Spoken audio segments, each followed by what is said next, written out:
Hello, everyone. Welcome to the NRG series in Chicago, Illinois, Pioneer 5K. I'm your host, Mason Jordan, my co-host, Devin O'Donnell, better known as Doomwake. And today, it's the end of the series. The end of the season, excuse me there, Devin. We're going to have another series next year. We'll talk about some of those events. Still plenty of magic to come. But for this year, and our players who are competing on the leaderboard, there's 7 rounds at minimum, 10 for top 8. And we're deciding 6 people to go to our end of the year $30,000 invitational. And Devin, let's just take a look at that leaderboard and start talking about it. Absolutely. I mean, we have a couple of players who are on the leaderboard that are in our feature match area, Garrick Alford and Connor Mullally. We saw Connor top 8 yesterday. I do want to mention that this leaderboard is not currently updated with the standings from yesterday. So both Garrick and Connor did get a couple of extra points. From the leaderboard, the math that we did, we actually have Garrick in first place at 138 and Connor in second at 131. So neck and neck, it's going to be a very interesting race as we get down towards the end of it. Yeah, Connor Mullally, our player of the year in 2022, wants it back. Last year, sort of kind of took a year off Magic, played a little bit, but focused more on getting his life in order, has everything taken care of, and has come back with a storm, even having to skip a couple of our events just due to life in general, still putting himself in prime position for the MVP. The MVP slot is so valuable at champs. If you don't know, at our end of the year championship, we always give our MVP a little bonus. In the past, it's been swapping players around in pod play. This year, we have a totally new bonus. It's very exciting. You basically get to say on day 1, I will not play against one person. So let's say for the example here, you think Dom Harvey, one of the best players in the field, has a deck that counters you. You just go, I can't play Dom today. And no matter what, even if you and Dom are the only undefeated, you dodge Dom day 1. So very exciting, but we still have a lot of other players. And the way this works is for the 2024 yearly leaderboard, which is what we're looking at right now, it's going to be our top 3 players who are not already qualified. You see an orange name, that means they're qualified. Once again, that means Connor Mullally is pretty much locked, but he's playing for MVP against Garrick. And we're going to cut down to our feature match area as those players are ready to go, because Garrick is who we're starting with, is in first place, like Devin said, by 7 points, which is not a lot, but is enough that if Garrett can just tie Connor on the outcome of the tournament, if both players top 8, Garrett has it locked, but he needs to do better than Connor. So we're starting with Garrett, and a little bit of a backup spoiler here, Devin. Our backup match is Connor Mullally. We want to see how these players are doing heading into our event. And Garrett, known for playing Azorius Control, but decided to go with humans here today, Devin. Yeah, I was going to say, putting down the Teferis in favor of the Thalias that he doesn't want to see from across the side of the table when he is playing Teferis. So, bit of a sort of a, top 10 anime betrayals moment for Garrick. But with regards to this matchup in particular, Garrick is playing Azorius Humans, which, you may be familiar with the Humans core, a lot of 1-drops, Dauntless Bodyguard, Lords, Thalia's Lieutenant and Coppercoat Vanguard. The blue splash, rather, here, actually, Garrick is sporting 4 main deck copies of Mockingbird, which is an interesting card from Duskmorn, or Bloomburrow, actually, rather. It's one of the newer cards, but card from Bloomburrow, and it's really nice because you can sort of copy your Lords and just help curve out, and your Lord now has flying as well. Yep. And speaking of new cards from Duskmorn, we had Turn 1 Dauntless Bodyguard, followed by Landwall, followed by Shelter by Ghost. That's going to steal the creature, give the Dauntless Bodyguard War 2 and Lifelink and +1/+1. So Garrick is going to jump up to 23, and Smith is going to fall to 17. And this is a new deck if you haven't been following Pioneer that much. Selesnya Company. Devin, tell them a bit about Company as we do see a Kellen and a passing of the turn.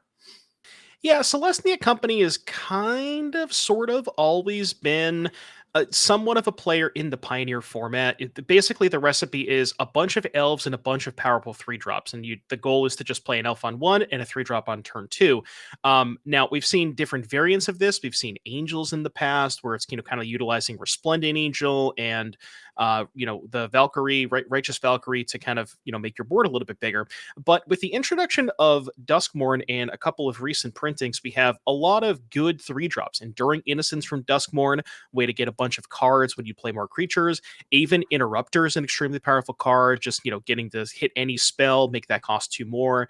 And then things like Archon of Emeria get sort of pre-boarded against Phoenix and Lotus Field. So a lot of interesting cards that we can hit off of Collected Company in this. I wanted to shout out Garrick, the Sheltered by Ghost. That is a card that, when I don't know if you had the same experience, but when I first saw that card on the spoiler for Duskmorn, I had to read it at least probably about 5 times, because every time I read it, it had a different line of text. That card is really, really messed up.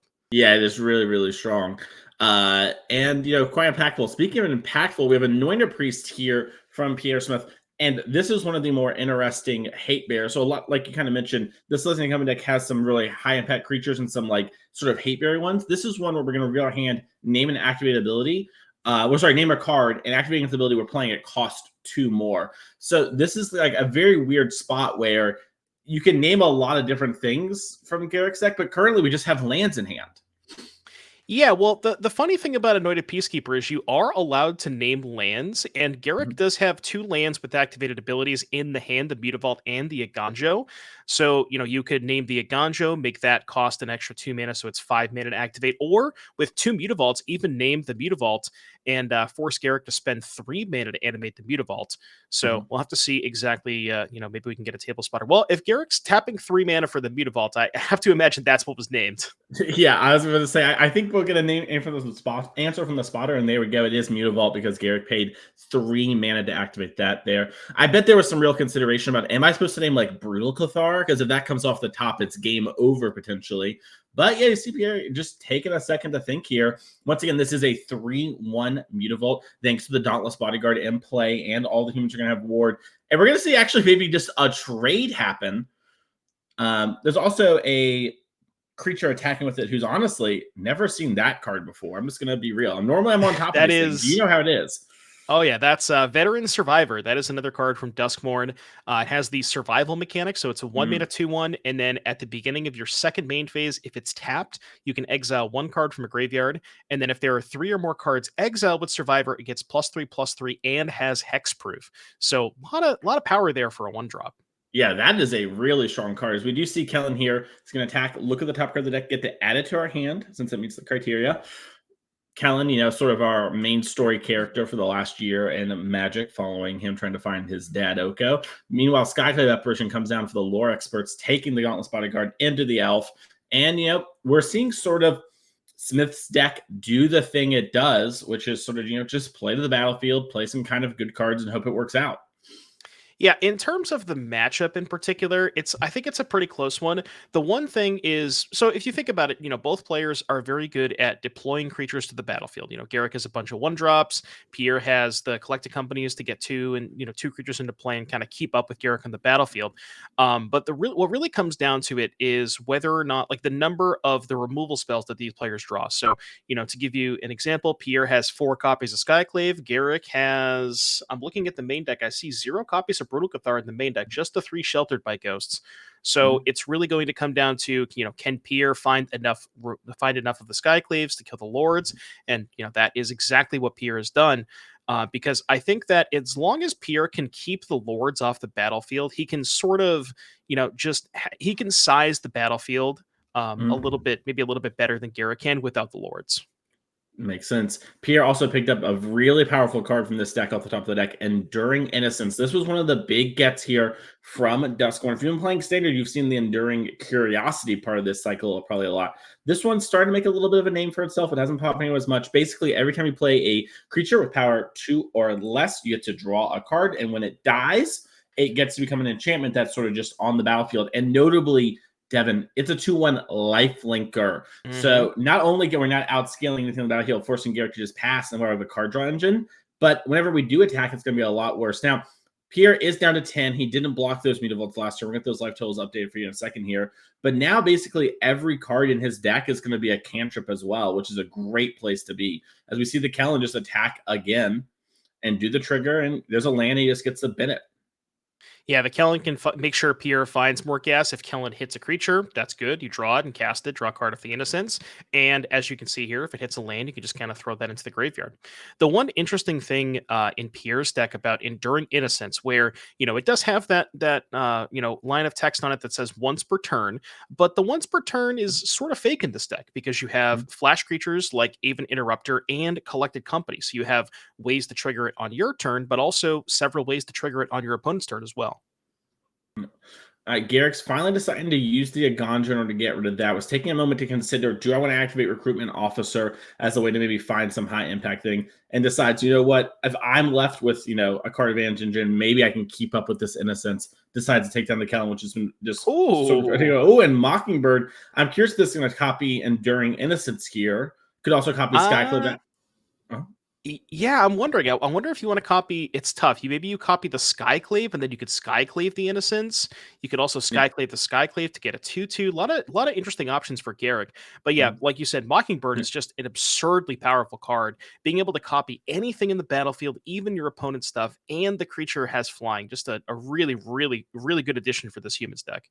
Yeah, and we're seeing it here from Garrick, just how impactful that was. Is now, we went from Pierre being such a great spot to just being behind. And, went from having kind of decent amount of card engine resources to now Garrick is the one that has, this recruitment officer that we can just activate, excuse me, and just find cards that matter over and over again while just, sort of bashing with this one Mutavault every turn. And now the Skyclave apparition gets to attack as well since it has flying from the Mockingbird. And you see what Smith's face there is just like, yeah, I'm just going to block if you know, I'm sorry, not going to block. Excuse me. If I do block, I'm just going to lose my creature. Yeah, Pierre really needs to find a copy of the namesake card Celestia Company. That's, a way for Pierre to kind of sort of get back into this game. Hit two creatures, maybe one of them's a removal spell like a Skyclave. As we see an Archon of Emeria, not doing a ton in this matchup. But the 2/3 flying body can check the Mockingbird and the Mutavault. So maybe if But Garrett can't find a Lord, then could do something. Well, what if we find a Mockingbird and we do the Skyclave play again, and then we're going to be Shit. attacking for lethal, I think, just due to the amount of attackers we have. We're going to exactly see, Smith might have some card that can interact. Maybe has like his own Agonjo or something like that. But really great play here from Garrick. And you see why he's number one on our leaderboard this year, just playing incredibly well, whether it's control or these creature beatdown decks, knows what he's doing. And yeah, Smith just has to lose the creature. And we're going to Yeah, see Garrick animate up here, and I think attack for lethal, barring anything like a Gonjo or a hasty creature or flying flash creature. Yeah, four attackers, two blockers. That's what my math looks like, and looks like Pierre is surveying the battlefield. Do we have a collected company? Maybe, although that one probably would have got cast a while ago, so can't imagine that one's in Pierre's hand. Yep, and he's gonna pack it up. That's game number one to Garrick. Yeah, and great play there by Garrick. Had some timely draws, used the cards well, had a lot of decisions he could have made with Mockingbird and things like that, and made the right ones. Had a lot of choices with between, a Gonjoing versus recruitment officer. Great play there. Let's check out these players' sideboard so we can figure out what they might be doing here. We're going to start with Smith's sideboard. We have 3 Brutal Cathar, 2 Werefox Bodyguard, 2 Elite Spellbinder, 2 Portable Hold, 2 Unlicensed Hearse, 1 Winning Peacekeeper, 1 The Wandering Emperor, 1 Guardian of Faith, and 1 Gideon Ally in the car. Devin, what do you like and why? So this matchup is all about playing to the battlefield. We mentioned in Pierre's deck list, there's 4 copies of Skyclave Apparition. Garrick doesn't necessarily have those in his main deck. So Pierre is going to want to go towards more of the Skyclaves, Brutal Cathars. Those are very, very good. Elite Spellbinder, interesting. Although the issue is, the cards that you're hitting are relatively cheap. There's a lot of 1s and 2s in Garrick's deck, so maybe not want to go towards that. But the Cathars, the Bodyguards for sure. If the game really gets bogged down, Gideon of Ally of Zendikar could be a way to make an anthem, perhaps make your battlefield bigger. I don't hate that one. And then the portable holes as well. A lot of good targets in Garrick's deck. Yep, and we have some Thalias we get to cut from the main deck pretty freely. Speaking of cutting, let's go check what Garrick's up to in his sideboard. We have 4 Portable Hole, 4 Wedding Announcement, 2 Unlicensed Hearse, 2 Brave the Elements, 2 Destroy Evil, and Declaration Stone. Devin, what do you like here and why? So definitely want all of the cards that can remove creatures from the battlefield. So Declaration in Stone and Portable Hole, definitely want to go towards those. Destroy Evil doesn't really have a lot of relevant targets. I mean, I guess you could kill half of the Enduring Innocence, but that's kind of a tough way to do it. And then the other card that I think Garrick might want to consider is Brave the Elements, where if you look at the creatures in Pierre's deck, there's really not a lot of green creatures. It's just the Llanowar Elves. So for all intents and purposes, Pierre is sort of like mono white splashing elves and cocoa.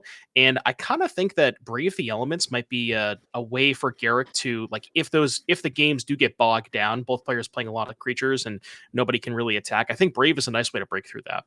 Yeah, we've seen Brave the Elements for about 2 years ago be the reason to play this deck, right? We saw decks like Mono Green clog up the battlefield, doing a very similar-ish idea, right? Like you talked about. And that was kind of the reason to play this deck, right? And having access to the sideboard here makes a lot of sense to me. So I'd love to see it. These players are still sideboarding. So let's talk about next year real quick. And let's get up our upcoming events for 2025. I have some exciting news. So we're going to talk about all the events here on the screen. In just 1 second, if we can move that out of the way there. Thank you for the behind the scenes stuff. But I do want to announce we're going to do 4 team events next year total. And we're going to end both of the seasons, season 1 and season 2, with a team showdown like you're going to see in Indianapolis in just 1 second. So we've heard your feedback. You love team events. We want to give you all what you want. So we're doing it. And we're starting off with a bang February 1st and 2nd back here in Chicagoland, home base. Saturday, Showdown 10K. We'll get to that eventually about what the format is. We're still finalizing everything. Sunday, team trial. We'll get, once again, that information out to you on what the formats are going to be. In March, we're going to Madison. Once again, Saturday Showdown, 5K on Sunday trial. In May, we're coming back to Chicago with another combo weekend. And then we're going to Indianapolis on June 28th through the 29th for the 10K showdown and then a 10K team showdown on Sunday. We will have those official formats coming very, very soon, and we'll have the back half of 2025 coming soon as well. Let's get back to the feature match areas. I'm sure the players are finishing up their sideboarding. There they go. They're shuffling up, and that was a really interesting game. We didn't have a lot of action, right? Like there wasn't a lot of fireworks, but a lot of just small, tight decisions. Good play from there, and Garrick, willing to do things like just sort of potentially throw away the Mutavault, but also not throw everything away, right? Just simple attacking, building up, pecking away at Smith before eventually getting in for the alpha. Yeah, and it's kind of funny that I mentioned that. Remember when I said Garrick didn't have any of the copies of Brutal Cathar in the main deck? Well, he ended up just using Pierre's because he drew 2 Mockingbirds. So that is one thing that I kind of hadn't really thought about in terms of the matchup. So, I did say I think that Pierre's slightly ahead. I actually think that Garrick might have been ahead game 1. And then when you look at the sideboards, I think Garrick gains a lot more with the 4 copies of Portable Hold to keep Pierre off of those elves. Because, once you get the turns 3 and 4, Garrick is going to be double spelling a lot more often than Pierre if the Llanowar elves get removed by the Portable Holes. Yep. And we have Kellen back on the battlefield once again. The Daring Traveler. Speaking of double spell. Yeah. Speaking of a recruitment officer and veteran survivor, played just some 2-1s getting on the battlefield. Both pretty good if the game goes long. And yeah, I was gonna say interesting spot for Pierre where double. Okay. I was gonna say it was pretty funny because Pierre's like, okay, I got this 2/3 that checks your 2/2/1s, and Garrick's actually thinking about lining up a double block. I wonder if that was just a troll move. Yeah, okay. Yeah, it seems like those players were laughing. Okay. So it looks like he's gonna take it there. And we see Brutal Cathar, Skyclave Apparition, and Collected Company, and Archon of Emeria in hand. And Pierre kind of an interesting spot, could play one of those high impact 3-drop answer creatures. Could also play Archon to prevent some more dumping of the hand, right? Last turn we saw Garrick play double 1. Pierre might be afraid of a 1 plus a 2 next turn. He doesn't like values of 2. Looks like we're going to start off by going with Skyclave Apparition, and we're going to take one of these. Taking a second to decide exactly what we want. Also, a huge sign to Garrick that Pierre has Collected Company in hand. We had a land on top, Devin, in our all 3-drop deck, and we decided to keep it. No reason. Just it's like when you when you're playing against the Collected Company deck and they play their 4th land and they kind of hem and haw a little bit and they pass the turn. It's like, come on, just play it with a face up at this point. So yeah, Garrick pretty aware of the presence of Collected Company. When it comes to deciding between the Skyclave and the Archon, if you kind of think about sort of both lines in a weird way prevent a double spell. The Archon indirectly more does it, but you end up taking a lot less damage, this turn if Garrick ends up double spelling and can hit with 3 power creatures. And you're actually thinking about trading here. I don't hate the trade. You're basically downgrading Garrick's creature. You're trading, Garrick had a 3/2. He's now getting a 1/1. And notably, the 1/1 is also not a human, so that doesn't get buffed by Lieutenant or trigger the Lieutenant. And yeah, Garrick also missing a land drop here. So this is getting kind of rough here for Garrick. Yep. We're going to see the Daring Tracker get in once again. Archon of Emeria going to go to the hand. And yeah, you're seeing Pierre here sort of doing a great job there, sort of minimizing the battlefield. And I like what you said there too. With Archon of Emeria, how many more things can Garrick actually deploy from the hand, right? What's kind of the keepable hands he's going to have? You saw him keep a Portable Hold hand. He maybe, kept a hand that's a little slower for the most part too. And we're going to see the Archon of Emeria come down now just because of its raw body size. Yeah, very, very interesting from Pierre there, choosing to play the Archon over the Collected Company.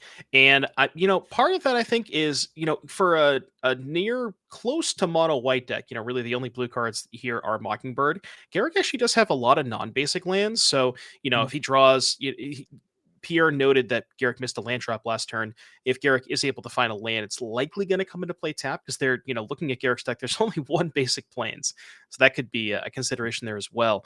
But yeah, very interesting to see the company not fired off there. But the Archon does sort of check the battlefield, makes Garrick play a little bit more into it. Speaking of companies, would you another one for turn? I kind of like it, sort of the idea of like a draw spell situation, right? Like you want to sort of, when you're sculpting your hand or your battlefield, know more about what's going on. So get the Archon down and see if Garrett can attack through it. Because if the battlefield gets stalled up, then you maybe know you can take more aggressively slanted cards off your Coco, right? Versus here, where we're just going to now, know, okay, we need to stabilize the battlefield a little bit. So missing the land drop too probably allows Smith that opportunity, as we're going to see Garrett You see players just cackling. I'm assuming there was like a you passed a 4 mana up, didn't play a land drop. I wonder what that could be, Pierre. Yeah, it could be anything. As we're going to see another veteran survivor come down, that's going to trigger the Thalios turn. Remember, the Mockingbird is a Thalios lieutenant as well. And then Garrick here deciding, do I want to attack in? And we are going to see a Collected Company here. I assume this is at the end of turn, as Smith would probably want to. Oh, just a Werefox Bodyguard and a Llanowar Elf. So, one big hit and legally a hit here in Llanowar Elf. And we're going to see what Smith wants to take with the Bodyguard. I imagine the big Thalios Lieutenant is pretty tempting, but looks like we're going to go for the flying one instead. That makes a good amount of sense.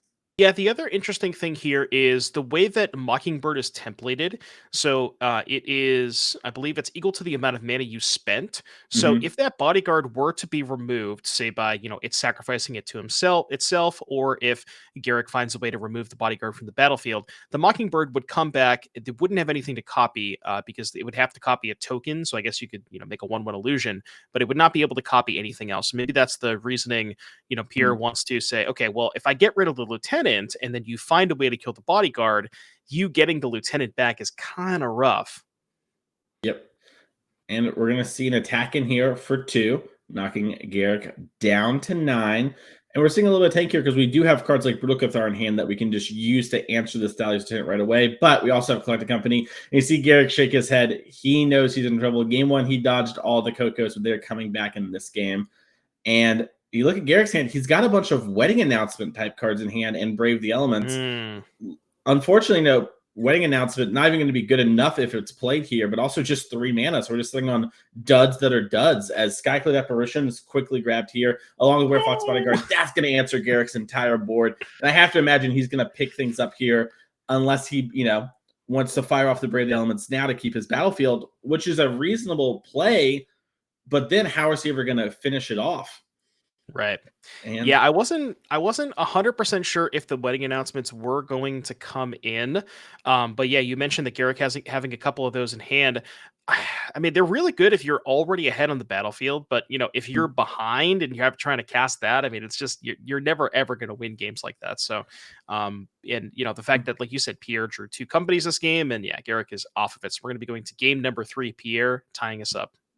Yeah, it feels like a situation where, and once again, maybe I missaw the card, right? But it does feel to me like wedding announcement makes a bit more sense on the play, right? Kind of like what you mentioned. When you're ahead, it's a card that maybe allows you to snowball or something that's like helps you fight through a lot of the removal heavy creatures. So I like the idea of like, Pierre's bringing in, like you mentioned, 5 3-drop creatures that are going to, kill your stuff and sort of swing the battlefield.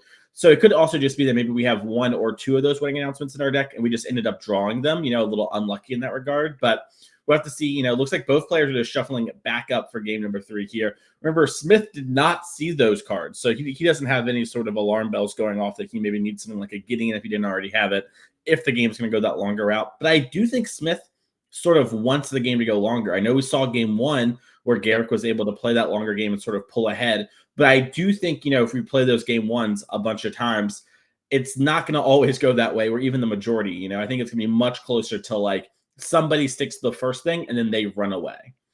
Yeah, and I think Garrick's, we kind of talked about who is advantage in this match, but I think Garrick's big advantage is just the fact that he has a lower curve, right? He can get onto the battlefield and put a lot more pressure on Pierre, where, Garrick's turn one, say he goes like, turn one, I'm just going to use the term Savannah Lions because Garrick has a lot of Mhm. Savannah Lions, but turn one Savannah Lions, turn two double Savannah Lions, that's a lot of power if you follow that up with the Thalia's Lieutenant. Pierre doesn't really have the ability to do that.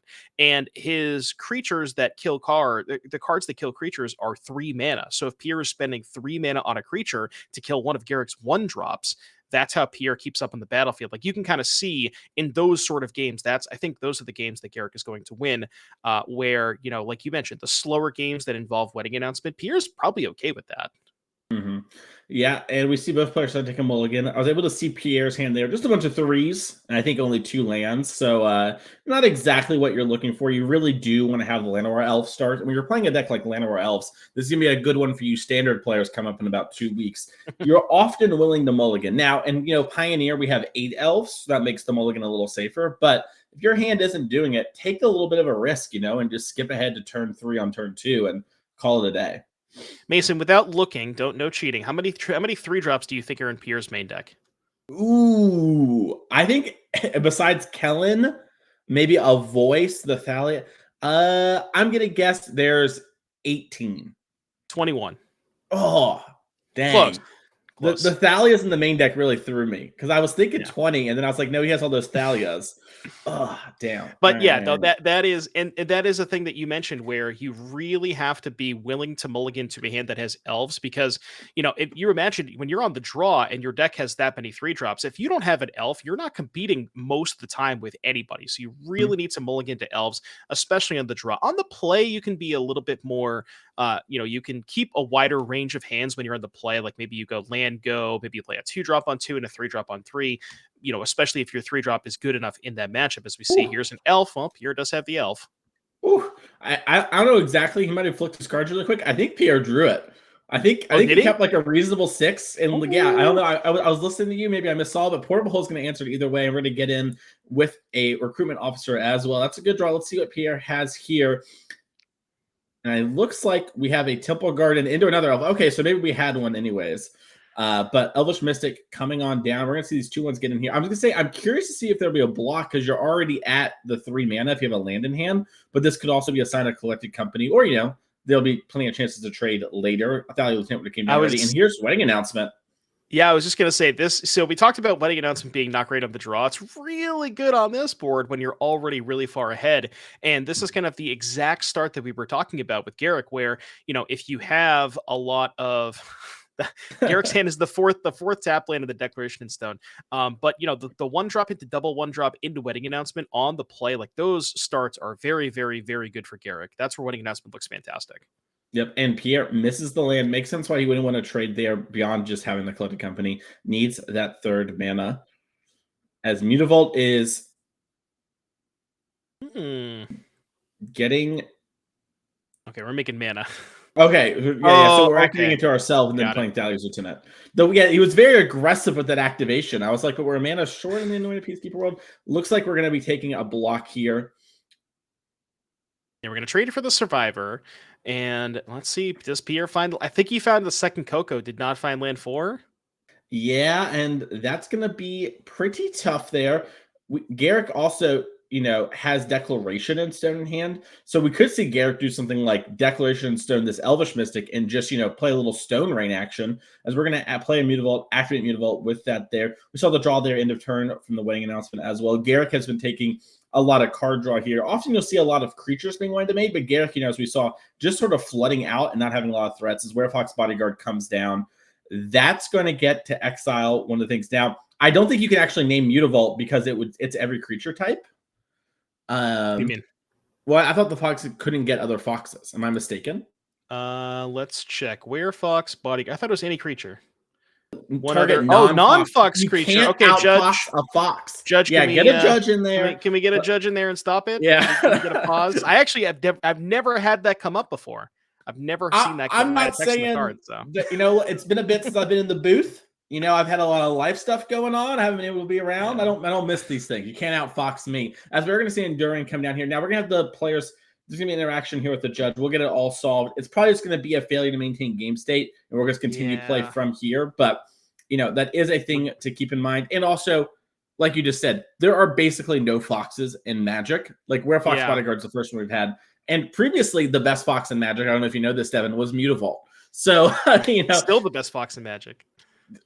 Are you? No, you're for sure right. You're for sure right. Can't outfox you either. That is hilarious because I've never actually seen that line of text come up on the card. Now, I'm not sure exactly what we're going to be able to do because a couple turns have passed, and like you said, it's probably a little too much has happened since then. But we will see exactly what happens. But yeah, that is the first time I've ever seen that line of text come up on the card. I did not know that. Yeah, I honestly, this strikes me as a moment of like in game design, they probably were like, oh, the foxing the fox isn't very fun or whatever. And it's pretty cool if we just put this, you can't outfox me line of text on it, and that solves the problem. Looks like trinket text, right? And they're also probably like, well, it never comes up in standard, right? We're not going to print any foxes in Duskmourn, for example. So it's going to be fine. It's only this card. And then we play Eternal formats or Cube, and we're like, oh, dang. All right, well, that's kind of a cool, emergent gameplay moment. And now we're going to have to get it stuff here. Once again, a couple turns have passed. Most likely what we're going to see here, because there's been so much happened, like Smith's had a turn, it's just going to be a failure to maintain game state on both of these players. This is a thing that, both of you are in charge of, even though it is Pierre's card. It's not going to be the end of the world. I think this is clearly a moment, like Devin just said, there's no malicious intent. Both players are laughing, having a good time. It's just a weird line of text that a normal person wouldn't pay attention to. And my brain's just very normal. And the other way. Completely normal. Anyways, we'll have to see exactly how this gets solved here, but I'm sure it'll be handled in just a second here. As I think, it looks like we are just putting everything in the graveyard, and I imagine the judges asking, for the players' names as they continue on with gameplay from here. Just as a little reminder, since we did miss some stuff there, getting everything taken care of and talking about the outfoxing, Pierre missed on the land drop again. Womp Womp played the Enduring Innocence. Then Garrick has Declaration and Stone Dip, so he's going to get Pierre a clue, which, maybe will help him get this land. And it looks like we were about to animate Mutavault before that got taken care of. Updating to the wedding announcement has flipped to the wedding foyer. I actually don't know the back name of the card. Wedding festivities. Wedding festivities. I should have been more confident with foyer. You would have backed me up too. Anyways, so we got a lot of power on Garrick's side of the battlefield, and Pierre does not have a lot of life. So this might be do or die here on the untapped land for Smith. Right. Yeah. I mean, we've seen Garrick take care of the Enduring Innocence. I mean, if Pierre can find the untapped land, it's Garrick's battlefield is not super duper threatening.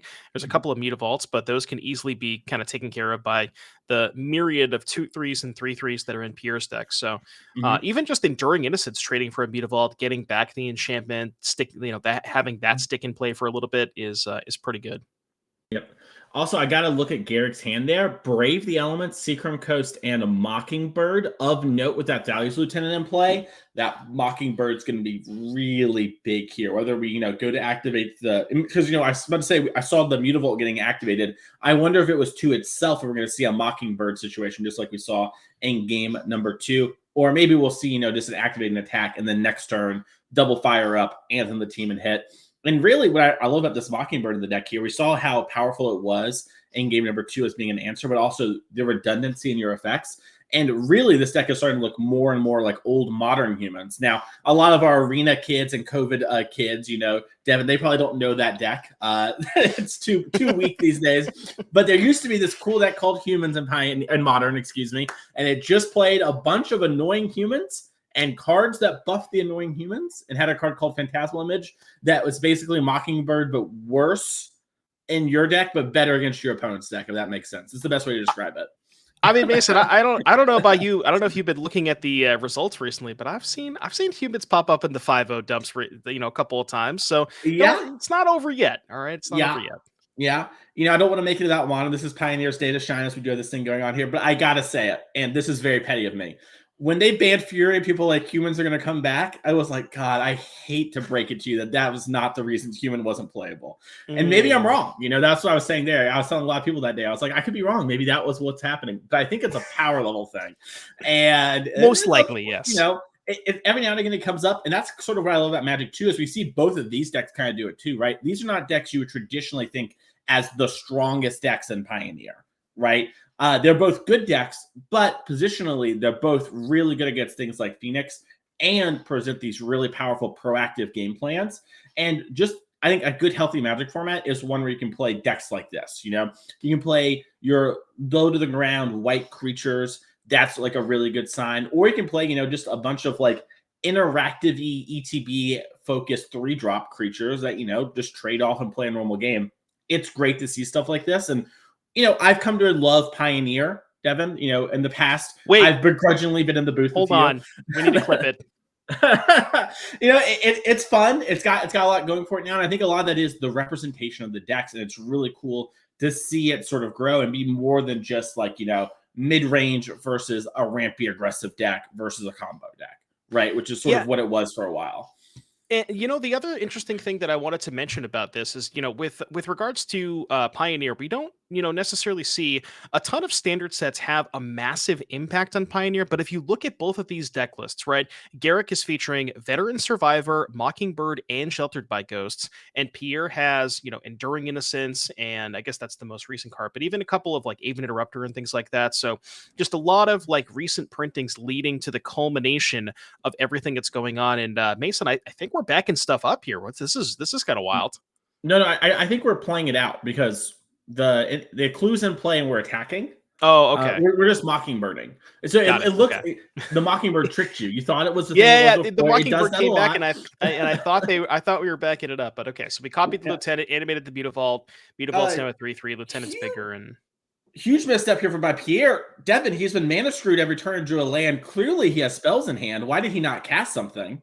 On 4 wow, mana. What a unbelievable. Smith is gonna feel bad about this one in the future for sure. As jokes aside, we do see the Mutavault animated up and a big attack coming in. Obviously, Collected Company is about to come down here. But I do wonder if Pierre is supposed to maybe main phase the company to hope to hit Peacekeeper to name the Mutavaults. Because I don't know if there's Well, anything you can hit here besides like double bodyguard and just start blocking. yeah, you could hit some of the. You could hit like well, I was gonna say bodyguard to kill the lieutenant of the Mutavault, but we've had that conversation before.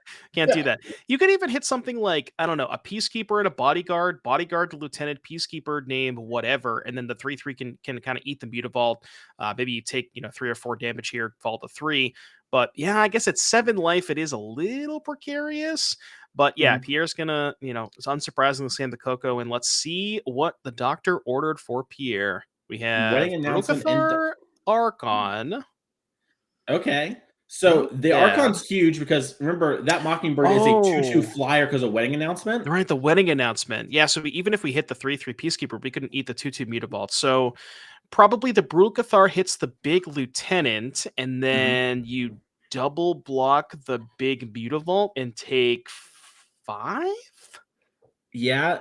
I mean, you could all I kind of wonder if you're supposed to go Archon eat the Mockingbird, right? While it's a 2/2 before it grows, and you just take 5. I'm sorry, you Well, it's take 7, right? it's one, You can't you two, Yeah, it's you can't take the 2 Mutavaults. oh, excuse me. Yeah. It is 7. Yeah, that one has a It's counter on it. 7. Sorry, my brain Yeah. got confuzzled for a second. Yeah, so I guess but you could block, but then you get the Thalios Lieutenant back. Huh. Very Yeah, this is interesting. weird. This is tough. So Brutal Cathar. We're Yeah, doing a let's check to double make sure check. it doesn't say non-human or non-fox. Yeah. Yeah, you can't name lizards with Brutal Cathar. And no, jokes. Yeah. It looks like, Non-Feldegriff creatures. Anyways. yeah. So Brutal Cathar is going to hit the Mutavault. And then that's going to eat that. And then presumably the Cathar chump blocks the Lieutenant. And you take 3? Because this Sure. is lethal damage, right? This is 7? Yeah, I was gonna say the wedding announcement might be. Oh, Oh. okay. So I think what's happening here is Garrick was saying, "Do your thing," and then I'm gonna respond. Now, Brave the Elements only is white creatures, so that means the Thalia's Lieutenant Yeah. cannot be blocked. So we are gonna do a chump block on the Mutavault. We can still block the Mockingbird, I believe, because I think Mockingbird stays blue, but I'm not 100%. Or maybe Yeah, not. no. I think the Mockingbird is a white creature. So Okay, yeah, double so we're block the seeing something. Mutavault 2, 3, 4, 5, 6. That's going to put Pierre to 1. Yeah, and the Mutavolt's going to die. The other Mutavolt will come back without the counter on it. That'll pump the Lieutenant. I Interesting think it for comes Garrick back to as well. cast the Bravey elements there. I wonder if that might just be to protect the Mockingbird. Yeah, I think it was just to push through damage in general here. It might also just be Garrick, you only play one spell a turn. It might just be kind of like out of stuff now. And it's just like, well, if I don't use this now, when am I going to use it? Because I'm going to lose most of my board. Yeah. And I mean, if Pierre has a removal spell for the Thalia's Lieutenant, he's sort of kind he of has the back in Wandering business on the Emperor. board, right? Oh, That's that's a a removal removal spell. spell. Yeah, and it's going to gain life. So that'll be able to take care of Lieutenant. That'll put Pierre up to 3. So Garrick is really going to need something like the second Brave the Elements. I caught a glimpse. I don't think it was Brave. See a secret. Oh, that's a Declaration. Declaration in stone. That's actually massive here. This might force the Collected Company instead of the Emperor. We'll have to Hmm. see exactly how it goes. Well, I guess what you could do. Oh, right. Because if you let it die, and then Emperor kill the Lieutenant, chump block the. You could kill the Lieutenant, chump block the Mutavault with the Elf. Take 2, stay at 1. Yeah, but then the problem is you don't have the fourth land for the Mutavault. So I mean, Oh, for the I Coco think next turn. you got to play the Coco next turn. Yeah. Yeah. So I think this is an interesting spot here where Pierre, I think, needed to think through the whole turn and decide once again, do I need to hit Peacekeeper to name Mutavault and hope to hit, kill spell plus thing? Because I think right now, kind of your line has become the best one where it's like you just have to hope to hit off the top. Yeah, I mean, you could just spin the wheel and cast the Collected Company. If you hit 2 of the the Brutal Cathar type effects, you get to kill the Mutavault and the Lieutenant, and then presumably if one of them has flying, if one of them is, well, no, I guess you would need No, a flying to I block think your I Mockingbird, think right?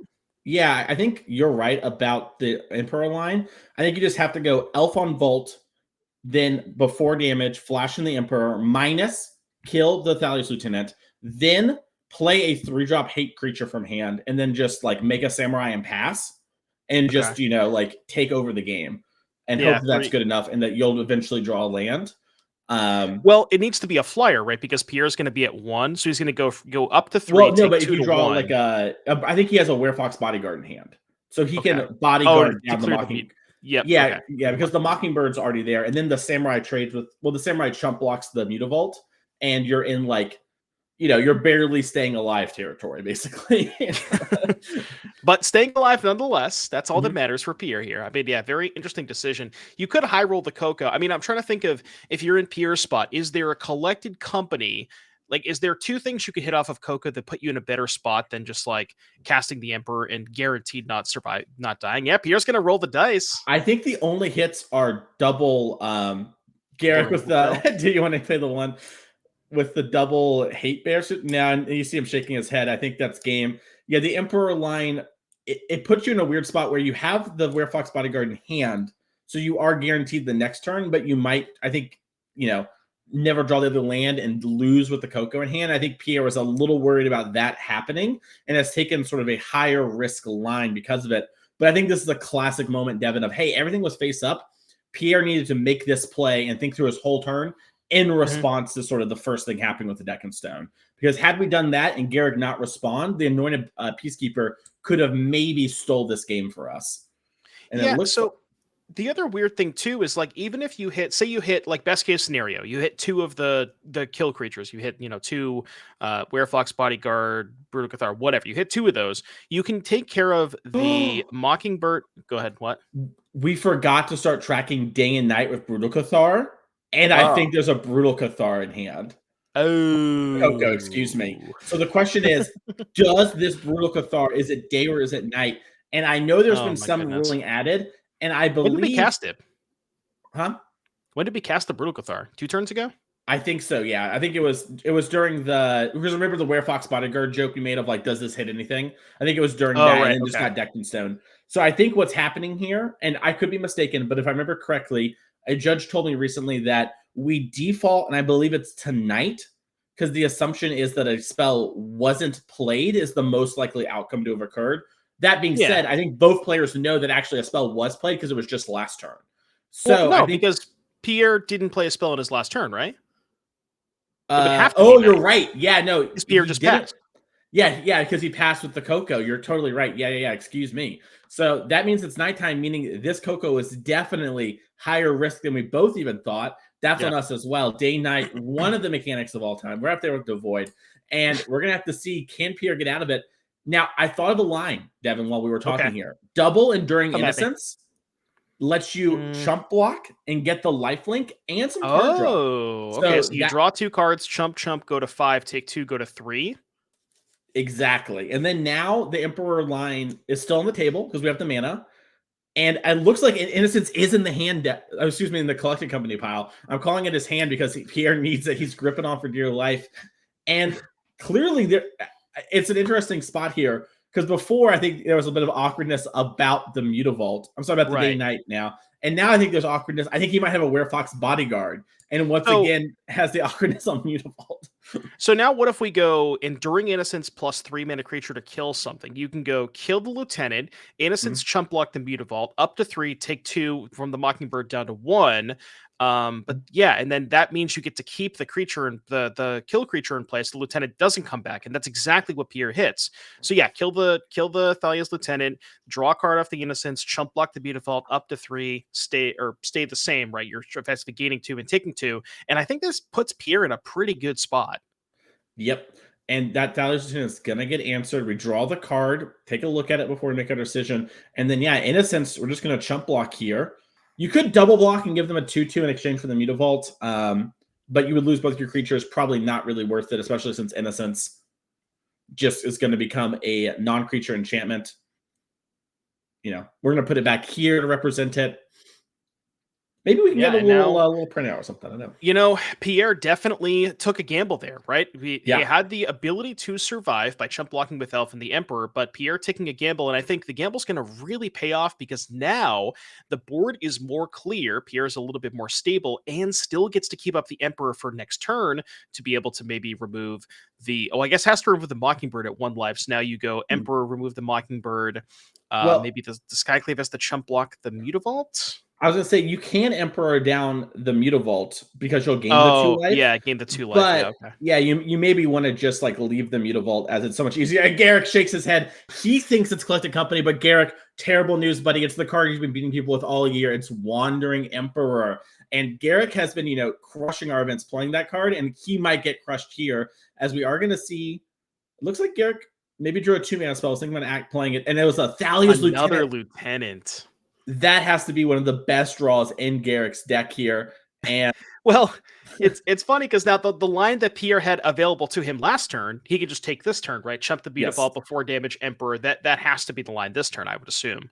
I agree. Yeah. The real question is, would you jump with Elf or Skyclave Apparition? I think I like just using the Elf. Don't give him an extra body when you're so low, Yeah. and get this Emperor down. And then we did mention this before, Devin, but now that the Emperor's down, right, we're gonna make that blocker. But with Innocence, we're gonna draw a card, I believe, right? And then we have Werefox Bodyguard to flash in on the next turn, as Garrett can only just shake his head. As he's like, "Yep, I've done that a lot. No, that's pretty good." I play with that card. I know what that does. Yeah. And we're seeing the power of this Selesnya Company deck. Just such powerful creatures that clog up the battlefield with these strong ETBs. And Garrick's, having a pretty good draw. Not the best draw you've ever seen, but a pretty good one. We're going to trigger on Enduring Innocence. This is a heck of a game to start off with, Mason. I got to say, this has been a really entertaining match to watch, especially this game 3, where, Pierre's just been on the ropes the entire game, has been so close to just been skirting death the entire time. And you still kind of feel like there's maybe a window for Garrick, but it's got to be a window that's closing very, very shortly. Yep. And we're going to have to see how this game ends up, as Smith is trying to figure out, okay, I've got all the resources except for lands. I'm in a good spot. How do I not lose this game? Right? As this is going to be our samurai token. Looks like we're looking for the real one right now, but just put this in play while we wait. And yeah, I think with Pierre having the Werefox Bodyguard, probably just supposed to wait and pass and then get that Innocence trigger on the next turn. Mm-hmm. and just, Yeah, like this. Because you want to kill the clean up. Mutavault. You kind of would rather just kill the Mutavault anyways. So now you get to Yep. draw the extra card and kill the creature you want to kill. Even if Garrick just draws a random human, the 2/2 can't really attack into the opposing 2/2 on Pierre's side. So, as of right now, Pierre's sort of beginning to stabilize the board. Now, we talked about, what can Garrick really draw from this position? It's tough, right? I mean, there's a Mhm. lot of card like random humans are okay, but they're not really going to get the job done. Brave the Elements is something we saw in Garrick's sideboard that could potentially do something, but there's only one white creature on the battlefield right now. Yeah, and it's just not big enough either. As Portable Hole is the draw that will clean up the Samurai. So, I've seen worse draws. I've seen Yes, better that'll draws. kill. I'll kill the samurai, and then Garrick gets to line up an attack with the Mutavault here. Well, hold on. If it's Werefox Bodyguard, we had this conversation before. Yeah, Werefox can't kill the Mutavault. yeah, but the Werefox can still come in though, and we can. I don't know if you have to target something. That's an interesting question on the Werefox I think Bodyguard. you I assume you do. do. Yeah, Yeah, no, it's Werefox also Bodyguard. one other Is it up target. to? So you Oh, up could to. just Okay. eat the Thalio's lieutenant, or just remove it from combat. I guess it doesn't really matter. Then double block and kill off the Mutavault, and then the Thalio's lieutenant comes back, and it's whatever. Or the illusion token, whichever one Garrick thinks is better. Probably the illusion, I would guess. So you can get the Werefox later. Who knows? But yep. And here comes the No bodyguard. Mutavault targeting. There we go. Yep. Draw the card. It's a pathway. All right. So we're gonna see a double block there. Why did both die? Maybe the Mutavault. Mutavault Did the was. Mutavault have a counter on it? I don't think it did. I thought it didn't. Werefox bodyguard is a 2/2. We'll The have the Skyclave's a 2/2. I could have sworn yeah. that Mutavault did not have a counter on it, but maybe I'm missing something. Never mind. Yeah, same. It might be a situation where the players knew and we didn't. We'll definitely have a judge check in on that here in a second. Yeah, I knew about But the announcement, but either way, Smith, an interesting spot here, has a land in hand of the Rage of Rich Thicket. Also has Branchloft Pathway. Could see something like Pathway into Elf. Looks like we're going to go Kellen, the Daring Tracker. yeah. So okay, it looks like it did have a, that is one of the ones that did have a counter for, but that was from the second lieutenant that got cast. So that makes more Gotcha. sense. Okay. We're going to see Portable Hole. We drew a card from the Enduring Innocence there, and then Lenora Elf. And we have two different color blockers, Devin. So Brave the Elements, even if it was big enough, isn't going to be a good enough draw. Garrick's going to need something here like Mockingbird, Dauntless Bodyguard. We need to start building up a battlefield. Another wedding announcement would be great. As Mockingbird is the draw, we can copy Kellen or we can copy Thalio's Lieutenant. Honestly, just copying lieutenant to get a flying lieutenant, and then that means if you draw another human, then you actually have something that can sort of contest the battlefield, or that can actually attack through Pierre's blockers. Yeah, I was gonna say I like this because gaming Kellen could be nice just to draw some cards, but you can also just make your Thalio's Lieutenant bigger than the board and force some chump blocks. And Pierre's hand is full of 3-drops, right? Mm-hmm. So by making the elf get traded off, then suddenly Pierre can't double spell. Now Lenore Elf will technically allow for a double spell. A little bit of a miss sequence there from Pierre playing the land before drawing her card. Probably not the end of the world, but if we drew a Coco and had an untap land, could be bad. Yeah, I see some people in chat talking about the round timer. These players do have quite a lengthy extension due to that judge call. So as far as they shouldn't be hit, there shouldn't be any issue with these players completing this match in time. And also, you know what? This is on me and Devin. It's been a great match to watch, but we thought this would be the faster one. We did. I know. We had a choice. Yeah, we had a choice between Garrick on humans and Connor on Phoenix, and we were like, well, surely the humans deck is going to be over quick.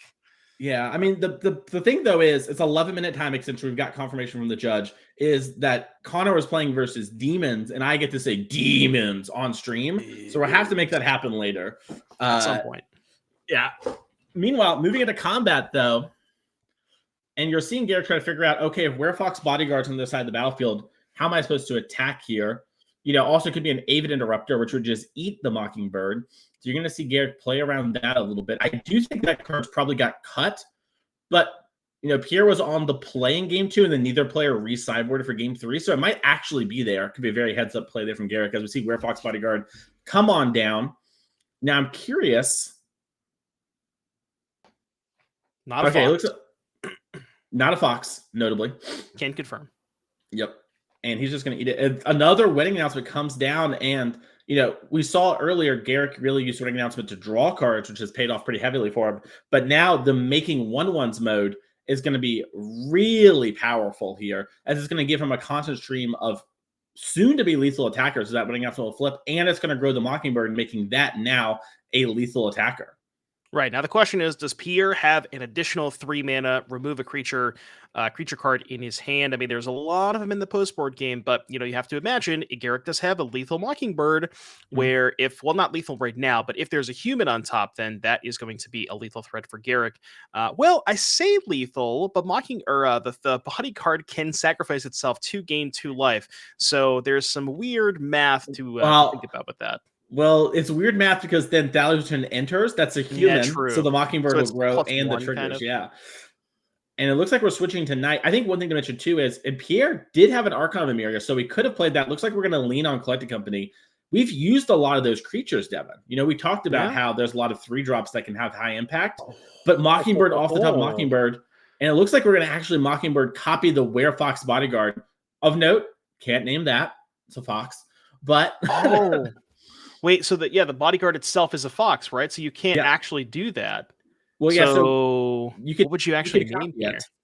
So I think you're copying it in order to then get rid of the Kellen, because then on the ground you force either a chump with the elf or a trade with the bodyguard. Obviously, elf probably getting chumped before that. See, I was thinking if you just copy the lieutenant, that makes your current lieutenant a 4/4 flyer, which would be a lethal attacker this turn. Oh, it looks like so we overpaid to maybe make Pierre think about it, because you can overpay in this situation. So really heads up there from Garrick. Knew he wasn't going to have much use for his mana this turn. So he's like, hey, I'm copying your bodyguard. Do you want a Coco or something in response, right? Pierre's like, nah. And here we go. Or perhaps even sacrifice the bodyguard. Exactly, yeah. So heads up play there from Garrick. Really good. As we're going to see Collected Company here, I assume this is after the Mockingbird's declared the attack. And we're going to see what's going on here. Now, remember, Pierre could have played Archon of Emeria this turn, would have actually lost because Mockingbird would have copied the bodyguard. Skyclad Apparition immediately played. That's going to get rid of that big Mockingbird. And we're seeing Elf. You see Garrick go to touch it. He's like, yeah, I'm going to take the one that beats me, believe it or not. Garrick says, yep, that makes sense. Respectable. We are going to see a draw from Enduring Innocence here as this company deck is starting to reach a point where it can't be stopped. But Garrick has been putting up a great amount of pushback here and is threatening lethal next turn again in the air if we draw any creature. Yeah, I mean, look at how good Mockingbird has been this match. We talked about it at the beginning, where this is a huge get to as the white splash for this is the humans deck, and it's just been able to present basically a lethal threat every single turn to make sure that Pierre needs constant answers. And I don't know about you, Mason, but I've been very, very impressed with Mockingbird in this showcase. Yeah, I mean, I think Mockingbird has been a card that's really wowed players, myself included, ever since it's released. I was like, oh, that's pretty good. And as I just keep seeing it play, I'm like, wow, that's really good. And we see why so long they've been hesitant to, maybe put one that's equal to mana value, let alone have flying. And it's a lot of text, very strong. Pierre here has drawn a Gonjo, so that's a removal spell for the Mockingbird. And I think we might finally start to see some attacks come down here soon. From Pierre. Yeah, I mean, Garrick at 20, but with that Chef at Dunes, you got to imagine at some point Pierre can almost certainly get some sort of attack in eventually, where maybe you crack the Dunes, attack with a bunch of 2/2s. Garrick doesn't really have good blocks after that, and yeah, the Gandra is a huge pickup because now you have an answer to the Mockingbird, even if that were to become a 4/4. So we'll have to see what Garrick finds. Off the top, you maybe want another Lieutenant, maybe another Mockingbird. I think of note, Pierre has a Brutal Cathar, and it's nighttime, so in on the back. But because he played the elf to start this turn, it will flip on Garrick's upkeep. So we might see, a Brutal Cathar played that's flipped, quote unquote. It will immediately flip back. It will matter for attacks this turn, but when it comes to sort of stabilizing, this will be fine for Garrick. I mean, this will be fine for Smith. I'm going to see Pierre here actually just play a bunch of cards. This is really opening up the door to Brave the Elements as a potentially, devastating play. Lethal wouldn't be on board just yet. We still have one elf that's face up. I'm sorry, it's in untapped underneath all this, but Close though, right? I it's mean, very well, close. I guess the Brutal Cathar flip's probably going to take care of the Mockingbird, and Mhm. then Garrick draws a copy of Brave the Elements. You have what, 1, 2, 3, 4, Oh, 5? Yeah, you can just chump block the. Kellen's legendary too, so we do have a Gondro up still. Excuse me. Oh, right. Untapping, yeah, keeping 2 lands on tap with the Kellen, so Aganjo is still available. Where, yeah, I mean, like from here, it's really tough to figure out what Garrett could even draw to kind of just get through this battlefield. I mean, it involves Brave the Elements for sure, but like I don't know, Brave by itself, maybe like a creature into a Brave here. Like, We that's also know gonna, there's only allow 2 Demon to Braves attack. and one's in the yard. So True. Yeah. Garrick's on the one outer.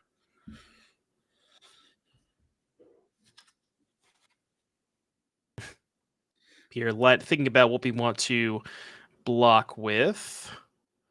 Looks like maybe a Kellen and a Llanowar elf.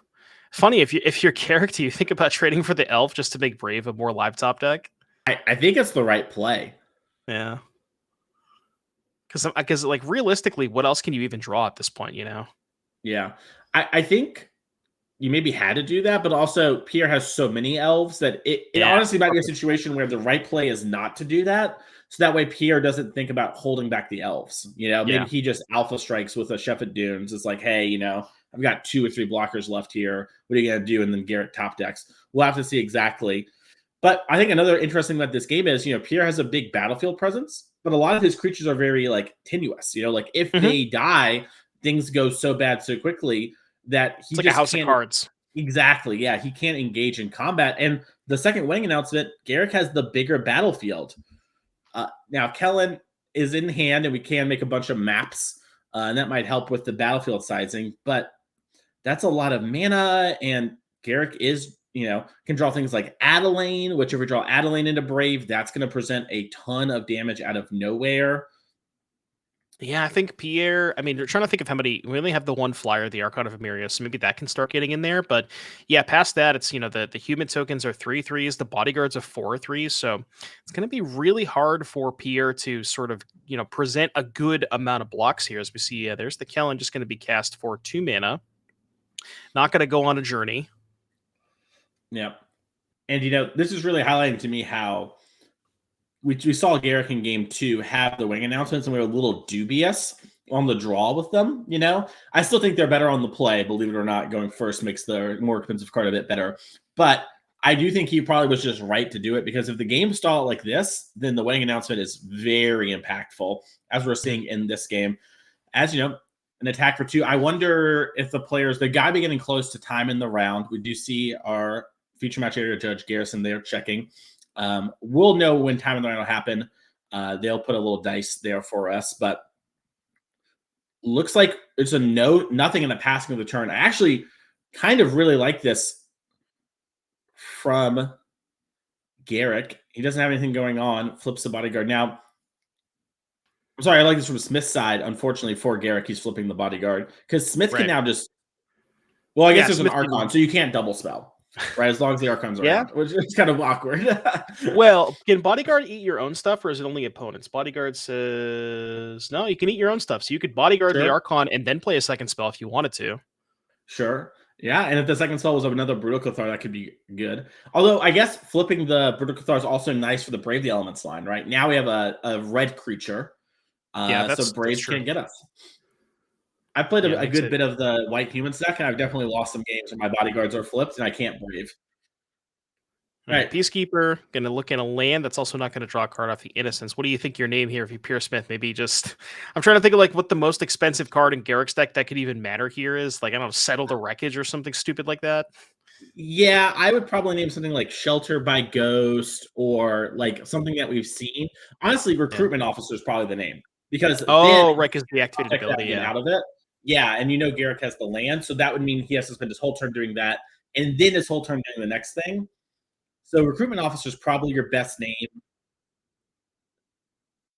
Yeah, I think he's asking to look at his graveyard to see anything. He sees the Brave. Yeah.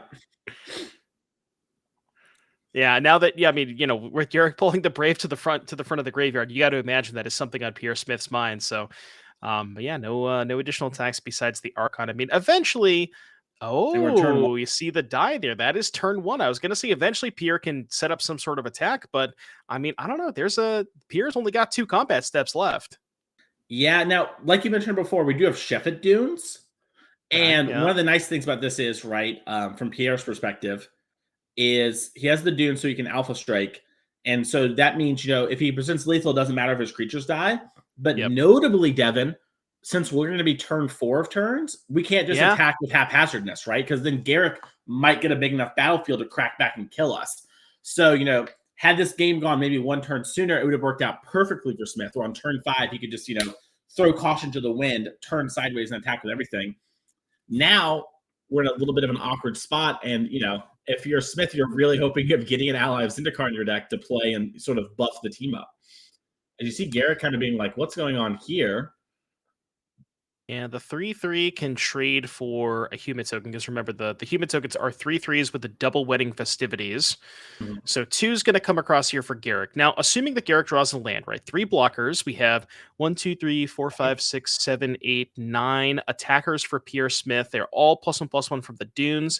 And Garrick blocks the 3 biggest ones, which would be the Brute, the Bodyguard, and I assume the Kellen. You would take 3, 4, 5, 6, 7, 8, 9, 10, 11, 12, 13. I count 14 coming through.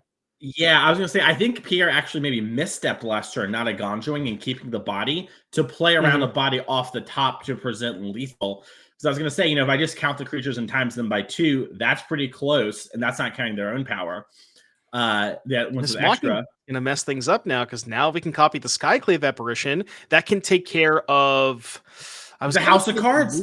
the Moon Rage Brute, but then you have to pay 3 life. Does that Well, you that can get gets you the back, right? you also target the bodyguard. Now, Pierre can sack it to gain some life, right? Yeah, yeah. Once you do that, but you'll still get your creature back. And Well, yeah, I I forgot what think was one of the bodyguard. We're gonna find out. it's a Lieutenant, okay. Thalia's lieutenant. It's pretty good. It's really good.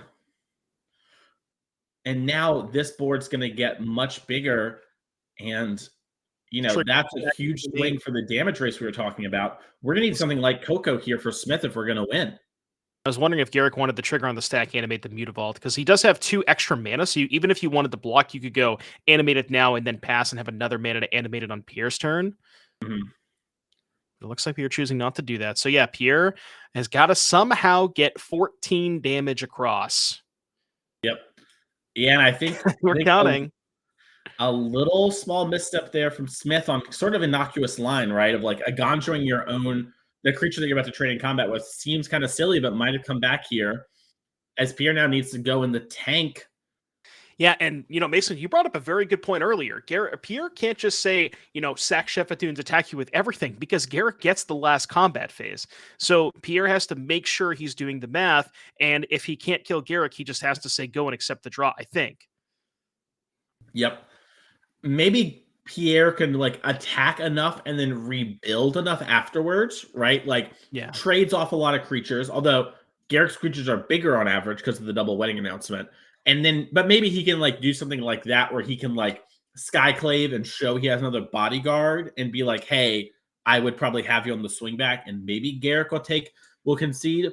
But I think what's going to happen here is Garrick's going to, at worst, draw this game. Remember, Garrick's playing for an MVP spot this year. So a draw and a loss are basically the same, but a draw is much better than a loss when you're trying to get every single point you can, because Connor Mullally is out there on your heels, along with Cliff Boyardee, who is in the race as well, but behind a couple more points than both those players. Absolutely. Yeah, this is a really, really interesting turn. I gotta say, Mason, we really picked a good one to start off with. We've seen Archon cast. What were we gonna say? I was just going to say, I did a little checkup. Connor Mullally, our backup feature match, and in second place for MVP, aka Player of the Year, lost to Demons. So, Garrick would technically be ahead of Connor, and if their match points go the same for the rest of the day, that's all Garrick needs to do to lock it up and get that free entry into next year. He's on Team Flex slot. They've been dominating playing every event. He'd love to have that extra $100 in his pocket each weekend, along with being able at the Invitational to be like, hey, I'm not playing against, Dom Harvey or Andrew Ellenberg or something like that. They're not going to stop me. I'm not having to battle against them in day one. As we're going to see Garrick just attack all out, just basically like, hey, if we're gonna draw, I might as well hope to try and win this, or Any maybe Smith will concede. If the position looks really good. any Brave the Elements? Are we going blockers? Did we get a Brave? No. Can I you was gonna say, imagine? yeah, Brave would be interesting. I wonder if you're even supposed to name Green, because if you name Yeah, Green, maybe. then he has to block with the white creatures, and maybe you could convince Smith like, hey, you have nothing left. Do you mind conceding? Yeah. We'll have to see exactly how it goes here. Looks like that's not the case once again, but that would have been a very interesting line, as we're going to see a bunch of elves get in the way, and this looks to just be a draw situation going on here. There's no That looks like way full Fear can take a chump lethal. blocking. Yeah. And also the fact that Garrick is attacking like this implies to me that he is not going to concede, because obviously he left himself dead on board. So these players are going to take a draw, and that's going to do it for round one there. Both players had a lot going on that game. There was a lot of things happening. I think we look back on that one, a little bit faster play and a little bit tighter, we might have got out of it, but that's life. Congratulations, for getting out of round one with a better record than your runner-up there, Garrick. We'll see if you can keep that up today. We're going to take a quick break. That was our last match, so our next round's going to roll over. We're going to set that up, and we'll be back in just 2 minutes, so grab some water. See you in a second.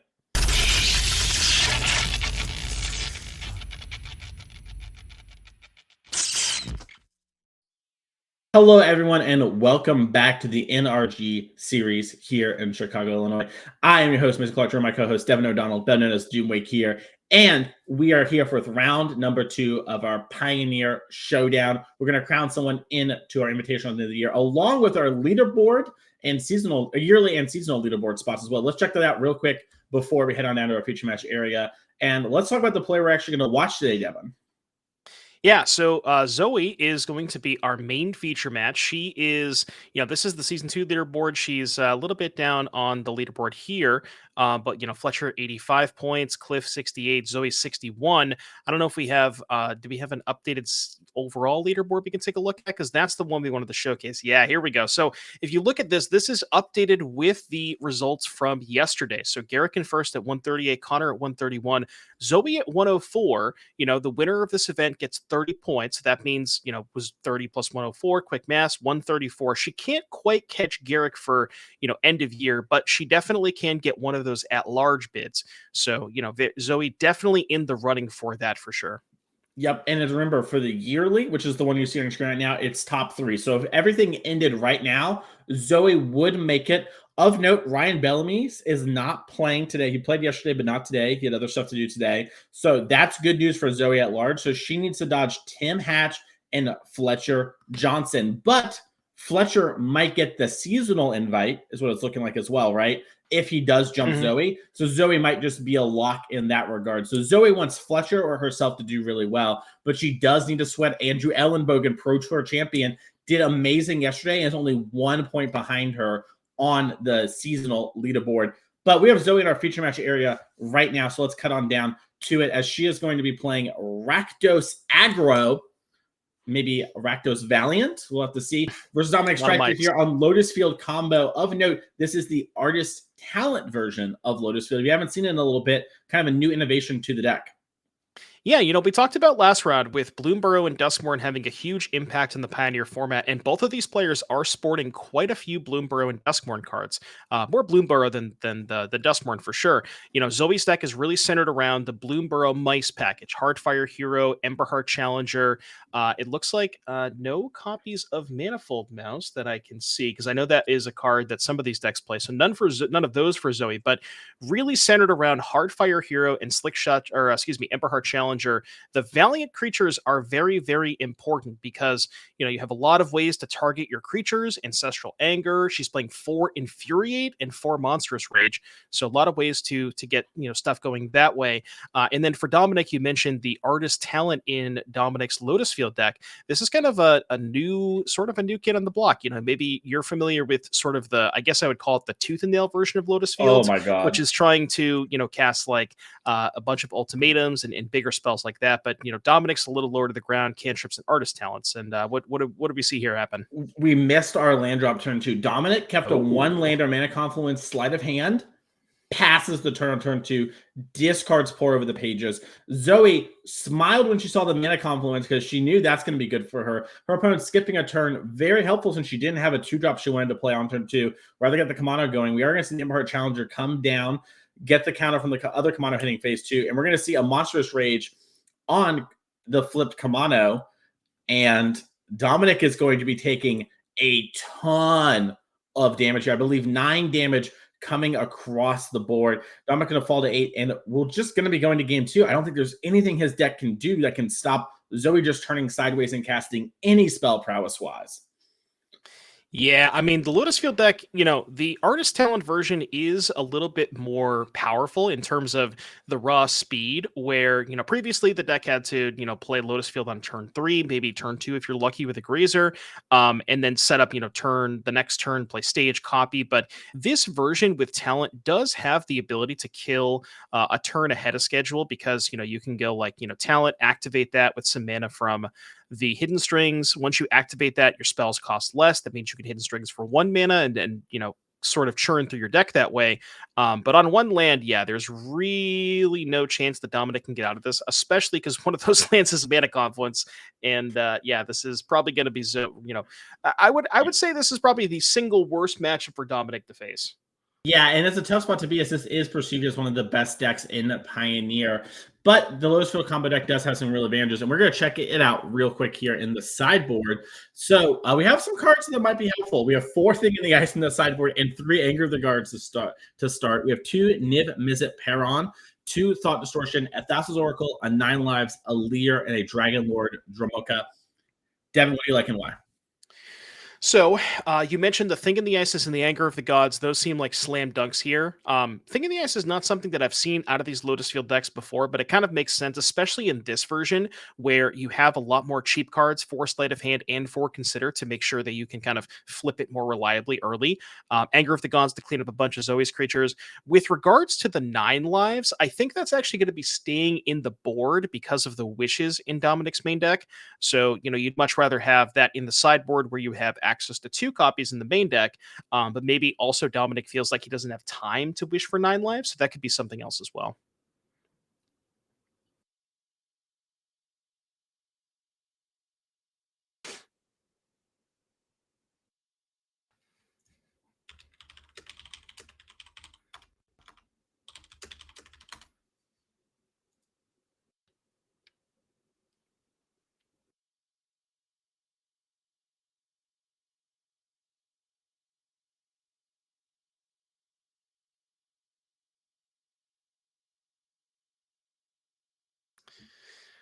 Oh, did you? I got there for a second. Oh, okay. I wasn't sure. I wasn't sure if it was just muted for me, but I'm so sorry. Anyways, we all have good. 4 these 3 up next to list: 2 Red Cap, 2 Eliza's Curse, 1 Hazard, 1 Dragantha, 1 Go for the Throat, 1 Rockface Village. What do you like in the sideboard and why, Devin? All right, so with regards to Zoe's sideboard, she definitely has the edge in this matchup, so probably doesn't have to change a ton. But wants to get those fatal pushes out of here. Those are basically, sort of dead draws. Although, if Zoe is aware of the presence of Thing in the Ice in Dominic's sideboard, perhaps that is something she wants to keep in, but I'm not sure if she knows that. With regards to cards she wants to bring in, Thoughtseizes for sure. I mean, that's a clean swap, right? 4 push for 4 Thoughtseize. Other than that, I mean, really some of these Lotus Field decks do tend to lean a little bit towards Leer, Disciple of the Drowned. So if that's something that Zoe is expecting, maybe you could go towards the Unlicensed Hearses, but not a ton else besides just swapping the pushes for Thoughtseizes. Yep, we're going to see how these players want to do it as they are presenting their decks to cut. So let's get up down to the feature match area to see that. And I gotta say, the Raptors Valiant deck kills me a lot. I do love that it's in the format. I love that we have like a pump spelly, kind of combat tricky deck that's sick. And I love that Infuriate has landed as the backup spell of choice. Obviously, Monstrous Rage, just incredibly powerful card, right? Part of the reason these decks, you could even consider playing them. Obviously, the Bloombar Mice are a big part. But, having that sort of pump spell is good. And then Infuriate just being like, yeah, you know what?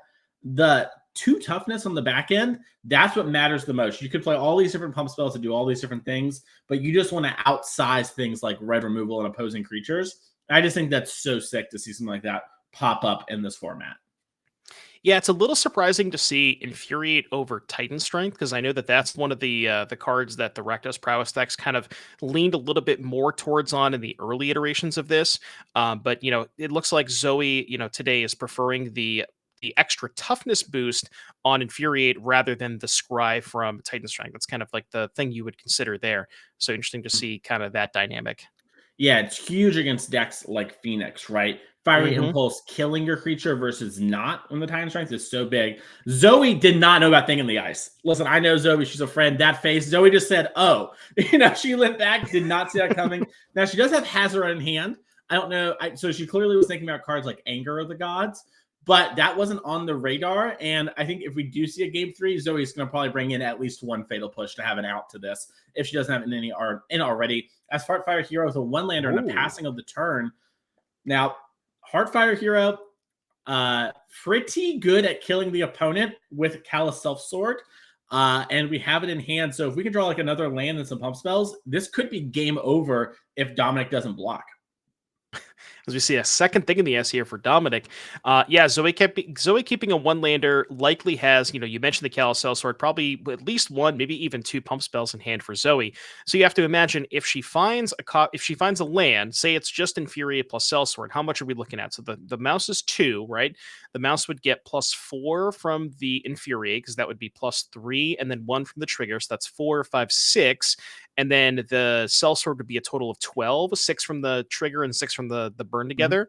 It looks like Infuriate is going to target the hero. That's going to kill one of those Thing in the Ices, and that is a nice way for Zoe to kind of get at least one of those off the battlefield, but still has to answer the second one next turn. Yep. Notably, it is exiled because of Kamano Faces Kakazan's backside, etched of Kamano. Dominic here did have 2 sideboard cards in hand with these Thing in the Ices, but as you saw there, sort of had to chump block just because of how much potential damage could come across. And honestly, a little lucky it wasn't something like Monstrous Rage there that started to chip away at the life total. Yeah, and so now that the hero picked up an extra counter there, so next turn it's an extra +2 damage, right? Because the hero would be 3, 4, 5, 6, 7. That would be 14 damage. So not quite enough third Thing in the Ice. My goodness. All right, so that's good for Dominic. So now Dominic knows, he can, especially if Zoe's stuck on one land, he can threaten to flip on the following turn. If Zoe finds a land here, which I don't think she did, I think she picked up another Ember Heart. That means she's not going to be able to double pump spell and kill both of these Thing in the Ices. And Dominic has 4 mana, which is, the exact amount you need to cast 4 spells. Well, I don't. Does he have the right spells? Yeah. With him playing the third Thing in the Ice, I'm not convinced that he even has, the first spell lined up, because, maybe would have cast one last turn. And we see that's a sorcery, isn't it? Unless we're post. Well, so I think she's doing it after combat. I Okay, think she said chump, no effects, and now is like, hey, I'm going to deal 2 damage to this one. That the Ember Heart Challenger got blocked on or whatever. Got it. Okay. Yeah. I couldn't quite tell if we were in post combat. I assume we were. Yeah. I think that was a spot where it was just some nonverbal where kind of Zoe just moved her hands like, I got to get the 2 damage on here so I can finish it off. Not the greatest spot to be, but Zoe, might still get the board flipped. But if 2 of those are there, Zoe's going to fall to 3 and just be sort of dead. So now at least if it does unsummon, Zoe can start, playing other Ember Heart Challengers like Chump Block and maybe buy enough time to combo again. But the real question is, does Dominic have spells? We've been talking about this. These Thing in the Ices are really good if you can find the spells to flip it, but Dominic has, drawn too many things and not enough ices. Yeah, I was going to say, well, we're starting off here with a 5 mana, Pour Over the Pages. So that's going to help us find some spells. And of note, you can just find stuff like Hidden Strings, so that counts kind of like a free-ish spell, right? We drew a Lotus Field there. That's pretty big. And, we keep talking about how this Thing in the Ice, is going to flip, blah, blah, blah. It just being this thing that Zoe's had to, like, fight through and chump block has been enough, right? Yeah, just... Yeah. The fact that she has to think about it, that Dominic is still at 18 life, and part of that is just because he drew a lot of these 0-4s. Yep. We saw Dominic discard Lotus Field. It's going to play an Artist Talent. That does not trigger Thing in the Ice. It's instant sorceries there. But that does put Dominic in a position to maybe sort of go off on the next turn. And it's going to force Zoe to have some spell in order to bump through this Thing in the Ice. Now, note, Zoe's hands all spells. Everyone knows that. Yep. So likely to happen. But if she does that, that's still, she might not have the pump plus fling to kill in the next turn. So Dominic here doing a good job of sort of setting up, knowing when he can. Picked up the land for Zoe. It's a painful one, but she'll be able to cast 2 spells, which is so, so important. So we're going to Yeah, see and Monetary Sphere.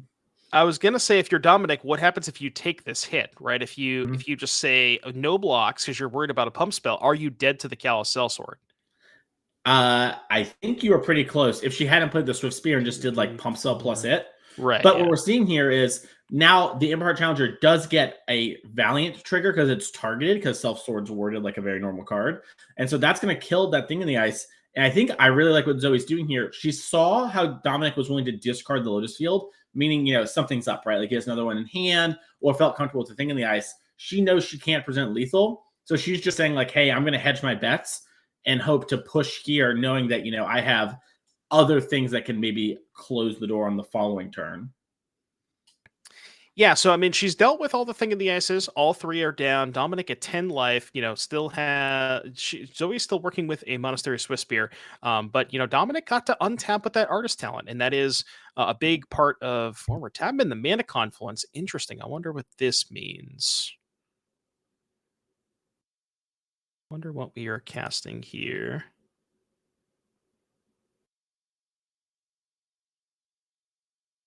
Okay, we're making some mana. We got the the island and the forest out. Things are happening now. Okay, Lotus Field, you're gonna sacrifice those. It's time to say what Dominic's doing as the caster for the next 5 minutes. As we're going to see an island get tapped. That's probably going to be a hidden string. So we'll have to see exactly what he wants to do. And we're going to trigger sleight of hand. I'm sorry, artist talent for some looting every time. Looks like we're actually going to use the forest. That's going to trigger hidden strings. That's going to trigger artist talent. We're going to get a discard and a draw. The very powerful talent here that you're going to be seeing a lot of this weekend, as Phoenix players have adopted that in mass, and some Lotus Field players are adopting it as well.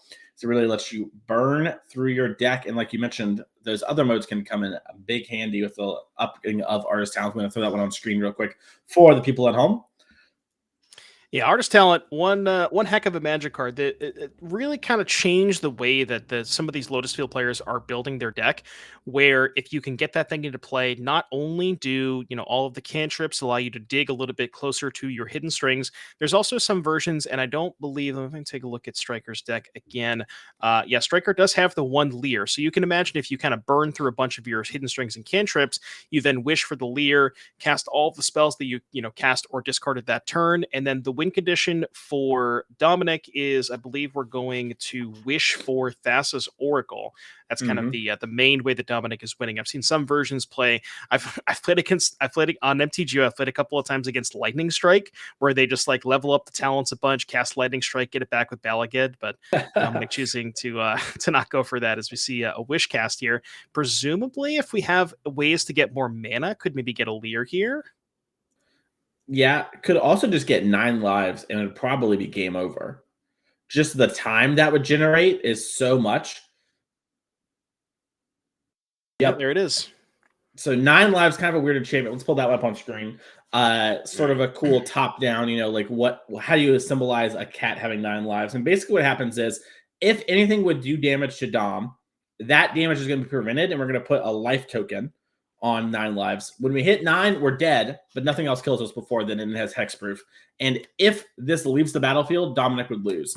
So, for example, Zoe had upheaval like it was cube, Dom would lose. Believe it or not, Zoe's Rakdos aggro deck does not have anything like that. So what's going to mean is Zoe's going to need to deal damage 9 times. And with Dom being at 9 life, that's just, an insane amount of life gain for him here. That's 2 down, 7 to go on Dom. Yeah, and importantly, the 9 lives counts specifically not the amount of damage that you're taking, but just when a source would deal damage. So even if Zoe were to pump up the creatures, that's still, regardless of how big the creature is, it's still only 1 counter on the 9 lives. So it does buy Dominic quite a bit of time. Really needs to, try and sort of has the graveyard already set up, has the hidden strings and the pour over the pages. Only 1 Lotus Field in play. Ideally for Dom, would want to find a second one. But yeah, from here, it's just, he's got some time to set up, just needs to find the pieces to be able to assemble that kill and, churn through the deck, eventually cast the wish from the graveyard, and then wish for the Thassa's Oracle. Yep. A big thing to note here, too, at 9 lives in this matchup is it's very good, like, when you're at this low life total, but against something like Burn, like Devin mentioned, it's each instance of damage, right? So Shock would still, essentially be doing kind of a similar amount of damage, right? Like, if you think about it, 9 from the 1 is very similar to 2. In this situation, though, Zoe doesn't play many burn spells. She has, these Cal Stealth Swords that act like flings, but she has a bunch of pump spells, and the pump spells just do nothing against Zoe. I'm sorry, against Dominic here with the 9 lives. So Zoe has a lot of essentially just dead draws in her deck. And that's why you see players play this, as the Rakdos aggro deck is the premium aggro deck in the format. Yeah, so yeah, from here, Zoe really just wants to keep applying like more haste creatures. Ideally, would be her best, bet at this point to get more counters off that 9 lives. But at 4, got a little bit of ways to go. Maybe it looks like deploying potentially. Okay, I thought I was going to say if we're playing a mouse here, but we'll see exactly what Dominic has in the tank here.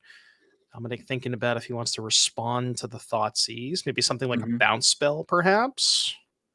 Yeah, it looks like it's just hidden strings. Looks like maybe we're just confirming life totals there. There's a lot of pain lands on Zoe's side, so it's very easy to be like, I'm at 11. I thought you were at 12. Oh, I missed that spell. My bad. We've all been there. Emberheart Challenger comes down. So currently next turn, we can get to 7 on the lives. And if we have double Self Sword, that would be 9. But, Dominic had a little bit of time to set up, but that time window is closing. We could also just, like you mentioned, Devin, draw some Swift Spears. Game's over. Yeah, Dominic can, buy some time with the 9 lives, but if he doesn't have anything left over, then, it's not really going to do a ton. Can't get a quite good look at Zoe's hand. I think I saw a Monstrous Rage. That one's not going to do too much against the 9 lives, but yeah, we're going to go up to 7 here, and, Dom has only got 2 lives left. Yeah, it looks like she had a Slickshot show off that she's deciding to instead put aside for now to dodge Anger of the Gods. Could have put Dominic dead, but now if Dominic draws Anger, which he did, Zoe's not out of it yet. And if she draws land, she can Hazoret and attack. So this plotted Slickshot show off is huge. You see Dom tanking. He's figuring out what he needs to do. Of note, Artist Talent also reduces the cost of instant sorcery because we are on Talent 2.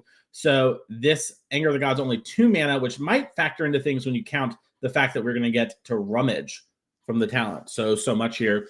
Zoe, very heads up play, knowing these decks play sweepers. That was her biggest way to lose. Oh. Yeah, not exactly sure what Dom drew the turn prior. I know you said he drew an Anchor this turn. Might have just been a brick, but yeah, can maybe, loot away into potentially looking for a Leer, right? Because the Lotus Field produces 3. The Anger costs 2, so you have 1 floating. I guess you still don't have the extra mana left over to strings, even if you do find the Leer. So Dom would still probably not be able to kill this turn. I think, but oh yeah, it looks like there's Anger. It's really interesting that Dom played the Botanical Sanctum last turn. With the Artist Talent, I would imagine you want to hold some lands. So it's possible that Dominic just drew a land and was like, oh, maybe I don't need this mana. The Monstrous Rage can save the Swiss Spear. Yeah, and that's massive. And then the Heartfire Hero does 1 damage. Oh, sorry, it will die. No, because it gets X out. Yeah. But the Swiss Spear plus the Slick Shot is the last 2 lives for Dominic. Yeah. And so all Zoe needs to do here. Okay, so now Zoe is saying lethal is face up to you. Now, there's an Artist Talent. I don't know if Dominic has declined the trigger already because what is that? You may, right? Chilling. I wonder if that's to represent the Artist Talent trigger. I think it is. Okay. I was a little confused by that for a second, Mason. It's some Lorcana thing, yeah. Yeah. And so I could also just be like Storm Count. Maybe he keeps track of Lorcana cards. I'm not a Disney head. I don't know. All right.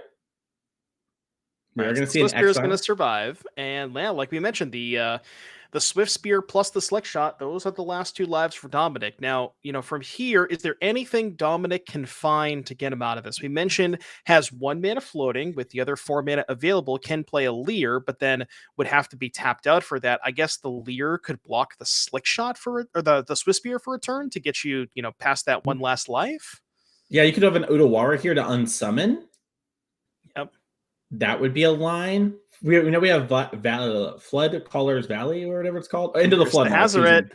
Yeah, You and mentioned a now that's Hazard. the third attacker that's lethal. We saw this Hazard kind of be a begrudging keep before. Dominic's going to extend the hand. Zoe Riedemann moves on to 2-0, trying to lock up her spot in the Invitational at the end of the year. She has played so many of our events. She is a grinder. You see her here in the NRG series. You see her at the RCs. She's competing in Magic so much, and she wants to go back. And, missed last year just barely. This year, she does not want to miss. We can't wait to see how her event goes for the rest of the weekend here. But, Devin, time for a backup match. We have a bit of a spicy one. Oh yeah, so we saw we saw Andrew Wolfius. I saw the deck list for this, and we had to feature this on camera at some point. For people who have not been playing Pioneer recently, you may not be familiar with this Demir Ninjas deck. As we see, looks like didn't quite get a good look. It looked like Andrew maybe won that game, but Demir Ninjas. If we can get a look at the deck list, this deck is really sweet.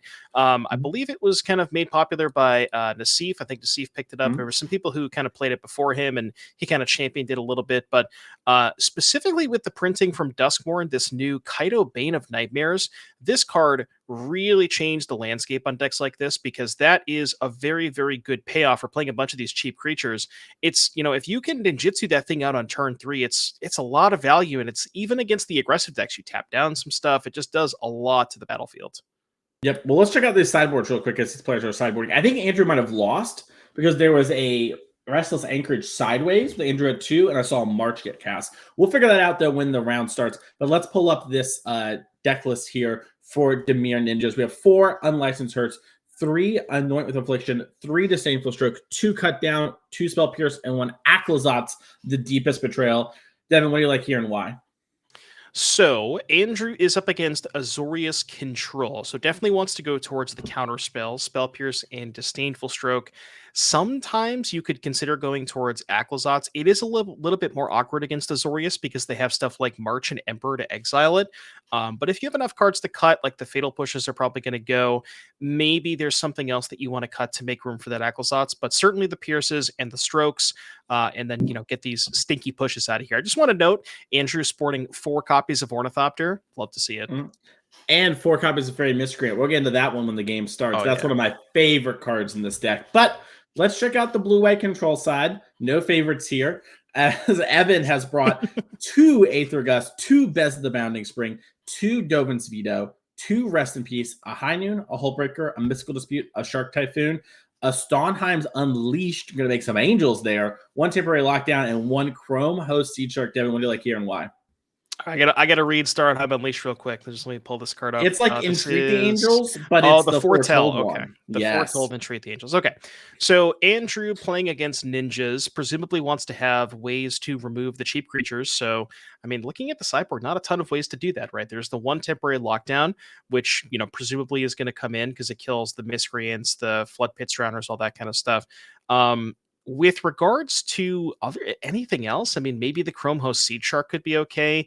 Beza is not super great because a lot of Andrew's creatures do have flying, so Beza does the bodies don't matter too much. Mystical Dispute's pretty good. Andrew has a lot of blue cards, but other than the Lockdown, the Dispute, and maybe the Seed Shark, I'm not really seeing a ton here for Evan. Yeah, and I don't know if Evan needs a ton either. Andrew's deck has some elements that are very frustrating and hard to answer, but those are few and far between, and we're playing a lot of supporting cards like Fairy Miscreant, like Ornithopter that we talked about, that if you're able to pick apart a little bit, like these control decks do well, they're not going to really amount to much, right? So this is a very interesting spot where the games can be very, back and forth, but sometimes Evan's just going to have sort of the right cards at the right time-ish. And let's cut down to our feature match area. It looks like our players are shuffling up and dealing their hands here. It looks like Evan maybe is mulliganing, maybe was taking a little bit longer to sideboard shuffle there, but Andrew has decided to keep, it seems, and does look to be on the play here for game number 2, meaning we lost game number 1. Yeah, and we just wanted to highlight this Ninjas deck because this deck is so cool. I've played a little bit with it, and specifically, just as I was talking about earlier, Kaido Bane of Nightmares. If we can get that one up on the screen, just does so much. You're playing things like Ornithopter and Fairy Miscreant, which in general are just incredibly weak cards, just so you can enable a turn 3 ninjutsu kaido more often, because the card is that powerful. It Mhm. just, able to lock down a creature for a turn. The turn that you hit with the kaido, you get to, draw a card off of the 0.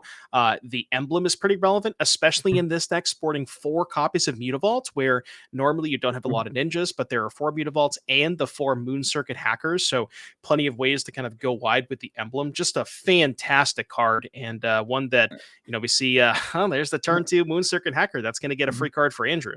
Yeah, using Mockingbird or something that can copy the ninjas. And I was going to say, this is the other reason to have cards like Ornithopter. Moon Circuit Hacker is such a well-designed, awesome magic card. He has ninjutsu for 1, and when it deals combat damage to a player, you may draw a card. If you do, discard a card, unless it entered the battlefield this turn. So on the turn it enters, and sort of the first time it hits, you just get the card for free. It's so sick. And I know if you're at home and you're a little skeptical, this might just look like, oh, we're featuring kind of the meme deck, right?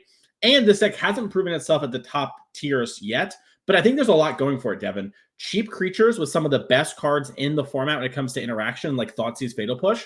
We've seen decks like this succeed, and even though this one looks a little memey having names like ninjas, as we're going to see another Moon Circuit hacker, whatcha, believe it, coming on in here. It does have a lot of just powerful game like this, right? And so you do have to play some cards like Fairy Miscreant and Ornithopter in order to help enable these things all the time, but we might even see as time goes on that those cards might go down. I think Fairy Miscreant might always stay, as it just draws a card for every Miscreant you have in play. So with these ninjutsus, it's so strong. We've been using Mockingbird, but imagine it was a Miscreant. We played another one. Things could be going crazy here. We're going to discard that Mockingbird from Andrew here to the second one does loot. And now Andrew gets to play that tempo game that we've seen blue-black decks do in all the other formats, and something that the players aren't accustomed to playing against here in Pioneer. We're going to see how Evan does. Evan is finally on turn 3, meaning he gets to play his game, as he has a handful of Wandering Emperor, Starnheim Unleash interaction. What I found pretty interesting about last turn, and I think why this Ninjas deck is so cool, is Evan had the turn 2 normalize, right? Mhm. Evan had the ways, so normally you're playing blue-white control, you say, okay, whatever you spell you play on turn 2, I'm just going to counter. But Mhm. Andrew didn't even play a spell. That's why these ninjutsu cards are so powerful. And you can imagine if Andrew follows that up with a Kaido this turn, say attack with all 3, and what is Evan going to do if there's a Kaido? You can't normalize the ninjutsu. So just a ton of ways to play through blue-white control. You were mentioning the Fairy Miscreants. I know that we kind of made a little fun of the Ornithopters. I have seen some versions of this Ninjas deck removing the Ornithopters for Spyglass Sirens to get a maybe a bit of a higher card quality. I know Nassif has been doing some work on this deck, and I think that's what he was doing. But interesting to see how that comes moving forward. No Kaido here for Andrew. That is definitely the card he wanted the most. Yep. And we're going to see a Mutavault, though, which is an amazing card versus the Supreme Verdict decks here. And we're going to see a March for the Lily Light get to the Moon Circuit hacker here, excuse me. And now we're in Wandering Emperor territory. Of note, we do not have the 5th land for our Teferian hand, but I think we have a Memory Deluge as well. So we have, Andrew, what we like to call the squeeze when it comes to blue-white control. We got Deluge, we got Emperor. What are you going to do? Yeah, you play into one, that you play into the Emperor. All right, I'll cast the Emperor. You don't play into the Emperor, well, then we'll just deluge. I think I may have spotted some Angels in Evan's hand. I think that is the Starnheim Unleashed, that kind of full art, weird promo version. And we see a Disdainful Stroke on the Emperor. That's a pretty good turn here. Pretty good setup for Andrew. See, Evan falling down to 8, still has the Mutavault available. So even if Andrew's board gets swept, at least has something left over with the Mutavault. But notably for Andrew, still no Kaido. Now, there is one interesting thing, couple that I wanted to point out with regards to Moon Circuit Hacker. The old Kaido, though. The other Kaido, okay. No, OG Kaito, this is one of my favorite Planeswalkers of all time. This one comes in, it faces down the next turn, so we won't be able to interact with it even if we could. But basically, you draw a card if you attack this turn. And if you don't, you loot, so draw, then discard. But it also makes ninjas and gets an emblem that basically pulls creatures from the deck. Don't worry about the emblem. What's probably going to happen is this is just going to draw cards every turn for Andrew here. And you're seeing Evan sort of in the squeeze here, can main phase this Emperor in order to play around cards like Disdainful Stroke, but is just going to be having some real issues with Mutavault on play. And if we draw that Kaito plus a land, we're going to be able to make an emblem and attack and put some real power on the board. Yeah, the other Kaido is, I think, just, well, not quite lethal, right? Because there would be 5 with Evan at 6, because the Mutavault would be 3. The Flood Pit Surrender doesn't get pumped. What I was going to mention last turn, which is there's something that sometimes comes up with this ninjas deck, where when you're drawing cards in combat with Moon Circuit Hacker, you can actually still ninjutsu an end of combat. So sometimes what happens is if you say, attack with Moon Circuit Hacker, you draw the Kaido off of the hacker, you can still ninjutsu an end of combat because it is still considered an unblocked attacker. Yep. And Aclazot's the deepest betrayal Ooh. here for Andrew. He decided to bring it in. It's a card that can get stuck in hand sometimes, and due to the counter spells. But when you have so much looting, like Andrew's deck does, you just don't care. And here's Aclazot's coming down. That is a unstoppable threat here. Even if we Supreme Verdicted, it's going to come back. And we're seeing Andrew also have these Mutavaults that are causing real issues. This Flood Pit Drowner can't get, Wandering Emperor because it has Vigilance. So Andrew really putting some hurt here on Evan. Also, Evan has to be so careful playing against this deck, right?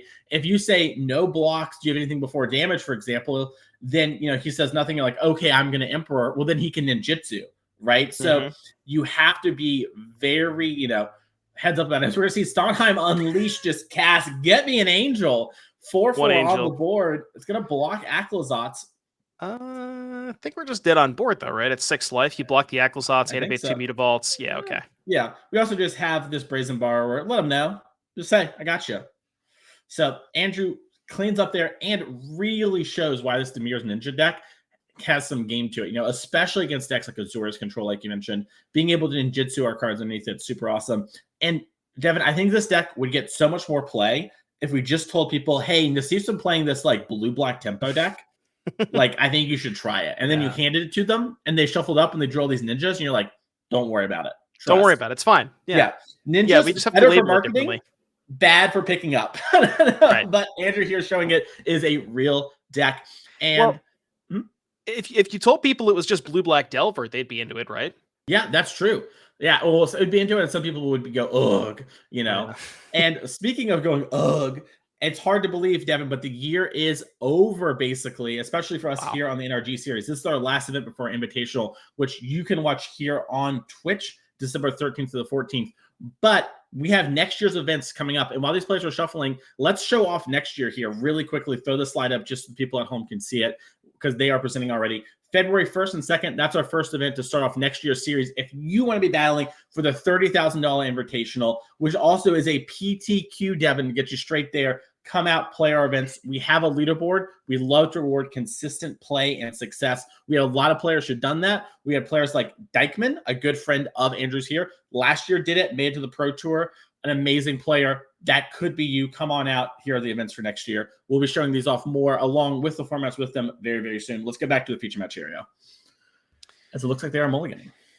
Yeah, and that game too was just kind of a perfect example of the Dimir Ninjas deck just firing on all cylinders. Andrew had the 1-drop into the Moon Circuit Hacker. The turn, Evan left up normalized the 1 turn. Andrew had another ninja to punish. Evan really wasn't ever able to convert that normalized because not only do you have the ninjas, you also have flash threats. So even if you're not spending your mana on a ninja, you can just say, well, I'll hold up a Flood Pit Drowner, not play into your normalize. So Andrew has a ton of game against the blue-eye control deck, along with all of these creature lands, right? Mutavault, Hall of Storm Giants, and the Mutavault's also getting pumped by the Kaido emblem.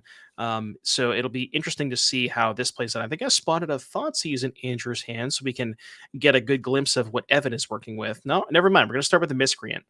I like this. Get the Miscreant down, and then next turn, if you have like another one, you just go Thoughtseize in the Miscreant, and your opponents need to have like 2 counter spells, or they might just counter the Thoughtseize, right? Evan doesn't know what's going on here.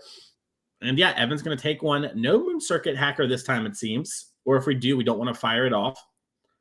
Yeah, potentially wanting to fire off the Thoughtseize post-combat. This will almost certainly trade for a counter spell. Yeah, you almost certainly want to, especially because you're not even sure that your counter spells are going to be live next turn if Andrew just goes for a Kaido. Second Thoughtseize. Had it. As we're going to look at the hand here now, we're going to have Memory Deluge 3 steps ahead, Get Lost, and No More Lies. Only one card that really doesn't just answer things here, but sometimes you do want to take the answers. Devin, what are you thinking here? It looks like he's going with Memory Deluge. Yeah, it really depends on what Andrew's next threat is, because if it's a Kaido Bane of Nightmares, he would probably just take the Get Lost, since you don't really care about either Counterspell, and Get Lost is the only card that can interact with that card on Evan's turn. So by taking Deluge, it kind of signifies to me that Andrew doesn't have a Kaido that he wants to play next turn, and maybe expects this game to go a little bit longer. Yep. Andrew does have a disdainful stroke in hand. So it does look like he's maybe saying, like, hey, Azor's control only has a few cards that really matter. Everything else is really redundant. I'm going to fight over those few cards that matter and maybe play a longer game than I would normally like to.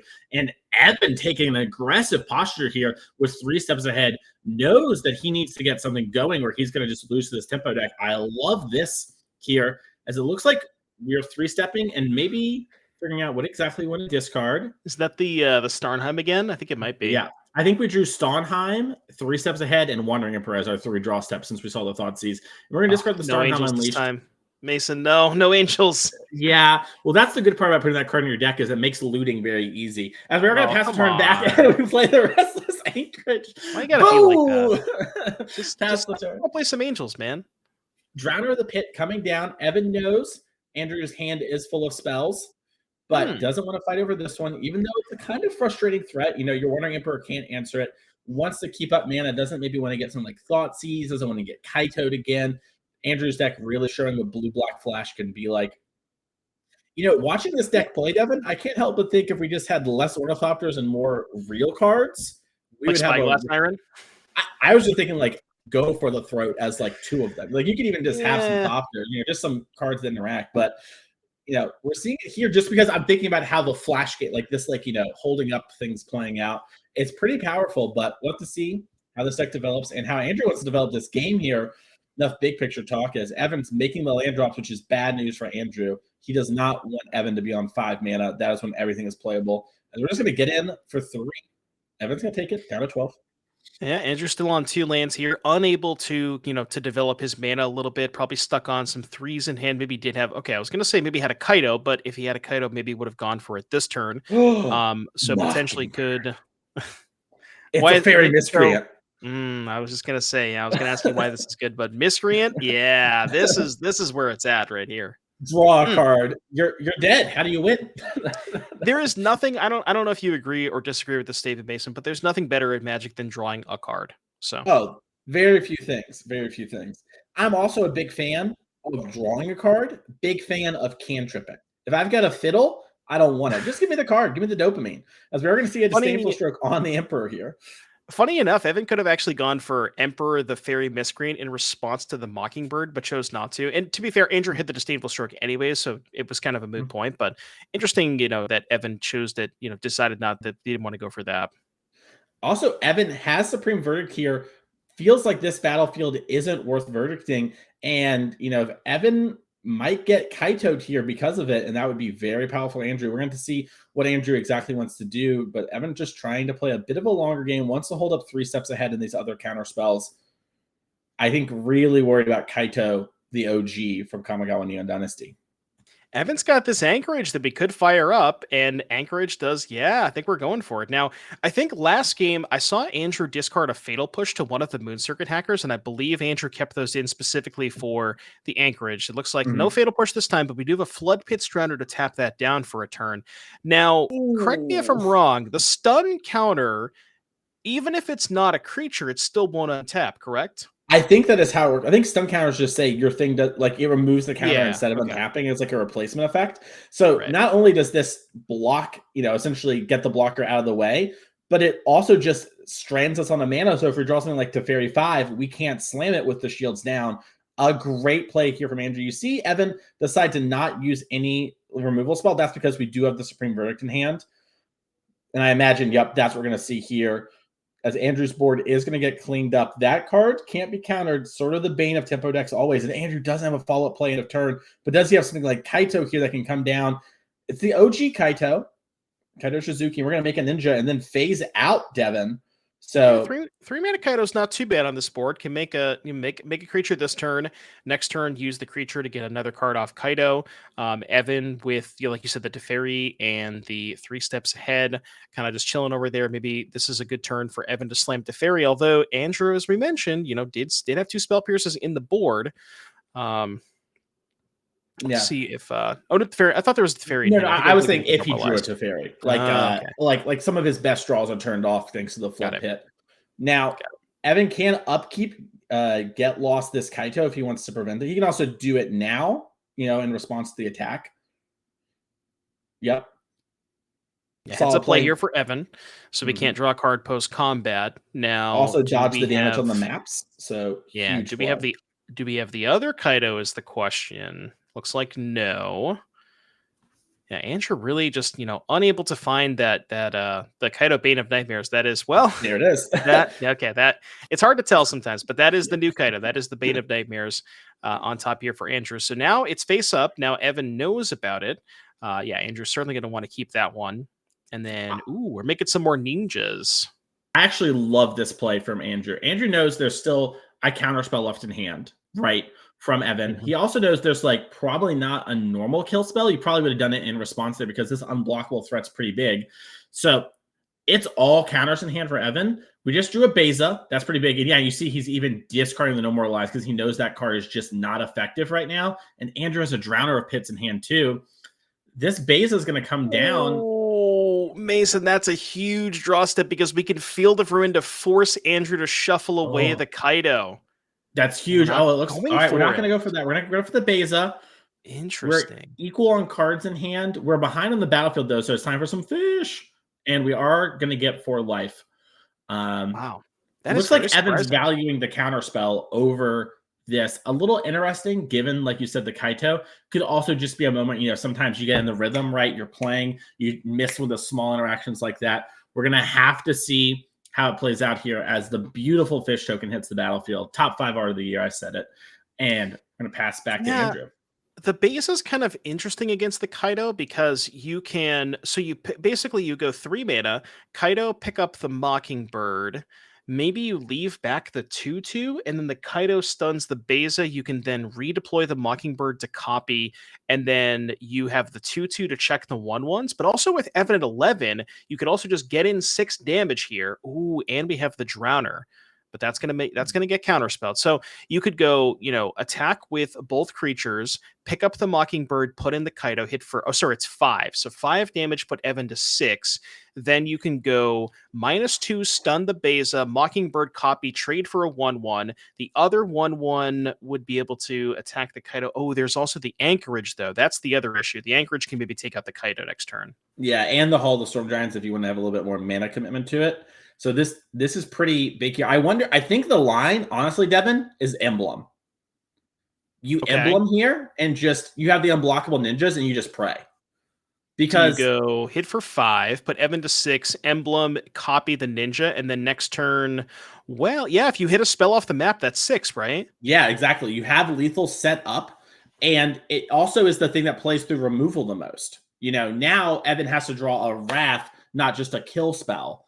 So something like Get Lost with the Wandering Emperor becomes a little less impactful. Looks like Andrew's going to use the Beza, though, maybe in hopes to set something else up here. I also wonder if Evan feels like he can handle the Kaito, was going to just take the one hit, and now has that Field of Ruin set up for a Mutavault later, which could have been a huge problem. So Evan maybe thinking 3 steps ahead here, but let's see exactly what we're going to do, as Evan cannot block these ninjas per their text.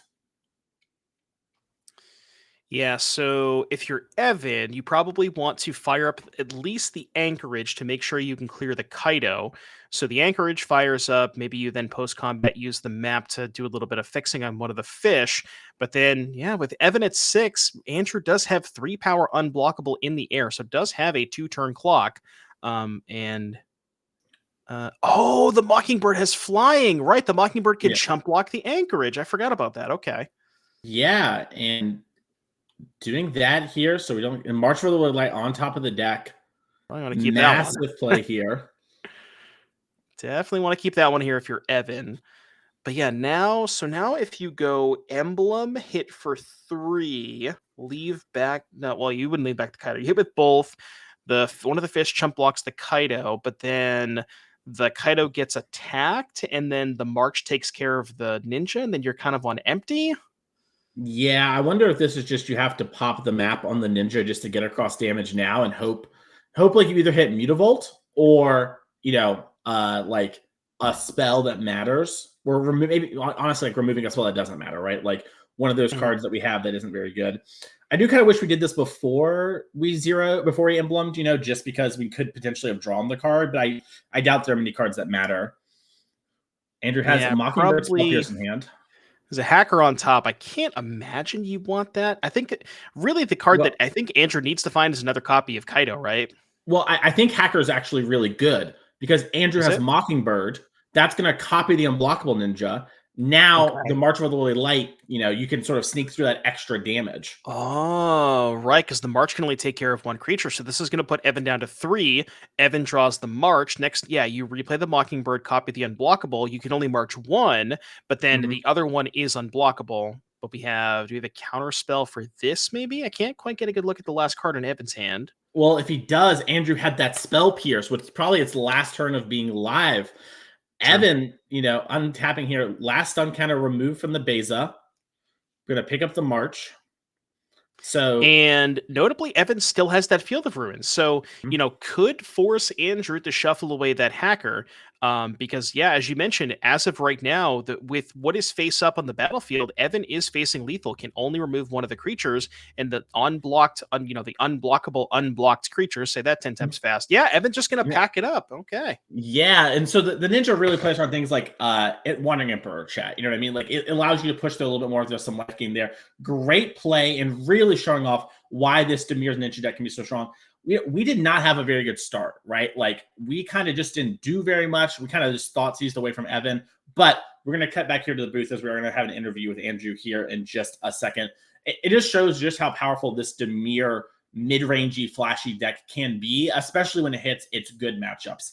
And I think that's kind of a big sign, right? Like, in one way, you could argue, well, obviously, if it plays its good matchup, it should do well. But if it's playing its good matchups and struggling in the games where it's not functioning super well, right? Like we kind of saw in that game, that's a pretty big sign to stay away from the deck, right? It's like, hey, I'm supposed to beat this deck. I kind of had a bad start and I wasn't really in it. That showed just how powerful some of these cards line up. And now, if you can get your bad matchups to be kind of reasonable, then suddenly you have the position. I'm sure your deck has a chance to be a well-positioned deck on a weekend. And I think there's a lot of leg to this deck, and I'm really excited to see how players like Nassif push this archetype forward in the coming weeks. As Pioneer kind of lost the limelight, but there are still a lot of people playing it. There's still Magic Online challenges, right? And there are going to be stuff like us and other people that do Pioneer events from time to time. So it's going to be really interesting Mhm. to see the deck's evolution. Right. And one interesting thing about that game in particular was how well the ninjas lined up against counter spells. Right. Normally, counterspell, as we talked about, counterspell is very good against the turn 2 plays from the creature deck because they're usually tapping out on their own turn.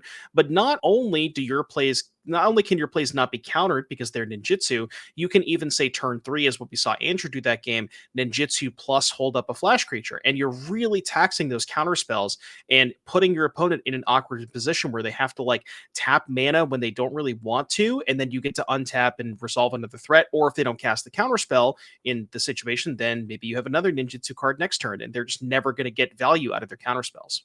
Yep. And back-to-back rounds there, Devin, we saw just how good Mockingbird is out of these cheap Mm-hmm. blue aggressive decks, right? In that game, just the fact that it was a 1/1 unblockable because of the Kaito token was massive. And it might not seem like that big a deal, right? But when you're going to play a deck a lot, things like that are going to come up. And having those small synergies with cards you already want to play is so, so nice and appealing. So we actually have Andrew sitting down here for the feature match post game interview. So, Andrew, congratulations on being 2-0 with the Thank you. very sick Ninja stack. How do you feel after that kind of very exciting round 2? It was pretty close. It was pretty close. Game 3, I didn't know if I was going to get there or not. I was drawing pretty poorly near the end. Yeah, we were mentioning that your draw wasn't quite coming together, but you were still able to kind of pull it out there. Talk to me about what kind of brought you to playing this deck for this weekend. I used to play a lot of ninjas in Legacy, so it just kind of Mm. translates over. And the new cards that are printed in Duskmore really push that deck to be, I think, quite good right now. Yeah. One interesting thing about the matchup in particular that we saw, in that, especially in that game 3, where, your opponent held up Nobilize for a couple of turns and you had to punish them. You got to punish them with just, ninjutsuing at a couple of Moon Circuit hackers and holding up flash threats. So as far as the matchup is concerned, it feels like that's got to be one of the better ones for ninjas, I would guess. It depends. It really depends on It fluctuates. I really had it was pretty frustrating that third game because I really wanted him to get lost, those ninjas that were coming in, because I really need to resolve Kaito. If you really get stuck on your mana, the blue white control can really punish you pretty hard. So what are the matchups you're not wanting to see when you bring a deck like this to the tournament? If someone's at home, they see this like, okay, I'm going to get this deck. What are they hoping not to run into? My good friend Steven Dykman's been playing this Zur deck. I played with my buddy right before the event, and I got crushed consistently. And Enigmatic is also a really problematic matchup. Those overlords really can take over the game very quickly. Yeah, the last question I had for you, I'm not sure if you've seen maybe some other versions that I've seen some people cut the Ornithopters for Spyglass Sirens, and I don't know if that's something, you're sporting the 4 Ornithopters today. How do you like the Ornithopters compared to something else like that? So the Spyglass Siren promotes more consistent gameplay, but the Ornithopter really promotes really explosive early games. And it also, in matchups like Phoenix, for instance, you can go put your Ninja into play, put your Ornithopter in hand, then just play your blocker. So you can really protect Kaito pretty consistently with Ornithopter, much easier than you could Spyglass Siren. But the maps are pretty, getting those extra incremental points of damage really are pretty good. Yeah, we saw in that last game how much the maps matter on unblockable creatures. So it's going to be really interesting to see how this deck develops over the rest of the weekend. And we can't wait to see how your record develops as well. So go take some time before this round is over and relax. Thank you so much for joining us here. Thank you so much for having me. Thank you. Of course, anytime. And Devin, with that, that's going to do it for this round. We're pretty deep into the round time-wise from what I can tell. So we're going to take a quick break, pick our feature matches for the next round, and we'll see you all back here in just a couple minutes. See you soon.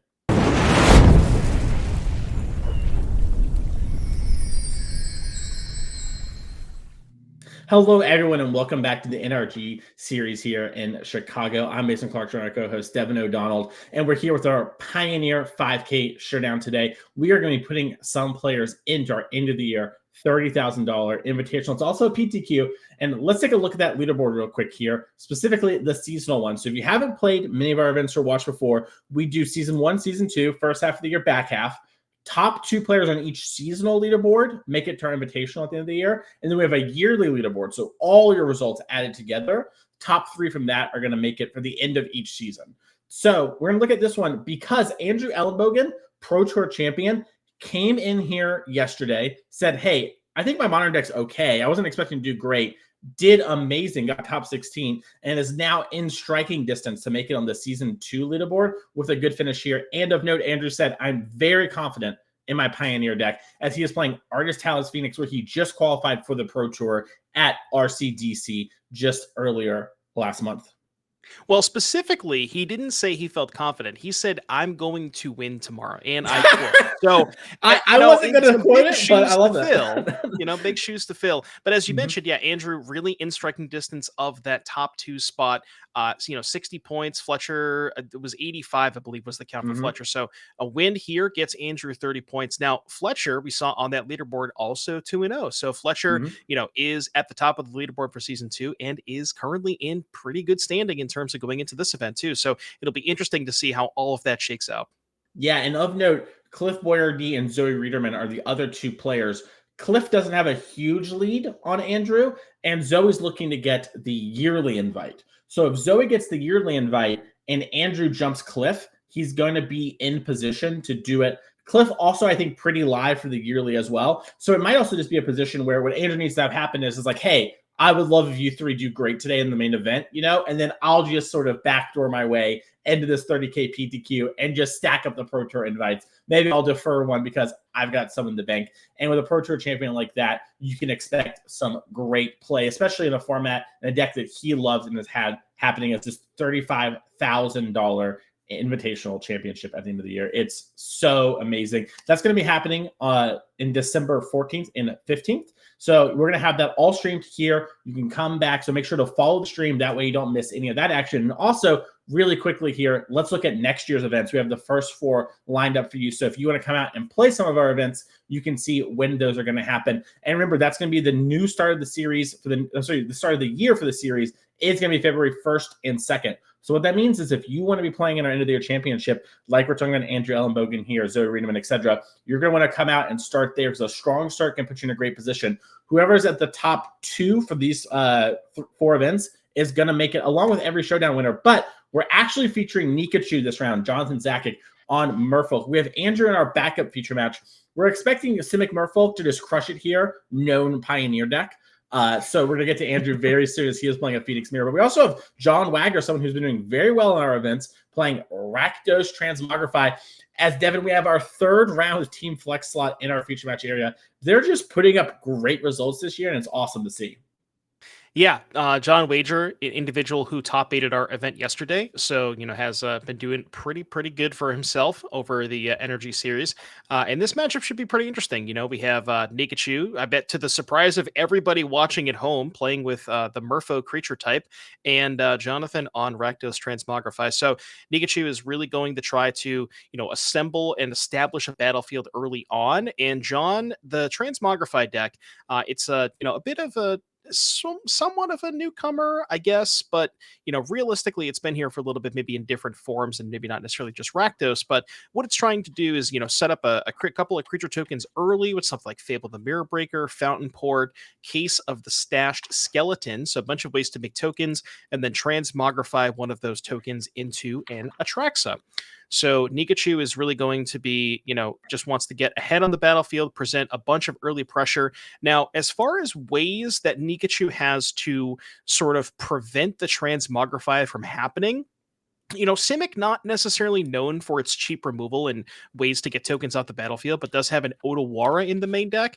And then notably, once the Atraxa hits the battlefield, actually features 4 Flood Pits Drowner, which is a card we saw last round in the Ninjas deck, and another card from Duskmourn for Unable to Scream, which is a way to, sort of invalidate the Atraxa.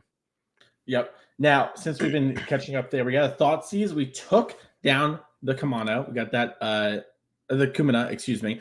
They got answered. And then we developed some more Merfolk, and we had 2 Deeproot Pilgrimages, and we played one and got a Merfolk here. So now Jonathan's going to be able to sort of start building up a battlefield here. So we're going to see Volcanic Spite targeting that Cenote Scout. It's going to allow him to put a card from his hand on the bottom and draw a card. Worth mentioning here, Jonathan here, well known for content creation as Nikachu, does Merfolk stuff, but also won one of our Showdown events at the very first Modern Horizons 3 tournament. So you're going to see Jonathan next month at our end of the year championship for $35,000 on the line. So you could expect that. And of note, Devin, when he won the Modern event, you and I interviewed him. And at the end, he said, I literally think Pioneer Merfolk is better than Modern Merfolk. Now, he did say whatever that's worth, it's what he said. And he plays his deck a lot. So, he hasn't got a lot of chances to actually play his deck. But here we see him, kind of showing off 2-0. Maybe Pioneer Merfolk is a lot better than people are giving it credit for. If you're going to see a mutable activation, gets another Deeproot Pilgrimage trigger. Going to play this Deeproot Elite, I believe is this one's name. It's just a 2/2 in this situation. Oh, come on, a speaker, excuse me. And a speaker, yep. Yeah. So we've been talking all day about the impact of sets like Duskmourn and Bloomburrow in the Pioneer format. And, specifically if we're looking at Nikachu's deck, those 2 cards that I highlighted before, Flood Pits Drowner and Unable to Scream, because the Simic Merfolk deck is, not known for having a bunch of, good removal. It's not playing Thoughtseize, it's not playing Fatal Push, anything like that. What is, you need some ways to interact with creatures. And I think Flood Pits Drowner specifically is a phenomenal card. It's a Merfolk, right? 2 mana, 2/1. And it is also able to kind of get a creature out of the way. So, if John is able to set up something like Transmogrify next turn, Nikachu has ways to kind of play through that. And, very, very interesting. Nikachu, I respect Nikachu's deck list. It's just all 4 ofs, which, you got to love. Yeah, surprisingly, our first aggressive blue deck that does not play Mockingbird. I was expecting to see a couple Lords and some Mockingbird synergies along with, just some strong ETBs. But Nikachu deciding to not go that way this weekend. I'm sure he's tested that card out as he has, a Merfolk 1 trick. So he is going to try any card that could be a Merfolk. As we are going to see Torch the Tower, take down Kumina Speaker, and get a little scry because we bargained. And when we play the Case of the Stashed Skeleton, we bargain that. We get a little bit of smoothing going on.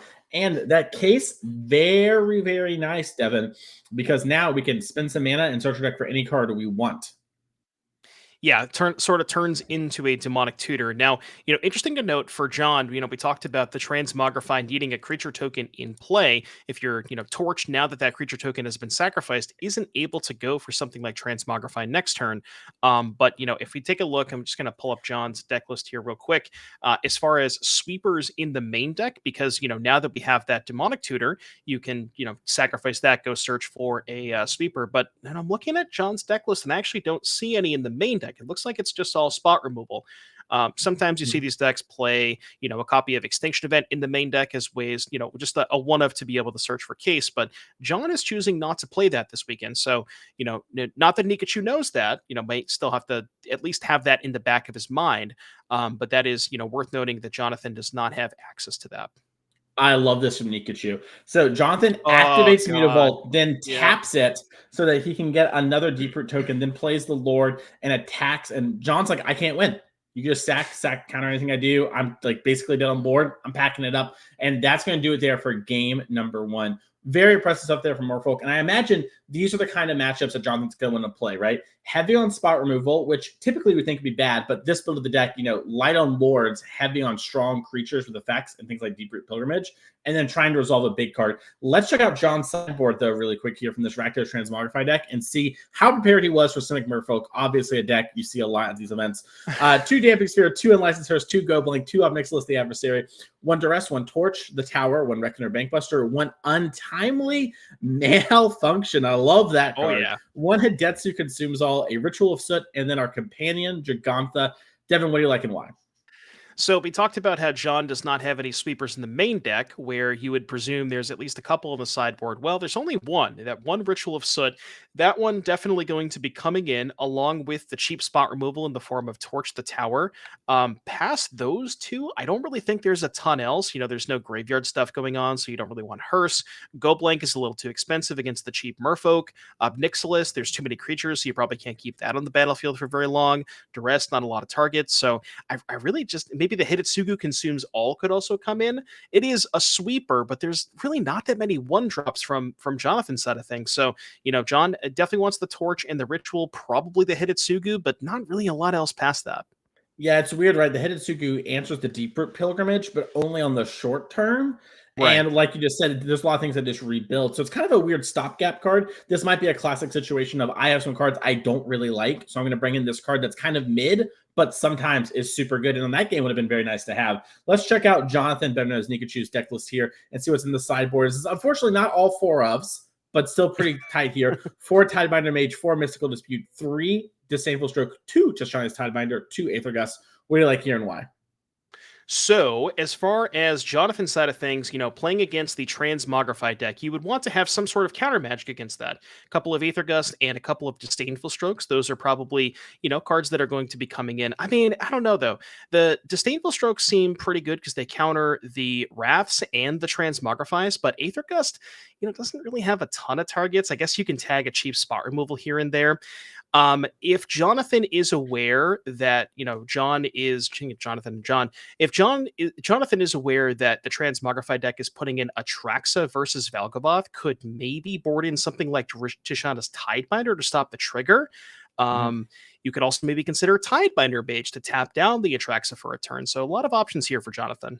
Yeah, I was going to say, I think you're probably going to have the Strokes because you're afraid of Extinction Event type cards and it hits Transmog. But then you can have Gust for the same reason. If the Atraxa lands and you draw the Gust, just Gust the Atraxa. So I'm curious to see how it goes there. Also, the 4 Tidebinder Mage shows me that Nikachu here, very interested in beating the Rakdos Valiant decks. It's like, I am not going to lose to those decks, and I wonder how bad that matchup is. We'll have to see here. As Jonathan's going to Thoughtseize Jonathan, and gonna see a hand of a 1-drop, a Cenote Scout. We might be able to get him there. 2 Unable to Screams, 1 excuse me, Sentinel the Nameless City, and then 2 Flood Pit Drowners. So a hand where I think you can take a couple different options, but Devin, I kind of like getting the Cenote Scout and hoping to get a little lucky here. Yeah, I mean, Jonathan keeping this hand on the back of the Cenote Scout, he does have the option, to try and dig for a land drop. But if that Cenote Scout is taken, you look at the hand, it's four blue cards and a Sentinel of the Nameless City. There's no castable cards here, and Jonathan really has to find some land drops. Yeah, I like this here for John, just kind of trying to, hope that Nikachu misses some land drops. I mean, even if he finds a land, the hand's maybe not super powerful. You got a couple of Flood Pits Drowners. If you find two lands, you can get to the Sentinel, but you were kind of a little ways away from that. Yeah, I wonder how much what Nikachu sideboarded if he's playing like this. Drew the Mutavault, I love this. Just playing it out like, hey, if you spend your turn doing something, I might want to get in for 2. So I might as well play it because I know I can just play my Bestage next turn and play you. I think I draw. And then pretty All cool right, off the top. Yeah. Yeah, Drowning two lands off the top. Two lands off the top here for Nikachu. Pretty good here because now you get to hold up the Flood Pits Drowner and threatening the Sentinel next turn. Yep. Flood Pit Drowner is a merfolk once again and has flash, vigilance, and puts stun counters. Then you can shuffle it and a target creature with a stun counter into their owner's libraries. I don't know if you've ever done this with Fable the Mirror Breaker, Devin, but it's a pretty fun time to do it with that. Yeah. As we're going to see a Shocked and Blood Crypt here and a Fable the Mirror Breaker from John. Yeah, just going to get his very powerful enchantment. We've seen this card for the last while now in Pioneer just be the fair deck thing of choice. Doing a great job in this deck of sort of being a creature for Transmogrify while also just a card you want to play. As Jonathan has to look here, and I wonder if he really values his Unable to Screams as just like, hey, you get a Traxa down, but I'll just invalidate that. Right. Yeah, this is definitely a big part of this matchup where, Jonathan has a decent number of ways to prevent John from, getting the Attraction into play, but also has the Flood Pits Drowners and the Enable the Screams to where, even if he has to say, okay, well, tap out for a turn, maybe let you put the Attraction into play, has ways to answer that. And, the Unable to Screams are face up, so John is aware of that. Now, that being said, Atraxa still draws 4 or 5 cards when it enters the battlefield. So, it's not necessarily a direct answer. It, obviously removes the 7/7 flying lifelink, but John's still drawing 4 or 5 cards, is, able to convert that into the next turn. But it's a lot better if, Nikachu has a bigger board and can maybe say, okay, well, Unable to Scream, I'm going to set up for lethal this turn. You know what I mean?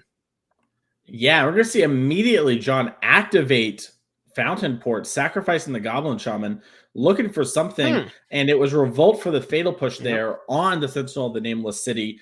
That's going to relieve a lot of the pressure there from John, and probably a sign that, John does not have a lot going on, right? Like if you had something like Transmogrify, you might want to wait and then on the next turn you get hit a little bit, but needs to relieve the pressure here. Nikachu going to activate the Mutavault, get an island on top. That one goes to the hand.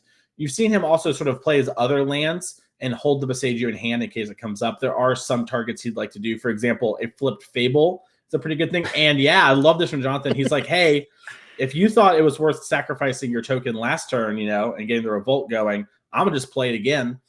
And gets to apply some good pressure here as the Fable the Mirror Breaker is going to flip. And a Reckoner Bankbuster was the pickup from John here. John's deck looks a lot like the Rakdos midrange deck if you played a lot of the format in the past, just sort of changing out a lot of the creatures for cards that help enable the combo.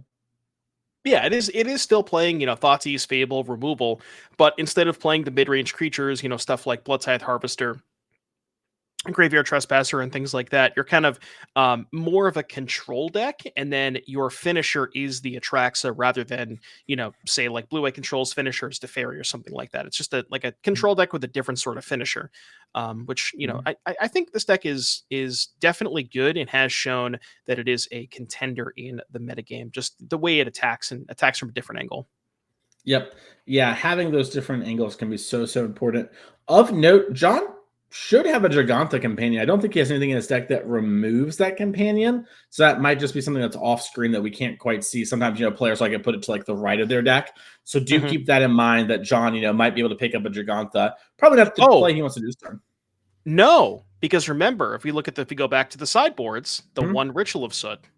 Oh, sure. That's a good point. I didn't see the Giganta in game 1, so I thought that might have been the case, but you're right. Ritual of Soot's a card he probably does want as we play Case of the Stashed Skeleton here.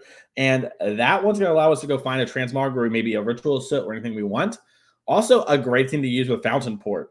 So and to see how he wants to do it. As we're gonna pass it on back to Jonathan. We have Mutavault and a Blood Crypt up. Yeah, so you could trying to think. Basically, Jonathan is in a position where really wants to make sure, like there's if there's a way for Jonathan to assemble a 2-turn lethal, that's what he's trying to figure out this turn. Maybe you say Flood Pits Drowner, the Reflection, animate the Mutavault, attack with everything. John trades Mutavault for Flood Pits Drowner, or even trades Mutavault for Mutavault, takes 5, falls down to 7, and then maybe the Mutavault can get the job done next turn. So we're going to start with Unable to Scream on the Reflection. And I don't hate this either, because now you could also consider playing the Beseiju, animating the Mutavault, attack with everything, and then if the Mutavault stands up, then you can go Flood Pits Drown or tap the Mutavault. But looks like John is just content with chump blocking the Sentinel, which also makes sense. Wants to make sure he's not taking a bunch of damage. Yep. And it looks like what we're going to do here is chump block with our flipped Fable that was unable to scream. So it's an O2. And then we're going to torch the tower, this Drowner of the Pit, get it out of the way. And I believe we're bargaining the torch the tower after we block. So we also get the scry here and the 3 damage in case there's any sort of weird pump effects. Good tight play there from John. I love to see it. And now from Nikachu, better known as Jonathan, we're going to figure out what we want to play here. And we have that map. I think we announced the map token, but we didn't actually physically do it. So we're going to see a Smuggler's Copter and then maybe just an activation of that map. Yeah, Nikachu really preserving this Beseiju. Has had the opportunity to play it a couple of turns and has chosen not to play it. We really want to maybe hold that up for something like to kill the skeleton, or not the skeleton, but the case rather, where if, John removes that skeleton from the battlefield to, as you see on your screen, solve the case, you could Beseiju that before it is able to be activated, and Nikachu decides against that, rather wants to deploy the land to potentially hold up a Flood Pits Drowner. Yeah, I think the fact that the case gets solved at the end of turn and can only be used as a sorcery has Jonathan being like, okay, I can take a bit more of an aggressive posture here and just set up to have a bunch of creatures and then hope to, maybe draw another creature off the top, ideally a Lord, crew this, Smuggler's Copter, and then get in. And with all these map tokens too, Nikachu might pick up some lands to Smuggler's Copter away a land into, a real spell. And that's how these sort of decks can take over these games. As you know, John has a lot of the tools to stop what Nikachu's trying to do, but it can be kind of tough. We do see kind of a funny land here in the hand of Jonathan. The tree? Yeah, the tree. The World Tree. When you have 7 lands, it just makes everything tap for all the mana. So that's a good way to have 1 land in your deck that enables Atraxa. Kind of a flex slot, right? So now, if the game goes super long, you can play it. You see some players just lean on Giganta. But John here saying, hey, I'm going to lose, a little bit of consistency in the early turns and sacrifice the second Mutavault that some players play in order to have this. And you see Nikachu taking a second to be like, what's that one do? So it's like it's the bigger Borg. As we see, the Flood Pits Drowner is going to tap down the skeleton. So now Nikachu, assuming, say, Nikachu bricks, you can go use the Flood Pits Drowner, animate the Copter, animate the Mutavault, get in with everything. Maybe Mutavault trades Mutavault. That's 6 damage coming across for Jonathan, putting John down to 6. And yeah, you mentioned if there's a Lord off the top here, maybe something like a Vidalian Hexcatcher, that could, make the clock a little bit bigger, as well as provide some sort of disruption here for Jonathan. Yeah, and I think we're going to probably see here, no matter what, we're going to leave it on top. We're just going to think through to make sure we're setting up lethal, because now you guarantee another mana for another point of damage, and you get to spread that around as well to play around some interaction. You can't get Fatal Push or anything like that. Oh no, John also tapped his Fountain Port, so that there are not going to be any extra cards coming within the hand here, so you can kind of push in this spot, and with the Unable to Scream, unless an Atraxa find some cheap interaction that can cover everything, you can push a ton of damage this turn fairly safely.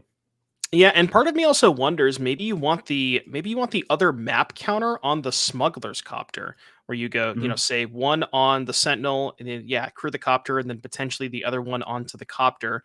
I think that makes a little bit more sense. Like you said, just kind of spreading around the power a little bit to make sure you're a little bit better against stuff like Fatal Push or any other removal spell that could happen. Although, like, yeah, it's tough. It's bad into Fatal Push straight up, though, right? Yeah, the Sentinel can't be pushed this turn specifically, so maybe as far as this combat phase is concerned, perhaps it's maybe better to just load up on the Sentinel. That is kind of tough. Yeah, I think once you like go on the Sentinel, you're maybe supposed to keep going on the Sentinel because it also plays around Torch the Tower.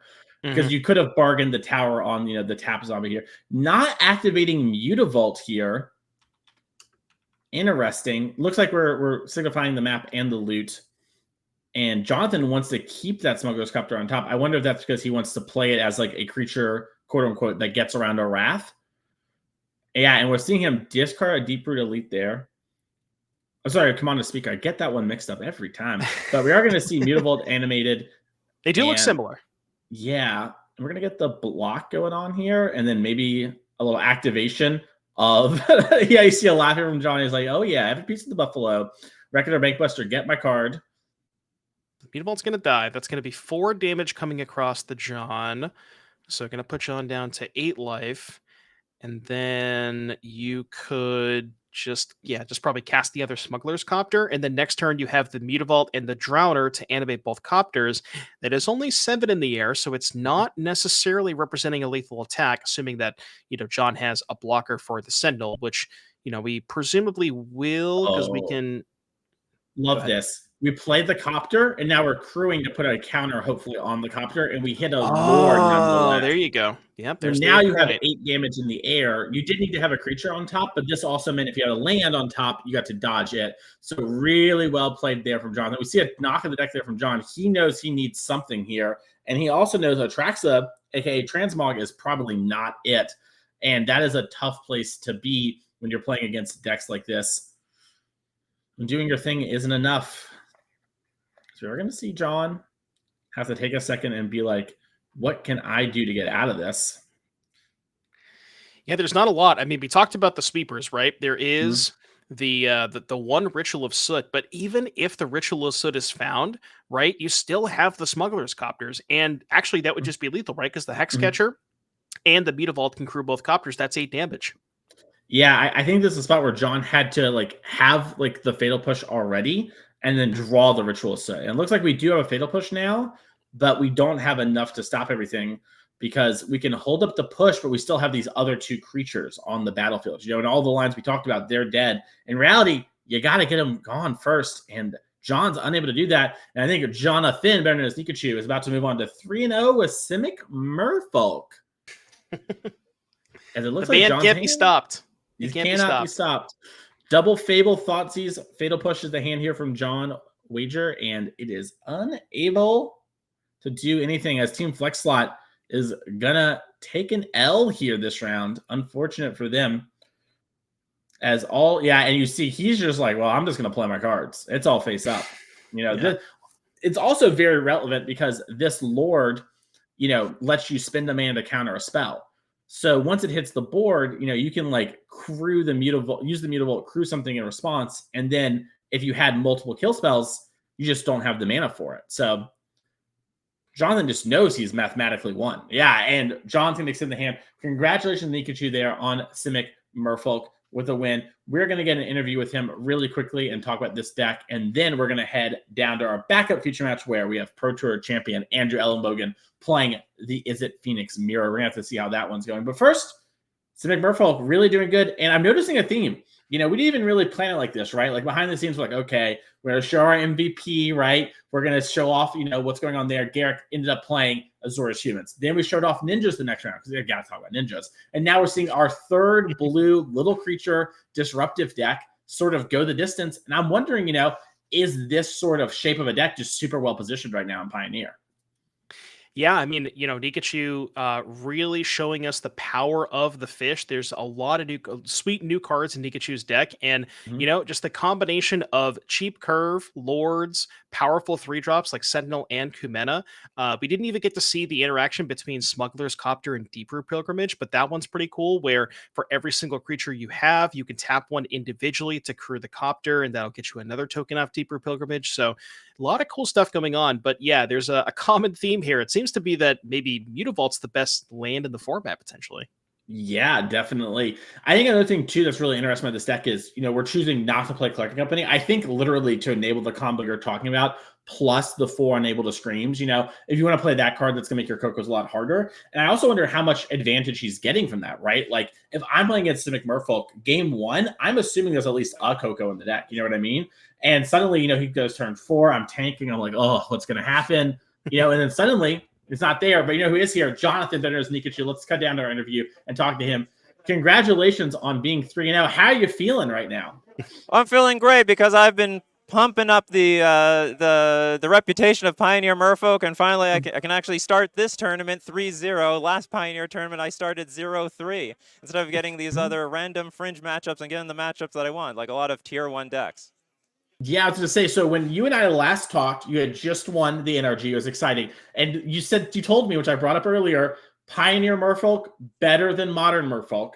So I'm going to ask you. More powerful in Modern and Legacy combined. Not even close. Not even close. All right. Well, you're starting off 3-0. You mentioned you're kind of getting the decks you want. Is this a deck that really excels in those kind of matchups of sort of like exploiting? Like what makes this deck feel that way and make you so confident in this? I am very good in any like really slow moving attrition matchup. So blue-eye control, black-red, vampire-like decks. Unfortunately, the bannings didn't favor me. I had a 90% win rate versus vampires. Okay, they can play their Sorin into Vein Ripper. I will just turn the thing into a nothing. I used to play with Witness Protection. Now they upgraded the deck with Unable to Scream. So now they don't even have a one power creature in play. But I have to say, also, I was much more confident in the last metagame. The new metagame has a bunch of prowess decks. And I'm not good versus any Slickshot deck. So I'm rooting for the blue-white control decks. I'm rooting for the Waste Knot, the black-red mid-range decks to all eat up those decks so that I'm going to end up playing those later on in the tournament. Yeah, when it comes to the list specifically, we've been talking a lot over the first couple of rounds about all these new cards from Duskmourn and Bloomburrow, and you're playing 4 Floodpits Drowner and 4 Unable to Scream, which, Simic, you don't necessarily associate Simic with good removal, but talk to me about these cards. How have these been for you? The main reason Pioneer Merfolk had no chance was because they had no answer to some brick wall in play. In Modern, in Legacy, any random creature you have on the board can be converted with damage because of the Island Walk Lords. You do not have that in Pioneer. That is why I put priority on the Smuggler's Copter. That unbanning was a huge deal to the Merfolk deck. I put priority on Kumena, Tyrant of Vraska, to also get into some unblockable damage. Deeproot Pilgrimage can go wider than my opponent has creatures, or worst case scenario, if they do have some gigantic creature in front of me, I will play some. Previously, I was playing with Witness Protection and Eaten by Piranhas, which basically turns the creatures into a 1/1 nothing. And now I've upgraded the deck with Unable to Scream and also Floodpits Drowner, which ended up being like a pretty good replacement to Eaten by Piranhas. It locks the creature down long enough and has and I like that it has flash, so I can surprise my opponent, but enough to keep those blockers at bay, because it was the blockers that really killed this deck for having any chance in the game. Gotcha. That makes a lot of sense. And I want to touch a little bit on what you said there with the surprise. And I want to look ahead to next month with champs. Now, you're already qualified, right? Today you're battling for glory, cash, etc. But, give us the it's just you, me, and 1,000 of my closest friends, and Devin. Are we gonna see Merfolk there, or are you thinking of mixing it up? You know what I mean? No, we're gonna see Merfolk. We're gonna see Merfolk. Okay. We're gonna see Merfolk and Pioneer, and also it turns out a lot of these cards translate to Standard, so I'm gonna try to make Merfolk work in Standard. But I will admit that I may not be locked into Merfolk in Standard. If it's like garbage, that that blue-black flash deck looks great to me. I can definitely play something like that. I was gonna say, I feel like, as long as you put in a couple hours trying to make it work, no one's gonna give you anything for saying you're gonna try it here, and you end up playing a Merfolk style deck. Well, either way, thank you so much, Nikachu, for coming on and talking to us. Hopefully, we'll be seeing you in our elimination rounds with this Merfolk deck, crushing it. And we're gonna give you a little bit of time to go relax because we've got some more Magic to show. That's right. All right. Well, we're going to cut down to our backup feature match. Andrew Ellenbogen is playing a Phoenix Mirror. And that was really great to talk to Nikachu about that Merfolk deck. It's really exciting. And it's also great to hear that he is going to try his best to bring it to champs. $35,000 on the line. Doesn't matter. Merfolk to the moon. And we're going to get our games updated here in a second to see exactly where we are. But we have the Is It Phoenix Mirror. Yeah, now I want to just pull up the deck list real quick here. Let me just find Ellenbogen. There are some differences in our decks here. Yeah, that's what I wanted to go over. So Ellenbogen is kind of playing the somewhat more, I guess this one's a little bit more popular as of recently. This one is 4 artist talent, less ledger shredders. I shouldn't say 0 because there are still 2 ledger shredders in the deck. But if we can get artist talent up on screen, this is a card that we saw on camera earlier in the Lotus Field decks, where kind of utilizing that to churn through a bunch of cards, eventually find the piece, set up the combo. With Phoenix specifically, it is whenever you cast a spell, discard a card, draw a card, get some Phoenixes in the graveyard, fuels Treasure Cruise. So fantastic card there. And then that is what Ellenbogen is playing. When it comes to fill-ups, there are also 4 talents, but no ledger shredders. Still 4 talents, though. Yeah, and it's important though too, because before artist talent, ledger shredder was sort of the card in the mirror. A lot of the early game was about posturing around that card. So we're going to have to see how that changes things up here, especially since Ellenbogen still has access to 2 of those shredders. That could be huge, specifically on our post-board games as well. It looks like Andrew is going to play artist talent on his turn 2 here. Be like, if you got Spell Pierce, you got it. If not, I'm going to be pulling way ahead. And Phillips just has a Free the Fae here at the Picklock Prankster. And we're going to get an adventure token and start going here. And I think this might be time shifted right here, actually. I'm not exactly sure. So this might just actually be game number 1 here, which is going to be sick for us to get to see the entire match, as Treasure Cruise is the pickup. And an Arclight Phoenix going to the graveyard, pretty important. Yeah, when it comes to the other small differences in the list, so Andrew is on 4 artist talent, 1 profs, 2 spell pierce, 1 torch the tower, and then and the 2 shredders. Phillips is on 4 artist talent, 1 profs. He's got an extra impulse and an extra axe, 2 pierce, 1 torch. So basically, he has an extra impulse and an extra axe, where Ellenbogen has the 2 shredders. And you have to imagine, as you mentioned, because of how frequently these Phoenix decks double spell, you would have to give this at least the slight edge to Andrew with the shredders, just because if that thing is cast on turn 2 and Phillips does not have an immediate removal spell, it's going to generate a ton of value for Andrew. Definitely is. And remember, Andrew Ellenbogen and his team were the one that really, popularized this artist talent as a big part of the deck. We saw CFT Soft, play some one of this in the deck, right? And some challenges, but never really unveiled the full 3 or 4. And Ellenbogen's team, System Magic, really did a good job there of innovating with the deck, even if it was the final hour when they decided to do it. And like you mentioned earlier, in his interview yesterday you had with him and Niall, he said, "I'm going to win today." Oh, he said that, and I quote. Yeah, and Andrew, he's down to talk a little smack. He's down to be very confident, but he doesn't go around saying that often. When I listen to Andrew talk or talk to him, he doesn't say, "I'm going to win." He's like, "Oh, I'm feeling good" or something.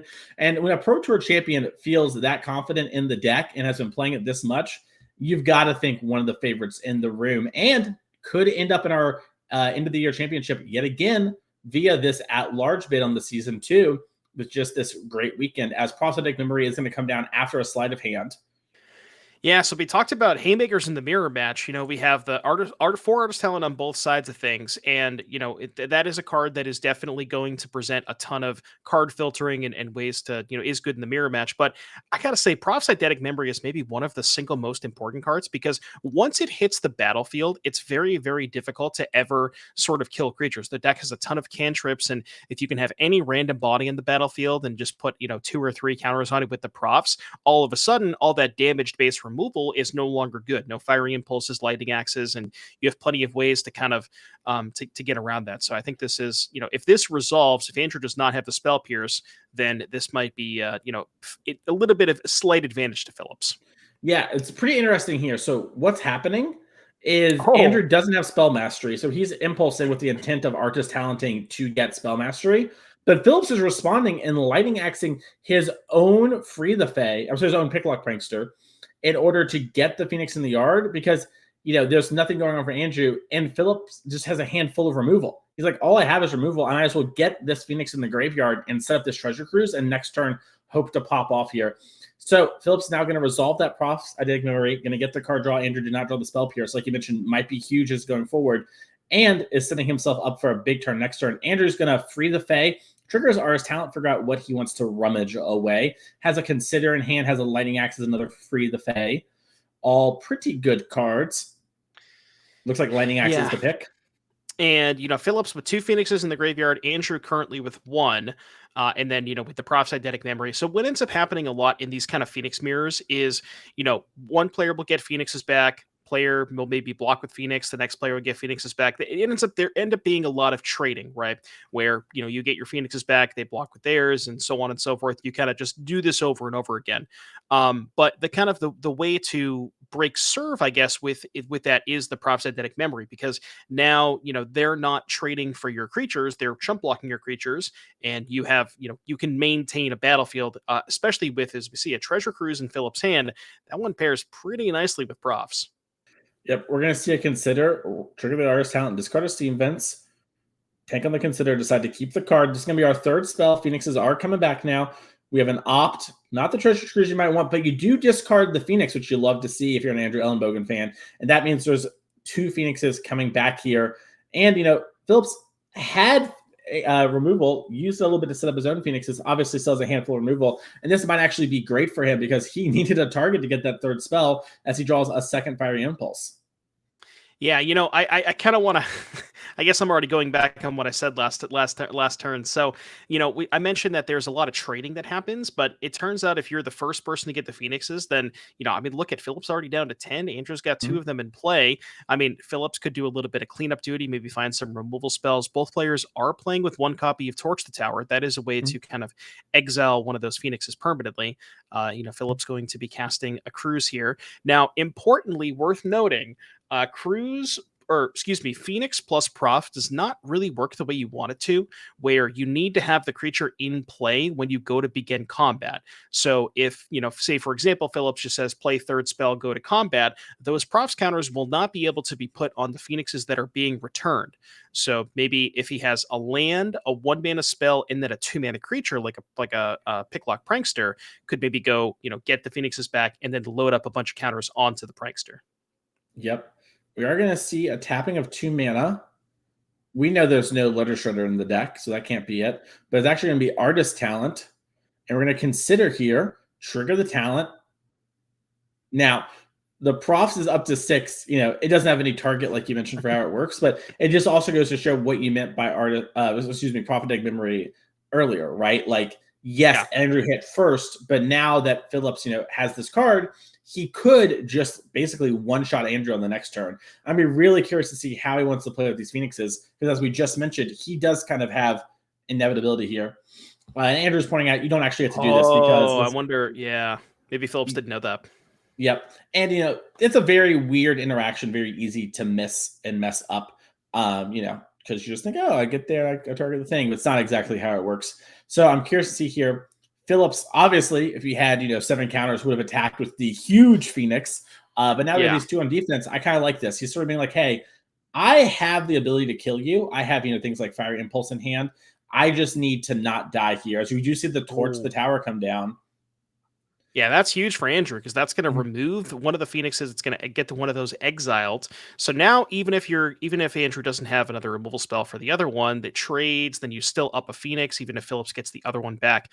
But yeah, going back to that, couple of turns ago where Andrew had the Fiery Impulse for the Picklock Prankster. Imagine if for whatever reason Andrew didn't have the removal spell that turn, that Picklock Prankster would have been a 7/10. Or 7/9, I guess, as it were, or 8/10, something like that. It would have been massive. Yeah, because we got the first trigger too. So it would have just taken over the game, right? It would have been the whole match. Yeah. Yeah. So, but yeah, with that creature being removed, that is kind of tough. Andrew counting cards. He drew a Profs, and here's the kill spell. That's going to be number 5, and that's going to do it because Andrew's Phoenix is already in play. Congratulations to Andrew there. Let's quickly take a look at the sideboard as it is a time-shifted match. So we're going to be coming back here pretty quickly. And I imagine players are going to be pretty similar here. So we'll start with Phillips. We have 3 third Path Iconoclast, 2 Disdainful Stroke, 2 Mystical Dispute, 2 Brazen Borrower, 2 Fable, 2 Abrade, 1 Beacon Bolt, and a Negate. Devin, what do you like here and why? So there's a couple of different ways you can approach this. I mean, when you're looking at the deck list, both players have access to a ton of spot removal. So you may want to bring in something like Third Path to be able to get a couple of extra creatures in the battlefield. I mean, what's really important is if you've decided that Profs is one of the more important cards, just having the extra bodies could be good. The additional threats, you could maybe look at something like Fable the Mirror Breaker to help play a little bit of a longer game. The counter spot. I mean, there's a ton of options here, right? Mystical Dispute can fight over things like maybe Treasure Cruise, maybe a Prophetic Memory. You could do something like, I don't think you want to go towards Negate or Braids. Borrowers to have a little bit of interaction against specifically the Prophetic Memory if that goes off a little bit too much. So there's a lot of different options depending on how these players want to kind of position themselves in terms of, I think it's a play draw matters a lot too. Yep. Well, let's check out Andrew Ellenbogen's sideboard really quickly here, as his is a little bit different. It's got a lot more one-ups. You have 2 Negate, 2 Mystical Dispute, 2 Brazen Borrower, 2 Annul, and then all one-ups the rest of the way. Prismatic Command, Shrouded Defeat, Lightning Axe, Crackling Drake, Narset Party Veil, Tormund Script, and Prof's Eidetic Memory number 2 in here, the sideboard. Yeah, I actually think that Ellenbogen's sideboard is quite a bit better in the mirror match. So Narset is kind of a slam dunk. That card prevents Cruise and all the cantrips from happening. The second Prof's Eidetic Memory is very, very good. The Annuls are kind of decent because you're fighting over their Profs as well as their artist talents. So I think Andrew has a bit more specifically targeted cards for the matchup. The Tormod Script could also come in as well. So I think if I had to say, both players' main decks are very, very similar, I think I would give the slight edge to Andrew in the post-board games. We'd love to see it. Well, speaking of post-board games, let's hop on down to there. Time-shifted Magic ready to go. And it looks like the players are ready to get things started as Philip with a land and a passive turns Bible of Canal. Best land you can have there into a pathway. Sleight of hand here for Andrew. Going to do a little sculpt in. Love to think about it. Things we can't see, things we can't talk about in coverage. Love cantrips. Cantrips are great. Love them. Got an opt-in hand for Andrew Ellenbogen here. Looks like a Prophetic Memory as well. 2 lands and a Treasure Cruise. Wait, Mason, I just thought of something. You know what we need for coverage? This is a shout out, if Norm, if you're listening, we need a hole cam. So like if you have the cantrip, you put the card, like a poker hole cam where you put the cards down. You put the cards down so we know what they're thinking about in the cantrip. Yeah, honestly, what we need is like the action graphic where it changes. Just because if Andrew Ellenbogen was smaller, I could see what he was doing. As you saw me read off his hand there from flipping. But Philip's here very nicely holding his hand still from being able to see it here. We got an artist talent, some cantrips, and some lands. So pretty good spot to be here. You just get to shove your artist talent into play. Can't get Spell Pierce. This does open up Andrew to play his own high power card. But we're going to see his team events here. Being the first one to do is always pretty nice. It's for both artists going off. Now, Devin, you might not know this. I'm a bit of an art critic. We're going to have to see how this game plays out here. Are you? Yeah, I'm a bit of a critique. As we're going to see sleight of hand, it looks like, to start things off here. Spell Pierce in the grip as well. Maybe taking a second to think about, do I actually want to fire this here? Sometimes what you'll see in the past is players would maybe wait a little bit to figure out exactly what they want to do. Phillips here has Disdainful Stroke and Spell Pierce, and we're going to actually discard the Stroke here. Card brought in to fight over Treasure Cruise. Yeah, for sure. And I wasn't sure if Phillips was going to go towards that because there really is only one target in the deck list in the form of that cruise. But yeah, specifically in this spot, not the best here. Although with that artist talent, Andrew is able to fuel his own cruise. So it potentially wanted to, maybe wants to keep that. But it looks like we're deciding to hold up a couple of cantrips. I think I see a Dispute and a Pierce, as well as a cantrip and a cruise in Phillips' hand. As we see, Ellenbogen discarding a Phoenix. That's, exactly where you want that to go. But interesting to see how this game is going to develop with now both players resolving the talent. Yeah, I think one thing that's nice about bringing cards like Disdainful Stroke when you're playing 4 artist talent, we saw people do this with Ledger Shredder and Fable, right? When you have so much looting and rummaging, you can afford sometimes to be like, well, I have this one card I don't super love. I'll bring in this one up that's incredibly high impact some small percentage of the time. And if I line it up correctly, it's going to be backbreaking, and I'll just discard it most of the time. So we see Andrew here get 2 Phoenixes in the graveyard and cantrip away. And we're going to get another artist talent trigger, as it looks like we're going to be having some caw-cawing going on here with the birds. Yeah, 2 Phoenixes already in the bid on turn 3, and this is kind of what you would associate the nut drop with Phoenixes, where you Mhm. sometimes on turn 2 where you go consider Phoenix, and before it was like, oh man, I can't believe they got lucky and they hit 2 Phoenixes off consider, but realistically now, because you're seeing so many cards with artist talent, like this just happens way more often. As we see a turn 3 attack for 6 with 2 Phoenixes, this is exactly where you want to be for Andrew. And Philip's going to really want to see if we can find a card like Torch the Tower, excuse me, to maybe get one of those exiled. But also, has the cruise for next turn, but really unable to find enough cards in the grave. Yeah, I think the hand is 2 cruise, Pierce, Dispute, which when you're facing down 2 Phoenix is not the greatest hand in the world for Phillips. Yeah, Phillips has a land for turn, right? Still, I guess you could just hold it because of artist talent. It's a fair place to be. Yeah, which I think is maybe what's happened here. Is Andrew's thinking? Wonder which we're thinking about, because this is Andrew's 3rd turn, right? What are we? Yeah, I'm not exactly sure. Phillips is holding the land for the artist talent. I think is what's happening. I think what might have happened is Phillips discarded Free the Fae, and Okay. Andrew's like, "What on earth made you do that?" Like unironic. Okay, and it looks like we're gonna get an untapping here. I think that was just Andrew thing because he didn't have any mana. Obviously, we're not playing formats with 3 spells. So Yeah, he's just trying to think of like what Phillips could possibly have in hand by discarding that Mhm. Free the Fae. Now, Phillips get awkward for Phillips here because he had 1 cruise at the time and it decided to prioritize discarding rather than casting the Free the Fae to fill up the graveyard, but got max punished by drawing that 2nd treasure cruise. As we see, yeah, just really the only option available, just leading on a 3 mana cruise, which is good. 3 mana draw Mhm. 3, pretty good, but not great when you're facing down 6 power in the air. Yeah, and this is going to be an interesting spot. We're going to probably see Phillips not use the kill spells until the next turn. That way the Phoenixes don't come back. But he's just in a really awkward position where, Andrew has gotten to be the one to put the pressure on him. So now Phillips has to respond while Andrew gets to sculpt. And with this deck, once you're kind of ahead a little bit, you kind of stay that way with your opponent, right? And these threats don't get answered permanently very easily. So Andrew just gets to kind of build, threaten with, a Prof's Dynamic Memory here. Cool. That's a good find here for Andrew. And that's gonna trigger the talent. So he's gonna get a card off the talent and a card off the prof. That's representing an 8-point attack. Mystical But Dispute in hand, though, for Phillips. yeah, could fire that off. But now Phillips has to decide: do we want to dispute the talent, or do we want to try and go for Torch the Tower this turn? Presumably, probably.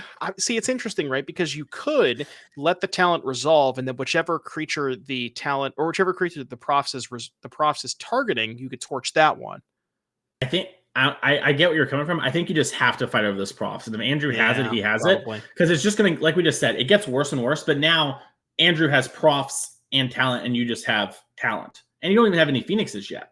So this is all in response to this. So we're not going to get the loot here. Now, Andrew does let him loot first because he doesn't have any mana, and that's going to the Spell Piercers have it lined up. So he's going to get the loot here, and this is probably going to be game over. Phillips, I like the play here. You have to fight over this. You could have maybe, like Devin was saying, try to fight over the Phoenixes with the kill spell. But if Andrew has a spell pierce, it's going to be in that same spot. Obviously, he'll get more looks at it as the turn progresses. But we're seeing sort of how powerful Artist Talent plus Prosthetic Memory can be here. And I think if Andrew has a cruise, we're done here because that's going to be 3, 6, 9, 12 damage. So we'll see if Andrew does have the. Well, it's actually going to be 13 because of the one from talent, but Tormod's going to trigger the talent. That's kind of cool. Yeah. Let's see if we can. So now, actually, a cantrip might do it, right? Okay, well, that's more than a cantrip. We also have a Phoenix in hand, and so that is lethal because we're going to talent discard the bird, and Phillips is like, yeah, I'm down on board with that. So congratulations to Andrew Ellenbogen. This was a time-shifted match, so that's going to do it for that round when it comes to that. But let's take a look really quick at our leaderboard because Ellenbogen, is really throwing a wrench in things, so especially on our Season 2 version of it. He came in this weekend kind of, a little bit of ways, but not out of the pack, had a good finish yesterday, now has 60 points. Is 3-0 in our event. And if he wins today, first off, it's a showdown. He's just in, right? He just immediately makes it. But also, if he gets second place, he's going to get a huge jump of points, and that's going to cause some real problems for our players like Cliff Boyardee and Fletcher Johnson and Zoe Riederman. Zoe's looking pretty safe when it comes to the yearly leaderboard, but Andrew Ellenbogen, our Pro Tour champion, is looking pretty good on this deck, and it could be causing some major headaches for our competitors today. Yeah, absolutely. It's going to be very interesting to see how all this plays out. I don't know if we have the season-long leaderboard that we could take a look at here, just to kind of get a better idea. We also have Garrick Alford playing for MVP, Connor Mullally, who I believe is not having the best day so far, and then Cliff Boyardee also in contention. So, this is the last event of the year before champs, and it's going to be very, very, awesome to watch all of this fold out towards the end. Yep, and let's pull up that list of qualified players. I want to show off everyone who's been crushing it this year. Last year's champion, Steven Dykman's back. Then take a look at everyone here, and you can look back over the year of all of our players who qualified. Matthew Hoey won the first one. Sean Gallagher, kind of won the showdown the next day on Sunday. They are playing standard. Dominic Harvey just won both. Back to back on the same weekend, and then kind of pieced out, went and had a bunch of Pro Tour tournaments he had to play this year and says, I'll come back for their $35,000 prize pool. We had May French win. We saw the team here crush it. Then Nikachu won our first modern event, and then all the rest of these events, so many great players are going to be at this, and so many Pro Tour caliber players too, right?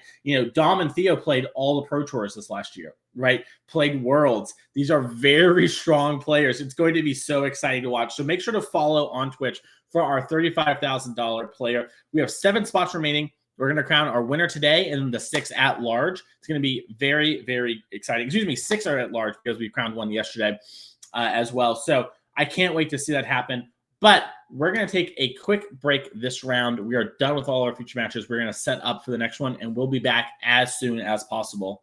See y'all then.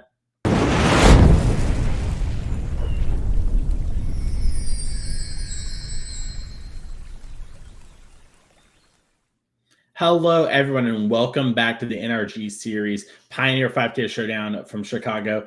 I'm Mason Clark, my co-host, Devin O'Donnell, better known as Doomwake, and we are here today to talk about more Pioneer action, and we have got some sick magic to show you. But before we get into that, let's quickly show something that the players are winning for today that we don't talk enough about here, I think, which is the Inkling custom token for winning. And, along with getting our invite to our $35,000 Player of the Year event with the Showdown wins, you also win some of these events. So we're seeing a lot of them. We got Matthew Hoey with the GOAT. We got Nikachu did the Merfolk. I love Dom. He's a mana counter, focusing on the colors. May French, she made food. She likes ice cream so much. We saw Theo Jung get the energy counter. There's so many more. I think Samurai, from Sean Gallagher, that was used earlier in our feature match area. So there's a lot of great ones here. And winning today lets you get one of those that we give out at the event. So very awesome to see these going on, along with, the invite to the new year and all the prize pool going on, as today is a 5K. Yeah, Mason, I'm gonna put you on the spot as I do always when we show this slide. Well, what token would you want to be? That's a really tough one. I think one of the things energy was pretty high on my list, and then Theo got it. I've always wanted to be an energy token. I think Thopter's pretty good. That's one that's not used off. And I'd like, the ninja token would be kind of cool with the Kaito, because I do like that card. Oh yeah. So I like a cat though for the modern cards.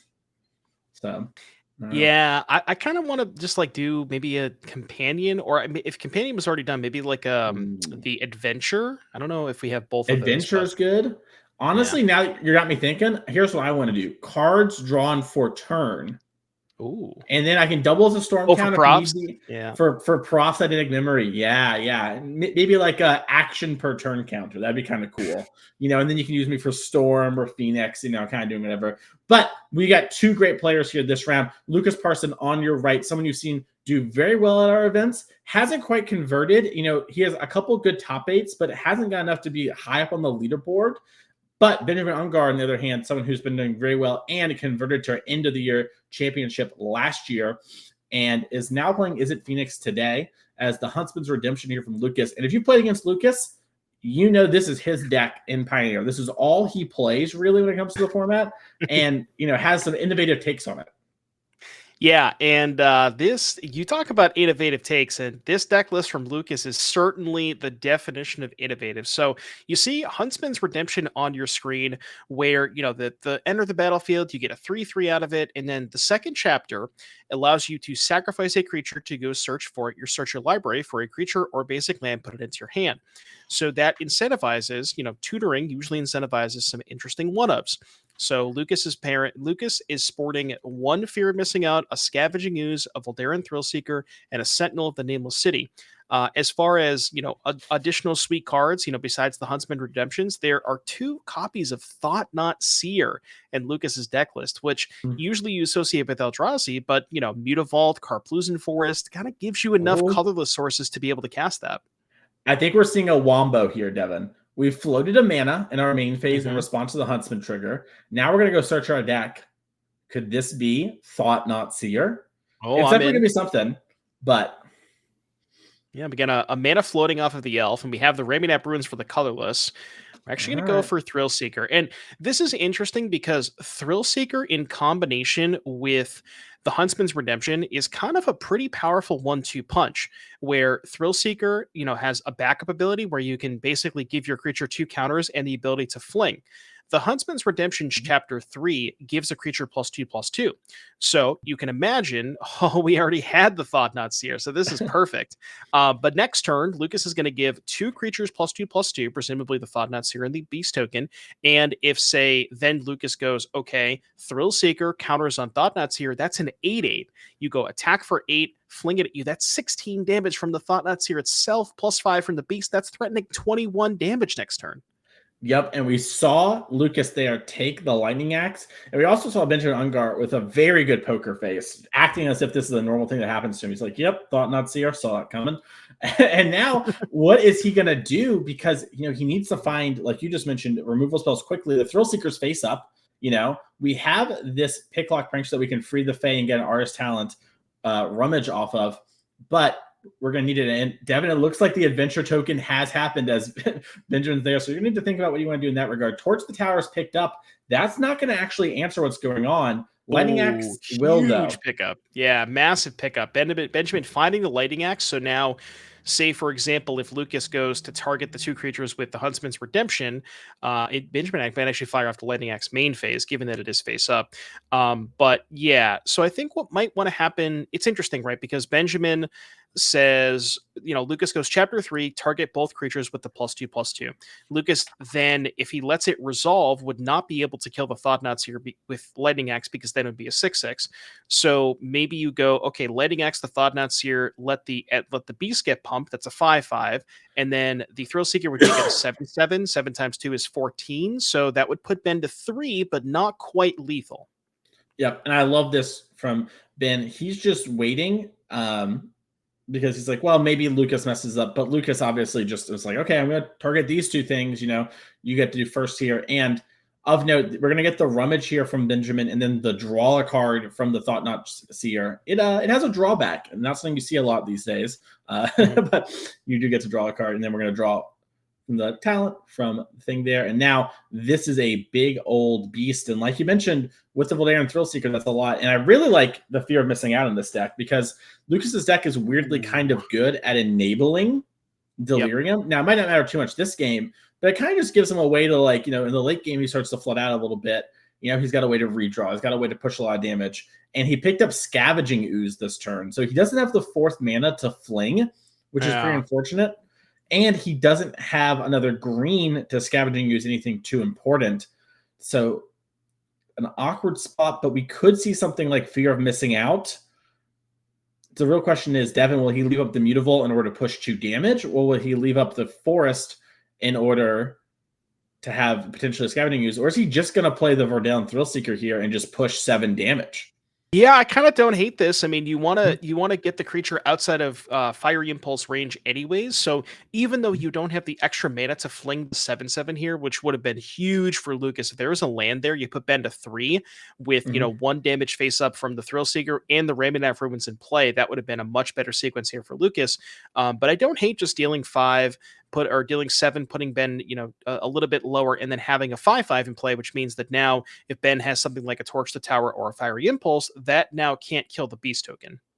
Yep. And, this is also something that's pretty important here, I think, to think about. Benjamin, very accomplished player, done very well. Like we mentioned, played our end of the year series last year.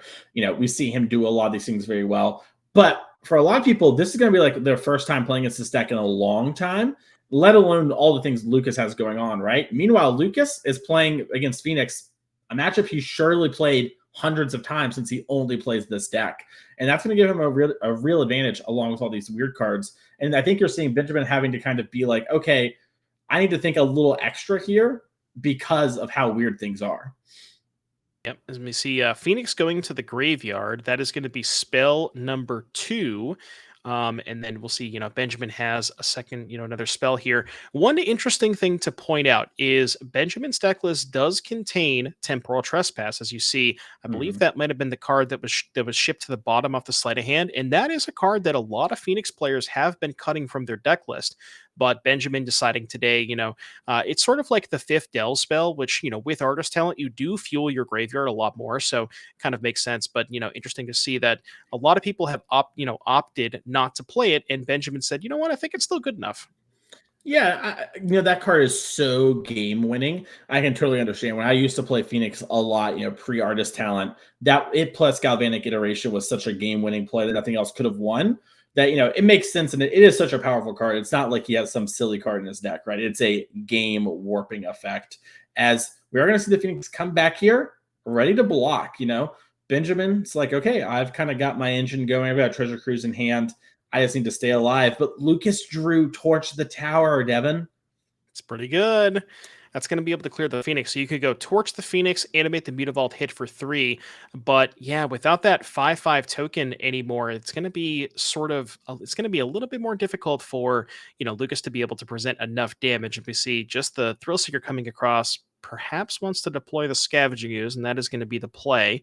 So, it's just really awkward. Lucas's mana is really awkward here, right? Where you have the Mutavault and the Raminap Ruins, so he doesn't have enough green to go after the graveyard to prevent, future delve spells like Cruise. And yeah, Ben's like, well, I already got 7 in the graveyard, so I might as well just fire it off.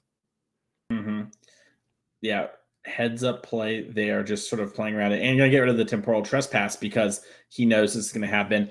And from Benjamin's perspective, from Lucas's perspective, Benjamin obviously is moving through his deck a lot, but has had kind of the cards he needs at the right point. And it's just sort of getting worse and worse from here. And Lucas's deck has a lot of real power to it, but needs to kind of, get that momentum early. And Benjamin's done a good job of, taking a couple real hits, but sort of stymieing the aggression. Yeah, Torch the Tower still in the hand here for Ben. Does need to deploy a 3rd spell to be able to get that Phoenix back into play, and is going to do so with the Consider. And picked up a Brazen Barber. So that's, interesting because, Lucas's deck can present larger threats, as we saw, the 5/5 or the, the potential Thought Knots here that could have been a 6/6 that one turn. Stuff like that doesn't die to Lightning Axe, but, can nice catch-all answer with the Brazen Barber. And these Phoenixes coming back, that's going to put Lucas on a really, really big clock. And Benjamin kind of at a healthy 11, doesn't really have a lot to worry about here. Yep, and you saw it there on Lucas's face. He's like, yep, I'm in kind of a bad spot. And then, he's going to pack it up. Knows he can't really keep up with what's going on there. He's sort of, had a chance there for a little while, could maybe push a lot of damage, but Benjamin just too solidly in the driver's seat there. And let's check out these sideboards and see what Lucas can do to maybe help things out in the post-board games. We have 2 Pick Your Poison, 2 Unlicensed Hearse, then a pile of 1-ofs. 1 Rending Volley, 1 Torch the Tower, 1 Backnather, 1 Clothis, an Eldrazi Obligator, a Tranquil Frillback, an Arlen, the Pax Hope, Hazard the Fervent, another Thought Knot Seer, Sky Sovereign, and our good companion, Giganta. Devin, what do you like here, in your opinion, from Lucas's thing? I'm sure you're very well versed in this configuration of the deck. Oh yeah, 100%. I mean, I just need to go look at my sideboard guide real quick. Definitely wants to bring in the 2 Pick Your Poisons and the 2 Hearses. Those seem, as far as what they're there for. Pick Your Poison is even a lot better against this version because, before it could potentially kill a Shredder, but sometimes they could sort of body block it with a Picklock Prankster. But now, they have another really powerful enchantment and it's going to get the talent most of the time. So Pick Your Poison, Hearse for sure. You could also maybe go Volley used to be good against Phoenix, but now that they're moving away from Shredder, I think you don't want to do that anymore. The Frillback and the Clothis to hit the graveyard could be pretty good. And then I think the Hazoret's kind of nice because, a lot of all Phoenix's removal is damaged based, so it is kind of hard for them to get that off the battlefield via normal means. So pick your poisons. Hearses, Clothis, Frillback, Hazoret, I think is where I would want to be. Nice. Well, let's check out Benjamin Ungar's sideboard real quick and see what he might be doing. We have 2 Abrade, 2 Annul, 2 Chandra's Defeat, 2 Third Path, Iconoclast, 2 Mystical Dispute. There's the Legistrators hanging out on the sideboard, 2 over there, an Anger, a Brazen Bar, and a Negate. What do you like here? So, from Benjamin's side of things, wants to be able to kill the elves early, so it can do that with, obviously has the impulses and the axes in the main deck, but, maybe wants to go towards the Abrades because these green-red decks usually have a lot of artifacts like Chariot and Smuggler's Copter. Past that, I mean, Anger of the Gods seems interesting because it cleans up the elves and the 3/3 token from the Huntsman's Redemption. You could consider a null where you saw Redemption, you expect Chariot, you expect Copter. I don't hate that. Past that, maybe you could consider bringing in Shredder if you expect Lucas to board out a lot of the removal that would kill Shredder because maybe he's preparing for Talon and not Shredder. So I think those are the cards that I would consider looking at from Ben's side. All right. Well, our players are finishing shuffling up. So really quickly, let's show the players where we're going to be starting off next year. Throw that slide up there. February 1st and 2nd, we're going to be back here in Chicagoland. Then March, we're going to Madison, Wisconsin on the 15th and the 16th, back to Chicagoland May 10th and 11th.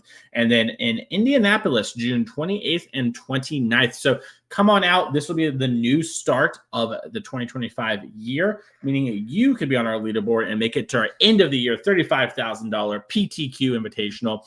So many spots and slots open for that. Let's get back to our feature match area as we're going to announce those formats very soon, and we'll have to see exactly what's going on there. But in this game, we're going to have to see, can Lucas, take the play and win this game number 2 and force a game 3 here.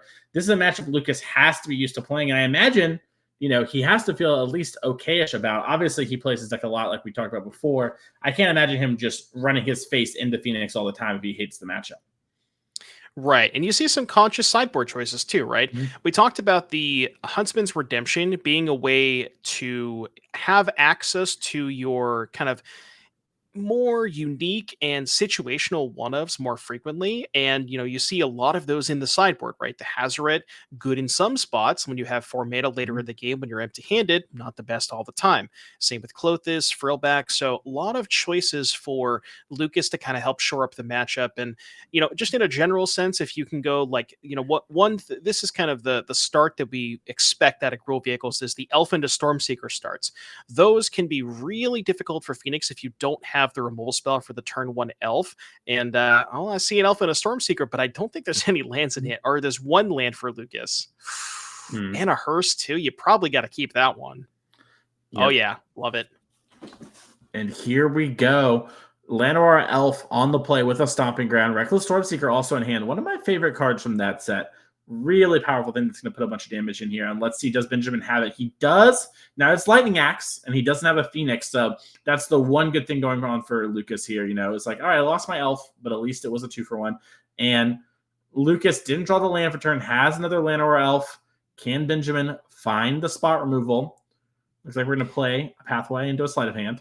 Yeah, I mean, if Lucas can find lands, his hand is pretty good. He's got a Hearse, he's got a Stormseeker, a lot of good cards. Pick your poison to answer a talent down the road. So a lot of good options here for Lucas. Benjamin notably did not find a second removal spell. So yeah, Lucas breathes a sigh of relief, able to untap with that elf. And let's see if we can maybe land Stormseeker here. It looks like no, so probably going to go towards Hearse instead, which still not that bad. Yeah, and you see Benjamin, going to respond, but doesn't have any mana ups and nothing Lucas needs to be worried about. Did pick up a Fiery Impulse, though. So, not no matter what, but most likely Lucas, is going to be on at maximum 2 mana next turn. I have to see how Benjamin wants to play it. I like this from Lucas here. Just going to main phase, activate the Unlicensed Hearse, play around a Treasure Cruise, or something like that. Lucas noticed a bunch of cards in Benjamin's hand, but unsure what those cards could be if they're not kill spells, so decides to make it Treasure Cruise not an option. We are going to see Benjamin immediately shock in and then go Fiery Impulse, Elf down with Free the Fae.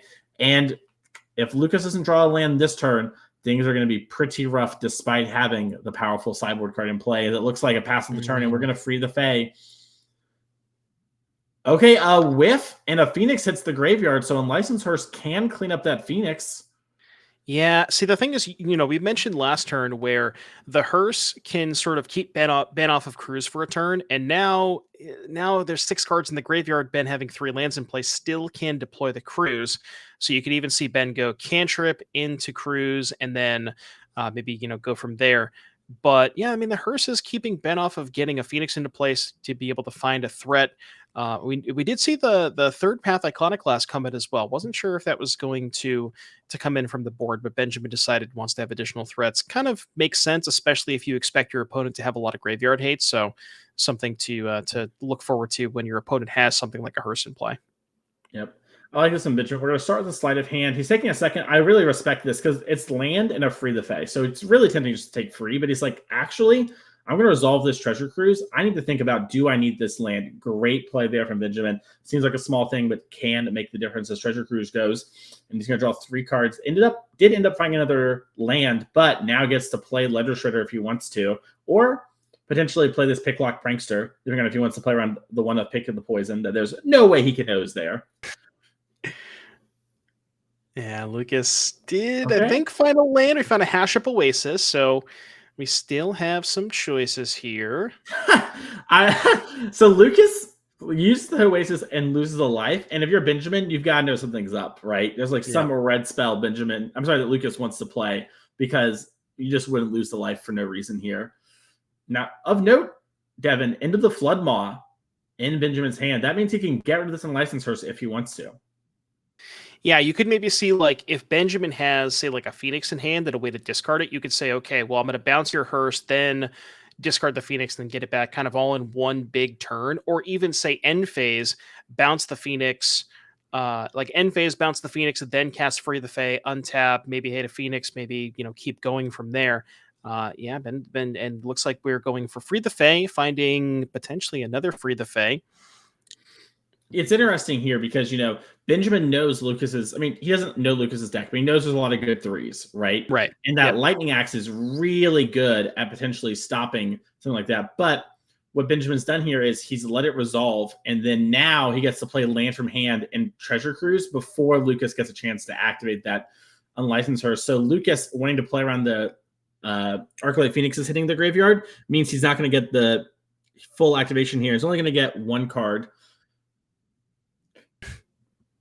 And, this hearse is pretty annoying. It's also just big, Devin. It's eventually going to get in. Like, this turn, Lucas could very easily play something like, this Stormseeker, crew the hearse, and then attack for 6, thanks to the Stormseeker's trigger. Put Ben down to 10.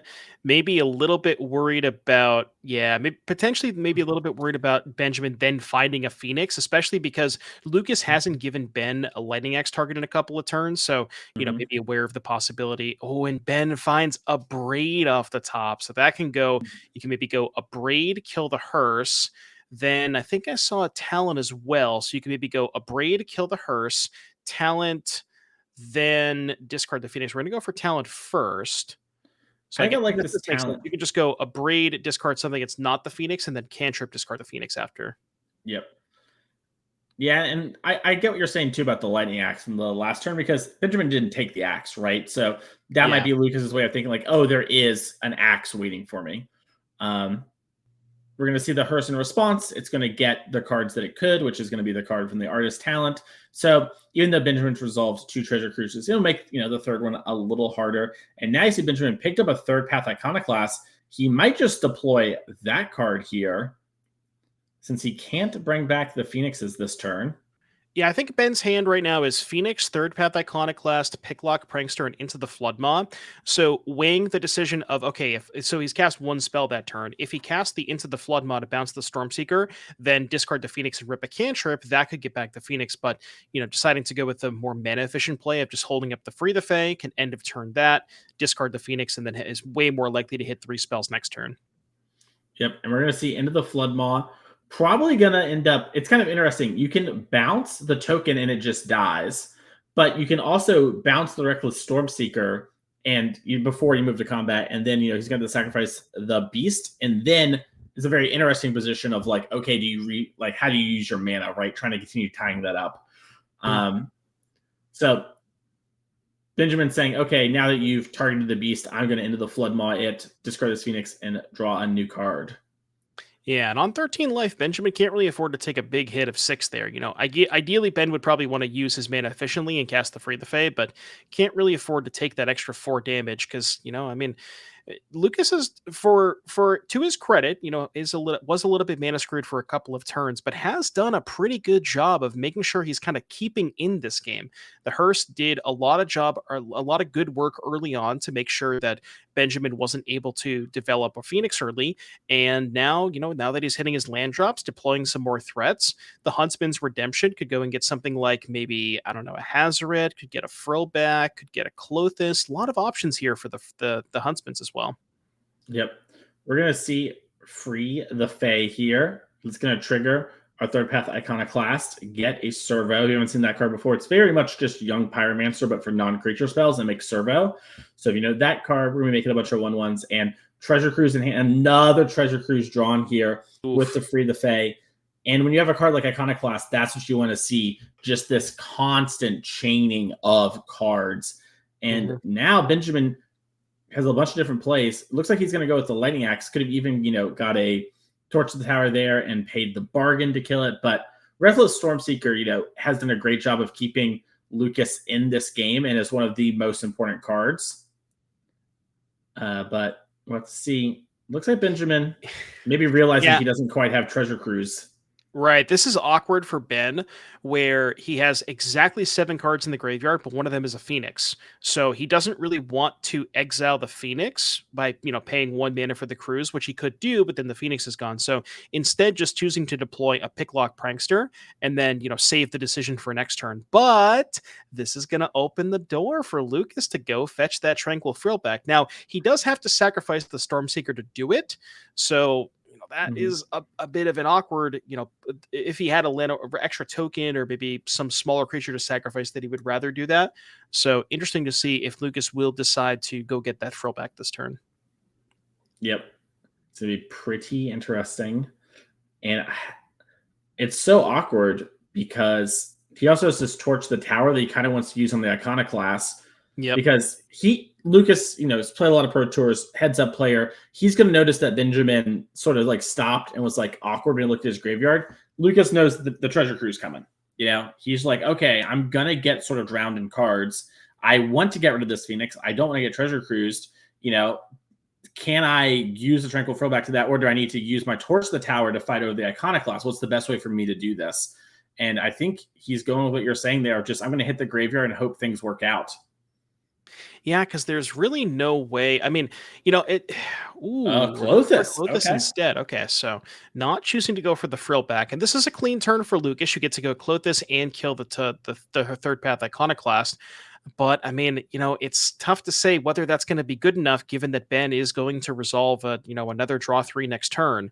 So good turn for Lucas, but it's tough to say if that's going to be enough to kind of make sure he can get out from under this mess, because there's a lot of problems that he has to face right now. Yeah, I almost wonder if we're gonna if Benjamin's supposed to do something like maybe just play the Picklock Pranksters, like resolve his draw 3 or whatever, get his cards out of the way. And then he drew a cantrip, so that kind of changes things a little bit. But had he just drawn a land, of just been like, I'm going to put creatures in play and start pressuring, Yeah. And we're going to see Treasure Cruise happen here. Delving 6, paying 2 mana. We're going to get the Artist Talent to trigger if Benjamin wants it. Yeah, I'm not sure he actually wants to discard any of these cards. Maybe the extra cruise, but with the talent in play and axe in hand, you're kind of not that far away from the extra cruise. Already 3 cards in the graveyard. Well, ideally 2 after the, doesn't want to exile the Phoenix. Discards the Lightning Axe, though. Decides to take a more aggressive posture this turn. I think this might be him being like, hey, I'm likely to see a bunch of Phoenixes and stuff. And if I just bin everything and move through my deck quickly, I can probably present a near lethal attack this turn. And he does want to get the game over with, because Clothis can be annoying if he doesn't have pressure here. And we're seeing just this Artist Talent go crazy. Opt, getting played, Artist Talent discarding the Phoenix here, Legislator to the pickup, And I think Benjamin can go Treasure Cruise again, even if it is 2 mana. Mhm. It looks like, we have an op first. Okay, that's going to make it so that that is free. And we'll get another look at Phoenixes. Artist talent is such a watching these games play out with artist talent and just seeing how quickly it's able to churn through your deck and make sure you can find just all these phoenixes, make sure your graveyard's always stocked for cruise. That card is really, really powerful. Yep, I totally agree. When I saw that card, it's just like, wait, this is like the first time we've ever had something like this, right? Like, Yeah. just rummage for free, no extra cost. That's really strong. On And the every idea to spell. put it, just it changing the Phoenix deck fully, I not fully appreciate like how much it's just become a talent deck. But to me, it's like, all right, Treasure Cruise, it was like maybe tenable, but I don't know. Artist talent really just making that card over the moon strong. As the Huntsman Redemption pops, and that's probably going to do it for Lucas. As he's going to get his Clothis trigger, he's going to gain a little life, but there's just so much going on and not that many cards in hand. Yeah, so this is going to go Ben to we're going to swap life totals a little bit. Ben's going to fall to 9. Lucas is going to go up to 11. Now, can Lucas survive the turn? I think I can't quite get a good look at the hand. I think it's a land, an elf, and one other Pick your poison. card. Pick your poison. Okay, so that could maybe clear the talent. Oh, sorry. Oh, it's a I thought it was, chariot. my Okay. bad. All right, well, that's a So a couple strong card. blockers here for the ground, although most of Benjamin's, attack forces in the air with the 2 phoenixes and the picklock prankster. Yeah, we might see something just like a braid here, clear up like the cat token or whatever and just get the talent trigger and then just try to find, our last Phoenix. As Benjamin's like, okay, what's left in my deck? I lost 1 Phoenix, but that's it. Alrighty then. Well, I can pretty easily get to the last one. And he does have a profs as well, right? So like as soon as he finds that too, the game just ends. I guess he's double checking to make sure, like, hey, do I have profs? Did I board a Phoenix? Yeah. And honestly, it's a thing that does come up, right? Like sometimes you play against decks with a ton of graveyard hate and you just trim 1 Phoenix or something like that, or a Delve spell. It does occur. And, Lucas showed you a Scavenging Ooze game 1 and probably got a lot more graveyard hate. So wouldn't be the most unreasonable thing I've ever seen. But I think this casting of the Brazen Bar end of turn, it's going to signify it a little bit here. And I think, we're just going to bounce Clothis to the hand. Yeah, you could also consider bouncing the cat token so that Lucas wouldn't have the ability to crew the chariot on his turn. Like Benjamin would basically need an extra removal spell. Well, that's not necessarily true because if you go to kill one of the cat There's tokens, and there's the props anyways. Yeah, Lucas is off it. Yeah, I think it's a spot where the battlefield just doesn't matter because he can always just upgrade the chariot, and so it's just a matter of like, okay, if I fizzle, let's get rid of Clothis so I don't lose 2 life. We're gonna get an interview here with Benjamin as we see him getting up to come talk to us, but congratulations to him. Him and Lucas are both having good runs today. This is round 4 of 7 of our Swiss. So still a lot of Magic left to be played. Both these players are very much live for top 8. So you might see more of them in the future. But, very impressive showing there from the Artist Talent deck. Absolutely. I mean, it is crazy to me how much different the Phoenix deck looks with Artist Talent and how much quicker it is able to churn through its deck. For the longest time, Phoenix and Pioneer was a deck that really nobody thought there was really no spots that you could change. And it was like, okay, well, maybe sometimes there's like 1 or 2 flex spots, and really Artist Talent just changes the entire way the deck functions and plays in terms of just how quickly it's able to get the cruises online, and even in post board games against graveyard hate. The one shot graveyard hate not as good because you can just re-up it so fast. Yep. Well, let's talk to Benjamin here in our interview area. Benjamin, congratulations on being undefeated so far. How you doing? Good, doing great. Fun weekend. Came down with I think we had 8 of us from Team Level Up here this weekend, and yesterday we had a teammate make the finals. That was Jake Cohen, Fletcher Johnson, top 8 yesterday. So we're all just kind of having a blast down here. That's so awesome. I'm so glad to hear it. So what made you want to pick Phoenix for this weekend? It's just a deck that I have a lot of history with. I remember unironically registering Chart a Course in that deck not too long ago. I'm a known Pieces of the Puzzle enthusiast.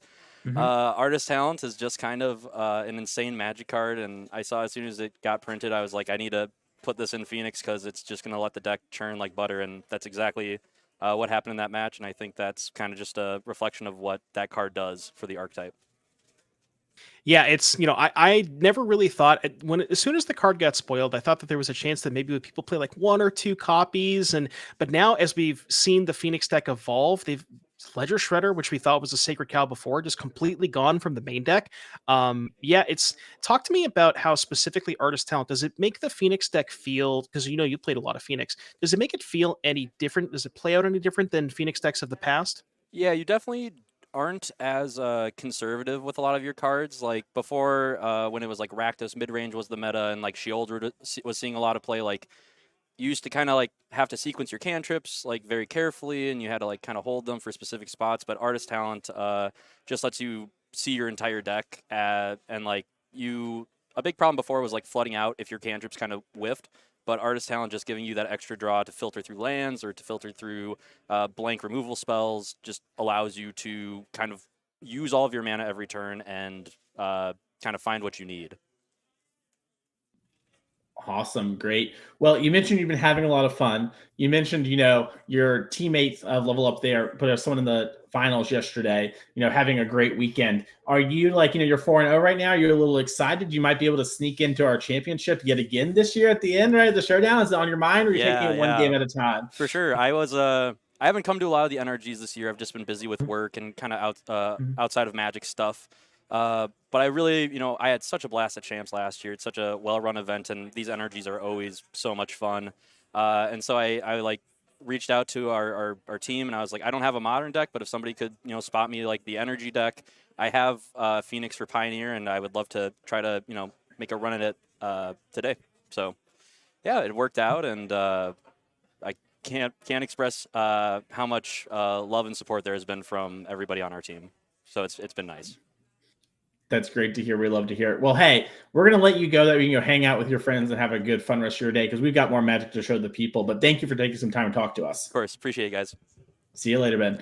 All right. Well, that was great. I love how excited he is to play Magic. Every time I talk to him in the booth, he's just like, yeah, I'm having a lot of fun. It's been a great time. Always, interviews are after the win, so it helps a little. But when I see him around, he's always happy. So I love to see it. Speaking of loving to see it, we have our backup match in game 3. So let's head on down to that right now and see how everyone's doing, as Justin Brickman on your right is playing Rakdos midrange, and Pierre Smith is back at 3-0, which implies to me that maybe Garrett conceded to him, We earlier. thought that was a draw. Interesting. Yeah, we thought it was a draw in round 1, but I think Garrett, nice guy, was like, hey, you know what? I'm in the leaderboard race, but I'm locked for champ. Actually, no, it might just be a graphic. It might be a graphic update, because I'm looking at Pierre's record right now, and it does show 2-0-1. Well, there goes that narrative, but still very good weekend so far. And we saw this deck in round 1 here on the left Celestina Company. I'm excited to play the Demir like mid-range deck we saw earlier, better known as Ninjas. I think that deck's sweet, but the Celestina Company, that's the deck that really speaks to me, Devin. Just good creatures, a little bit of mana cheat, and just playing good, clean Magic and just sort of lining up. That's the deck I kind of like. And it's been doing really well on Magic Online as well, as we saw Team Scrap Heap take the RCDC by storm. Yes, exactly. Both of these players playing some, sort of interesting decks from the regional championship. The Celestia Company deck was really put on the map. And like we saw Pierre Smith earlier playing the Celestia Company deck, and it is a deck that people have played in the past, but really got some, interesting new additions. And then the deck that Justin Brickman is playing. So this is the Rakdos mid-range, or if, Mason wants to call it, demons. Although there aren't as many demons in this particular version. Sometimes you see the Unstoppable Slasher and Bloodletter of Aklazot's combo. Those are absent from this list. We're just playing the 4 Archfiends and the 4 Unholy Annexes. So this is more, I guess if you would call it like more of the traditional Rakdos midrange decks that's just utilizing Archfiend and Annex as the different sort of top end. But Unholy Annex, what a messed up card. That card is crazy. Yeah, it's been taking a standard by storm. We saw it put up 2 people into the finals of Worlds just last weekend, as we are going to see Blood Tithe Harvester played off the Mutable thanks to Urborg there. So before chat gets freaky with it. And, and we have Enduring Innocence here being played out. And that is one of the key cards in these kind of matchups. A lot of good presence early can trade off with these things, and then provides a ton of cards as the game goes on. And Brickman's going to need something like Torch the Tower if he wants to answer this quickly. Yeah, there are 2 copies of Torch the Towers in Brickman's main deck, so perhaps those very likely stayed in because he wants to be able to kill all of these small creatures here for Pierre. But worth noting that Pierre start very, very slow. No 1-drop, no 2-drop, and then Enduring Innocence on turn 3, which leads me to believe the hand is very, very Collected Company heavy. Either that or just a bunch of 3s. So we'll have to see how Pierre decides to develop next turn. But yeah, Brickman offering up the Mutavault for trade of the Enduring Innocence, and Pierre says, you know what? No, I'd rather trade for a Harvester. Yep. And I like that too from Pierre's side, right? Like the Innocence is going to give you, oh, you have another one, so you're going to really pop off. But if Brickman's willing to trade the Mutavault, especially in game 3 here, you know his deck kind of needs some amount of the mana, then that's going to put him in a position where he clearly has a lot of lands in hand, right? If he's doing this. So you're going to want to be like, okay, I'm going to trade with the thing that is the most damage and provide the most time. Enduring Innocence number 2 here was played, and that's going to be the thing that triggers off the land off, as it is only once per turn there. But you're seeing Pierre Smith's deck do its thing. And Brickman here using blood in order to get rid of the swamp and then ends up fatal pushing. A little awkward there. But yeah, these Enduring Innocences are so good. Now, Brickman does have the advantage of just having a bunch of stuff in the battlefield. This is half of Pierre's life total here. But if Pierre has any sort of follow-up next turn, that's going to draw him 2 cards. And you can imagine, if you're drawing an extra 2 cards a turn against the Rakdos mid-range deck, you would imagine that's a good way to kind of fight through all of their 1-for-1 spot removal. Now, Enduring Innocence number 3. You want to kill that one? I'm going to get some more cards. Worth noting, Pierre does not have Collected Company available, so cannot go towards that. Maybe something like a Skyclave Apparition to kill the Bloodtithe Harvester. No, looks like we're just going to be a pass. So maybe holding up something like an Interrupter could potentially be, or something like maybe a Werefox Bodyguard. Yep. And one thing to note here, too, you mentioned Brickman's deck is Rakdos midrange, or Rakdos Demons, as we've been calling it, because it does have the demon package. But right now he's playing it like an aggressive deck, right? Because the draw he's had, which is one of the strengths of this deck, is he can play these beatdown games with these Mutavaults. We saw players like Shota pick this up early on, in the middle of the life of the Rakdos midrange deck, just playing Mutavault. And Brickman's deck gets to continue doing that because you want Mutavault for your demon count. But now, the Enduring Innocence stuff, it's slowing the game down, and Brickman is in a very awkward position. Right. You could probably imagine that if Brickman had the choice, he would really not want to play a longer game against Pierre's deck, given the presence of Enduring Innocence and Collected Company, to just kind of have these endless amount of 2-for-1s, and it's basically impossible for him to get the Enduring Innocences off the battlefield once they've died. So Brickman is in a spot where he needs to close out this game before he gives Pierre a couple of extra turns with those Enduring Innocences, and that might be a little difficult. I think life totals might not be updated. I believe Pierre should have taken 7 last turn. I think he should be at 7 right now, but it is time shifted, so we may not be able to get that updated. But keep that in mind. Pierre, I believe, should be at 7, which means that this Annex, maybe a little bit of chip damage, could help Brickman cross the finish line. And we see the Annex come down. You can also, one of the nice things about this Unholy Annex and Mutavault is, for a mana, you're going to get that drain for 2, which is pretty nice. And what Brickman's doing here with the dice is he's representing like, hey, this room is locked right now. So what's going on? Well, our card viewer not going to be very helpful with the rooms. We're going to need to update our technology and rotate that. Yeah, we tried. But Unholy Annex, that drain is very strong here. I imagine we're going to see Brickman just activate the Mutavault just for that, because it's such a powerful effect. Yeah, really wants to, the additional damage that's coming in from the Unholy Annex.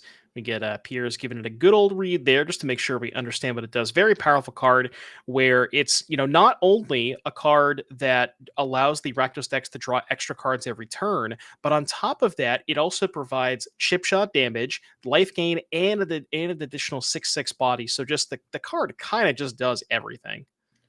Yeah.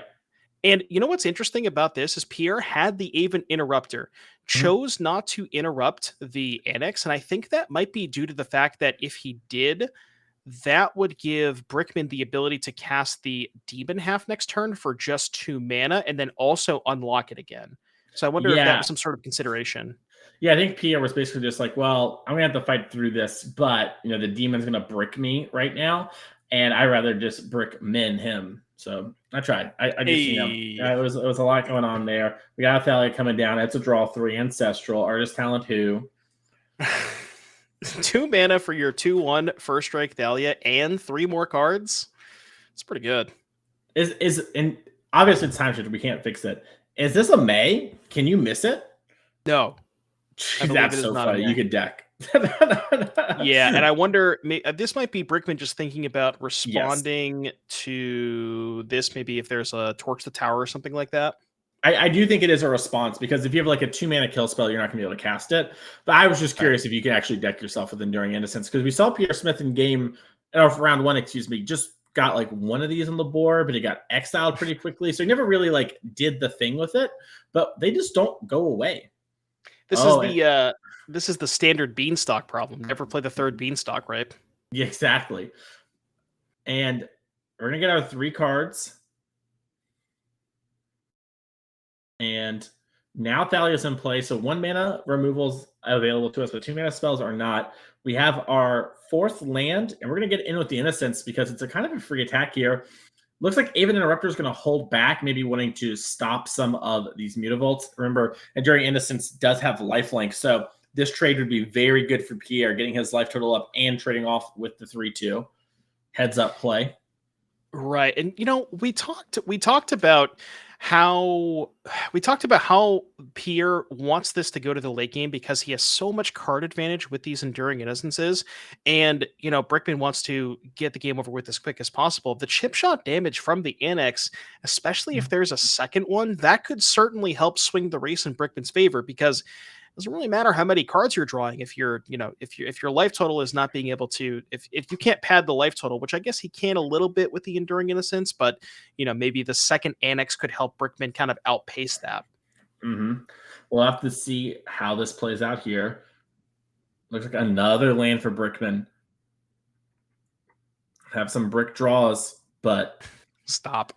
never. I gotta wonder why is the Mutavault getting tapped over? There we go. All right, so we're gonna attack the Takanuma. I was like, come on, yeah, it's a swamp.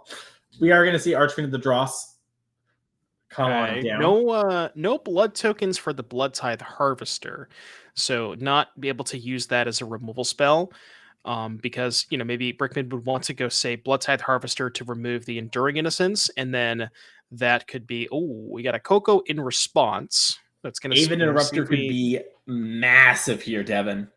Yeah, there's always this weird tension, right? Where the Collected Company deck has both Skyclave Apparition and Aven Interrupter. And it's always, okay, do I want to play it in response to the spell or do I want to wait till the creature comes into play? And you see Pierre hitting a Werefox Bodyguard maybe would have been a little bit more beneficial to wait, but it's a really tough question to answer sometimes. Yeah, I was going to say, I imagine Pierre probably went down a little bit on these creatures just because of all the removal Brickman has, so they're probably a little less reliable. This might have also been a situation where if he hit Archon of Emeria, he locked Brickman out and then has something like a Skyclave in hand, right? Because he has so many cards in hand. He's got to have something that can answer the draws besides the Wandering Emperor we know about. Yeah, so Brickman actually had a Heartless Act to remove the Bodyguard to get back the Blood Tithe Harvester, and that's also very important because not only is it going to trigger the Archfiend of the Dross to have Pierre lose 2 life, that Blood Tithe Harvester coming back gives the Blood token, which means now the Blood Tithe Harvester can kill something next turn. That's another 2 damage from the Archfiend. With all these chip shots really, really adding up here for Justin. Yep, Werefox Bodyguard's going to take down Archfiend of the Dross. Now, that Blood Tithe Harvester can get it back, like you just talked about, but Pierre's going to draw 3 cards first. And, he's got a lot of cards, but Brickman did a great job of putting that pressure on early, identifying, hey, I'm flooding out. I need to apply the pressure. And now you see Pierre doing the same, attacking back for 6, needs to get this game over with. And the Enduring... Yeah, you can imagine if the life total, if Pierre was maybe a little bit higher, somewhere in the 9 to 10 range, this game would be a lot. You'd be like, how could Pierre ever lose this game? But given the fact that he took so much damage early, added up by again the annexes and the Archfiend, all of those chip shots really, really add up here. And Justin maybe has, if he could say, has a removal spell for the Werefox Bodyguard, get the Archfiend back, sack the Harvester, kill a creature, puts Pierre to 3. Archfiend or the Annex trigger puts him to 1. Like you could really see Brickman having the ability. And then the other thing you have to consider is what happens if Justin just attacks with everything, right? Because Pierre has to do some sort of blocking, and if he does some sort of blocking with the Archfiend in play, that could also be like you go sack the Harvester, kill the bodyguard, and then just attack with both Mutavaults. Mm-hmm. So we're going to see a passing here. The Wandering Emperor is up. So something to keep in mind. A little extra life available. Could also sack the Werefox bodyguard to gain 2 life. True. Which would make sense if it's going to die anyways. Although maybe holding up a collected company and debating on whether or not he would rather. Oh, we got a Raider. Oh, Guardian of Fate's gonna phase it out. Okay, so you're gonna have to educate me on phasing. If you phase out a bodyguard, does Brickman get back the Archfiend or no? No, it will come back when they're together. Got it. Okay. Yeah. Phasing is so weird. Yes. Yeah, Brickman asking the same question. I'm pretty sure it still stays. Yeah, because it basically just like the wording on phasing is it's treat it as if it's not in play, but it never left the battlefield. It's some weird in between. Yeah, I think they clarified it too when they reintroduced phasing as a mechanic they'll use every now and again. Because there was a while where it was just kind of off the table design wise. And then I want to say around 2018, 2019, they started doing it again. And they clarified yeah, we know it's weird. Just kind of pretend it has hexproof essentially, right? It's just it's not really there is a good way to think about it. It can't die to rafts. It can't be targeted. So that's sort of what's going on in that regard. But yeah, that's a huge play here for Pierre because that's going to protect the bodyguard, make sure that Brickman can't get back the Archfiend, putting it die just to represent that it's phased. But yeah, Brickman still has the Annex in play, so can maybe go pay 5 mana to unlock the other room, which he is going to do. That's going to make a 6/6. So that's going to put Pierre down to 3. But without access to that Archfiend, isn't really able to, attack with those Mutavaults to get in a little bit more damage. Because I think that's what Brickman's plan was this turn, was to be able to get the Archfiend back, hit with both Mutavaults, put Pierre in an awkward spot, make him decide if he wants to block or not. But now, just wants to make the 6/6 and maybe have a good attack next turn. Perhaps can find another removal spell the following turn for something like the bodyguard. Yeah. Looks like a straightening up of the mana. It looks like there's maybe a little small mistapping here. Nothing's really happened or changed, so it's all good. And it looks like Brickman's going to go to his end step and, drain Pierre for 2 and draw a card. And this is one of the things that I think often goes underappreciated by players. That the One Ring kind of taught people is I think that elf was something sick, but I'm not exactly sure. Anyways, time shifted. Who cares? Unholy Annex gives you enough cards, right? You can have a lot of cards, like the endurance, the endurings are here. Excuse me, but if you don't have the mana to use them, right, you're going to not be able to capitalize on the full way. And for some early turns there, Pierre had way more cards than Brickman, but they were deploying a similar amount of cards, and Brickman cards were stronger pound for pound, right? He was putting in real pressure. So while Pierre is starting to pull away with it now, it's one of those situations that's very awkward where it's he has more cards, and if the game lasts 4 more turns, he's a huge favorite. But, there's this weird window where he's starting to equalize with Brickman here as he's starting to be able to use his mana, which is why Elf is so good for this deck. It helps get your things out early, helps you have more mana. Very important to keep in mind. Yeah, I mean, I think the biggest question here is, can Pierre gain enough life and stay above a certain life total to make sure that he can't die to this Annex? Because that is really what is keeping Brickman in this game. Brickman, if you think about it, over the past, the Annex has been in play for 4 or 5 turns, so we've triggered it 4 or 5 times. That's basically putting Pierre from 10 to 2. And if Brickman didn't have that, then it would be a much different game. So, can Pierre gain enough life? There is 1 copy of Innocence left in the deck, presumably that all 4 stayed in. So maybe if he can find that to get another lifelink body, he can start attacking with that. I was going to say, if he had used the Kellen to make maps too, we could have maybe grown the Innocence we have in play. Pump the lifelinker, yeah, okay. Yeah, do it the old-fashioned way, draw 3. Oh, by the way, draw 3. Yeah, Skyclave does not get this demon token. Only the Werefox can, though. So you have one of those. For people who are just tuning in, they might think that Pierre is looking through his deck. No, that's just his hand. Yeah, yeah. Just has a massive hand going on here. Honestly, it's got to be close to decking. He's drawn 3 like 7 or 8 times now. He's got to have That's a a low good deck point. size.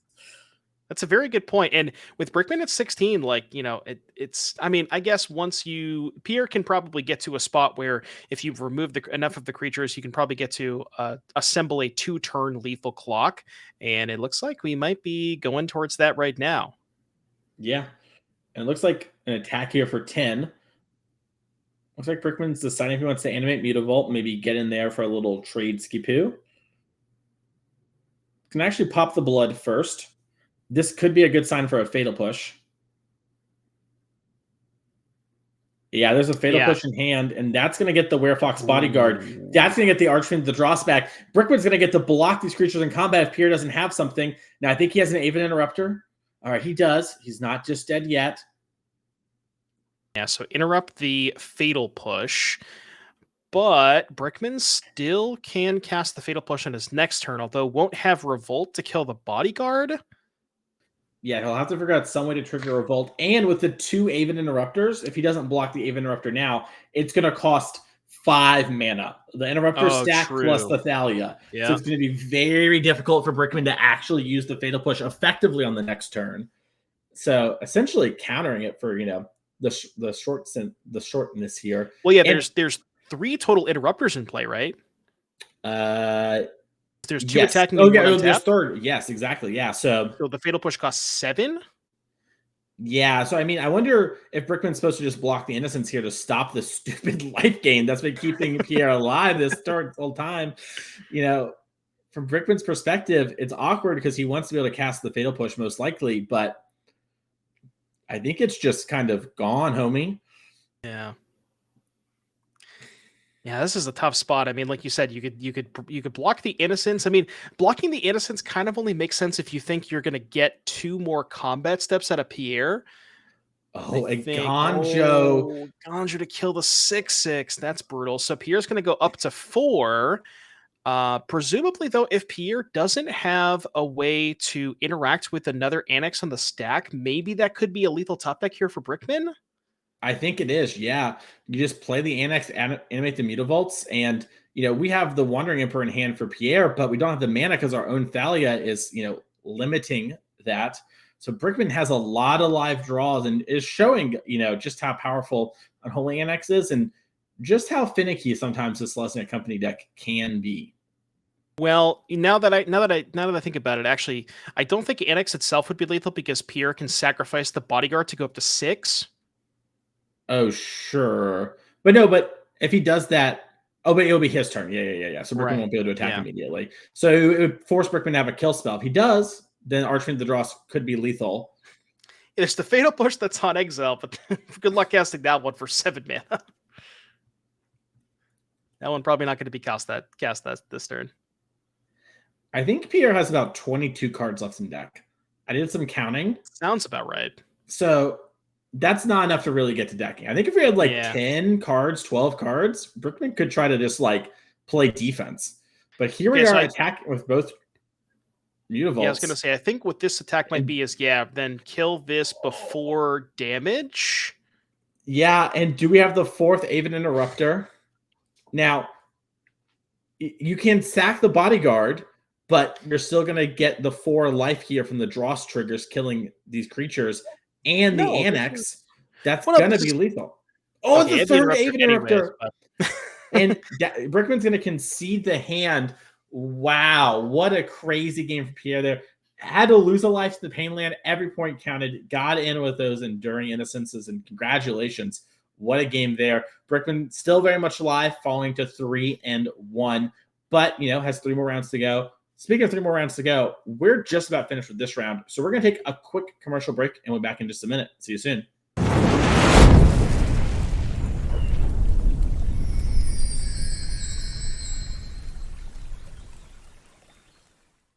Hello, everyone, and welcome back to the NRG series here in Chicagoland. I'm your host, Ben Shark, with my co-host, Devin O'Donnell, better known as Doomwake. And this is our last round for the year when it comes to commentary of the main events. And we've got a doozy for you. We have Andrew Ellenbogen. He is in our feature match area versus Casey Ryback in a very exciting Enchanties versus Phoenix matchup with a lot on the line. But first, let's take a look at our yearly leaderboard, because Devin and I did some math, and we have some kind of exciting news we wanted to share with everyone.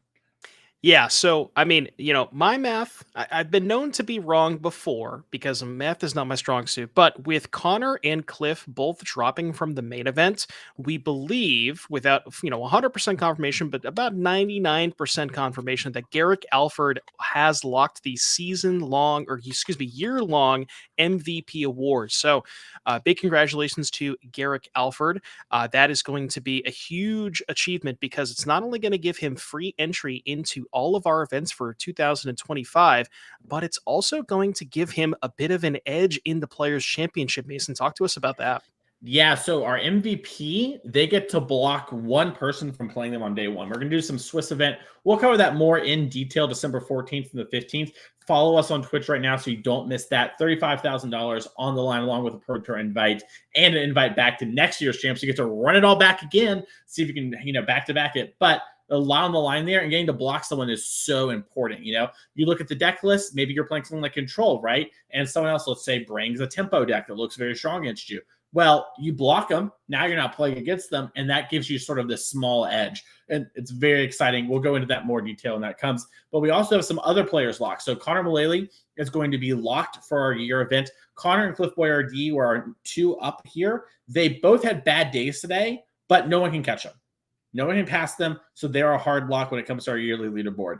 Under that same lines, Zoe Riederman also locked through a very weird series of events. Basically, people could technically pass Zoe here on this leaderboard, but if they do, they can't pass Zoe on the seasonal leaderboard. So Zoe is just a lock, basically. It's really just a matter of how she gets the invite from having such a strong performance here in Season 2 and yearly. So congratulations to Connor Mullally, Cliff Boyardee, and Zoe Riederman. We're going to be seeing all three of you in our championship at the end of the year. But this does open up some weirdness, because remember how I just said that, Devin? You were pointing out how Zoe's a lock either way. But if Zoe locks it by, let's say, winning today on the championship, right? And she wins our event at X and 1, very likely to happen. She's done it before in Pioneer. She did it last year in our last event of the year. Actually, she won that tournament. She could do it again today. That's going to open the door. Ryan Bellamy's will actually be next in line. And everyone who can catch Ryan, and only one person is Fletcher Johnson. Bellamy's is not here today, but he might still sneak into our event. We're going to have to see how that all plays out. Very exciting here still with the last couple rounds of this event for the year. Yeah, and you mentioned Fletcher Johnson is a name that we want to talk about too, if we can take a look at the Season 2 leaderboard, because, Fletcher has a chance to maybe catch up on the end of the yearly leaderboard, but with looking at Season 2, Fletcher in a comfortable 85 points. Again, Fletcher and Cliff have, I believe, Fletcher, I think, is 2-2, so still battling it out. Cliff has confirmed dropped, but we see here, Zoe Riederman, if she wins today, that gets her to 91 points. That jumps both Cliff and Fletcher. Then, she would be qualified, so that would still pass down to Fletcher and Cliff that way. But there's also, now that you see Cliff's name here, there's also similar pass down things where, if Cliff is, in this, in the top 2 in this leaderboard and the top 3 in the other leaderboard, then maybe that opens up the door for an Andrew Ellenbogen to potentially sneak in here, who we may or may not have in our feature match this round.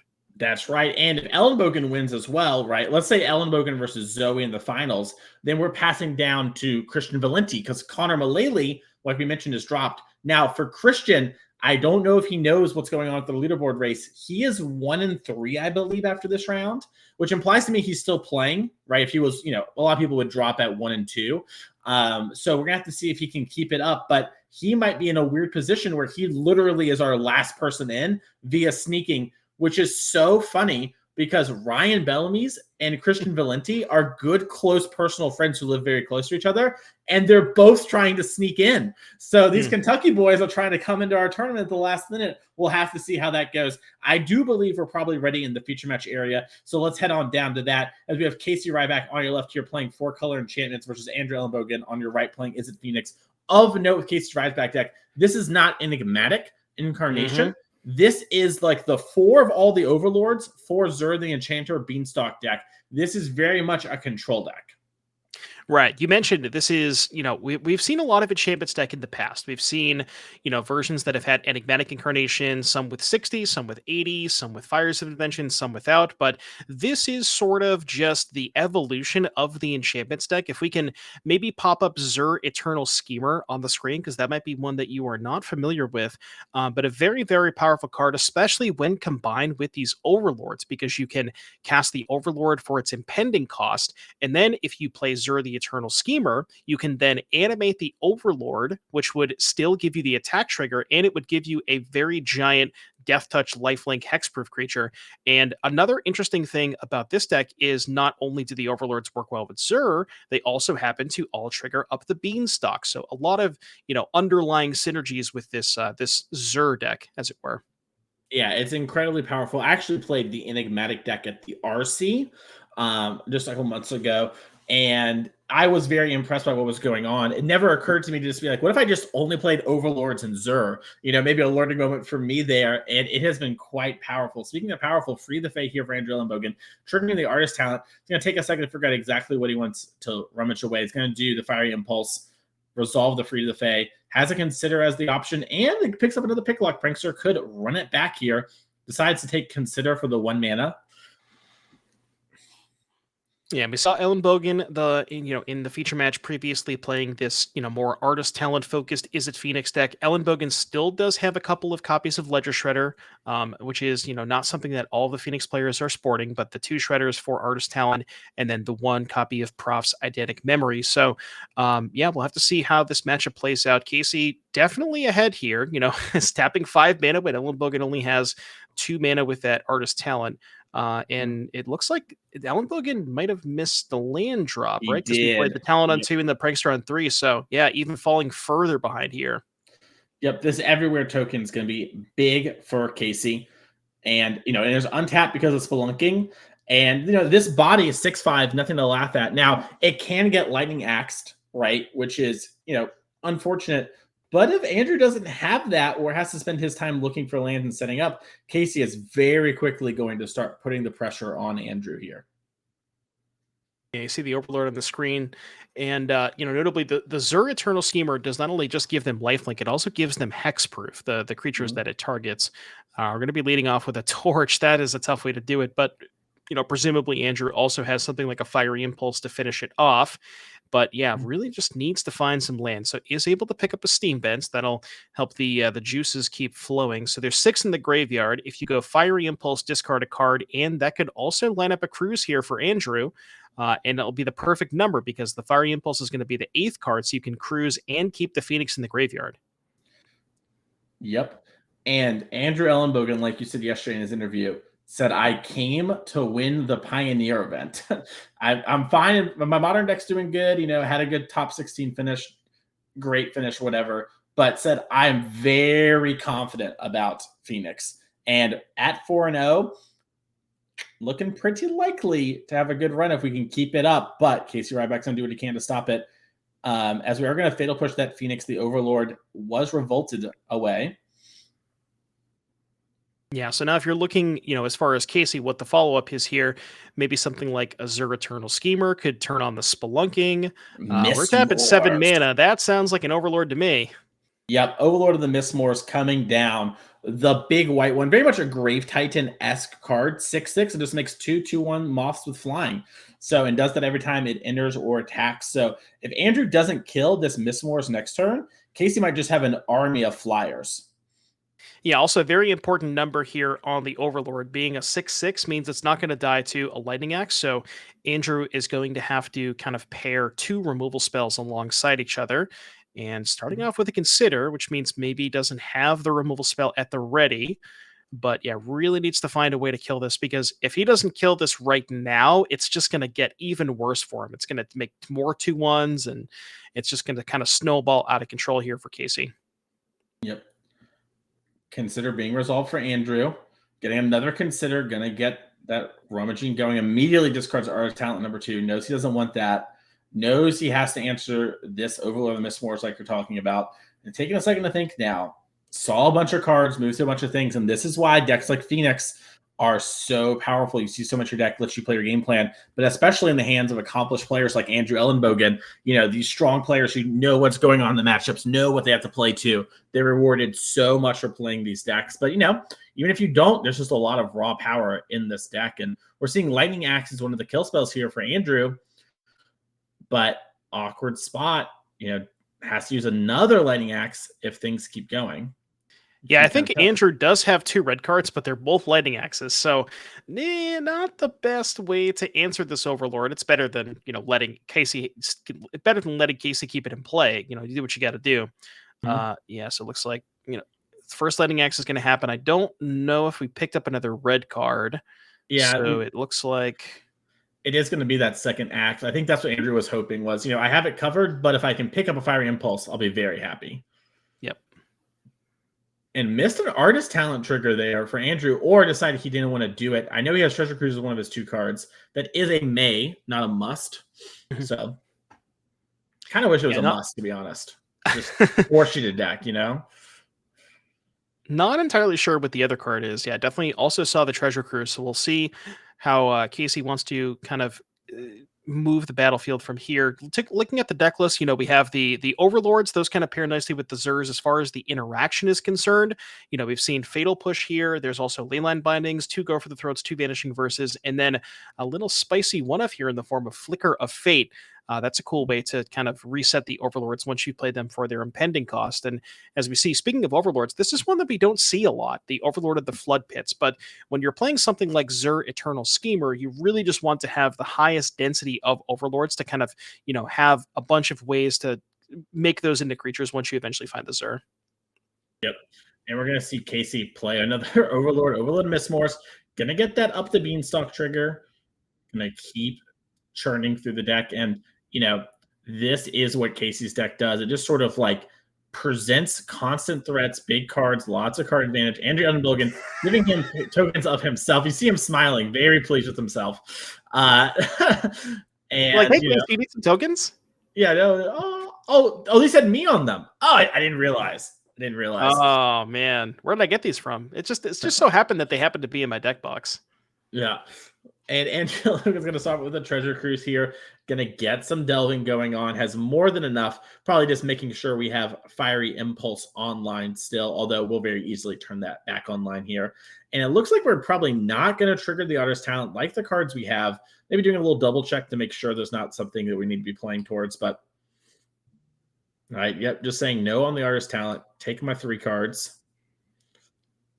Yeah, now for Andrew here, this is kind of weird because you need to figure out a way to get through a lot of these tokens with the Phoenix, and it's kind of difficult to do that. Casey can just kind of trade a couple of times, then maybe the Phoenixes come back, but it's going to be hard for Andrew to kind of amass any sort of pressure through all these 2/1 flyers. So you look towards maybe a card like Prof's Eidetic Memory, where you can make 1 Phoenix big, but then in that case, then Casey could just start chump blocking. So I don't know. It's going to be really hard for Andrew to kind of amass enough of a battlefield to get through all these 2/1s.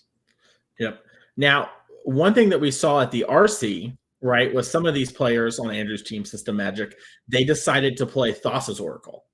And that gave them an oops, in this situation of like, well, you're accruing value. Who cares? I'm going to literally deck myself, Yep. Andrew ruthlessly has cut the Thassa's Oracle. And that means we're going to need to get a little cutthroaty here, and we're going to have to start killing some moths if we're going to win. Right. Yeah, like I said, it's really hard to figure out a way to get through this. Is able to find a second Phoenix, can attack with 2 of those, can trade off for 2 of the Spirit tokens, the Moth tokens rather. So those get traded off. But Casey is kind of okay with that. Also, Casey just says, you know what, take 6, maybe can start racing with the 2/1s. Yeah, that tells me Casey might have Zur plus Animate online. Oh, and he's just like, I'm attacking for a lethal next turn. You are not ready for this. And yeah, here's the Zur with 6 mana, which means we have a 7, a 5, and a 3 that are all going to be live. And there's 8 power from the Moths. So Andrew can kill the Zur, But no matter what, Casey's going to turn the creatures on. And if Andrew kills the Zur, it's going to be very hard to kill the other ones. And Yeah, so it's over. No, it's just done. He can't do it. The nice thing, so Zur is interesting because you can kill the Zur to remove the lifelink from the creatures, but the really powerful thing and why this deck is so good is, or why Zur is such a good card for this deck, is that even if you remove the Zur, the creatures remain, or excuse me, the enchantments remain creatures even after the Zur is gone. It's not until end of turn. They just permanently become creatures. And that is a very, very important, because a lot of times with cards like this, you'll see, okay, well, maybe it's like, oh, well, they become a creature till end of turn. Later on, down the road, I can eventually, only get hit by them once. But even if Andrew can survive this combat phase, which seems kind of unlikely, is still going to have to deal with all of those creatures down the road. I guess if you remove the Zur, then you can Fiery Impulse the Blue Overlord, and that's an attack for 14. Yeah, I was going to say, I imagine what's going to happen here is Andrew, well, it's a 5/5, so you can't Fire Impulse it, right? Because it's power. Oh, because it's power and toughness. It doesn't just make it a creature, right? Okay, right. Andrew literally can't win unless he had all his right. lightning axes. But even if he had all his lightning axes, then just the Overlord of the Mistwoods attacks, and Casey just like decks you essentially by blocking with 2/1s.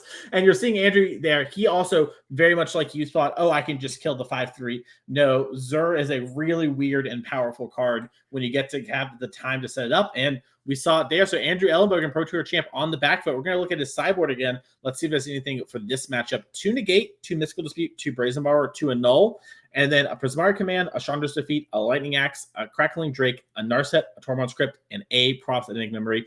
Devin, what do you like against this Beans deck? I mean, it's tough. You got to find ways to remove the Zur. So the additional Lightning Axe probably has to come in because you might want to swap the Fiery Impulses anyways, and you kind of just need the maximum number of ways to get Zur off the battlefield. The Narset is pretty good against Up the Beanstalk. Annul is somewhat decent against all of the Overlords. Well, not somewhat. It is very good against the Overlords, so probably wants to go towards those. Past that, maybe Brazen Borrowing a impending Overlord is not the best idea. Like it buys you a turn. Mystical Dispute, there are some blue cards in Casey's deck, the Blue Overlord and the Zur, so that might be a card you want to go towards. And then Negate is a weird one because it counters stuff like Beanstalk and Binding, but it doesn't actually counter the impending Overlords, even though you're casting them as non-creatures. They still count as creatures on the stack. Yeah, it's interesting. I see Andrew, because we can see the players in our corner of our screens, and Andrew's got about 5 cards, but he's mixing them around. I'm going to be really curious to see exactly what he does. Narset and Brazen Bar are the only ones that jump out to me. I can see it going lots of different ways from there with some pretty bad cards in your main deck. Speaking of your deck, though, let's check out Casey Rybrak's deck and see what is available over there, because I'm sure this deck thinks about Phoenix here in the sideboard. We have 3 Knockout Blows, 2 Dovin's Veto, 2 Heliod's Intervention, 2 Extinction Event, 2 Rest in Peace, 2 Mystical Dispute, 1 Damping Sphere, and 1 Vanishing Verse. What do you like and why, Devin? So from Casey's side of things, you definitely want to go to the Rest in Pieces to shut off the Treasure Cruises and the Arclight Phoenixes from coming back. Mystical Dispute is interesting. It can help fight over stuff like Prophetic Memory, the opposing counter spells from Andrew, as well as the Treasure Cruises. Vanishing Verse got a little bit better because now, obviously it could certainly kill Phoenix to begin with, but now you have a good 2-mana target in the form of Artist Talent. And in that same vein, maybe you want to go towards something like Heliod's Intervention just to be able to, for 3 mana, blow up a Artist Talent, although it is kind of expensive. So, definitely the Rest in Pieces, probably the Disputes, the Verse, but not sure about the Heliod's Interventions. Yeah, it's going to be really interesting. One thing I'm noticing as we're talking here, Devin, is this deck, outside of its mana, basically a standard deck. Yeah. Like, it's Fatal Push, right? That's non-standard. The mana, that's not standard. The rest is kind of exciting to look at. Pretty cool. And I think this deck is very strong. I'm going to be interested to see how it develops here. And I mean, Casey at 5-0 looking pretty, 4-0 looking pretty good. Soon to maybe be 5-0. Let's cut down to our players as they are shuffling up. And yeah, I think one of the things that's interesting about this deck is just how good it is at playing kind of a normal game of Magic with having unnormal, unfair elements to it. Zur plus these Overlords are really messed up. Right. And you know what's interesting about that game too? We kind of talked about during sideboarding how Ellenbogen needs to have a removal spell for the Zur. Well, what about in a situation where we're game one where Casey just says, okay, I'm going to play a couple of Overlords. I'm not going to play the Zur until I have access to 7 or 9 mana, and then just say, okay, here's my Zur, activate 3 times. Even if you kill the Zur, I'm still just going to have lethal on the spot. So sometimes even the removal for Zur isn't even good enough. It's just if you're patient and you wait long enough to a spot where you can kind of activate it multiple times. This deck is really good. You mentioned standard. I have I don't know if we want to get on a standard tangent, but I have played a little bit with a shell like this in standard, and it is quite powerful. Yeah, I was gonna say, I imagine the mana, you don't have the triumphs to make things Mana's work, rough. Yeah, but also, you can do different stuff. You don't have to be exactly this deck. It's pretty interesting to see. And speaking of making the mana work, Casey Ryback has Mana Confluence. Whenever I see that, I think, oof. Oof. Especially on turn 1, Yeah, that's I don't know. Artist talent past the turn. How many of those are in the deck? I didn't even notice them before. 1 Mana Confluence. The Miser's Confluence, eh? Had it, by the way. Had it. Vanishing Verse, take it down. Yeah, I love that. So we did see the I guess there was 2 in the main deck and 1 in the board. So I mean, we presumably the third probably did come in. I'm looking at the mana closer now. I'm brain melting. We scienced the 1 Mana Confluence, but the 3 Zagoth Triumph, 2 of the rest. Oh, yeah. You know what? I'm in the commentary booth. As Cavern of Souls comes down, it's not my job to judge these things. Overlord of the Hauntwoods coming in, making an everywhere token. Everything's fine. You yourself did play an interesting version of Enigmatic in DC with a slightly different mana base. So yeah, but I didn't have Mana Confluence. True. That's me. I did play basically 5-color Enigmatic. So I'm not saying I'm down against that. I'm just down against Mana Confluence. When I see Mana Confluence, I think to myself, really? Every time. You really just refuse to play the Confluence, huh? It's so bad. It's not great. I like Mana Confluence if you're a deck like Boggles, where you're like, I'm playing a short game, my mana's atrocious, and I just will kill you as long as I cast my spells. That's the biggest hurdle. You know what I mean? Yeah. But in this kind of deck, I'm a little against it. That's fine, though. We see Artist Talent come down. 5 mana, that could be Zur plus activate. We'll see if Casey wants to go for that. Casey definitely maybe was patient a little bit in game 1. I'm not sure if he drew the Zur the 1 turn that he activated it, but at least waited a little bit. And what's interesting to me about this is the Cavern of Souls, where you're kind of put your opponent in a squeeze, where if you name Avatar, you have 12 good uncounterable cards to cast through that. As we see the Ellenbogen token come back up. Yeah. And yeah, it's a great point there on Cavern, just also like fixing your mana. And then, like in the late game, you only your mana is typically fixed by then. So then you get to name, Wizard or whatever for Zur. And then now suddenly it's coming down, doesn't get disputed or whatever. And Andrew's sitting on, these cards that can't really do that much. Also, the weird thing about these things are, even if we didn't have Cavern of Souls, Negate can't answer them, right? Like they're still creatures. So it's a very weird interaction. Now, obviously, I think Negate's still good here for Andrew for various reasons, but it's interesting to think about. Is we are going to see Lightning Axe trigger the Artist Talent, discard Artist Talent, and get a use on the Moth. We're going to get a Phoenix in the graveyard, so that explains why it was worth.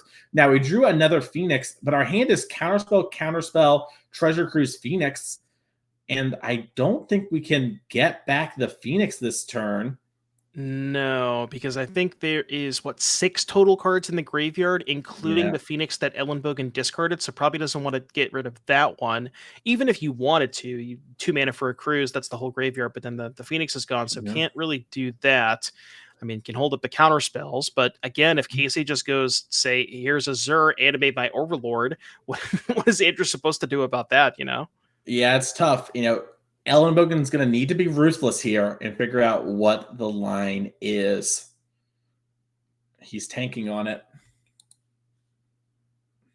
Yeah, he is gonna exile the Phoenix and fire off the cruise. I mean, kind of makes sense. Or maybe we miscounted the cards in graveyard. Okay, there is 1 extra. I thought I counted 6, but it is 7. So he is able to keep the Phoenix in the graveyard. Okay. But Mystical Dispute, Mana Confluence, clutch. What was I talking about? It could be anything. As we are going to see a Steam Vince here shocked in afterwards. And the Steam Vince is so brutal because if he had it in his hand before, he could have held up his own dispute to fight over Casey's. Yeah, and now Casey Ryback can play something like Zur this turn. Ellenbogen can dispute in order to tap down and not get hit, but if there's a Zur coming down, this could be massive. But it looks like Casey actually just doesn't have much going on and wants to keep the Moth back on defense, and I like that. Sort of, hey, I've got these unbeatable overlords coming down, and it's going to be an issue for you eventually. Of note, you might be wondering why they're on the same counter. Casey just missed a trigger on Overlord of the Hauntwood, so now we're synced up. Oh, okay. Yeah, we just missed it turn one. A little oopsie poopsie. It happens. Everywhere token in the lands there, first of its kind. Little figuring out what we're going to do here as Casey's deck has impressed. And Nassif was streaming this deck earlier today with the stream title Best Deck in Pioneer. And I know content creators would never bait me with stream titles. No, I would. Yeah, we would never do that. Yeah, I don't even know why you said you there for a second. I was talking, yeah. But here we go. Overlord of the Hauntwoods, hard cast from hand. That one is not the Overlord Andrew was wanting to see. Even if it was, can't do much about them with the Cavern of Souls. And next turn, Andrew is going to be getting hit for a lot. And then the following turn, hit for a ton. Yeah, and that's even assuming Casey doesn't have the Zur. You can imagine Zur next turn, cast Zur, tap 4 mana, animate both of these, hit you for, what's that? I can't count that high. 7, 13, 19, 21. That's a lot. We're also going to see just how powerful Artist Talent is. We leveled up the first one. Everything's going to be cheaper. And now we're going to start burning through our deck. Yeah, and it looks like the Annul did come in. So that was a card that was discarded there for Andrew. Resolving the Picklock, finds another Cruise. That could be a start because there are 2 Phoenixes in the graveyard. So 4 cards. I believe it's, 6 total. So the Cruise goes to hand. Then that's going to be 9, which is 7 minus the 2 Phoenixes. So, Ellenbogen will be able to set that up. Yep. And this is a really big spot for Ellenbogen here. We sort of need things to work out this turn because we're going to just plow through our deck, and Casey has had time to set up and will have real threats in just one more turn. Mm-hmm.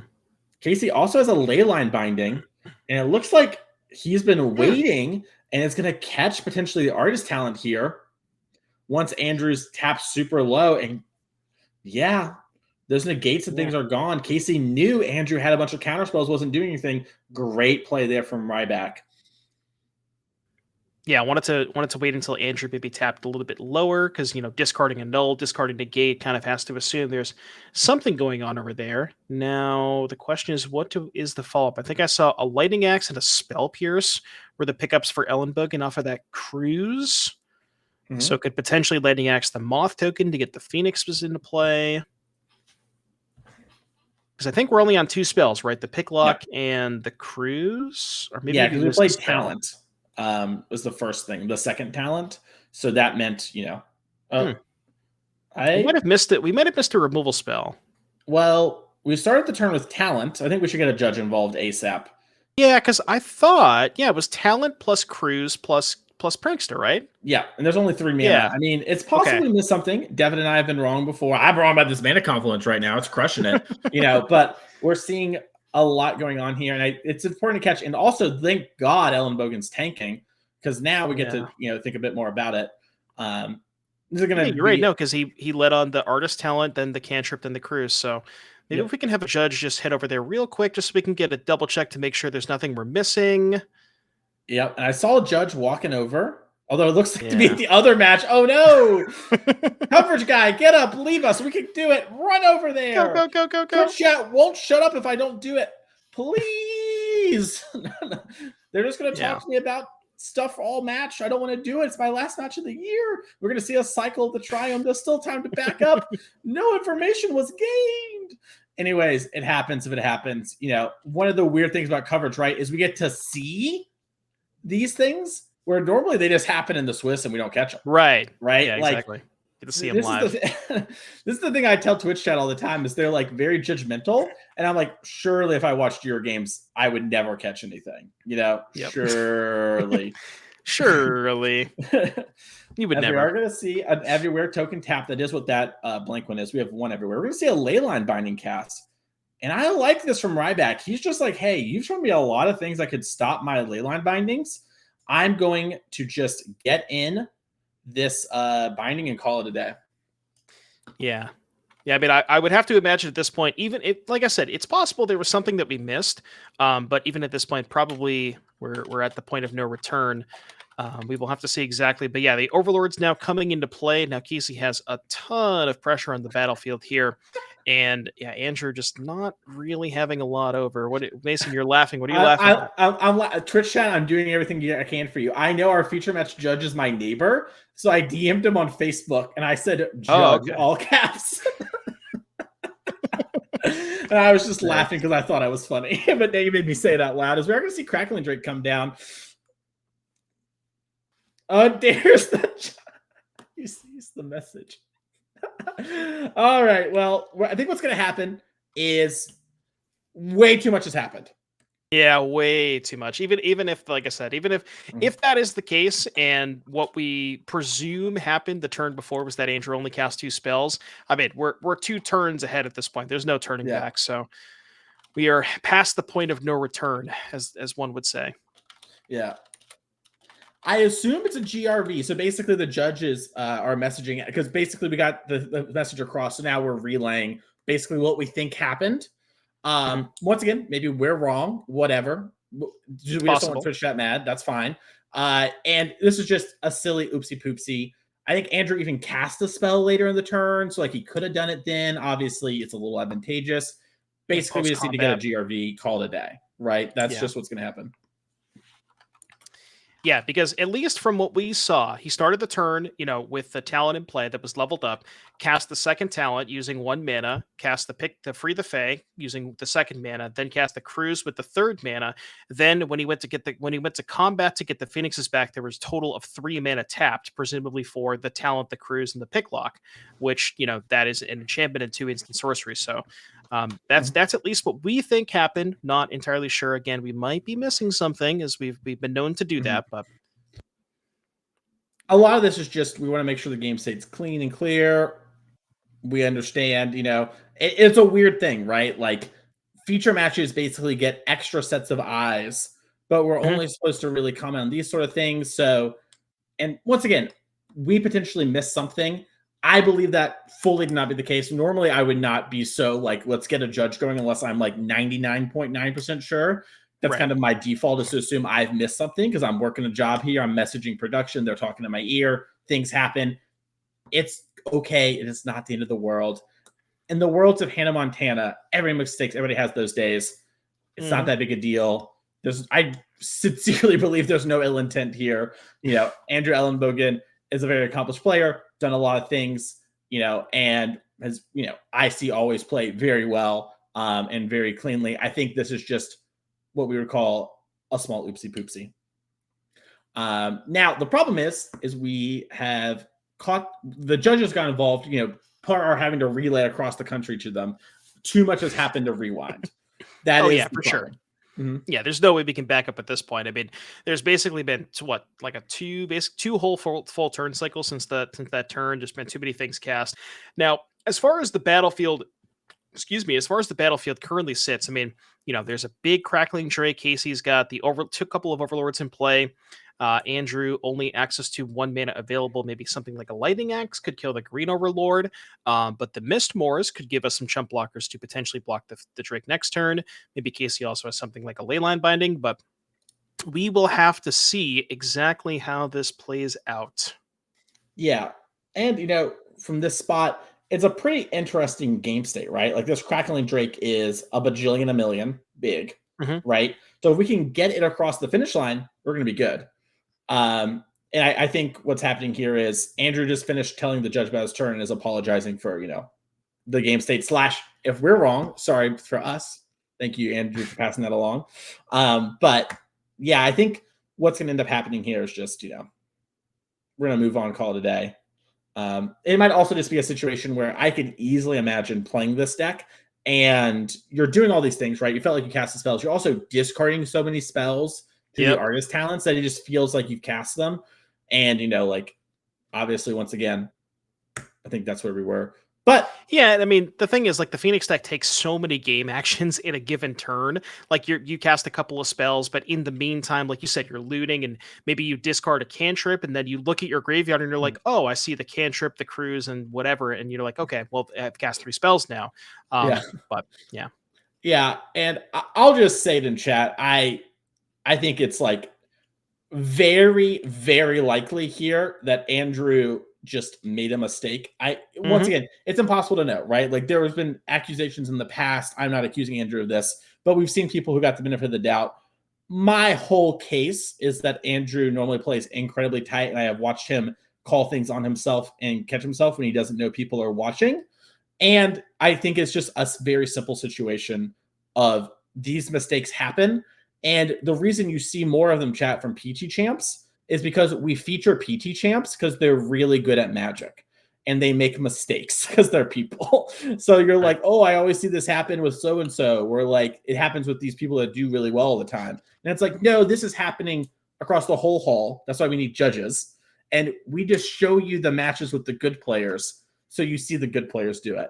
It is not that big a deal. You know? I agree. Yeah.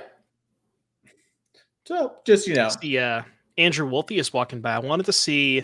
I don't know. We got some things to talk about. Andrew Wolthius was, I believe, going into this round at table 1 with the Demir Ninjas deck. So he's a bit on a tear with some Ornithopters, Mason.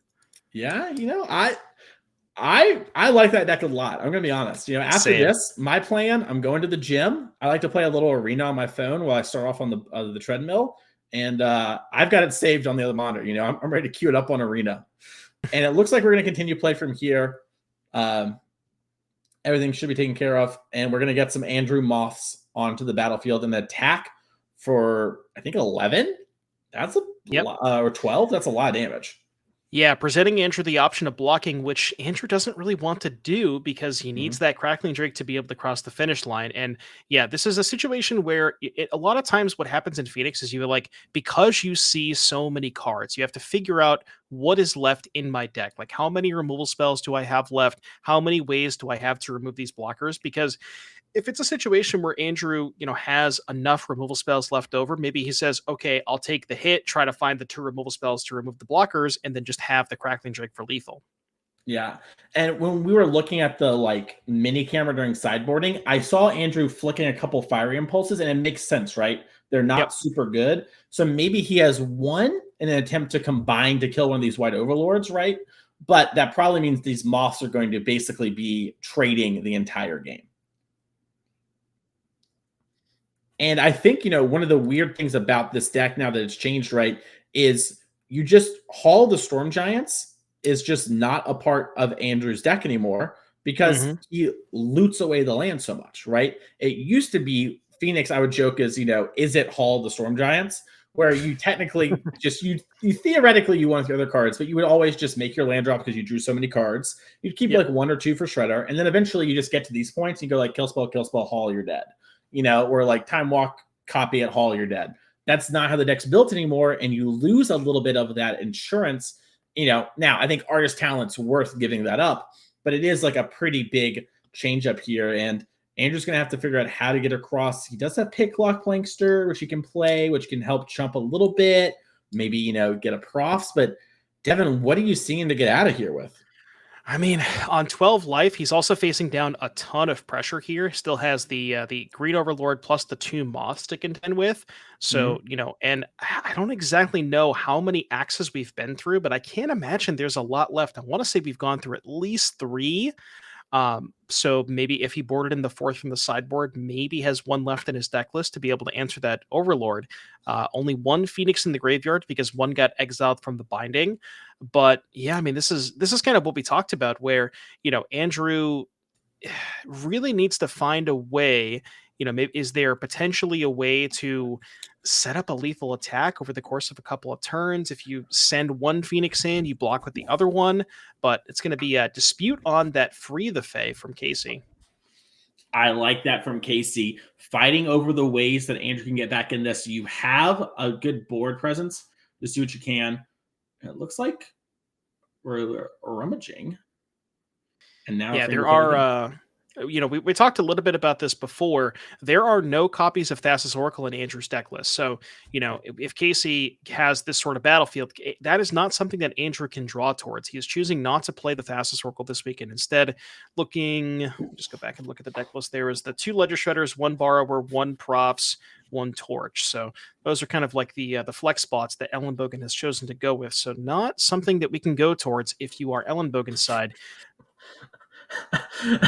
I think Ellenbogen was just declaring how many spells have been cast there, and both players just see kind of chuckle, be like, "I have done it. 3 have been cast, Confirmed." Yeah, and we're gonna get back these Phoenixes and hope that they can, go the distance here. We're also seeing, Casey's deck is very impressive, right? It's put up a lot of good results. The difference between Bean and no Bean is this game is close. In game 1, it was like kind of close, but like not really. And that is the big difference, right? Is like Casey just had that flow of cards, knew it was going to hit the Zur and just get that huge swing.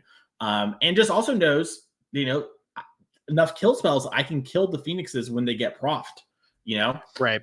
So big difference here post board. And now we're seeing Casey can attack with this Overlord of the Hauntwoods, can get an everywhere token and force Andrew to, cast enough spells to bring it back. Might just have to, because one thing that we. Oh, never mind. Okay, I was gonna say I'm so used to these enchantments decks playing Yorion that I thought that Casey was a Yorion deck, but no, only 60 cards, so no Yorions today. I was wondering, but yeah, my bad. In any case, Casey has also not found the Zur yet. That is one card that you can imagine if that is able to be located, that turns on both bindings. But yeah, we're gonna attack with everything. So Andrew has the option of double blocking. I think I like this from Andrew. Get the Overlord off the battlefield. That'll deal 4 damage down to Andrew. But yeah, you bring up a very good point where the games where Casey doesn't have Beanstalk, he can kind of run out of steam a little bit, and that's sort of exactly what we're seeing. And Casey unable to find a Zur here. That would probably almost certainly end the game on the spot. Yeah, and what I like there at Casey's attack too is Casey felt like Andrew was probably going to block, so he gets in with the Moss because he knows there's no way he can get profed. And we actually see Prof get discard there by Andrew. Wow. And which makes me think Andrew's deck is smaller than it looks, and he doesn't think he can actually get the pick lock big enough, quick enough. Yeah, I mean, looking at the library, there does not appear to be a lot of cards left in Andrew's library. Yeah. And you see Andrew's count. Yeah. And that was a quick count. The 10 to 12 range, maybe? I agree. And that means Artist Talent's starting to come back. Okay, we had the other profs. That makes sense. We are going to get the card draw going here, and we are going to play the pick lock pranks or something. Something's going to come onto the battlefield because once again, your Phoenixes cannot be targeted by your profs, as we learned in an earlier round. Now, the real question is, can Casey chump block and kill spell enough? Casey's on double lands in hand. Could draw something like Overlord of the Flood Pit, which also draws cards. Yeah, I think Andrew is not 100% positive if he drew a card off the profs. I believe he didn't, because I saw him rummage discard the vents, but I don't think he actually drew a card off of the profs yet. Okay, well, luckily it looks like both players just confirmed deck size, and so Andrew's like, okay, well, I was supposed to have drawn 2 cards. My deck is whatever the size is, so I now know. So look at a little heads up there, and that also is going to help us confirm sort of how many cards have been drawn for the profs to make sure we're on the right number. So the other thing worth noting is the spell count, right? So we've cast the Cruise and the Prof so far, so only on 1 spell. And Andrew does kind of want to deploy one of the pick locks this turn because otherwise you're not going to have a creature in play to get the counters on for the profs. So presumably 2 mana to spend on the pick lock. Do we have 2 more spells left to get the Phoenixes back? I'm not sure that we do. Yeah, I'm not sure if we do. And also, Andrew might have something like Negate in hand, right? And if he has one of his Negates, he discards some of them. But if he has them, he's going to want to keep it to make sure that the profs doesn't get fought over. Something like Vanishing Verse could have been game over here if, before move to combat, I Vanishing Verse your profs. Andrew probably just couldn't win in time. Just not enough cards in deck. Now, Casey has a Triumph in hand. He's going to hold it. I don't know if was there a Triumph? I thought it might have been 2 Shocks. I think it's Hollowed Fountain and then Naya Triumph. Okay. We'll So have yeah, to see. borrower bouncing one of the tokens, depending on how many cards Andrew can flow through while removing both blockers.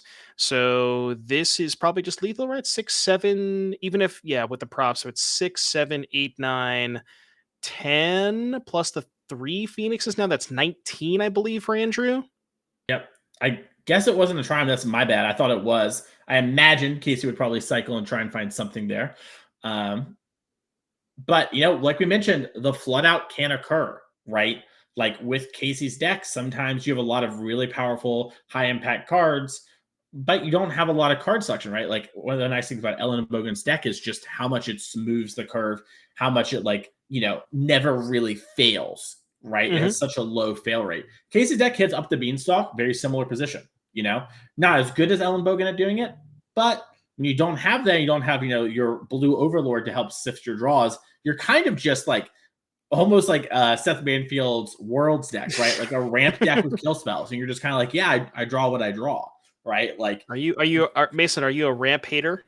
no, I actually play a lot of ramp decks. I really like ramp. Oh, okay. I think ramp's underplayed.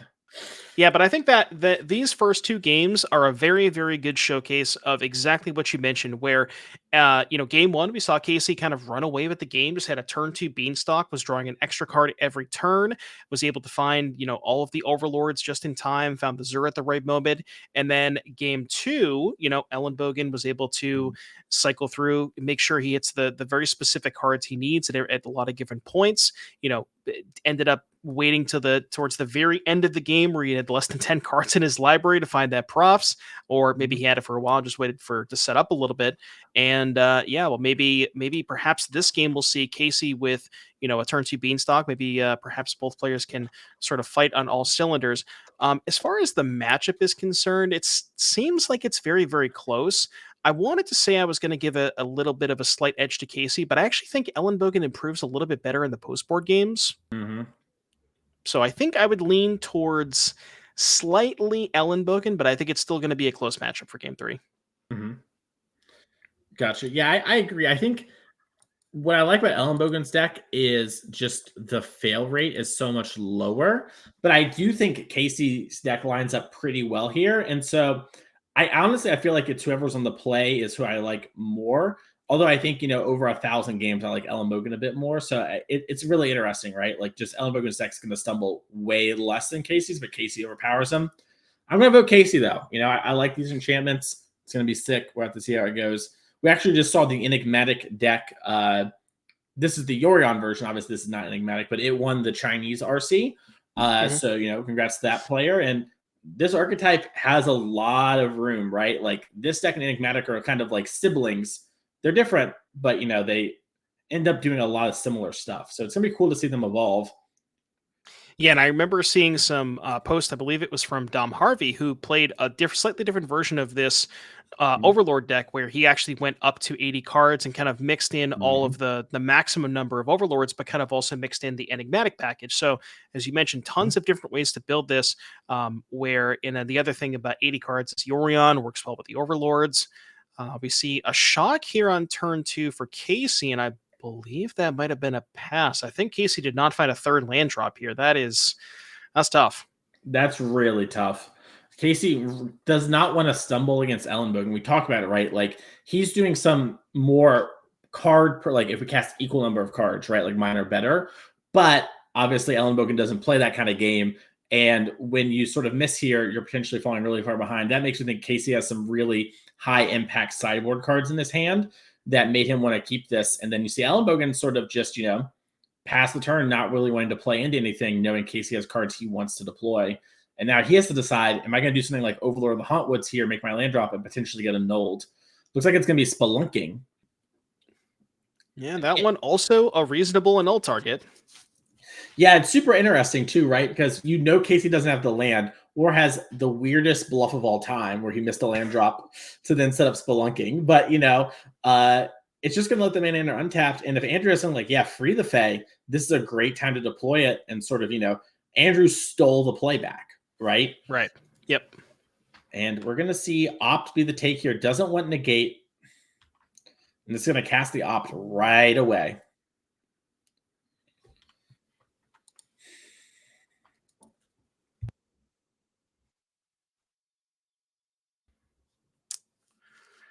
All right. So that is going to, yeah, Andrew's going to cast the opt, and we'll have to see as we throw it back to Andrew's turn.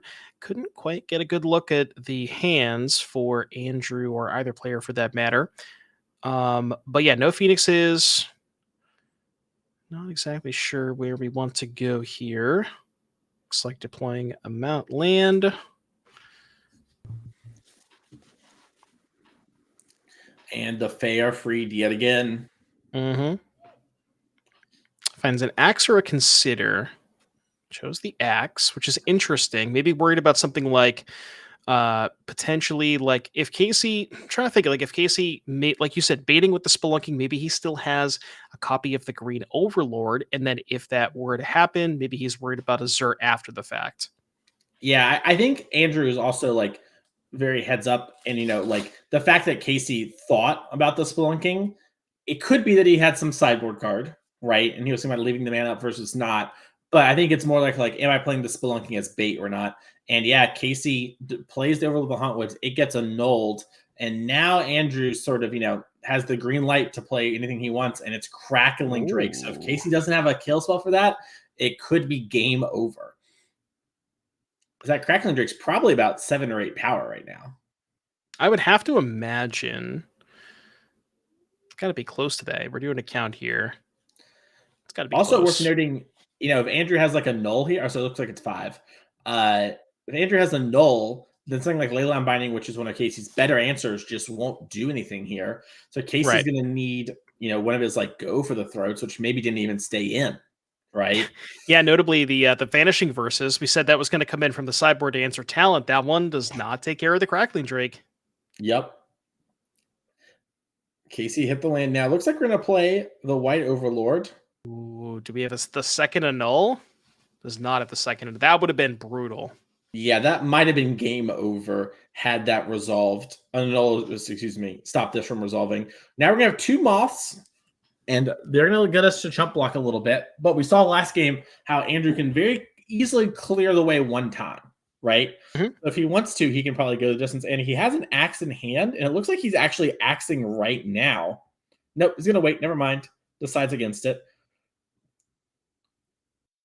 Might be hoping to draw Artist Talent or some Phoenixes. And looks like we're going to start with a Treasure Cruise. We're going cruising, Mason. Yup. Maybe he can find something like a profs off of this. And then that would be, 4 power on that? Get it up to 6. Then it would be a 10 power attacker. That would be a 2-turn clock. Yeah, plus if you profs into like Lightning Axe here, you might be able to actually just lethal. Like, just actually clear the way. We'll have to see though. Sleight of hand. Really love all the cantrips and decisions. Yeah, and remember, each one of these spells is continuing to pump up the Drake as well. So the more cantrips he finds, the more we can power up the Drake. Now, it is worth noting that even though there's 7 dice on it, it still has 4 toughness, which means, Casey still does have the opportunity to double block, but it looks like Alan Bogan's not going to give him that opportunity. Yep, and discarding the Phoenixes with that, oh my goodness. This is 9-15 damage. 2 Phoenixes, right? Yes, this is going to be 15. Yeah, if we have a 3rd Phoenix, it's lethal. If Andrew has something like Free the Fae here, he could cast it and has lots of ways to win. Could hit another Phoenix, could hit 3 spells and choose nothing, right? Just very much has a chance to win here. Looks like he does have something he could potentially cast.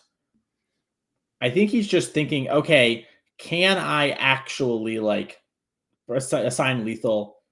Decides cannot, and it's going to put Casey down to 3, which honestly I think is good enough. A lot about Casey's stuff is like he's on the play, consistently doing his thing, and curving out and like stalling for time, basically. If you had a Zur here, it'd be good, but it wouldn't be game winning, I think.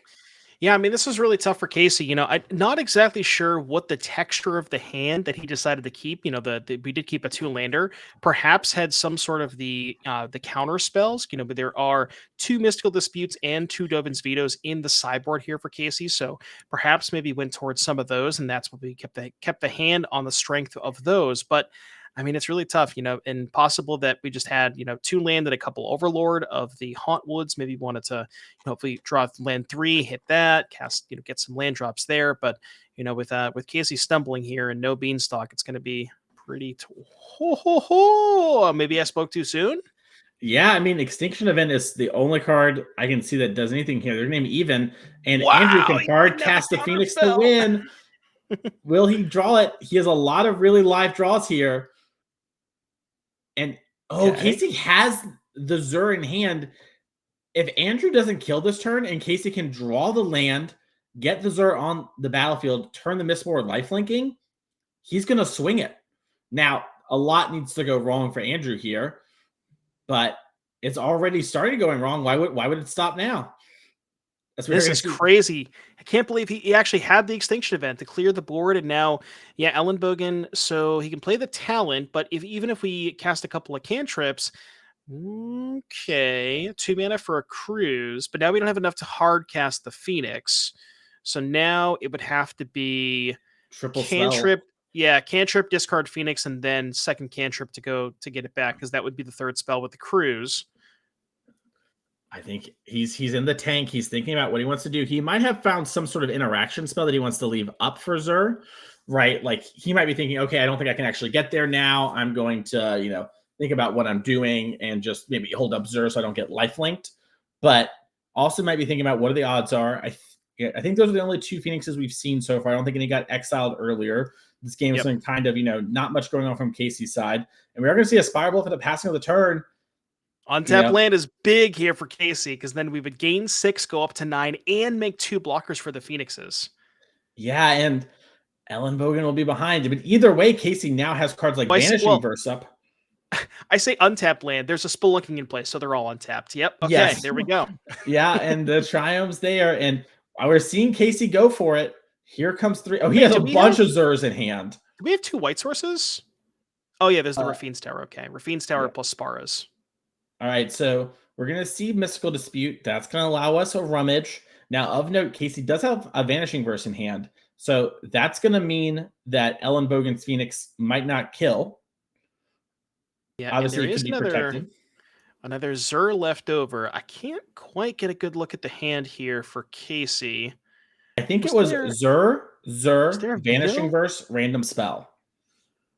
I don't know why, but I thought I maybe saw a veto. But yeah, Vanishing Verse is nice, because even if Ellenbogen can put the Phoenix into play, then you could still hold up the Vanishing Verse for the Phoenix to buy you that 1 extra turn, because that's really all Casey needs at this point, is just 1 more draw step to get to that Zur.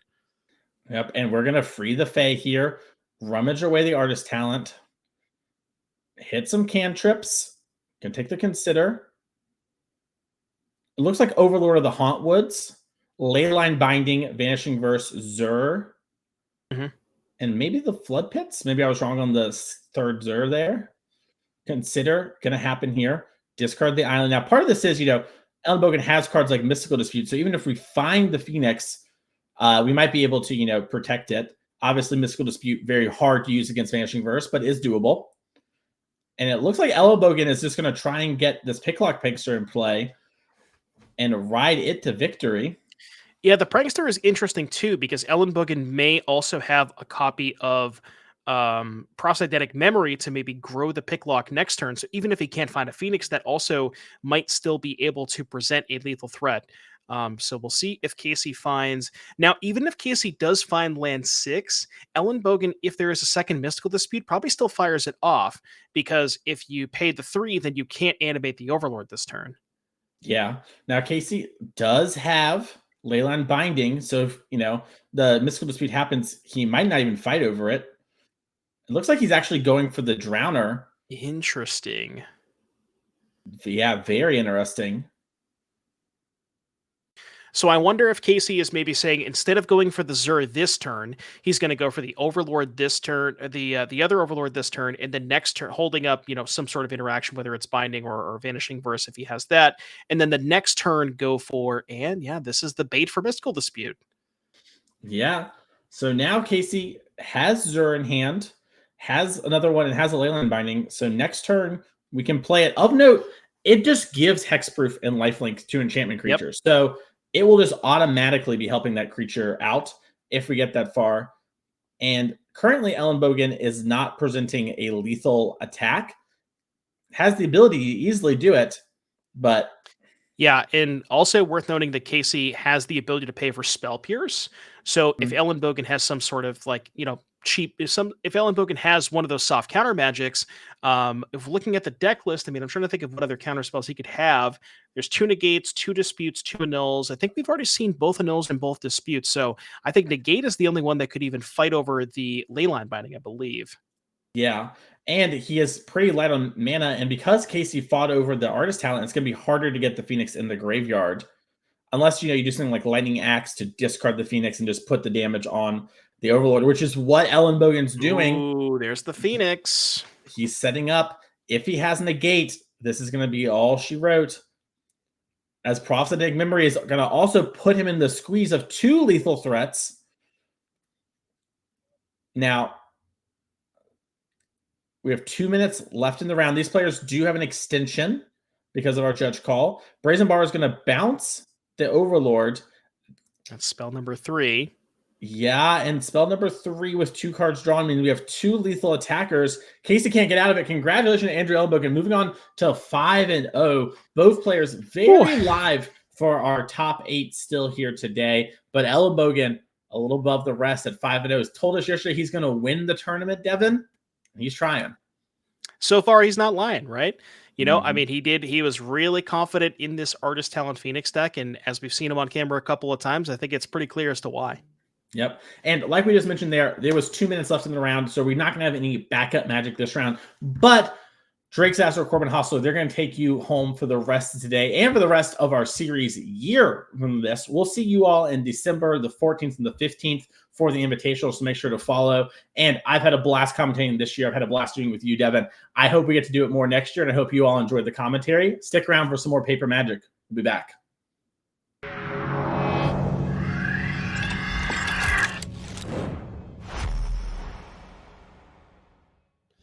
All right, everyone, as promised, the short break, and we are back here for round number 6 of 7, the penultimate round of our Pioneer 5K Showdown here in Chicagoland, beautiful Illinois. We, of course, got to watch quite a bit of modern action yesterday as part of the 10K Showdown, and we got to see Grayson Nimitz punch his ticket to the End of the Year Championship, and one more player will be able to do so by winning the Showdown today. Again, it all comes down to this. This is the last opportunity for points. This is the last opportunity to qualify via direct invite. Last opportunity for everything. This is the end of Season 2 of our 2024 NRG Series circuit here. So with that, like I said, the tournament, we're 6 rounds deep. So, the people are starting to figure things out. And I believe, things are also starting to be sorted out as far as the leaderboard goes. Things like Garrick now, I believe, hard locked with Connor dropping from this tournament for the MVP. So congratulations to Garrick, and, kind of soft locked for some of the at-large bid stuff too. We'll see exactly how the rest of this plays out and who qualifies via the Showdown. That can mix things up quite a bit.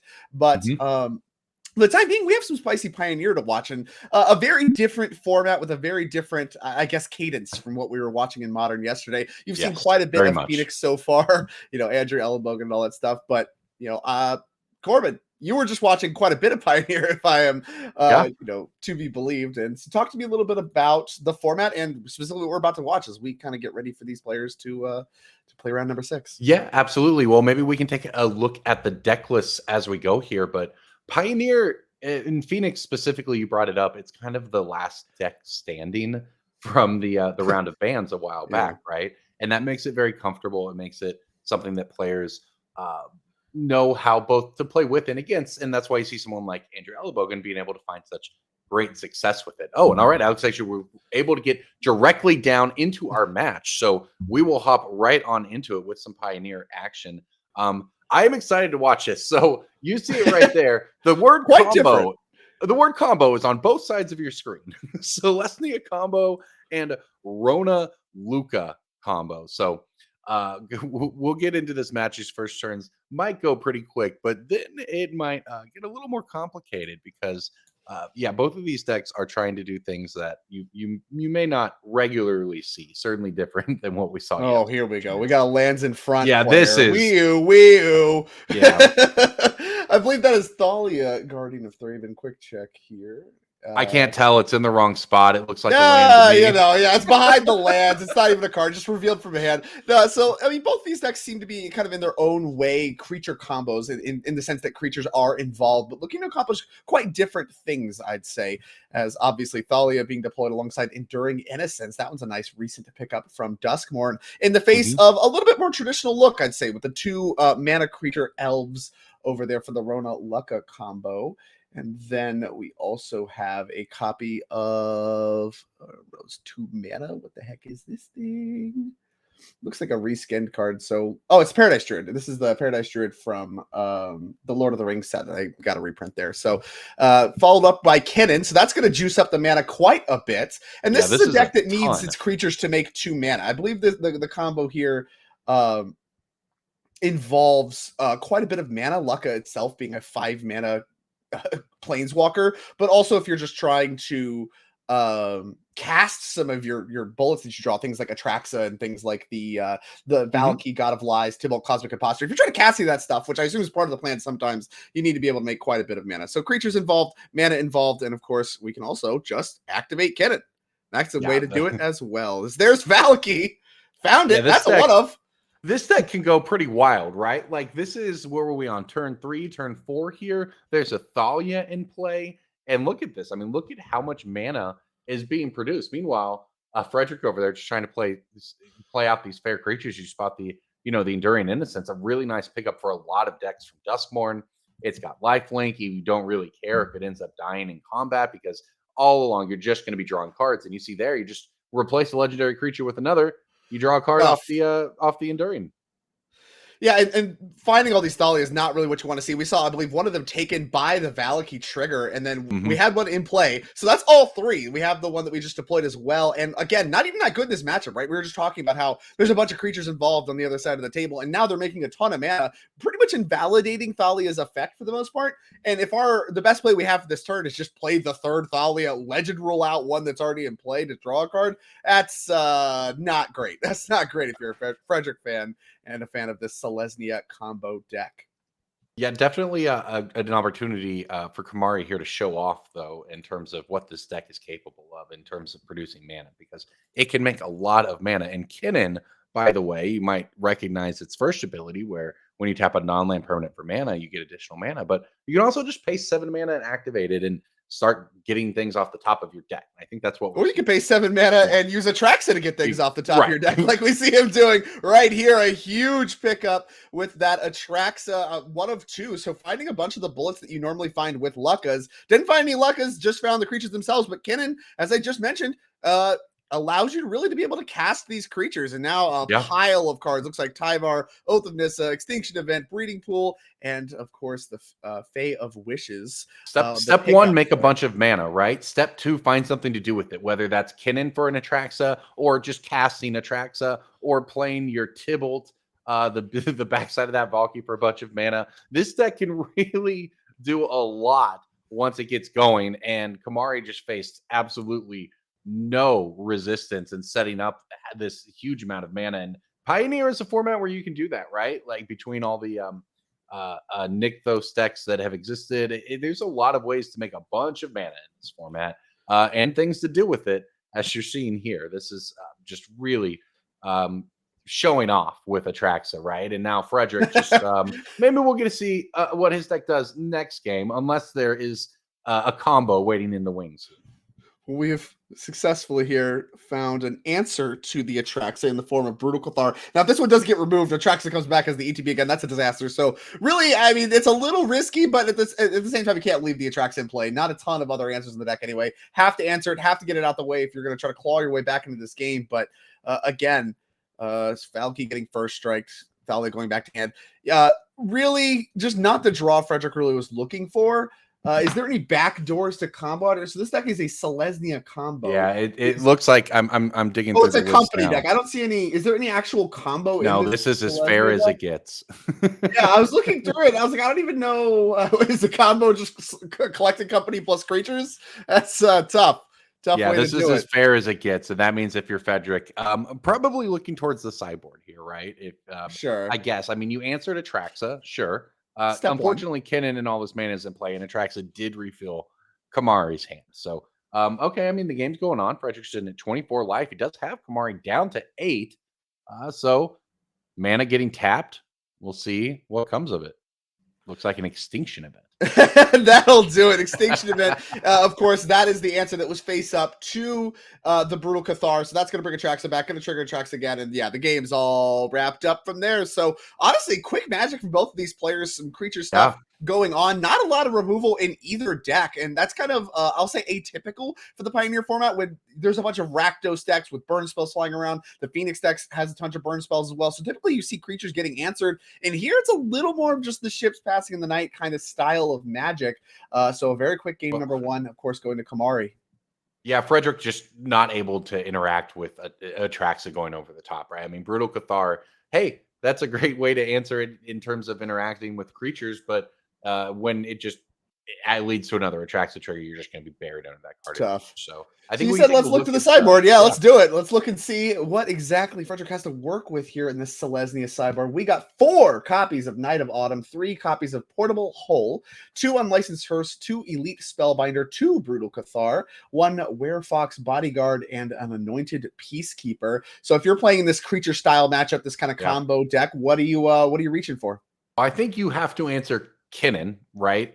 That has to just be a plan. So the portable holes are coming in one way or another here.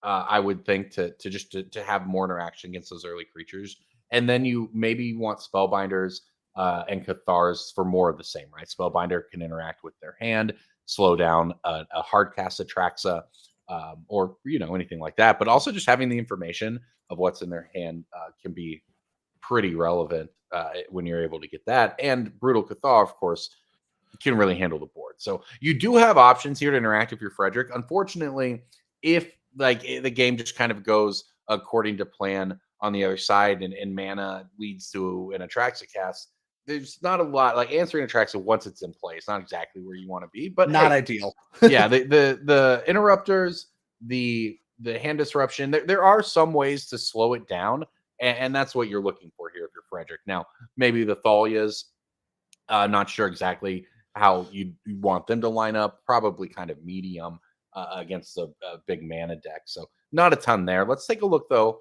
at Kamari and see if you're playing against fair green-white hate bears, for lack of a better term. Yeah, we got 3 copies of Into the Floodmaw, 2 copies of Thoughtseize, 2 Mystical Dispute, 1 Retraction Helix, 1 Mox Amber, 1 Lucca Coppercoat Outcast, 1 Thought Distortion, 1 Besage Who Endures, 1 Aetherflux Reservoir, 1 Tormod's Crypt, and 1 The Stone Brain. So a little bit of a wish board here for the Fae of Wishes. What can you afford to bring in here in the company matchup?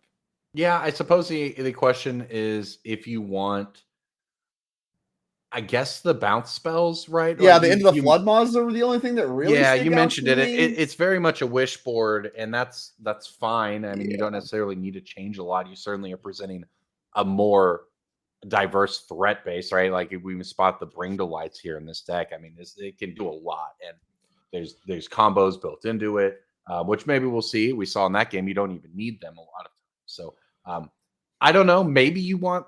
I guess maybe Thoughtseize is a consideration, is if you want to hit the actual collected companies, just have a little bit of interaction there. But I don't even know if that's the way you want to go. I feel like Kamari is really trying to just execute on the plan of going over the top, and anything that keeps you alive towards that end is what you're going to be looking for here. Yeah, not a lot to work with, and no mana creature on turn 1 for either player. Kind of shocking. We have, the full 4 of each of the mana elves in Frederick's deck, and I believe 6 total elves in Kamari's deck. So quite a number of Elvish Mystics and Llanowar Elves between the 2 players, neither player having one here, as Kamari does find Sylvan Caryatid off of Oath of Nissa. Does have a turn 1 play after all. And like you said, I think Frederick's going to end up getting a little bit more reactive, so maybe not as much incentive to have some of those mana creature draws if you're looking to just have removal spells, and some of your more powerful cyber cards I think were 3 mana cards anyway, so just making sure you're hitting your land drops and that kind of stuff, maybe a fine play as well. As Mox Amber was the follow-up for Kamari. Yeah, it's a very reactive hand for Frederick, and a Portable Hole's actually just going to take down the Mox Amber. Okay, sure, deny Kamari some mana, but Caryatid mattered being revealed because it has hexproof. Remember, that is a pretty key part of the fact, hey, Portable Hole can't do anything about it.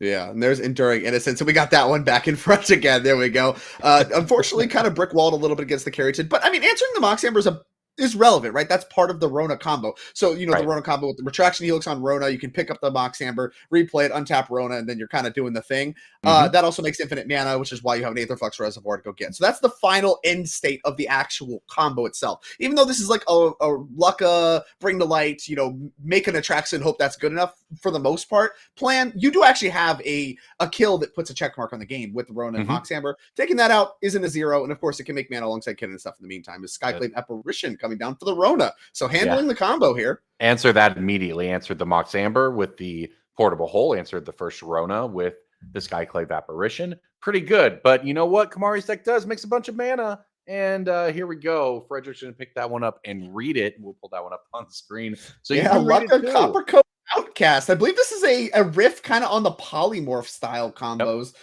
So what we got, we have a bunch of abilities on this thing, but then -2 is the one I really want to highlight. I'm not going to read the whole card to you. Yeah. Where you exile the target creature you control, then reveal cards to the top of your library until you reveal a creature card with a higher converted mana cost. So most of the creatures in this deck cost 1 or 2.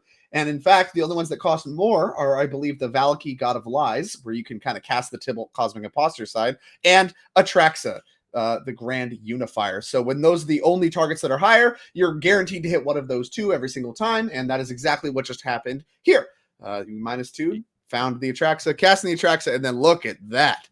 Pretty well-renowned card. This one from the Phyrexia Owl will be 1. 4 keywords, 4 colors, 7/7, massive creature, and of course draws you a bunch of cards. Like the top 10 get 1 of each type. And this is how they introduced battles. They kind of did the Tarmogoyf thing, where they teased at a new card type using Atraxa. How cute. Which is fun. I like that. It shows good planning. Sure. Frederick maybe doesn't like it so much on the other side of the battlefield. You mentioned a reactive hand. It's a very reactive hand. But now, as you mentioned, answering Atraxa once it's in play, not really the way you want to do it. This is the problem. This is the problem if you're Frederick, is you've actually played 2 reactive cards that have removed threats from your opponent's side of the board. Hey, that's pretty good, right? You're even beating down while you do it. The problem is Atraxa just doesn't care about that. And now it doesn't really matter what's in your hand, because even if you get rid of Atraxa here, even if you get rid of Luca, Kamari has refilled, has at least 6 or 7 cards in hand. It's just really difficult to get out of it. And just kind of a shrug there from Frederick is not a lot to do here as the Mana-Dorks show up. Yeah, it's on time. We get a card from the Enduring Innocence. Can't imagine this game's going to go on too much longer. And really, what a dominant performance from Kamari in this Lucka combo deck. I mean, we saw you kind of checked the Rona combo. Okay, that's all well and good. Here's my hexproof mana creature plus Lucka. Okay, check it out. Beat this. 10 cards. I mean, look at all this stuff. Yeah, this game is over. I do want to highlight, though, Frederick's deck and the Enduring Innocence, how good it is. Now, it's not going to matter in this game, in this matchup, but turning these fair type hate bear decks with Mana-Dorks, right? Those are your worst draws in the mid and late game, is when you draw your Land of War Elves on turn 5 and turn 6 or turn 10. So Enduring Innocence actually just really key in cycling those cards, and you're playing against basically any deck that isn't going over the top with Atraxa on turn 5.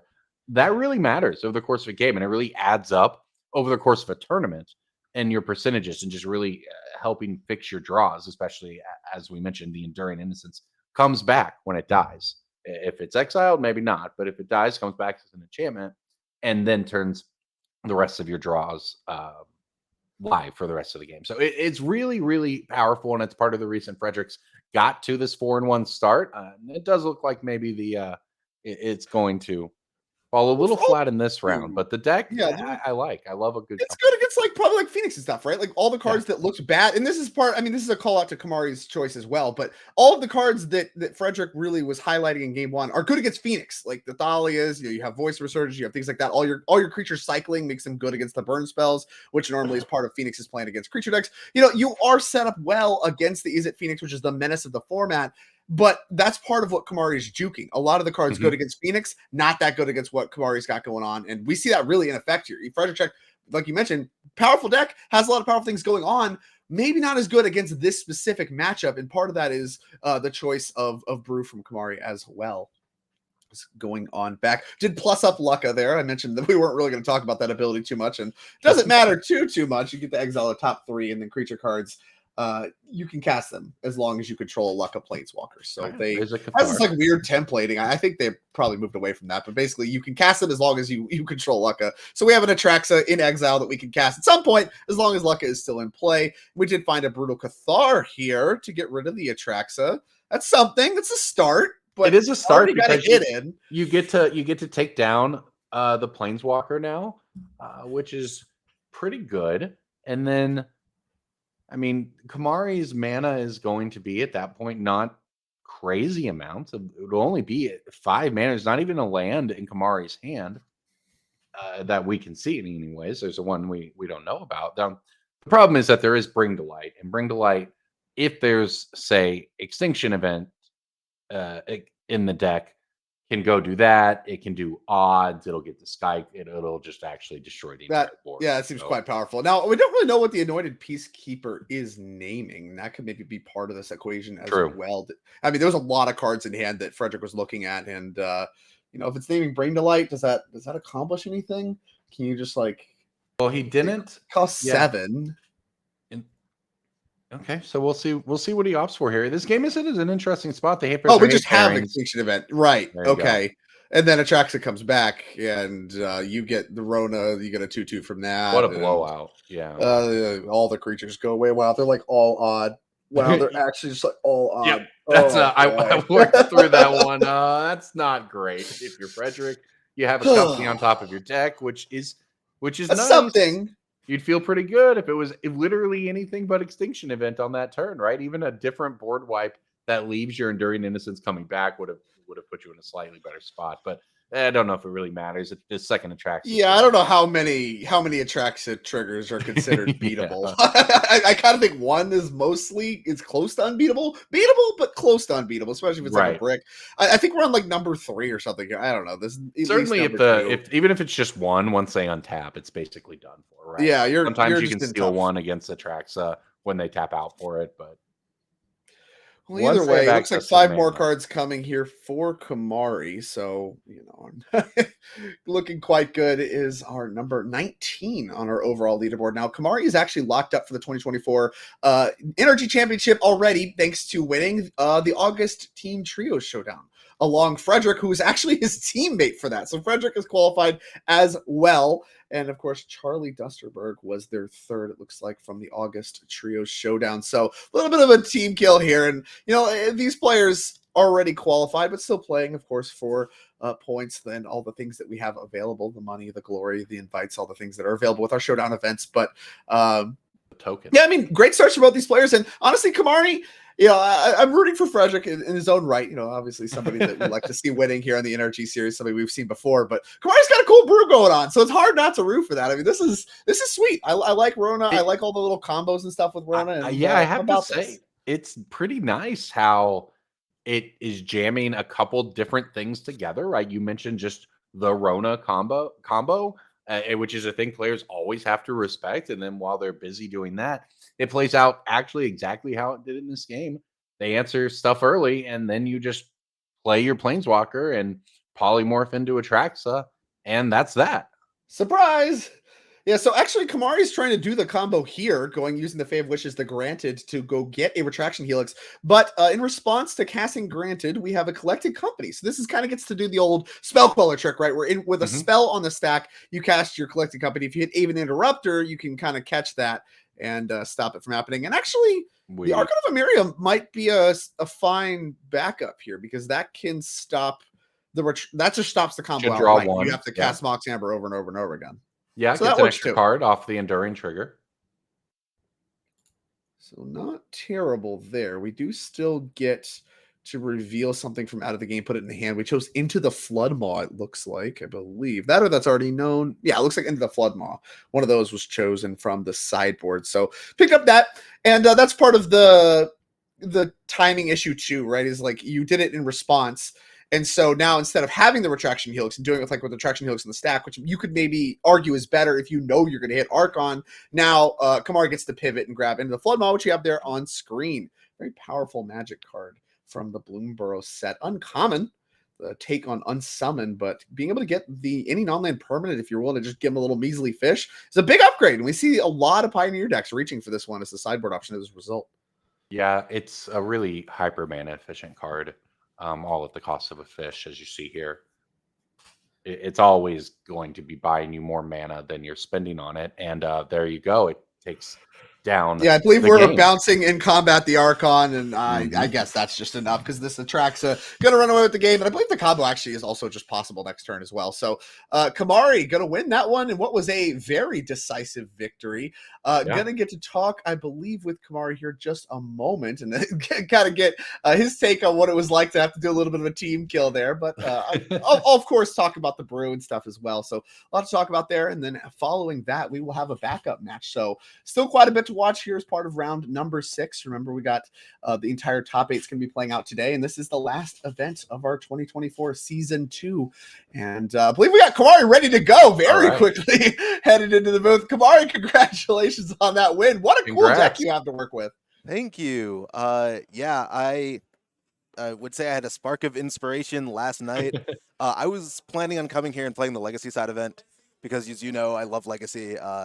But my Retraction Helixes came in the mail. I was planning on playing this deck at like Thursday night, but they didn't come in time. So I was like, okay, like maybe it would be cool to like play the event and then drop and play Legacy. And then I played some practice matches against my friend. His name is Michael. He's awesome. My favorite testing partner by far. Super positive all the time. He plays Transmogrify. I went 7-0 against Transmogrify with that deck. And I was like, hey, maybe it has legs. So I said, okay, maybe I'll join the event, and maybe I'll see how far I can go.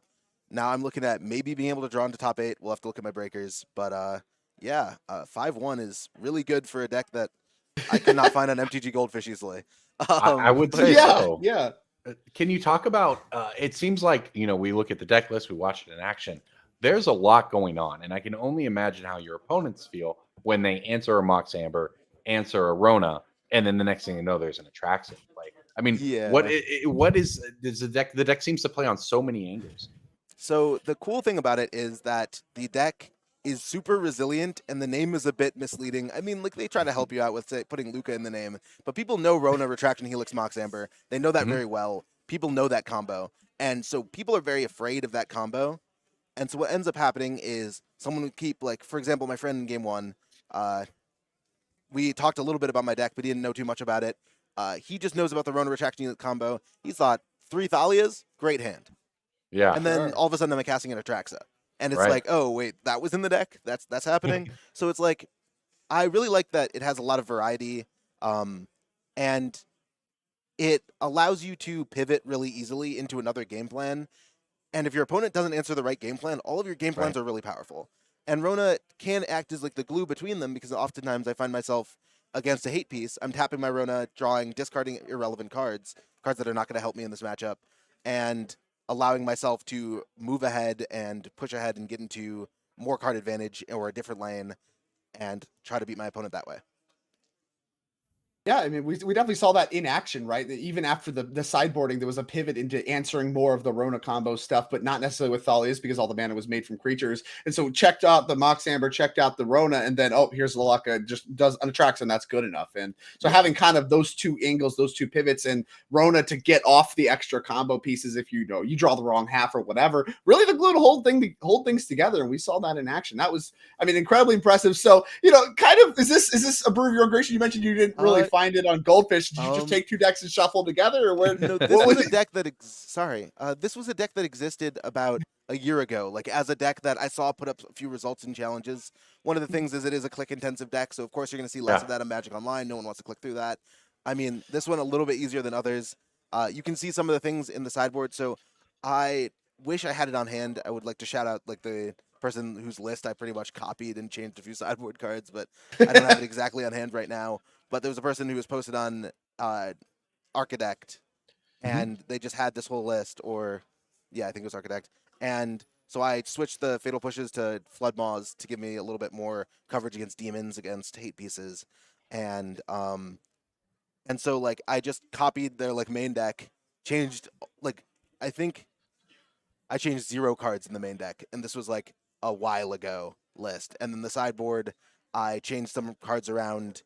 Some of their sideboard choices were a little bit weird, in my opinion, so I made it a little more efficient, a little better at fighting through the decks I thought were going to be hard for me. I think that so far, I thought Selesnya Company was going to be a hard matchup.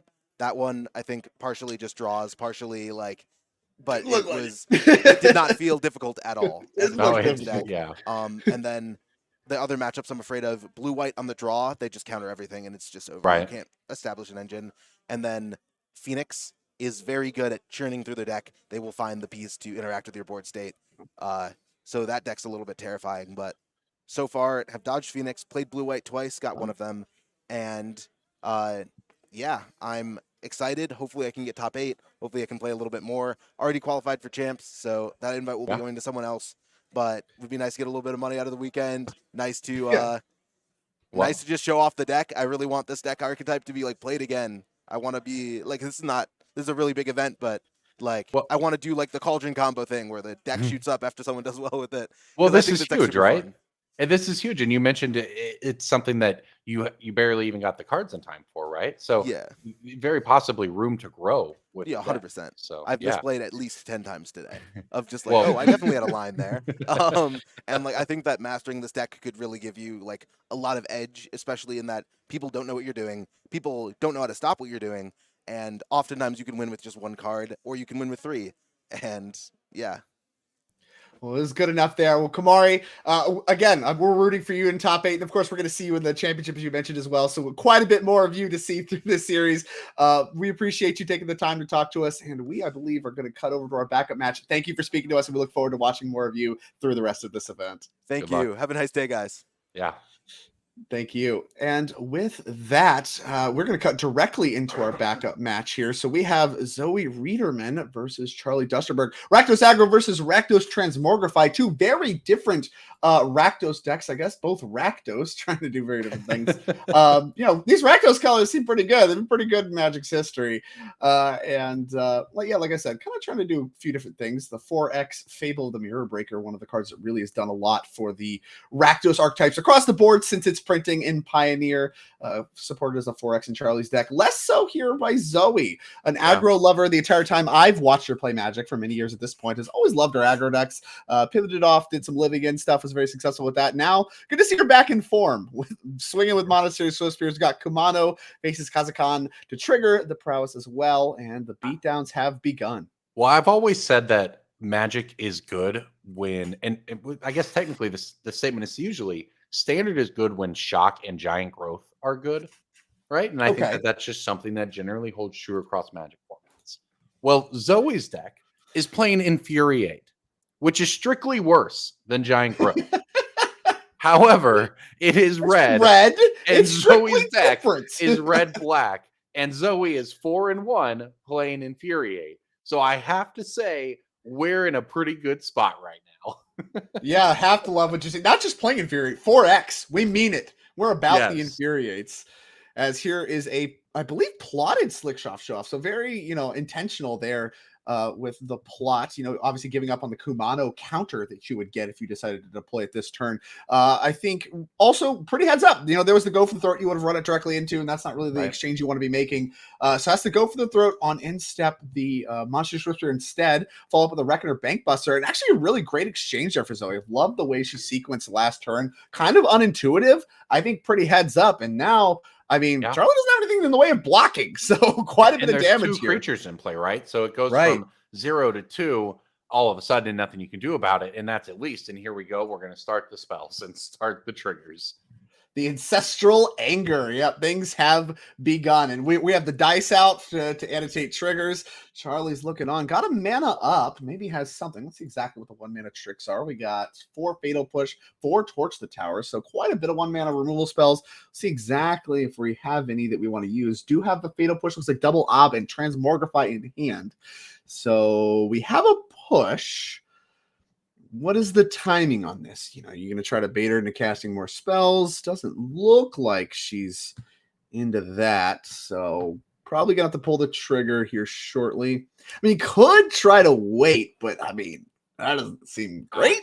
It's really dangerous not to just go for it. But here we go. There is another spell coming from Zoe. It's a Monstrous Rage. So we got another trigger on the Yeah, and this one's show smartly off. on the flipped Kumano. That's etching of Kumano is the backside there. So going after that one, splitting up the damage, obviously getting a little bit more Very resilience. smart. The removal spell being telegraphed by Charlie here. And maybe one more spell in the chamber. Fatal Push, I think, works no matter what that last spell is. Yeah, and here comes the Fatal and Push. it is going on. Is it going on the? Yeah, and the it does, Kumano. it goes on the Oh. etching. Okay, so there is still a Slick Shot show off coming in here. Now, is there another spell for Zoe for the max punish? No. Doesn't look like there is, and that's fine. Only 2 cards left here for Zoe. I'm going to use the Calicel Sword to fling, which does just short of lethal here, I think. Because it should have triggered again, making it it triggers 7, again, right? And then it would fling. Yeah, fling the 7. So we'll get an update on Charlie's life total 4. here, but I think it might be as low as 4. Yeah, 4 sounds right to me. I don't know. We'll see what it is exactly once we get an update there. But looking at the life pad, that says 16-4 to me. So that's the math I got.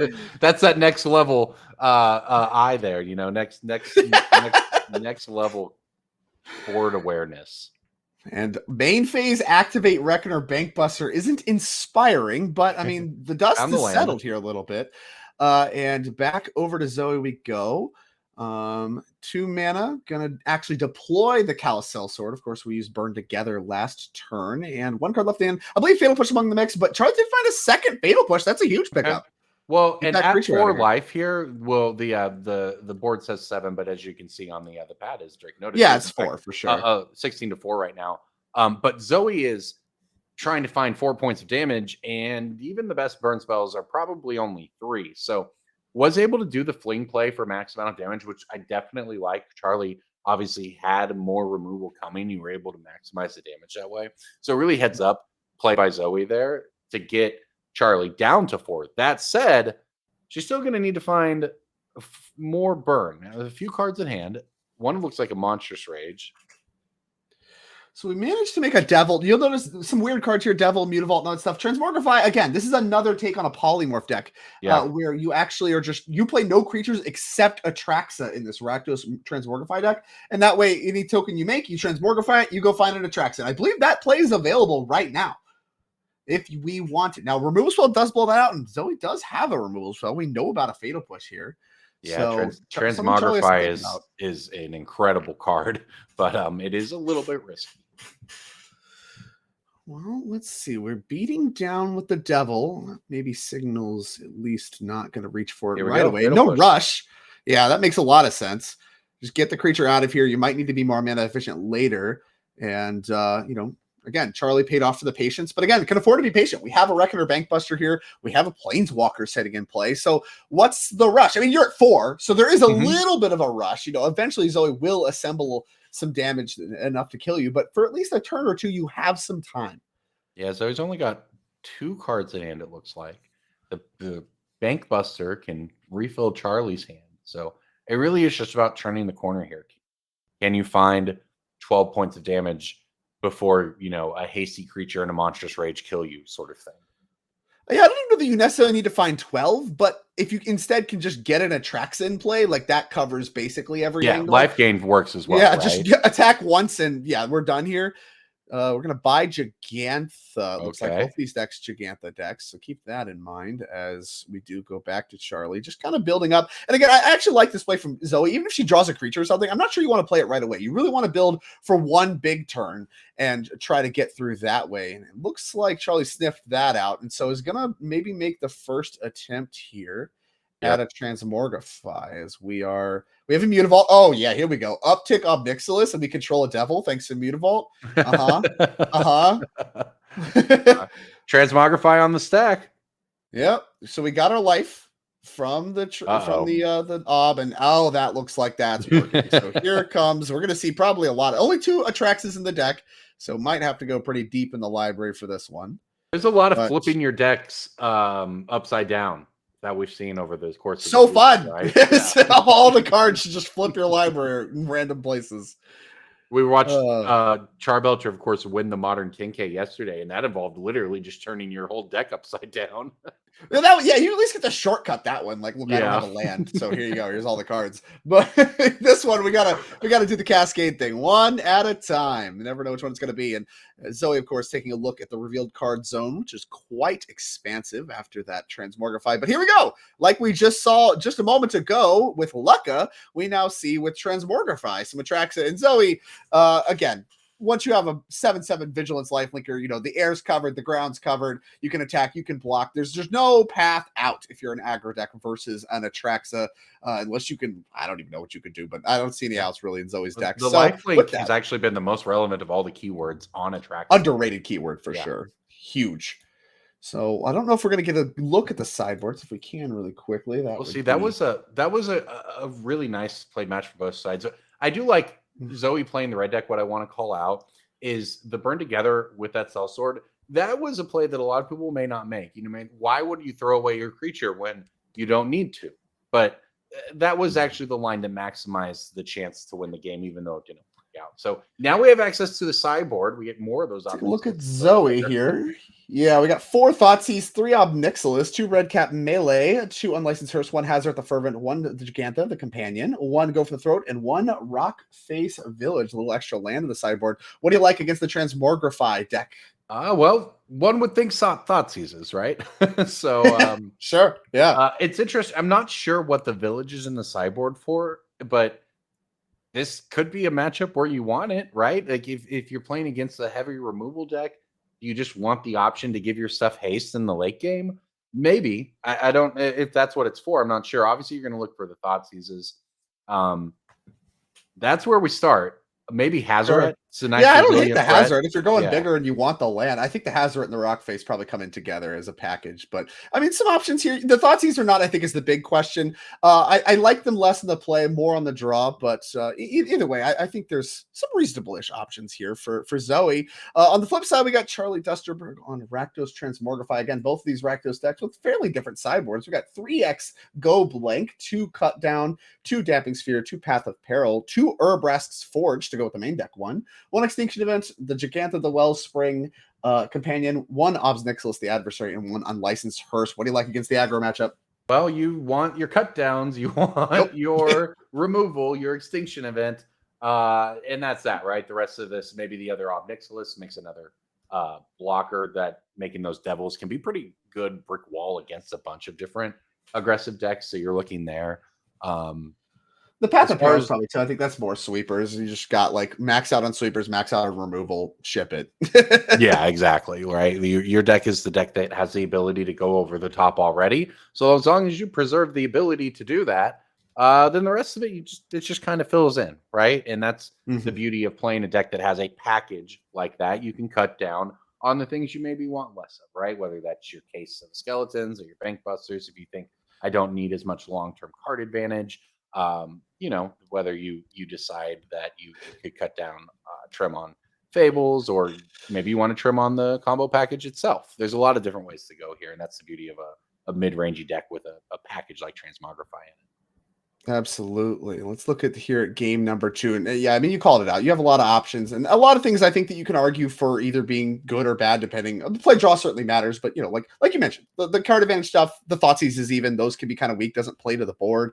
If you're on the Transmogrify side specifically, tempo negative plays, your deck's already full of them. Thoughtseize among the mix. But we'll see exactly in the direction Charlie wants to go. But I mean, I have to say, it feels like Charlie has a lot more for the matchup than Zoe does. So with kind of how game 1 played out and now going into the sideboards, I like his position to win this one. Now, Zoe, I've seen her put on some quite impressive runs behind the aggro decks, actually just piloting these things extremely well, something she's very, very good at. So we'll see. Knows what she's up against. We'll see what she can assemble this go round. It's Swiftspear, which comes into play tapped. Actually, it's unknown fact about it. Doesn't say it on the card, but it does come into play tapped. Fair. and attacking, of course. As here's the follow-up. Sulphurous Springs got the beatdown for 1 mana. This is a beatdown. Look at that. Yeah, and that one very quickly removed. These players playing quickly. Fatal push. Very, very clutch fatal push, of course. Now, the thing to call out here is that Zoe was on the play, which you want, but was also forced to mulligan. So essentially down 2 cards against Charlie here. So if Charlie is able to do exactly what Charlie did there, which is play Fatal Push on your creatures and just survive, you're going to end up with more cards by the end of this. So Zoe is just all in on this aggro start here with Double Swift Sphere, though. I look at love that. this draw from her. Yeah, we got a claim to fame to bring back Wow, the that's so Emberheart good. Challenger. Yeah, the creatures, all of this being like the creature beatdowns, I think is really good. Runs a little bit into the sweepers potentially, but given what you saw and what we're seeing right here with the Go for the Throat, Yeah. checking the Emberheart Challenge again. Please stay dead, says Charlie, as 2 more Swift Spears beat down. Prowess triggers, of course, along the mix as well. This is the draw you want. The burn spells, I think, get quite a bit worse in against these removal heavy decks, and I mean, a great opening 3 turns here from Zoe. As here's Ob Nixilis gonna make a devil right away. Back to Zoe we go. Quick magic. Was so much haste from Zoe there. Like the claim to fame, that card is amazing when you're bringing back a haste creature. Sort of the thing with claim to fame is you can play the claim, bring the creature back, and then do the aftermath on the fame from the graveyard to give it haste. But if your creature just has haste naturally and you're triggering Monastery Swift Spheres, that's a massive attack. But now the devil's out there. So if Zoe is thinking about whether to cast the card from hand or whether to cast the fame, from the graveyard to get the prowess trigger so that your Swift Spheres get out of devil range. So that's probably the thought process here is opts to just move to the attack. Yeah, laying down the attacks. This is actually an interesting attack, right? Like you can attack Ob, and you have Swift Spears already won. Yeah, we're going to do that. Yeah. And the Devil represents potentially Transmogrify next turn. So that's something that you at least need to bluff having a removal spell for. I mean, you can't just let yourself get a Traxxas on turn 4 on curve, right? Like that's not what you want to be. So even if Zoe has things to play, I think you need to do some bluffing here, even if you don't have it. Now, if you do have it, obviously that's very good, and that's the best case potentially. But you can't just let yourself get transmogrified. So that changes the texture of how this turn can play out, and even changes how Zoe attacked there as she does lay the beatdowns. And he's just going for it. Transmogrified. Do you have it? This is exactly what I was going to say, is that just even having the threat of removal open there probably changes how Charlie has to play the game. But then as you walk down that path, Charlie may say, well, you know what? I actually just have to go for this because there's nothing I can do if you have it anyway. That's what happens. Zoe doesn't have it. And now Charlie has a Traxxas. Yeah, no threatens or anything of that nature in Zoe's sideboard. Exactly what Zoe once needs. Down, facing one of the hardest cards, I'd argue, for an aggressive strategy to beat. Even if you can get it off the board again, which just draws 10 cards or whatever. I mean, not 10, you just draws like 5, but still, I mean, you get to look at cards and grab your own. You get Path of Peril, another Transmogrify, another removal spell, Bank Buster. 4 in this case. Only 4. Sure. I mean, but they're all hitters. They're all great. Yeah, I mean, this one, that's likely it, unless those last 2 cards in Zoe's hand are some unknown answer to a Traxxas that would be perfect. You actually, Threaten is actually the card you would want. That would pump your Swift Spears up to 4. You'd seal it for 7, which I guess technically wouldn't be quite lethal, but you'd be 1 spell away at that point. Now, I do see a Callous Sellsword Fling in hand here for Zoe, so that gonna try to figure out piece away. I mean, you can't do it. It's a sorcery, so you can't like do any kind of like block with a track. So, okay, fling the thing you block, and maybe we can figure something out that path. And now, I mean, if Zoe has like actual removal, you can attack and then remove your own creature that attracts as blocking. But I just don't think any of this is going to be enough. But all right, here we go. Swift Sphere's coming in with the fame. Yeah, all right. I mean, Charlie just happy he gets to block. Doesn't need to block the one with the highest power. Might as well just block one of them. I mean, it's going to be net positive for you no matter what way you slice it. So I like this. If Zoe's plan is to remove it with some burn spells, I mean, you don't really want that to happen. And the extra points of damage is kind of negligible. So block the smaller one. So I actually like the block there from Charlie. We'll see what the follow-up is from Zoe. I believe we have the Callous Sellsword to finish off the Traxxas anyway. Well, you know what? That's Zoe's entire board. Yeah, that was painful. Very painful if you're Zoe, but it is the only thing that keeps the game going.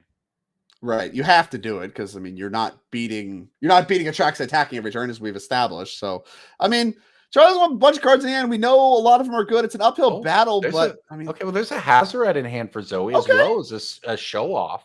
This is pressure. Suspends the show off. Yeah, chooses to plots plot the it. slick shot show off. I mean, I don't hate that. We know about things like Path of the Peril and stuff like that. You don't really want to just line that up to where it's just going to get picked off in the same turn, and maybe you can eventually build up to where you can win all at once at instant speed. And Carousel Sword may be part of that equation. No fourth land for Hazoret's tough. I mean, even if you're boarding that Right. Rockface Village in to help you cast it, you know, Zoe we have having drawn it, fourth land here for Hazoret would have been huge. and we're going to Zoe trying to get down to one card in hand, so when Hazoret comes into play, it can attack. Okay. So unlike Fling, the burn together targets a creature. It doesn't like use it as part of the cast. So we can actually torch the creature in response, which just happened. And it does get the trigger off of the mouse, though, giving Zoe access to the top card of the deck, which in this case, if it was a land, she could have played it. In this case, it was an Infuriate, which means now it's not a non-land you don't have to draw. And yeah, it would have been a bad draw. Zoe's actually lined up for Hazoret now, if she can find it. Now, maybe that doesn't matter at this point. Charlie's just had so many cards. Could easily be another Transmogrify in the chamber here. But we know there's one right from the Atraxa reveal, so I think we know he has one. That means the second Atraxa is coming basically right now. Well, it was a great line by Zoe to try to find a way back in it, but as we have established, Atraxa, just one Atraxa is usually just too many. Yeah, well, the first one's usually enough. I think the second one's also enough, although we didn't go for that. Am I missing something? What happened to the other Transmogrify? Oh, we might have taken the Path to the Peril instead. They're both sorceries. I not have it, in which case the game continues. It was not land for Zoe, though. Yeah, no land is tough because Hazoret would be a big deal. All these creatures getting picked off by Torch of the Tower. Hazoret doesn't happen. Be indestructible. Yeah. Here is Carousel Sword number 1. I'm going to get a read on that one. I think Torch actually exiles. Oh my god, it's just getting Torch too. Okay, I'll say Torch exiles, so it doesn't even enter with like the counter or whatever, but it doesn't matter. It's dying to Torch. Anyway. A lot of lands for Charlie. We're still on the Mutavault plan. And the Bankbuster. That's a real pressure. Come on. It is. It actually is, right? Like it's just 2 more turns, and if you can't find it, here we go. Is it land? Still no land for Zoe. Oh, now it might just be too late. Brutal. Yeah. And this is the cost of playing 4 mana cards in the sideboard of your deck that has, I mean, I don't even know what the count is here. Yeah. 12, 13, 14, 15, 16, 17, 18, 19, 20 lands. Yeah, that's Cut tough down. to cast 4 drops even on curve, but I mean, she has missed quite a bit to cast this Hazoret, unfortunately. Well, she maximized her chances of getting it. I like the lines that Zoe's taken in both games here. It just doesn't work against the Atraxa. Yeah, the Atraxa's obviously, I mean, even now dead has such an impact on this game. I mean, Zoe, look at how she's fought after the math, right? Like she's really kept in this game. I mean, at least defendable, and that really shows how much she would have won if it wasn't Atraxa. We found land 4, and so it's gonna get a counter too. Maybe a little late, but we'll see. Has to keep it back to block. Yeah, Zoe sitting at 2 life, by the way. Zoe is, and there's a handshake. Tough. Yeah, that is a brutal spot to be. Charlie Dusterberg taking it down, though.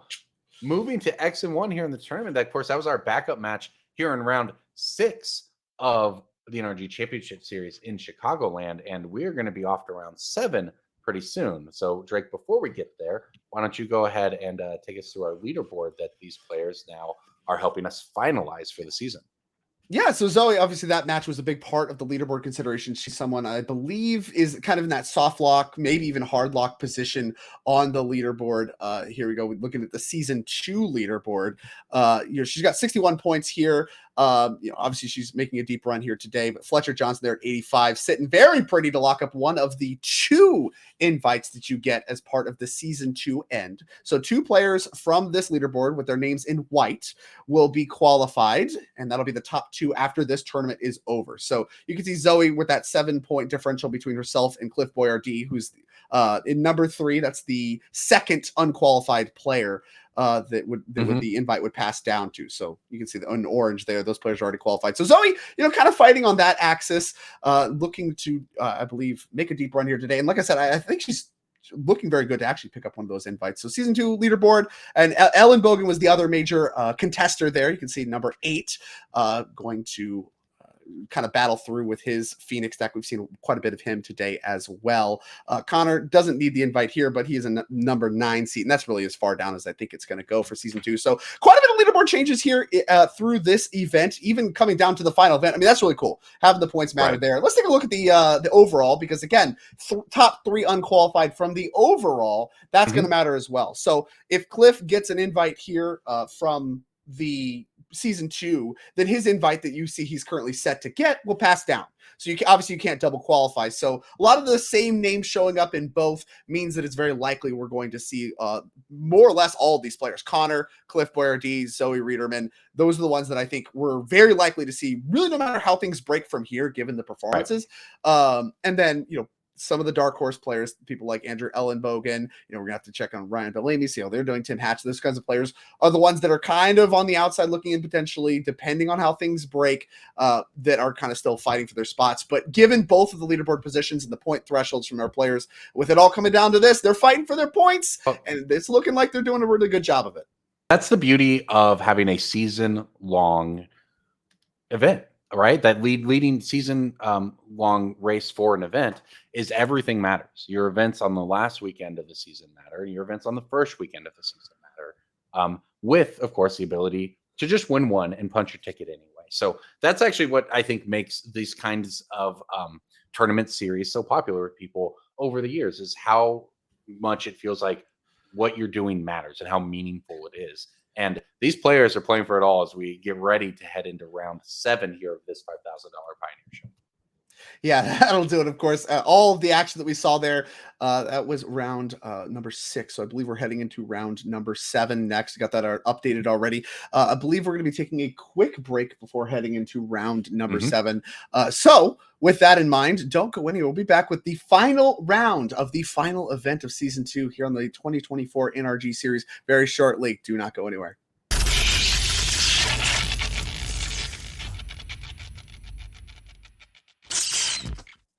All right, everyone. A little bit of a break there. We are back here for the 7th and final round of Swiss of our Pioneer Showdown. Watch quite a few of our series mainstays, as well as some, some spicy decks throughout the day. And it kind of all comes down to this. Last round, our top 8 will be taking shape, and we will be selecting the final players that are going to be part of our 2024 NRG Championship. Again, coming at you with a Pioneer 5K Showdown from Chicagoland, beautiful Illinois, among one of the staple locations for the NRG series. And I'm here in the booth with Corbin Hossler watching some Pioneer magic. And we got a spicy one for you. We've seen, I think, both of these players at various points throughout the day. Now I believe it is a clean win-in situation for these players. So we're looking at, excuse me, 2 qualified players for our 2024 championship already, Charlie Dusterberg and Jonathan Zaschek, or better known as Nikachu, who we're going to be watching, I guess, get Thoughtseize off the jump already. Charlie Dusterberg we watched last round against Zoe Reederman, dusting up the creature decks. We'll see if he can do so again here against a little bit of a different look, the Merfolk versus Transmogrify. Now, not a matchup I've seen a lot of in Pioneer.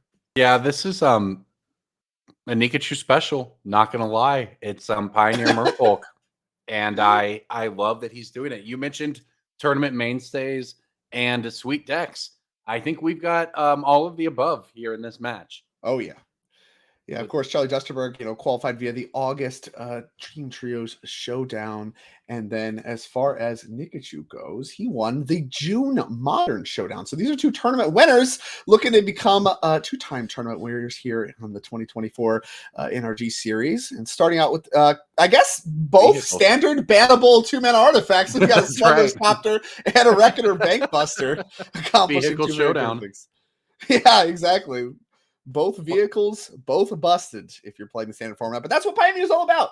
Yeah, here we go. Standard Crew up favorites. the We're crewed copter. with Mutavault. Oh, yeah, here we go. Boop. Loot.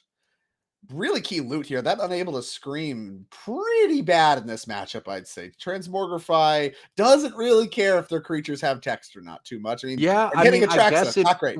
We talked about in the last match, sometimes you can get basically 1 turn against the Traxa if you can answer it. And I guess the Merfolk deck is the kind of deck where if you are unable to scream the Atraxa on the turn it comes down, maybe you can pull off lethal through that, but not if all your stuff has been removed. and losing your powerful 3-drop, not exactly where you want to be.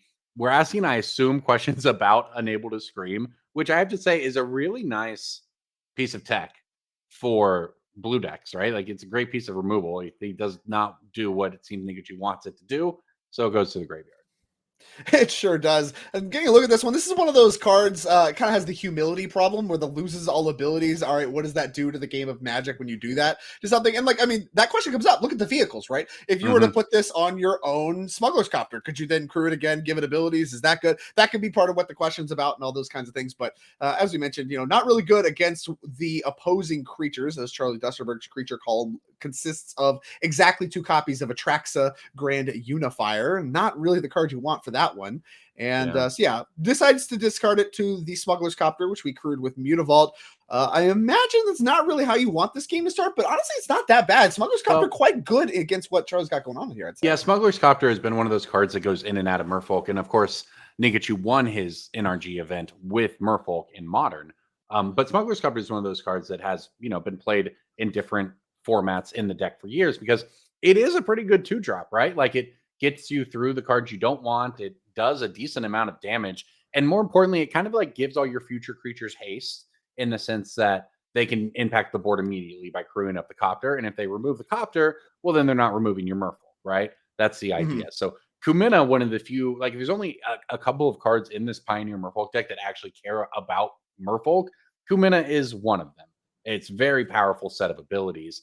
And here it kind of does the pseudo haste thing and it crews the copter, which has to eat the fatal push. Yeah, and that's exactly what you're talking about. We saw this happen quite a bit across the board of Magic. Kind of one of the Magic fundamentals is the ability to present 2 threats in one turn. And, plot's a way to do that. Vehicles are a way to do that, kind of doing it on suspend. As we get a look at Kumena, the leftover. It can give.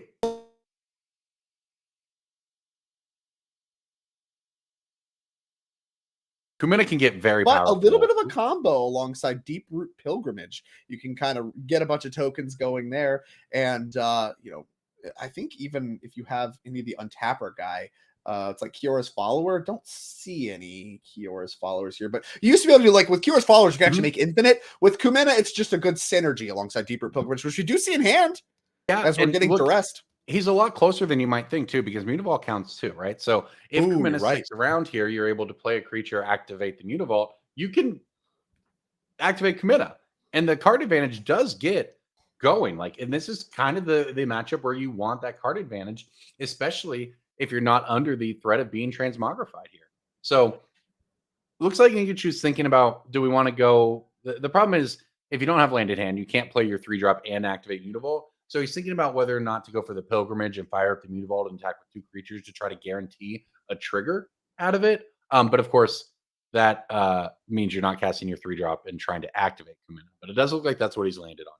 Yeah, so we started on Deeper Pilgrimage, and this is, you could argue, like, potentially baits, obviously waiting to go for the throw at the Kumena until we've committed the mana to do Deeper Pilgrimage is like part of the equation. But like you just said, this is good. Mutavault counts. So we get to make some more creatures. We get to still push damage with Mutavault. We get to make a Merfolk because again, Deeper Pilgrimage just cares about a non-token Merfolk. Doesn't care if it's a land or not. So Mutavault definitely counts. And so, even though the go for the throat, is not the ideal, if you're a Nikachu fan, I mean, this wasn't a bad turn, and with no creatures already in play for any kind of transmogrify, I don't even know if we have a 4th land. So Charlie's hand hasn't really come together like we saw it come together against Zoe. We do have 4th land, but it comes in tapped. Yeah, this is the window, though. This is the window if you're Nikachu, because you're untapping with a Mutavault up, with a Pilgrimage up. Your opponent is tapped out. They only have 1 creature in play. I guess they have the Bank Buster, but gives you a bit of a window. Now, this is definitely where you miss your modern Merfolk, right? There's no Merfolk Tricksters or anything like that here. This deck is much more kind of just play my creatures aggressively, attack with them, trigger my stuff, and try to go wide. Kumina, one of the fewer ways to kind of get tricky with the deck. So not an easy spot here for Nikachu. Also, there's no spell unit that you might be used to seeing for card advantage. So now the 3-drop he does have there that can make map tokens, and that does give you some form of advantage over a long game, especially since the tokens off the Deep Root Pilgrimage have hexproof. But it is all kind of a little unimpressive in the face of what's going on from Charlie's side right now. Yeah, and we do see the Sentinel, the Nameless City deploy. Nikachu, like you mentioned, this is a critical turn. Did give it a lot of thought. Chooses to land on the revealed card from the Duress, the Sentinel, the Nameless City. That one's going to make a map token on entering. Going to look at that rare from Lost Caverns of Ixalan. 3/4 Vigilance, actually pretty good against opposing aggressive strategies. Can attack, can block. Great cube card. I've cubed a lot with this one, but obviously a merfolk as well. So very powerful, can grow very big very quickly, and makes map tokens coming into the battlefield, a little extra value there. And of course, when it attacks as well. But again, doesn't actually end up tapped, which is a little awkward with your Deep Root Pilgrimage. So like you don't tap to attack with it, and that's like a non-token creature, and so you don't get a token for just attacking like you do with like Vault and things like that. But obviously Vigilance still a powerful keyword. As we do go ahead and crack the map token right away, send out Scout to the bin, and I think the counter went on the Merfolk token, so went ahead and attacked there. That's a it's a blue die. That's why my eyes just like were. Yeah, no, well, there's also that's he Ben Kumina's speaker. It plays that and Senate Scout, right? So there's like a full suite of 8 1-drops in the deck that are green. Very like it's a very aggressive build of the deck. So the 3/4 the Sentinel is pretty nice here though, right? Like it's a decent blocker. The map token gives you a little bit of value. I don't know. I guess it really depends on what Charlie has in hand. Charlie has a full grip though, and in fact is going to had a trigger off of the Fable here. So you have to imagine Charlie is sitting on everything that he needs to kind of slam the door shut here. But let's see. Notable attack, just attacked right into the Sentinel. Yeah, it has to mean something's a follow-up. Now, whether you just want the treasure for more secure Transmogrify, or if you have some follow-up damage alongside Torch the Tower, either way, I believe that is exiled, but I don't know if that matters. Okay, this is all.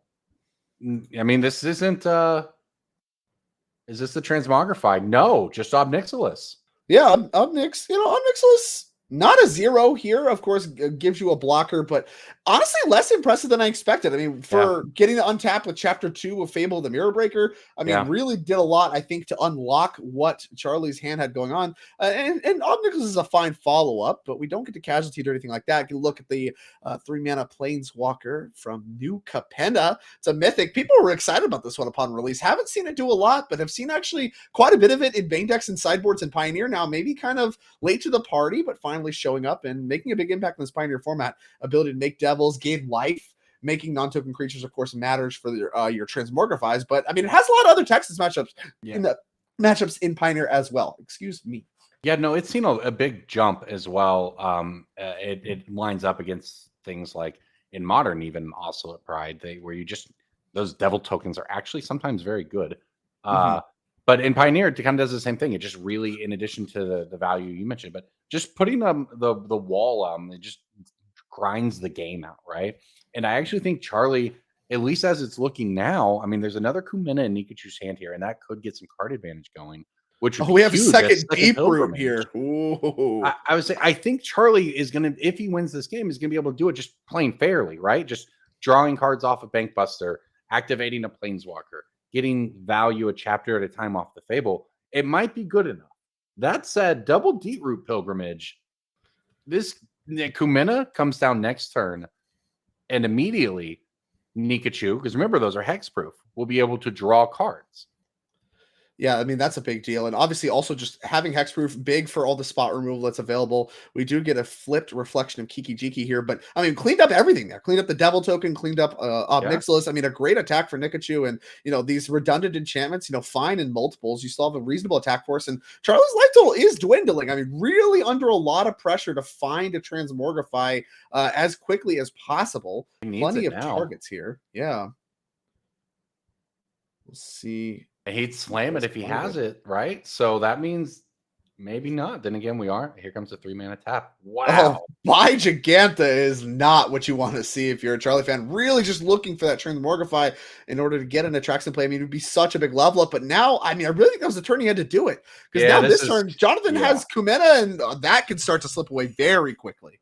Yeah, and remember, we're talking about the tap 3 Merfolk draw card with Kumena. That's the one the most commonly activated. It's tap 5 Merfolk, put a counter on all your Merfolk. So sure. Yeah. If there was, say, a land and another 1-drop here, okay, we're going to Unable to Scream. So it is not going to be anything quite like that.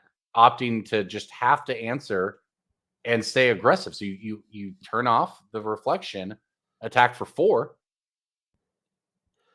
And What's this the is interesting too, follow-up? because Okay. I don't know how much of a threat that was, but it does prevent you from losing any of the merfolk you already had in play. As Torch is going to not a lot of targets for that one with all the hexproof merfolk. That one is going to take care of Kumena's Speaker.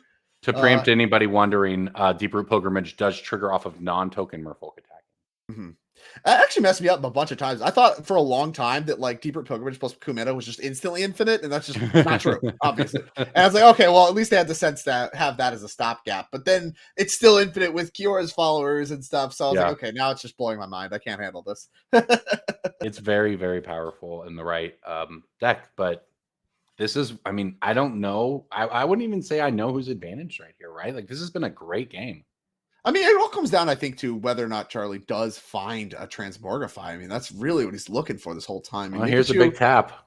It's Giganta. Hey, oh, man. Giganta we picked up last turn. Yeah, that ain't it. I mean, it is a good blocker. Man, Nikachu just every turn it looks like he's on taps. Oh, I get another turn. I get another turn. And here we go. Kumena hits the board. No, Kumena, by the way, can also make itself unblockable. I think we're just going to start drawing cards right away. Make another token here. The 1/1s don't attack great into the 5/5 Giganthus. Let's just go ahead and start cashing that out. And now we got 2 more tokens, and I think we can just activate it again. So we really have a great source of card advantage running here. This is huge. Yeah. Can we find a land? You can play some spells. I mean, well, I think that's what he was hoping for, right? 3. If he hits a land there and has a follow-up, it's really going to get silly. If he had, another non-token merfolk to start tapping. It doesn't even find a land. I mean, that's pretty good, right? If you could choose to stop at 3 or 4 lands, it was 4 lands, right? Because we lost the Mutavault. If you could choose to stop at 4 lands in your Civic Merfolk deck, I think you would. I mean, this has been a great draw, I'd say. And he still gets the draw on the end step, right? This just means you get to keep up your blockers as well. And if it's a Transmogrify, you're in trouble. And if not, you're probably just winning the board at this point. And I mean, you get to draw cards. So now finding another copy, like there's 4 Unable to Screams in the deck. This is the exact situation where maybe even a Transmogrify at this point for Atraxa, Nikachu could just go around. Yeah, I mean, it is getting to that point. We start activating, Kumena, that's unblockable. And with Charlie's life total being so low, already at 6, you can start to go wide. You can start to go around. Unable to scream might start to be good enough. I mean, really, I think he needed it like a turn or 2 ago. But even now, because of how things have played out, and kind of Nikachu taking like a pivot thanks to Gigantha in order to just draw cards and stuff like that, it might still be good enough this turn, but the window is closing. Yeah, the other issue here, right, is that Flood Pitch Drowner is a 4 of a Nikachu's deck, which if you're not familiar with Flood Pitch Drowner, it's actually flew under the radar from Duskmourn, but it is a merfolk, and it flashes in to tap things down and put stun counters on them. So it's a pretty clean answer to buying you that turn against Atraxa, and in fact, it buys you 2 turns against an Atraxa attack. There's also the Vidalian Hexcatcher with Flash to consider that could pump all of those tokens to turn an attack that doesn't look lethal into lethal. And that's so basically, I guess all of that is to say, if you're Charlie right now, there's a ton of scary draws that are coming off the top of Nikachu's deck. Yeah. I mean, that's I think that's the case for both players. Like it's about what's on the board right now and what the draw steps look like. As we do go ahead and cut back to Nikachu drawing on end step as we expected. Okay, so Charlie was able to deploy a handful of blocks. All right. Yeah, we're going to go ahead and draw for turn. So a bunch of pickups. I still don't see a land, which, I mean, could be good, could be bad, depending on what the spells specifically are. All right. Can we assemble a kill? The board is a mess. There is a Hexcatcher in hand, so that's +1 to every That's merfolk. big. Yeah, that's big. It can also come into play, tap to make Kumena unblockable, which guarantees that you're getting in 3 damage. Yeah. And then so we got Pilot, Gigantha, Unable to Scream, Reflection. Those are the 3 blockers. So we have 3 blockers. Okay.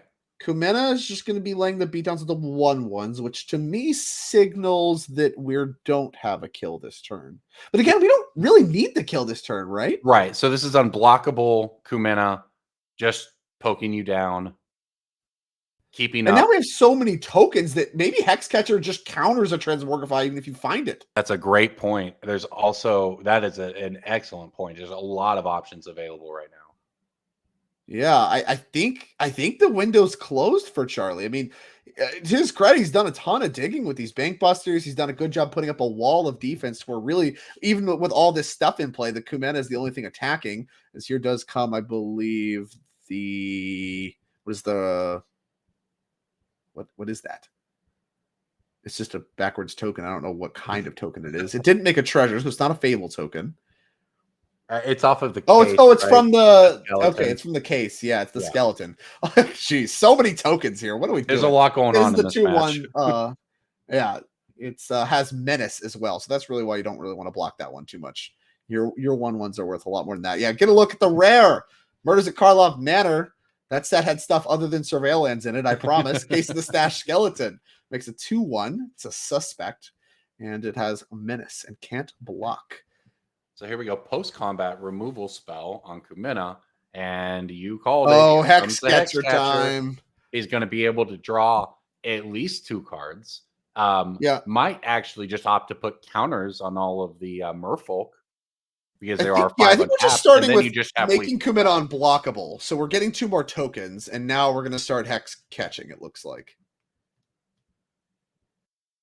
I believe Charlie has seen enough. He understands now that Transmogrify is not even good enough. These 1/1s are going to be far more than enough to beat him. And at 4 life, your spell gets countered and then no spells resolve for the rest of the game. So Deeproot Pilgrimage alongside Voldelli and Hexcatcher Kumena, good enough to defeat Rakdos Transmogrify in game 1. Shocking. Pilgrimage. I mean, there's so much spot removal, and you really Pilgrimage was huge, right? Like Pilgrimage just carried that game. Yeah, Kumena, I believe I said Kumano on accident. Anyways, let's take a quick look here at Rakdos Transmogrify in the sideboard that Charlie's looking with. We saw this last round. We're going to see it again here. We got 3 copies of Go Blake, 2 Cut Down, 2 Damping Sphere, 2 Path of Peril, 2 Urabrask's Forge, 1 Extinction Event, the Gigantha, the Wellspring Companion, Obnixilis, the Adversary, and Unlicensed Hearse. So again, a creature matchup. What do you like in this spot? Well, I think there's 2 cards that seem to matter from game 1, and that was Deeproot Pilgrimage and Kumena. So if you are Charlie, you try not to lose to those cards. Okay, so that's everything else you can answer. All the other creatures you can 1-for-1. You can remove. You can play blockers for. You can trade off with your tokens off of your Fable, right? Like everything else you can handle. What you can't handle is a bunch of cards getting drawn off Kumena or a bunch of hexproof tokens getting made off of Deeproot Pilgrimage. So I think you play the game around that. And looking at the sideboard here, obviously you're going to pick up extinction events and cut downs, but there's not a lot else that is going to answer those cards. So that's what it comes down to. You're going to be hoping that a Thoughtseize can catch one of those early. But that's the challenge for Charlie here. Yeah, definitely. Not a lot of things to answer Deeproot Pilgrimage, but again, the removal very attractive in the creature matchup, unsurprisingly. Let's move over to Nikachu, his take on the Simic Merfolk deck. Again, a deck we've seen already today, but really, seeing him champion this, and he's a big believer in it, believes this to be better than even the modern version. We got 4 copies of Tidebinder Mage, 4 copies of Mystical Dispute, 3 Disdainful Stroke, 2 Tishana's Tidebinder, and 2 Aether Gust. Only 5 different cards in the sideboard. What do you like of them? I love the color hosing of this, right? Like Tidebinder Mage to hit all of the red and green creatures, Mystical Dispute for the blue decks, Aether Gust for the red and black ones. I guess that's a way to build a sideboard, right? I'm sorry, red or green with Aether Gust. But so I think you probably could consider that here, right? Tidebinders, I also think have a place. Tidebindering, I mean, it's better on the play, right? But Tidebindering an Obnixilis trigger is pretty decent. So you've got some options there.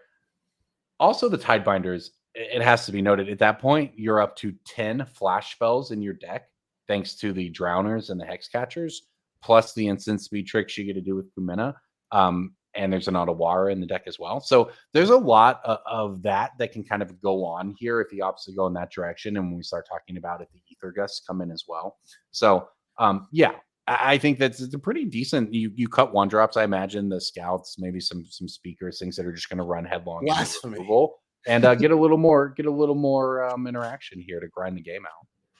Yeah, I have to agree with you. I like some of the counters. Well, you mentioned Gust. I kind of like Stroke maybe too, if you care about the Transmogrify stuff, or if you're a little worried about Extinction Event. But Tishana's Sidebiter actually might be a sleeper. Also gets Atraxa. It's like one of the only good cards against Atraxa. Stops the trigger, and then you strip Lifelink off it. That's appealing. Mhm. So maybe one of the few cards in your deck that can actually hang with Atraxa, and obviously gives this Merfolk deck a little bit more power to win the game post Atraxa that we didn't really see from any of the red aggressive decks that we've seen Charlie play against as well. So I think this Merfolk deck is a lot scarier if you're a fan of Charlie and his Rakdos It's deck. yeah, we were talking about it before the round, and obviously Nikachu is going to play Merfolk if he can, but it's not just Nikachu crushing with this deck because Nikachu crushes with Merfolk. Like, there's actually a lot more going on beneath the hood here than it looks like. Yeah, the blue aggro decks. I mean, we've seen a bunch of different takes on various Mockingbird style. Like, what are we doing? Ninjas. That's something that's fighting, and I think it's on our backup match right now. That's right. There's a lot of different takes of how can we make an aggressive deck with counter spells, which is kind of one of the classic ways to beat sweepers, one of the best cards against you, and make that work. And for Nikachu, the answer is obviously going to be Merfolk, but I mean, there is a real metagame kind of consideration for playing a blue aggressive deck, which might just be the perfect time for Merfolk. I mean, this might be his time. It's always the perfect time for Merfolk. I mean, well, he believes it's always his time. I don't know that I agree, but based on what I've seen here today, I mean, I really do think that Merfolk actually was not. I mean, people like to laugh at Merfolk, and I think that's part of where you get this. I'll say cult following for Merfolk. I mean, Nikachu certainly maybe. I don't want to accuse him of being a cult leader or anything like that, but the temperature feels similar. Merfolk has its people, and its people are about it. And, I think as a result, you have a strict polarization the other way, where some people just hate Merfolk. I'm just saying that every night in the Merfolk Discord, you can find a group of us helping each other pilot. Oh, us! I'm in the booth with a Merfolk cult. Oh, I'm sorry if you didn't know this. My first ever SCG top 8 many years ago was off the back of someone handing me Legacy Merfolk. I ended up splitting the finals of the tournament, and it's been my thing ever since. I've got it foiled out in every format. Foiled out. I did the whole thing. I committed to the bit. I got the full art Mutavaults and the whole bit. It's beautiful. What? It's beautiful. I'm not gonna lie. So look, there's literally tens of us, and we all support Nikachu crushing this tournament right now. That's all. Okay. All right. Well, okay. I guess I need to adjust my rhetoric. I was not, I didn't get a right read on. Look, I try to be really realistic about it, though, and a lot of people, it traditionally is seen as a budget deck, right? So I think where a lot of the reasons people underestimate it is it tends to be played by people who may not have 10,000 modern games in them. Sure. I mean, the deck is deep. The gameplay is deep, and like I said, and there's spots for it where if some of the best decks ways of beating you are one for wanting, and then some expensive sweepers. I mean, just having blue for counter spells and really leading on the Merfolk's energies can be good enough. And Nikachu here playing a win and end 5-1. Both these players 5-1. I believe this is, like I said, clean win and end, lose and out. So with Nikachu up a game, gotta like his spot on the draw here on a mulligan. So not as good as game one. Charlie gonna need to be better at finding the Transmogrifies. Tried his best. Fable, Ranker Buster in game one, not good enough to get there. Tapped Haunted Ridge on turn one for him. Not too surprising to see. Not a lot of ones you're gonna want to play. As here is a Kumena Speaker on turn one for Nikachu. It looks like a nice curve out here for Nikachu. Drew that breeding pool on the first turn, which of course gets your speaker going immediately. And I think he's going to have a good follow-up here, right? So the issue, of course, is that the speaker is very likely to get removed. So something like Deep Root Pilgrimage on turn 2, which is one of your most snowbally starts possible, is probably not going to work out. So as a result, he actually does move to combat, gets in there for 2, and as a result, it turns into the expected cut down. This is actually, I think, a fine exchange for Nikachu, though, right? Like, cut down is going to gun down the one drop, but now, I mean, if anything, those cards don't matter. Follow up, anything you play as a follow up can't get gunned down, and actually, really interesting there too. Deeper Pilgrimage, the follow up, like I said, post combat, I think that's really interesting. As Fable going to be deployed, I mean, a fine curve out here, I guess, for Charlie, if you can call it that. Cut down on turn 2 into Fable. I mean, having Fable on 3 does so much to glue together some of these not even anemic, but just the wrong mix kind of Right. starts. Really fixes your mana, fixes your hand, and that's why the card's so strong. But Nikachu, I mean, Deeper Pilgrims did a lot of work last game. See what This it is does exact as you expect to play out, and this is why I talked about during the sideboarding, right? It's about who can grind out the match here. It's like why in Modern Merfolk boards out its Ether Vials against Jund, because it's just a dead card. So the Kumina Speaker here, yeah, it's going to eat the cut down. Your opponent has to cut down it, but you don't really care because that's not the cards that are going to matter in the matchup. The card advantage cards are going to matter, and that's why Deep-Root Pilgrimage landing and sticking around here is a window. And if you don't get transmogrified here immediately, it's going to give you a chance to get into the game. And of course, the fact that you might get to untap with your treasure maker, or I'm sorry, with your map maker, is even better. Well, here That comes goes down. Fatal Push with Revolt thanks to the treasure. So we got to, attack, then before blocks, crack the treasure for get that Revolt for Fatal Push, and Transmogrify the follow-up. This is exactly He's just got it all. Thumbs up from Nikachu. I mean, I guess if there's a game for it to go wrong, this is one of them. Nikachu's hand maybe a little bit anemic, and a perfect start here from Charlie. A turn 4 Transmogrify after using the Fable token to do some removal too. So we got to do it all. Transmogrify, get a look at that one. Perfect draw out of Charlie. Transmogrify? Am I saying this wrong? Whatever. It is in fact Transmogrify. All right, whatever. I'm sorry. Transmogrify. I'll pronounce things right.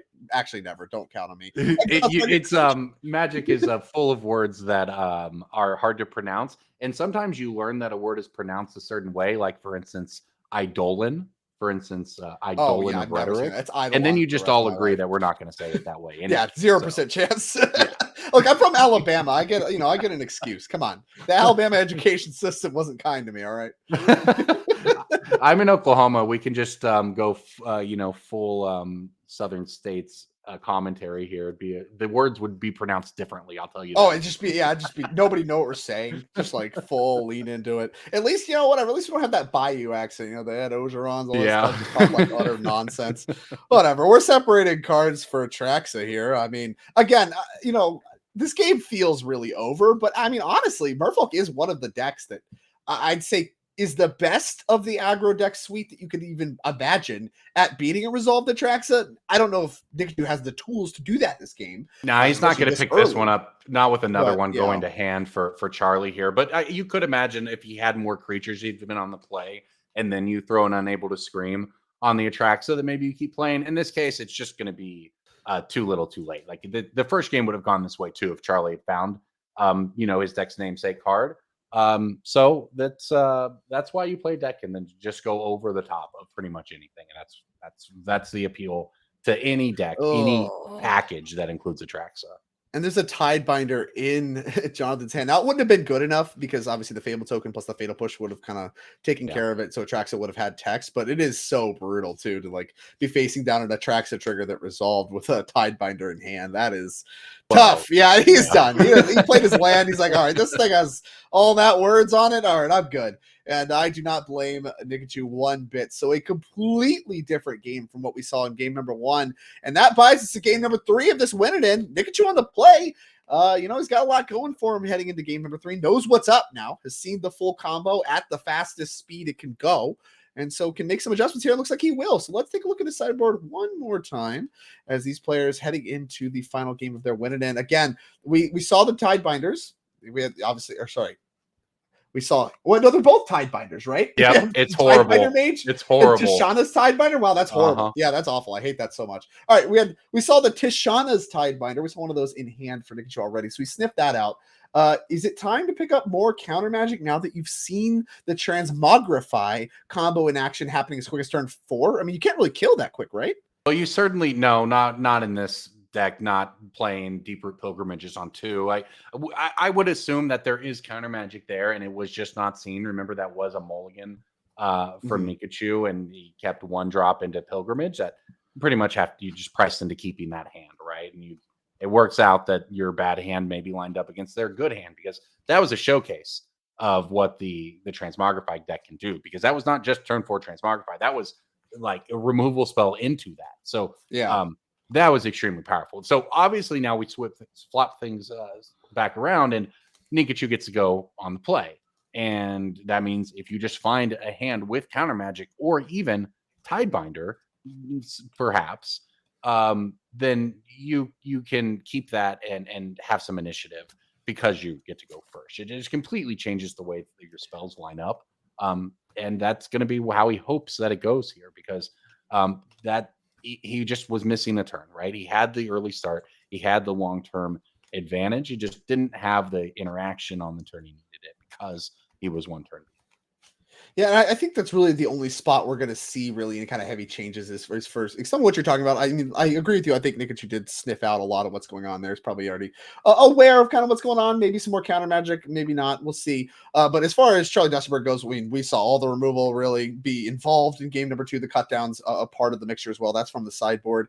And I don't think he's looking to make any changes. Whereas we did see Nikachu make changes, and now turn 1 land, turn 2 Mutavault. No creatures in play on turn 2, but we're going to choose to play Bank Buster instead.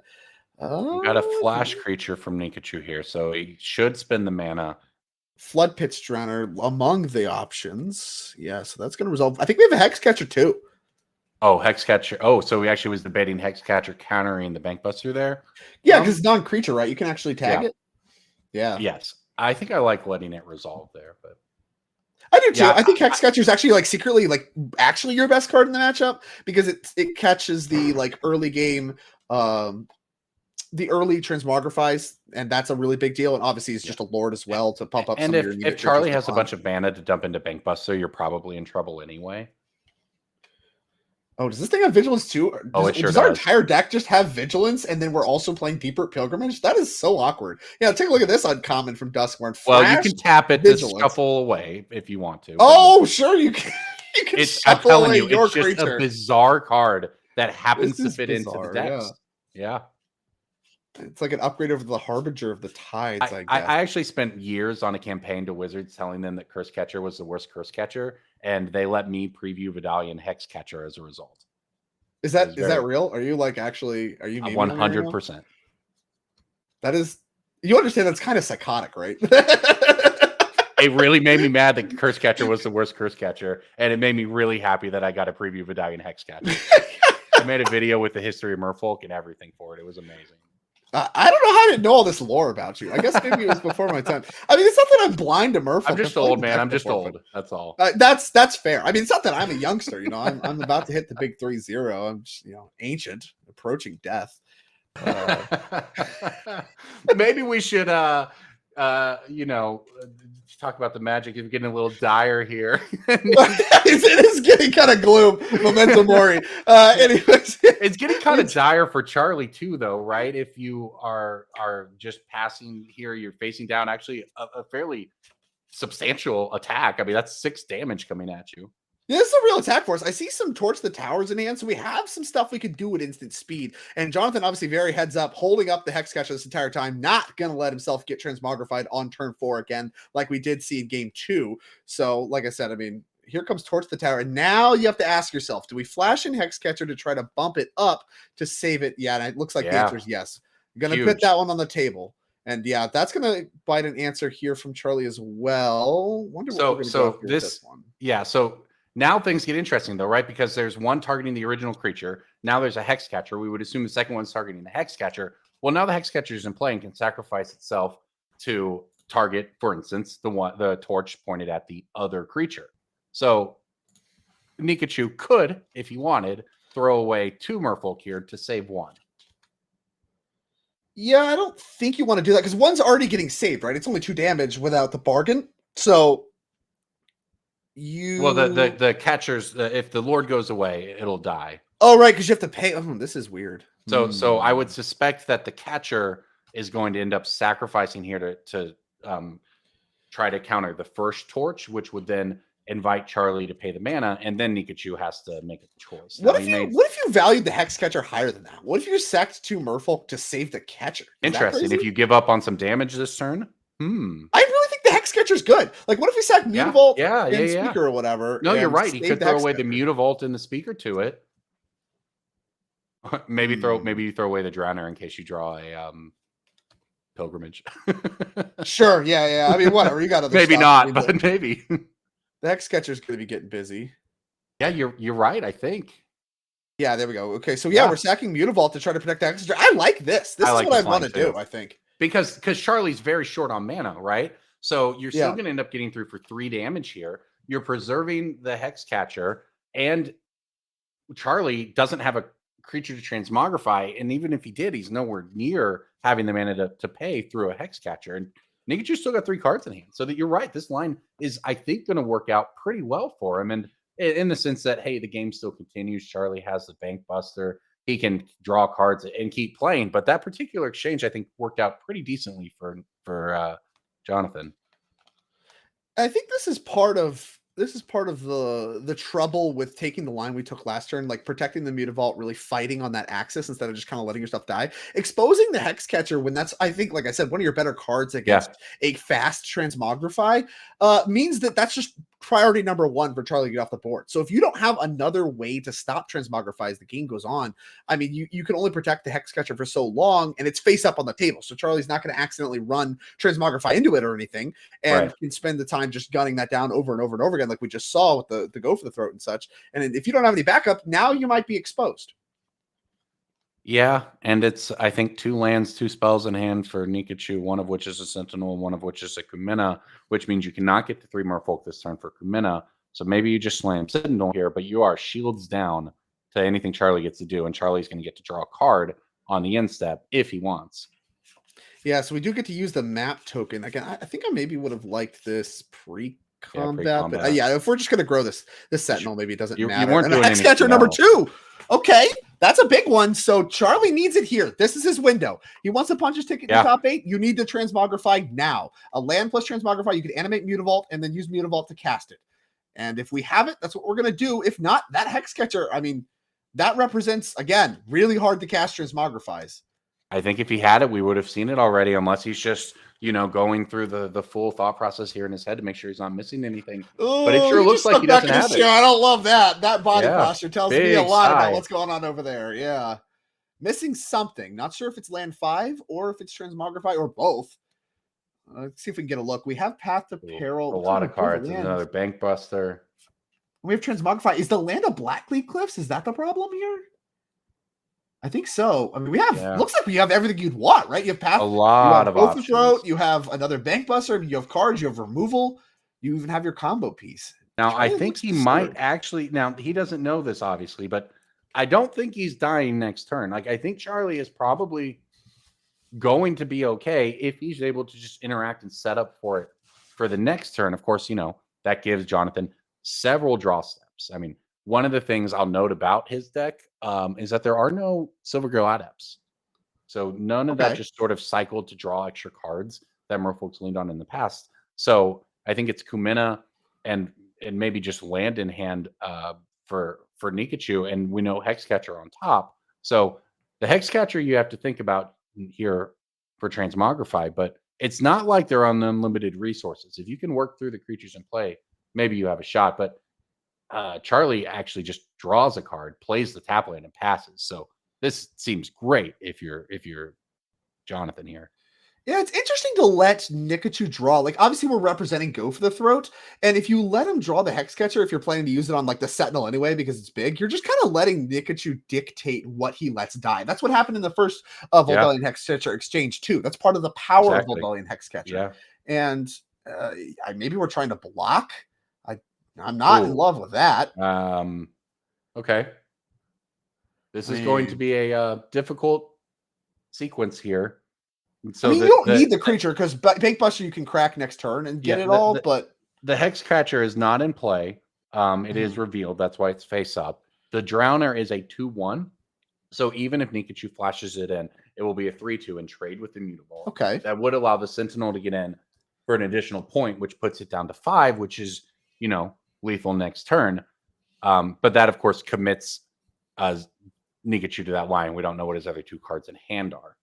There's also now going to be a map token floating. So trying to figure out what he wants to do with his mana here, if it's worth exposing the Hexcatcher, for lack of a better term, to get in 1 more points of damage. And it looks like he opts to save it, because I think you're onto something. Like, keeping that card in hand means that you get to control how it interacts with Transmogrify. You don't, like, Charlie doesn't get a chance to set it up. So yeah, and I think that's a big part of the formula here as well, and part of why Nikachu held it there. And like I said, part of the nice thing about actually blocking Mutavault is that you don't expose, you get to pick what dies, but I mean, even still, I think you're killing the worst thing on the board and in hand between what you know. So, I mean, the Mutavault exchange happens. That reduces some of the pressure. Down to 6 goes Charlie Dusterberg, so really only has like one more turn to live. Nikachu getting a read on what happens when the final counters remove. You do get a pilot and a treasure, so that's going to help solve some of the mana problems. I think the draw off the Bankbuster last turn is what found an untapped land. So I think next turn Charlie will have an untapped land, which untapped land plus activate gives you creature plus mana. But I mean, with the Hex Catcher now still face up and unable to be killed, that's not really something that's going to be good enough on its own at the moment. So Charlie's going to have to string together some of the removal spells, and I think continue to tread water for a turn or two before we can even go for the Transmogrify. it looks like we're getting some rules clarification on exactly how the Bankbuster is going to interact here. Both Seiju avail. I mean, this has really worked out pretty well for Nikachu here, and we don't know exactly what's in his hand. I guess maybe we do. It's a Kumina, but if you're Charlie, you're also staring down the threat of a Vidalian Hexcatcher, right? Or Tidebinder, the 3 Tishana's Tidebinder, the 3-drop. Yeah, there you go. Yeah, Tishana's Tidebinder. We've got to work our way through the Rolodex of Merfolk here. And yeah, in my head, just Sentinel in play. At home, I keep all my old defunct Merfolk foils in a drawer. So I was just working my way through the drawer. There's a progression. Yeah. The drawer of the lost fish. Tackle box, if you will. Oh, sure. Why not? The catch of the day. All right. So I assume part of the question was with the Spacesius, since the Spacesius face up, if he activates and the regular Bankbuster is no longer in play, like if you blow it up, I guess in response or something, I don't know, like will you still get the stuff? And I believe the answer is no. I think you do. Yeah. Well, actually, hold on. I'm not sure of the answer. I am certain that that's what they are asking about, though. So we'll get a clarification either from the judges or based on how they play this game out. But yeah, I mean, we'll see here in a second. I think it's just going to go ahead and activate. And I assume if you would not get the stuff, then it would be fine. But I think removing the counter is part of the cost. And I believe removing it will use last known information to resolve the ability. This is my guess. I'm not a judge. My guess is it will use last known information and you will get the stuff even if you blow it up in response to the draw because the counter, the last it remembers is the counter's removed as part of the cost. That's my guess. That's what I got. Out to me. It seems to be how they resolved it as well. So it sounds pretty good. Which has had the effect of sending Charlie back into the tank here, right? So he knows he's staring down a Lord. He knows he's staring down not just, I mean, we've been talking about all of this in the context of whether or not he's going to be able to resolve Transmogrify. The Sentinel's just big, right? Like it's a 3/4 naturally. Yeah, Litho's under pressure. It's a 4/5. The Hexcatcher makes it a 5/6. Like one more Lord just makes it lethal at that point. So there's a lot to consider here. Another map token if it came from a second Sentinel, things like that. There's a lot of ways. If you're Charlie, you have to consider actually just losing the game next turn, and that makes things more difficult. So here we go. We're going to animate the Bankbuster while it's tapped. This makes sense if you want to try to Transmogrify it, but that runs into the face-up Beseiju. So now I'm a bit confused. Oh, okay. We're actually casualtying it. Oh, wow. Okay. Our Obnixilis adversary. That's much better than Transmogrifying it. And going to give you a second Obnixilis, the adversary. So that's nice. That's going to help the blocking force for This is a really interesting line from Charlie, and it is going to probably have the effect of, one, it plays around any Hexcatcher shenanigans, right? Because you have a copy on the stack now in addition to that one treasure, but it makes a bunch of blockers. And yeah, a bunch of blockers is what we need. Yeah, well, doesn't have any. And they have the effect if the Lord comes into play and the Devil tokens get a block, they get to ping down the Lord after that. So it makes the Hexcatcher itself a little bit awkward. So, and we know if the rest of Nikachu's hand is just that Kumina, the window could still be opening for Charlie to resolve Transmogrify. Is there any way we're interested in countering any number? I guess there's a treasure, so you can already start paying. Yeah, that's no good. Yeah, that's the problem is you can't actually, and you have access to very few Merfolk overall at this point. And the first one can make a devil. The second one can actually gain some life. using the plus ability. That could matter as well. You might want to split the difference, make one devil and do some life gaining here. It looks like that's what's happening. Yeah, I like that. I like Yeah. that quite a bit. Any Because incremental add your life life gain total is and huge. get a good blocker. Yeah, this is gonna. Oh no, it's 2 devils. Oh, Okay, so it is okay. 2 devils. That's fine. I mean, either way, I think it's a good spot. You know, obviously, you want to make sure you have a blocker for Sentinel, even in the face of additional drowners and stuff like that. So part of the equation is just having Big draw here having for 2. Nikachu. He hits a land. So I don't know if it's interesting. He may have actually been fine with playing the Boseiju now, but he has 6 lands, which doesn't really do much. I guess you can go Kumena and Hexcatcher and get to draw a card since the Sentinel has Vigilance. So, okay. All You're right, just treading attack, water is block what with we're a doing. devil. I mean, you got to work through the blockers, right? Like these Obnixiluses can't do this every turn. You still have the Hex Catcher that is helping check the Transmogrify, but not for much longer. You don't have enough Merfolk without Deeproot Pilgrimage to really work through it. But Kumena does represent some unblockable power if Atraxa just happens. So we might even be able to play on after Atraxa, yeah, by doing things like growing the Kumena here and finding Cavernous Soul is not really what you wanted to do. Well, Is an it does untapped mean that land. he gets to keep Boseiju. Well, I guess the other card's a breeding pool, right? So all he really did was save himself 2 life. And an but he does unknown. get I mean, the unknown matters. Yeah, well, yeah, and now you that's true. And now also you obviously have a new draw step next turn, right? So this is a big spot here, right? Because Charlie's Yeah, it got a feels like we're lot in of the final planeswalker turns of this triggers. game. Yeah, But 2 planeswalkers versus some merfolks. For the first time this entire match, Nikachu has an engine. He's going to be able to play the Hexcatcher with 3 untapped merfolk in play, tap them to draw a card with Kumena, and that's going to be the first opportunity he's had in this entire game to set up an engine. So he is behind, right? Like if Charlie just goes for a Transmogrify here, like it's pretty bad for Nikachu. Yeah, I mean, how many merfolk are you willing to sacrifice? You're going to have to throw them all away. Yeah, it's here. Yeah, we are trying Transmogrify on the pilot. So if we flash in Hexcatcher, we have to use all of them. Now, obviously, we can flash in Hexcatcher and do a draw first, but we're out of mana at that point. And then you're just actually going to get ground down by the Devils and the Obnixilis.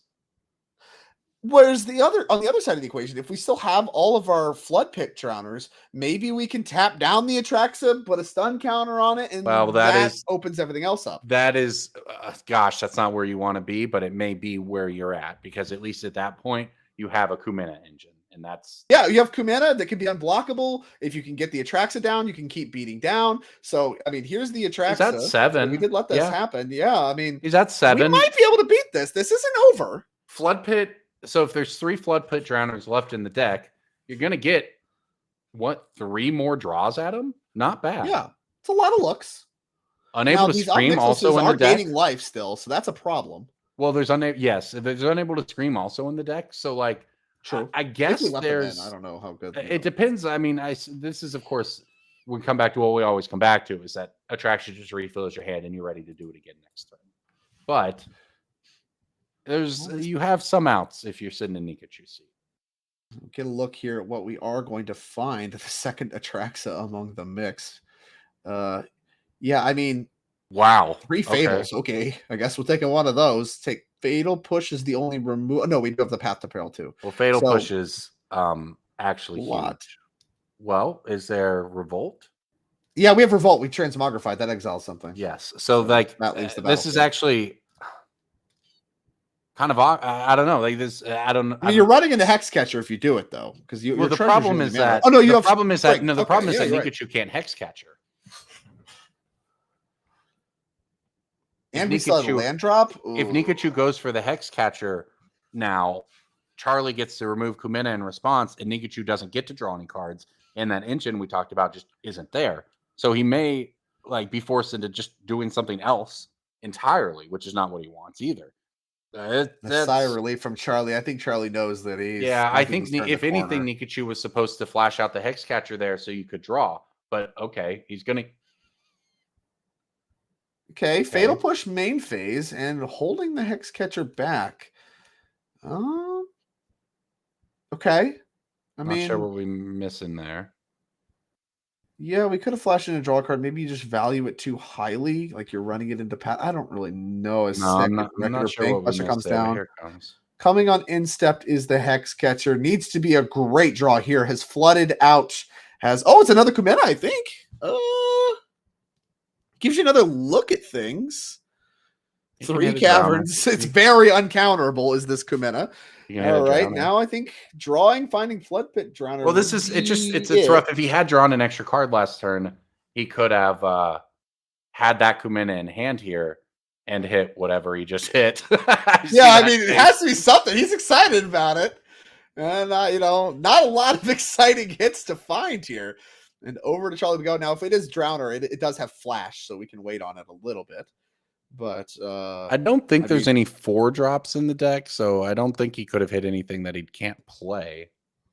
Yeah, definitely not. I mean, guess Ottawa. Excited. He didn't pick his cards up. He seemed excited about the draw. He has a legendary creature, so he could Ottawa as well. What is it? Oh, it is Ottawa!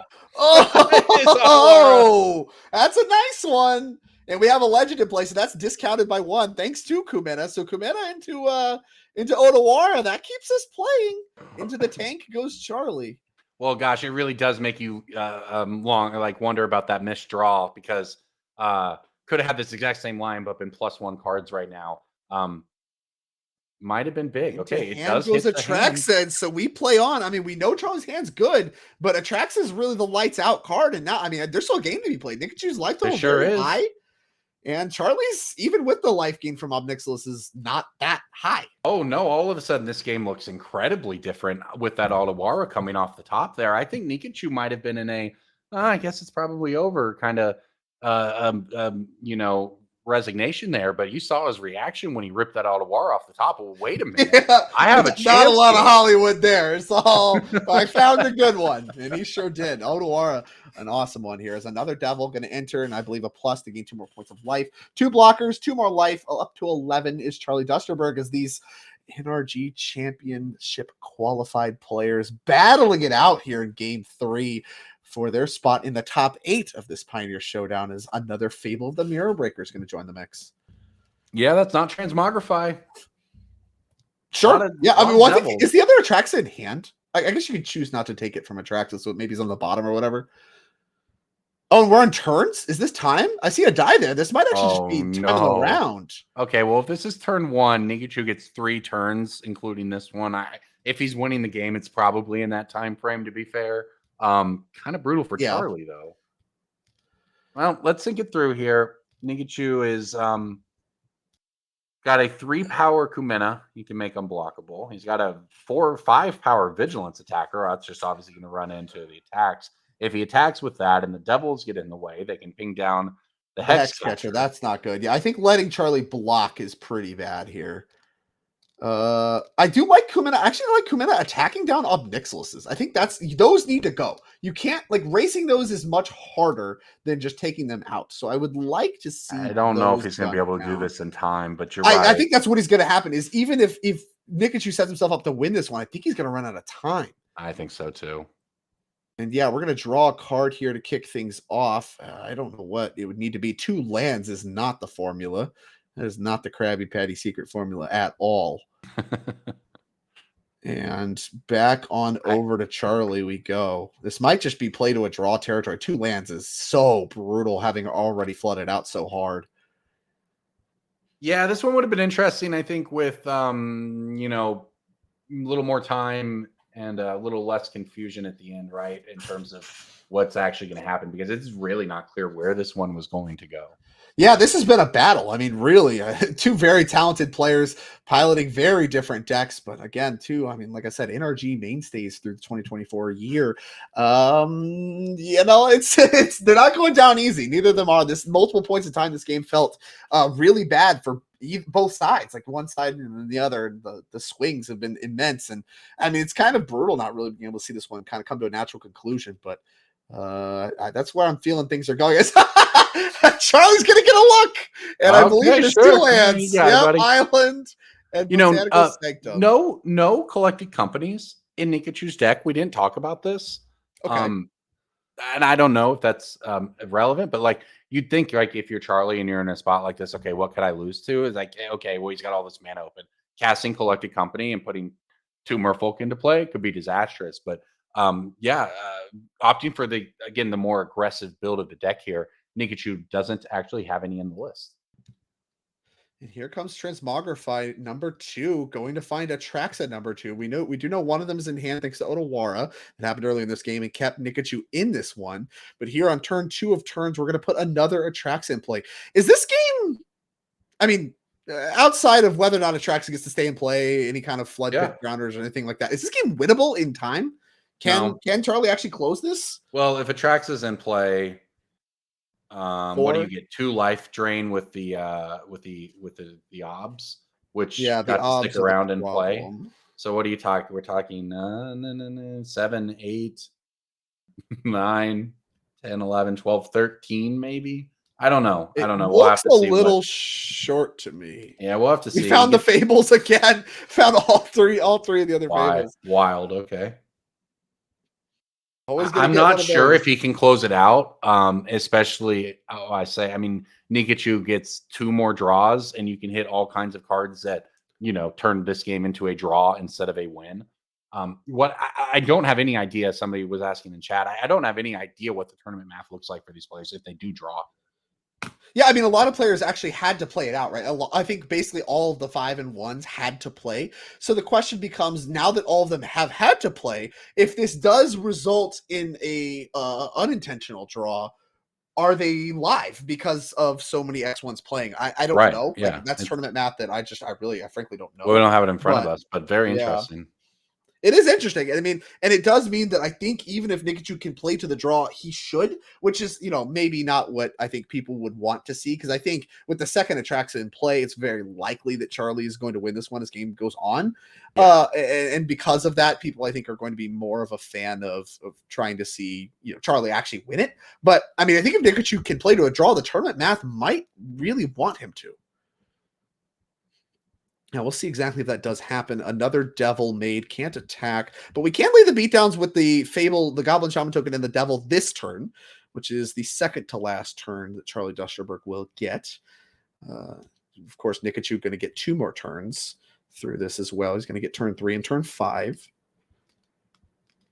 And here's 3 I'm not sure if points of there's damage. any line. I guess we'll see what the draw step is here, but I'm almost confident at this point there's not a line for Nikachu to find lethal. That said, maybe, I don't know, maybe you hit a Drowner or something here and you just tap down a track so you can get an attack in. But overall, it just seems difficult. There's another blocker. So, yeah, I'm not sure there's anything available to Nikachu here, but perhaps trying to find a draw.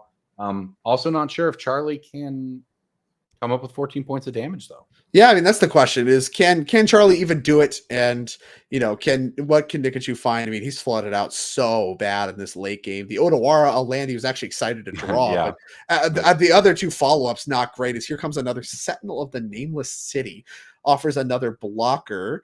And I think, like I said, all but guarantees his ability to stay alive. And I think you're interested in making Kumina unblockable and gunning down one of these Obnicholas to help the damage math. You keep the land in hand. That way, of course, to discard. And then you can take down one of the other ones and not give any free points there. Another Sentinel on top. Okay. Late to the party, guys. So it's a 4-power Kumina now. That's enough to take down creatures or planeswalkers, but it's not going to be enough to do anything with life. So Charlie feeling pretty comfortable that he won't be losing this one. And now from his seat, you're just trying to think, how can I come up with 14 points of damage on my turn? Yeah, like that's the big question now is like, can Charlie actually win this? It's not, actually Smuggler's Copter makes things a lot harder. Yeah, even probably with Ras and stuff like that. Yeah. I don't know that you're supposed to play that land. I think you hold it for obs, you don't take damage. But either way, this is the last turn Charlie will get. He needs to find 14 points if he wants to win it. Otherwise, like I said, I think it's very likely that we see an unintentional draw here as the first Fable is going to flip. And yeah, we didn't even talk about that. Like the 2 Fables provide so much inevitability if this game did progress on. So like I said, I think in a lot of spots where it's just clean, losing is out, winning is in. there would be maybe a case for some kind of concession and things like that. You talk about like it being good sportsmanship, whatever, things like that. In this case, that's not the case. I do think an unintentional draw could reasonably still give them fighting chances at upscaled prizing and maybe even top 8 contention. Certainly So matters for prizing as well. it is correct for both players, really, if you can't win, to play for a draw. And I think that's what Nikachu's seat is about right now. Here is some thinking, it looks like. A little bit of a crowd gathered around. Like I said, I believe we are in time, obviously. So these players kind of talk. Issue says the NFL doesn't let you draw into the playoffs, but they do let you play the Jets. Yeah, I mean, we could talk about some problems with the NFL for quite a while. I think we could point to some games where maybe some players weren't giving their best efforts. I just theoretically just throwing that out there. I'm not saying that removing draws solves anything. Okay, I don't. Really there's a handshake. Okay, Charlie Dusterberg takes it down. Oh, I think second op is actually good enough to do the last damage because you get 2. And then they both can ding you for 2. That's 4 extra damage. I think that's actually the extra damage you need. So Charlie Dusterberg going to be victorious. And I mean, a victory is certainly top 8 contention locked. So with that, this was one of our last matches playing. They were in turns as the feature match, which means, they have a little bit of extension too. So the round is completely over. So we are going to be taking a very quick break. And then we will be bringing you the top 8 of this 5K Pioneer Showdown, the last event of 2024 outside of the championship. This is the end of season 2. All comes down to this. For one player of our top 8, they will be punching their late ticket, but ticket nonetheless, to the 2024 championship. Do not go anywhere. We'll be back with our top 8 very shortly.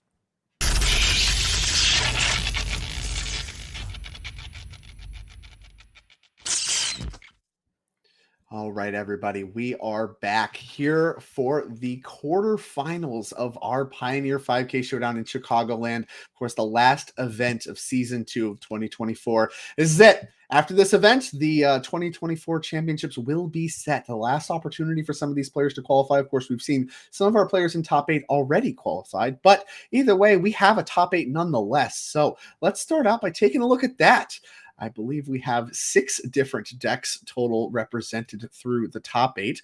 The only repeat, of course, being Is It Phoenix, kind of unsurprising. They got 3 copies in the top 8, but you can see there on the left side of the bracket, we have Pierre Smith on Selesnya Company versus Carter Steichen on Rakdos Agro, and then Adam Weiss on Gruel Prowess versus Max Komanowski on Is It Phoenix. That's the match we're actually going to be watching. And then on the right side of the bracket, we have Andrew Wolthus on Demir Ninjas and Benjamin Unger on Is It Phoenix. And then we have Charlie Dusterberg, someone we watched in the final 2 rounds of Swiss. He did, of course, make it with that win on Rakdos Transmogrify versus Andrew Ellenbogen on Is It Phoenix. Ellenbogen, one of the players really looking to lock things up with points, or obviously by just winning the whole thing. He said he liked his chances, and here he is in top 8, so needs to get 3 more done, and then he's locked for sure. But I mean, even I think just a massive point spike could really put him in the conversation on the leaderboard considerations alone. Now, points not the only thing these players are playing for. Well, and we also have the 5 different decks in the top 8, right? Like, this is the potential to have a really cool top 4. Or we have the potential to have 3 Is It Phoenix decks against possibly Rakdos Agro or Selesnya Company. But right. I mean, the more you need some heroes to win here.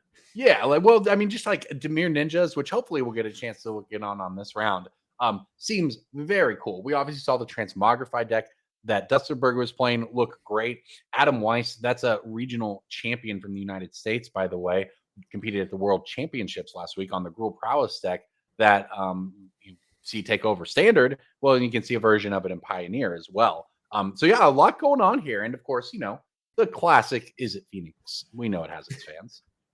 Oh, I'm a big fan of Is It Phoenix. We'll talk about that here in a little bit. But first, what these players are playing for, of course, this is the top 8. So those first 4 blocks are the ones you're going to be looking at. Of course, winner, $1,200, the trophy, 30 points, that, RC invite. And of course, the invite to the 2024 championship. No matter what your standing is in the leaderboard, punches your tickets by winning an event. The winners, they get invited. That's how this series works. Second place, you don't get the invite necessarily unless you have a bunch of points standing, but you still got a lot for your trouble. You get $600, 25 points, and then, of course, third through fourth, $400, 20 points, and then all of the players at a minimum will be receiving $200 and 15 points. So quite a bit already for these players that they have already won, playing for quite a bit more. And that, of course, the winner gets quite a bit of stuff, but it doesn't stop there, because any winner of a showdown, in addition to getting invited to our 2024 championship, gets a special made token by Inkland Customs. You can check her out at www.inklandcustoms.com. Her work is fantastic. I use her tokens for everything in all the games that I play. But all showdown winners receive a custom one by Inkland Customs, of course, banning that collaboration between NRG and Inkland. You get those sweet tokens. You see some of the examples already on screen, creative by these players. They get to pick their token, and they even get some control of the art direction as well. And I think you could really see some of their personalities shining through in the tokens as well. Yeah, so some awesome stuff there on screen. I really love these. These are charming, make me smile every time, and awesome to see them in use here in NRG as we do cut down to the match. You just talked about Adam Weiss, RC winner. He loves his red aggressive decks versus Max Komanowski, who loves his Izzet decks. I believe Twin on Twitter. So that'll be little bit of two players, I guess, Energy Series mainstays, juggernauts of the game, kind of representing the archetypes that they're known for. Yeah, this is going to be a fun one. Girl Prowess, a little bit of a newcomer to Pioneer, just in that it's gotten a lot of cards over the past, 6 months, a year. And Izzet Phoenix, I'm really happy that when the bans came down, right, where they got rid of, your Vein Ripper combo with Sorin, and they nuked some of the other stuff. I really like that they left Izzet Phoenix, because it's like sort of the quintessential 55-45% deck that it just always does its thing, and it's never right. It never feels like offensive, but it never I think there's some players that would argue with you that after it being the last thing standing is offensive. I mean, there are some real vocal people that are tired of Treasure Cruise. Now, I'm not. I love Izzet Phoenix. Well, Treasure Cruise to me is not Izzet Phoenix, right? Like, that's just Treasure Cruise. What? That what card other deck is Treasure? Okay, that card is not. Hand on turn one. I'll hear you I'll hear you that card may not be long for. I'm shocked it's remained in the format this long. And that's certainly it's only fetch lands. That's the only reason it's broken. There's nothing, don't worry about it. Nothing else to think about. Turn when two I think here. of Izzet Phoenix, you're right. That's the card that gives the deck power. But man, I like to see the Phoenixes come back. I just like to see the 3 sleight of hands bringing back the Phoenixes. Me too. I'm with you. Cantripping's what I'm about, and it looks like that's what Max is going to be about too. Although under quite a bit of pressure, thanks to a slick shot show off with a counter, thanks to the Kamano faces Kazakhstan. That second chapter provides a counter from the slick shot show off, and no red land into red removal spell could spell big trouble here for Max. See what he has. He did find a reef and does find a fiery impulse on time. Needed that. Perfect. Yeah, that was clutch. This would have been a massive turn for Adam otherwise, and it's still going to be, I think, a probably pretty solid turn for him. Plenty of mana, though, on his side. And actually, this creature, Etching of Kumano, obviously very aggressive, very powerful one-drop, but the static text on the back end matters quite a bit in this particular matchup. The Phoenix is part of the value of them that we've seen since its printing, really, is your ability to block with it. And you can kind of, recur them and get card advantage that way. Actually, on the battlefield, this one prevents that. Creature dealt damage this turn by a source you controlled would die. You get the Exile instead. That's a big deal when it comes to Arclight Phoenix. Now, the new addition to the Phoenix deck deployed here, Artist's Talent. Actually, a class card here deployed by Max Komanowski. We've seen quite a bit of this one already, and this is a card that I scratched my head when I read this thing for the first time. An extremely powerful first level on this thing. Whenever you cast a non-creature spell, you may discard a card. If you do, draw a card. It's kind of giving Jeskai Ascendancy vibes. Well, and it then discounts it if you played it in the same kind of deck, which, hey, this is that kind of deck where you cast a bunch of spells, and it just so happens that level 3 is pretty good in your deck too. But yeah, just having a discard outlet that also scales into the late game is a little bit of a different, angle for the Phoenix deck, right? But it works very well. And now we have one Phoenix that has been put into the yard. for Max. Yeah, speaking of, there goes the Phoenix right into the Yeah. yard. And, consider the thing to trigger it. And, using cantrips like this so aggressively means it's very likely that we have quite a bit more one-drops left over as we did a quick graveyard count. Oh. Second Phoenix in the yard. Woo-hoo, this is Well, look coming at this class together go for off. Max. Yeah, this is Yeah. really showing off right now. And I have a feeling that this off is going to be followed by a couple more spells at this point. I have to agree with you, and I think we're going to see Treasure Cruise. Yeah, there we go. Yeah. You think of Visit Phoenix, you think of Treasure Cruise. Yeah, look how clean that is. That's satisfying right there. All of your graveyard except Phoenixes, annihilate that. 3 cards coming, get to add more to the graveyard, churning through your deck with Artist's Talent. What on earth? As if what we needed was more powerful cards for these at Phoenix deck. Treasure Cruise, 3 more cards coming. That's spell number 2, and have to imagine we're going to have something left over. Still have 2 mana. Now remember, the Etching of Kumano can help Adam Weiss fight through this, so I think Max going to be interested in maybe if you find like a red removal spell, using that as spell number 3, just to help protect your Phoenixes. But if you don't, I mean, not the end of the world, but there is some danger in bringing Phoenixes back. You're absolutely right about that, because if it is just another cantrip and you bring them back and Adam is sitting on just 2 shocks, the entire complexion of the game looks different, right? Because your Phoenix deck is built to bring the Phoenix back multiple times. Like you can reload with Treasure Cruise to get more spells after you've sort of gone off the first time. But if they're not there to bring back, then you're in trouble. And that's why it's actually a brazen borrower to bounce it. Yeah, a little petty theft action, going to bounce back the Etching of Kumano. And yeah, I mean, that really, it temporarily solves the problem. But given that you need to go through all the chapters of a saga to make the Etching of Kumano even happen to begin with, a fine exchange for Max. Both birds coming back in play. No Etching of Kumano to worry about. Now considering which to attack with, which to block with. Not clear. Adam Weiss might have something to say about this either way. That was perfect sequence for Max. Yeah, love it. I mean, getting rid of the etching, a big deal. And I love this attack, too. 1 attack, 1 block. Not really under too much pressure to get the game over with, but do need to start making moves. But again, part of the card advantage of this deck baked in is your ability to block with these these Arclight Phoenix cards and, bring them back again later. That's a really big part of how this deck fights through creature decks. And so splitting the difference makes a lot of sense to me. Over to Adam Weiss we go. Seems to have quite a bit of lands to work with. I think we picked up a Questing Druid. That one seems timely here. Yeah, he's got plenty of cards in hand to work with. And he does have Max down to 11 life. So coming up with direct damage here is also a line to play towards, right? It's something to keep in mind, right? As he deploys the Saga and just tries to think about how he can poke through damage before Max finishes him off, right? So Max has kind of done his thing now. The Phoenixes are in play. It is what it is. But you have 17 left to work with. So you have at least a couple of turns as it currently stands if you're Adam. And maybe you can get that chapter to the third, Saga to the 3rd chapter, transform it and get rid of the Phoenixes. But maybe not. Maybe it just helps you poke through a little bit of damage and you go from there. But he has some lines here, but nothing is, I would say, overly appealing. You want to come out of the gates a little more creature heavy than this. And this is working. Well, maybe. I mean, now that we have it, the direct damage line might be the path, like you were just mentioning. And I think Seek the Beast is certainly going to be part of that. The front half of the Questing Druid. I feel like there's some people that would want to play Seek the Beast into Questing Druid or whatever last turn, or even just get that started. But I really like the patience here. The ground's locked up. You really have time to do some card advantage stuff and try to find your way into some direct damage to end this game. It's not like there's a lot of life gain present, and we already have an Carcass Command, so we have 1 piece. Yes, Here exactly. Comes the Fae. Spell number 2 triggers Ledger Shredder for Max Kaminowski.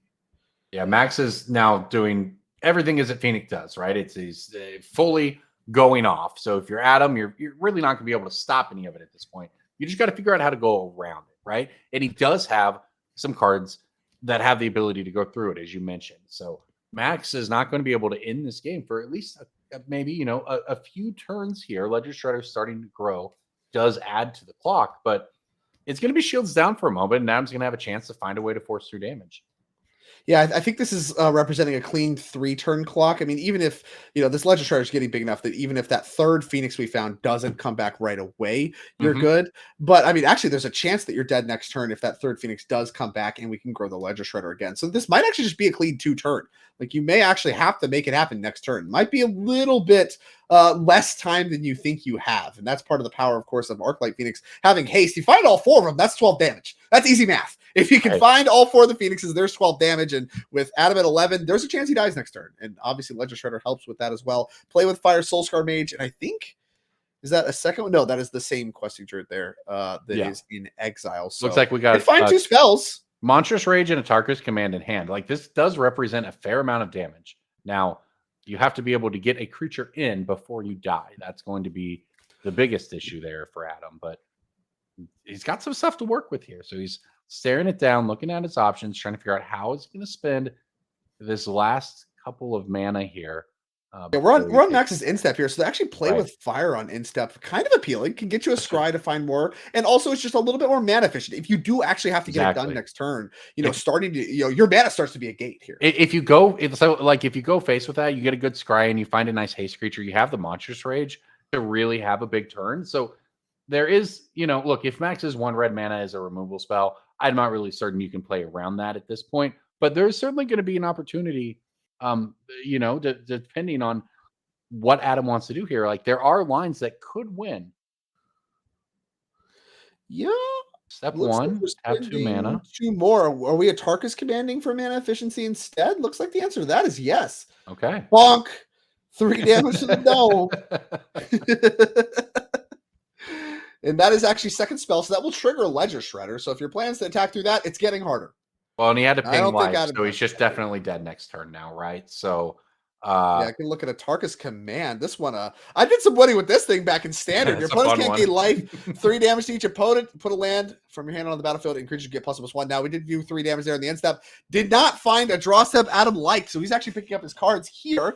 Did find Sunburn, did not find enough. So game number 1 goes to Max Komanowski. So you have to be pretty excited about that as we do take a look at sideboard, starting, of course, with Adam Weiss down a game here. Let's take a look at what we have to work with. We have 3 copies of Chandra's Defeat, 2 copies of Cinder Vines, 2 Rampaging Ferocidon, 2 Rending Volley, 2 Pyroclasm, 2 Destructive Reverie, the Giganta, the Wellspring Companion, and the Screaming Nemesis. We have one of those. So if you're playing against Is It Phoenix, looks like we have a few good options. What do you like? Yeah, I mean, you should have a plan for this, right? You don't come to this tournament not expecting to see Is It Phoenix. So, that said, I look at the sideboard. I'm not sure exactly what you want here, right? So there's like Screaming Nemesis is appealing. Don't want to Lightning Axe that, because that would go very badly for you. So I do like that thing. That seems like a good one to grow. The question to me really is, do you want the Cinder Vine style stuff or not? Like, how much do you value putting that in play and they're going to cast a bunch of spells? And I do think it's probably reasonable, especially on the play, right? If you think you're going to be able to get ahead on mana and get some early damage in through, Cinder Vines probably represents 4 to 5, maybe more points of damage if you can deploy it early. It just kind of is a question of what it comes at the cost of, what are you giving up? Are you going to draw a hand with 1 creature and a Cinder Vines, and then they kill your creature, and you're Cinder Vinesing them when they're at 19, right? That doesn't really do much for you. So those are the considerations. Who knows? Yeah, it's tough because I do think some of the bump spells get worse as they do against any deck with a bunch of removal spells. You do kind of want to shave back on that stuff a little bit. But the question is how much, like, you also have Rending Volleys you could reach for if you're worried about the big butt Ledger Shredders and stuff. So the question is, do you want to try to get their creatures out the way, or do you want to try to attack the spells with things like Cinder Vines? The only slam dunk I see really is I think Screaming Nemesis is a slam dunk. I think it's really hard. That card has been working its way into more and more decks across formats. And it's very powerful, right? Like, this is a line that comes up fairly regularly in my experience where someone tries to remove your Screaming Nemesis with a non-damage spell. And in response, you just throw your own damage spell at your Screaming Nemesis, redirect the damage to them, and now they can't gain life. It's an extremely powerful interaction, and that's why you see it just work its way into more and more decks. Well, either way, that is, I think, going to do it there for Adam Weiss and his Gruul deck. Let's take a quick look at the Is It Phoenix deck that Max Komanowski has decided to bring with him. And quite a lot of one-ups in this sideboard. We have 2 copies of Prismaric Command, 2 Negates, 2 Mystical Disputes, and 1 Beacon Bolt, 1 Third Path Iconoclast, 1 Brazen Borrower, 1 Annul, 1 Aether Gust, 1 Proph's Eidetic Memory, 1 Anger of the Gods, 1 Crackling Drake, and 1 Chandra's Defeat. So ton of one-ofs.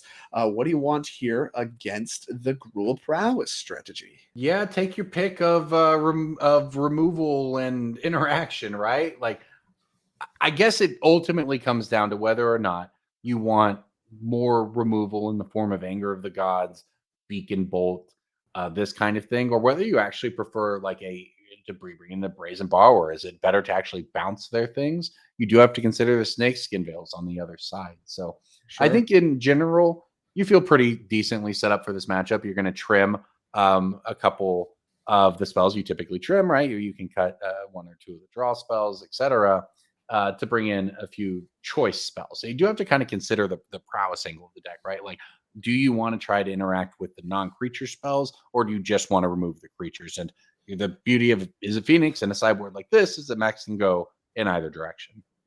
Right, I have to agree. Like I said, the only slam dunk for me is Chandra's Defeat. I think you can kind of pick between Anger of the Gods or Third Path Iconoclast. Like, okay, do you want to try to produce blockers with this thing, or do you want to just try to sweep everything and be okay with that? Tough. I think Arclight Phoenix's blocking is part of the formula, so Anger of the Gods can get awkward, but you probably still want it anyway. Those are part of the and with all the one-ofs, like that weird mixture is just going to be part of it anyway. Like you're hedging your bets against everything, which means that you're going to have to find a weird amalgamation of what you have access to actually support your plan here in game number 2. But with Max Komanowski already up a game, can't feel bad about his position. And I think typically Is It Phoenix pretty well set up against a lot of decks like this that are looking to put a lot of little creatures in play, because this is one of the decks that can really keep up as far as mana efficiency goes, answering their creatures as much as the creatures cost, right? You're not going down on any kind of tempo using your 1 mana removal spells and their 1 mana creatures. And that's what this is about a lot of the time.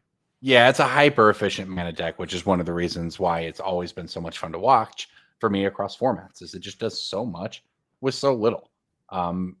Including getting your Phoenixes into play without paying any mana, right? That's kind of what it all goes back to.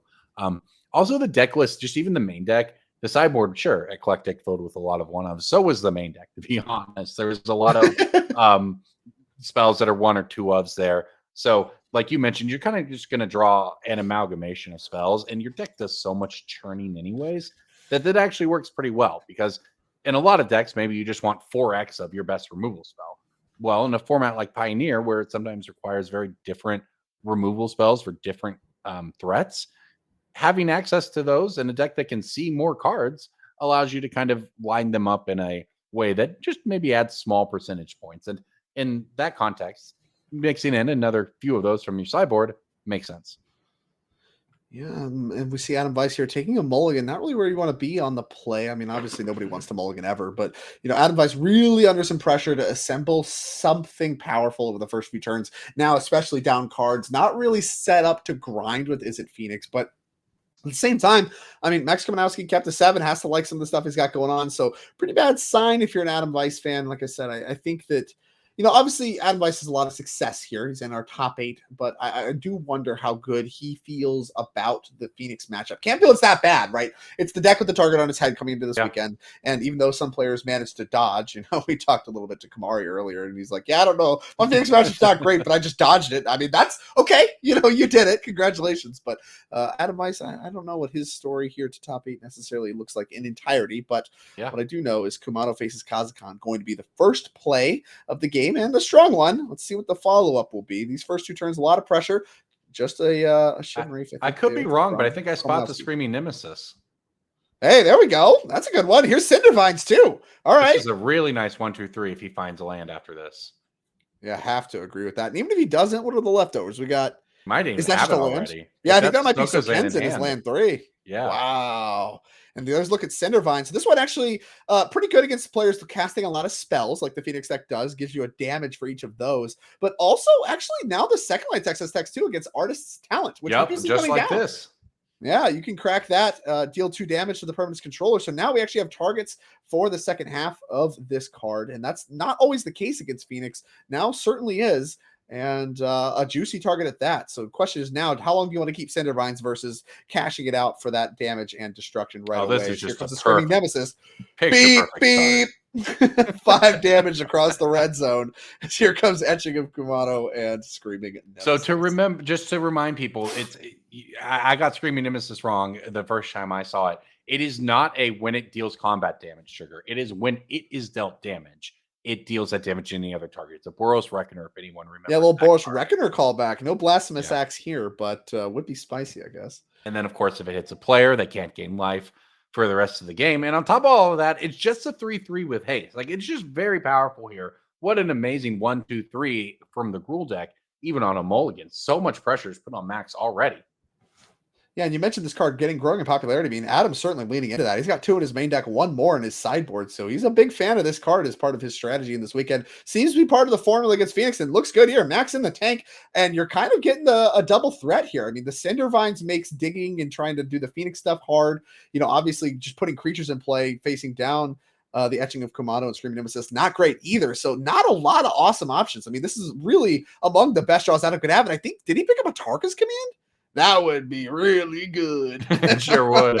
It sure. Oh, he like certainly has it. Oh, and here it comes. Nice, oh boy, nice guy by Adam Weiss too, letting Max pick up the land there as he paid off for it immediately. Karma off the top of the deck brings him a Tarka's Command. Okay, clutch. Now we're going to go Petty. try to bounce the Screaming Nemesis. That's going to give you a point of damage. Petty Theft, picking up a haste creature doesn't feel good, but does prevent a point of damage thanks to a Target's Command will actually pump the team here. I'm sure that's the other mode picked. Right. +1/+1 to your team, and then also 3 damage to the dome. So does prevent a point of damage, even though it gives a point of damage. And of course, all the damage prevented by not getting hit by this thing this turn as well. So Cinder Vine's going to work. Screaming Nemesis going to work, and we're going to Monstrous Rage as well on this Etching of Kumano for even more damage this turn. Well, it's huge there that Adam is able to be mana efficient and spend that 3rd mana, because bouncing the Screaming Nemesis to hand, if he only has 2 drops and then Screaming Nemesis after that, it's actually a fairly weak turn for Adam. But instead he has Monstrous Rage, which gives him a huge point of damage. Then the Cinder Vines, of course, giving 2 more on board is enough for Max to scoop him up. Yeah, you just can't cast a spell for the rest of the game is what the situation that we were in, and you can't win with that. So that's going to do it for game number 2. Really, I mean, the perfect draw, I'd say, from Adam Weiss there, game number 2. A nice mulligan decision leading into a beautiful 1, 2, 3, and obviously 4 and 5, all that. He got exactly what he needed, and it fells Max Komanowski in a very quick game number 2. So to game 3 we go. Max Komanowski on the play. Both of these players, we'll see if they're interested in doing any sideboarding. I mean, right now, they kind of, they're going to review deck lists, but I don't see them reaching for their sideboards. No changes going into game 3 from either of these players. Seem to like the configuration they have between the two of them. Is one of these players, like both these we've seen on the NRG series plenty, both extremely talented and very well known for the kinds of decks that they're playing right now. But really comes down to this game 3. This is exciting. This is the edge of my seat. Quick magic, fun magic. Love to see it.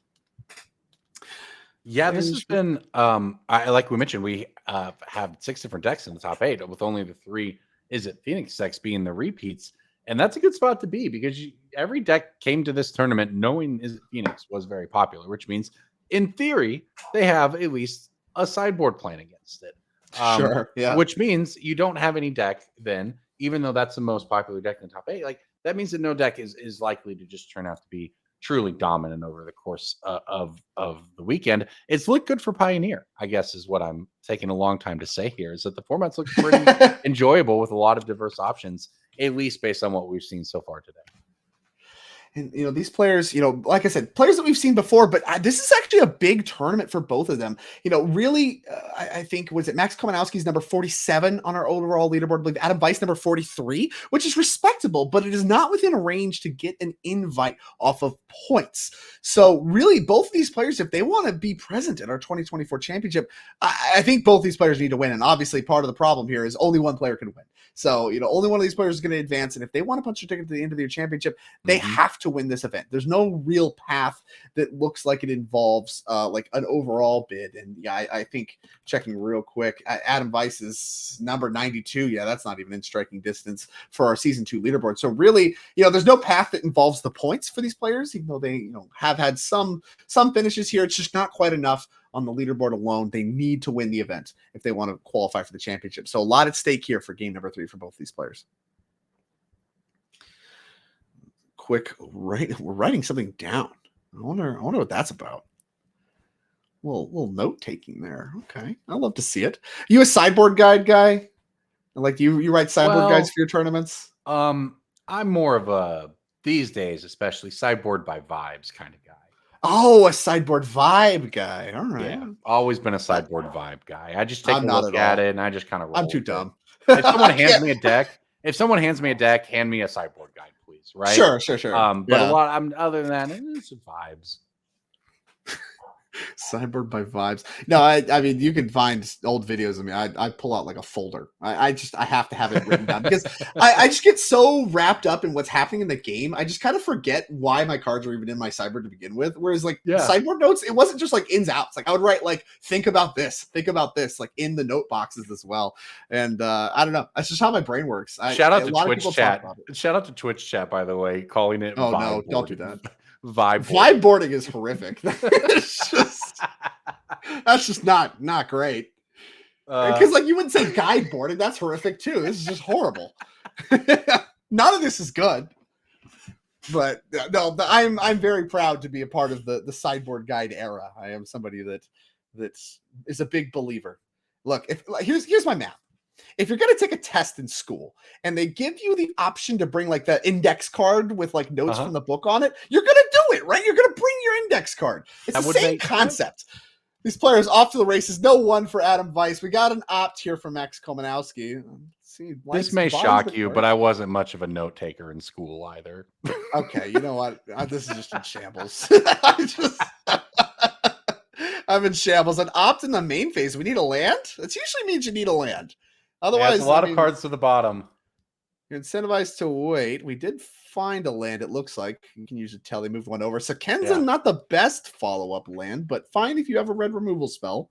Awkward land so far. Riverglide Pathway into Sekenza, and I mean, you want some Is It Duels, as here comes a plotted Slick Shot Show-Off. We've seen a lot of that this weekend, right? The plotting of the show-off instead of just running it out there.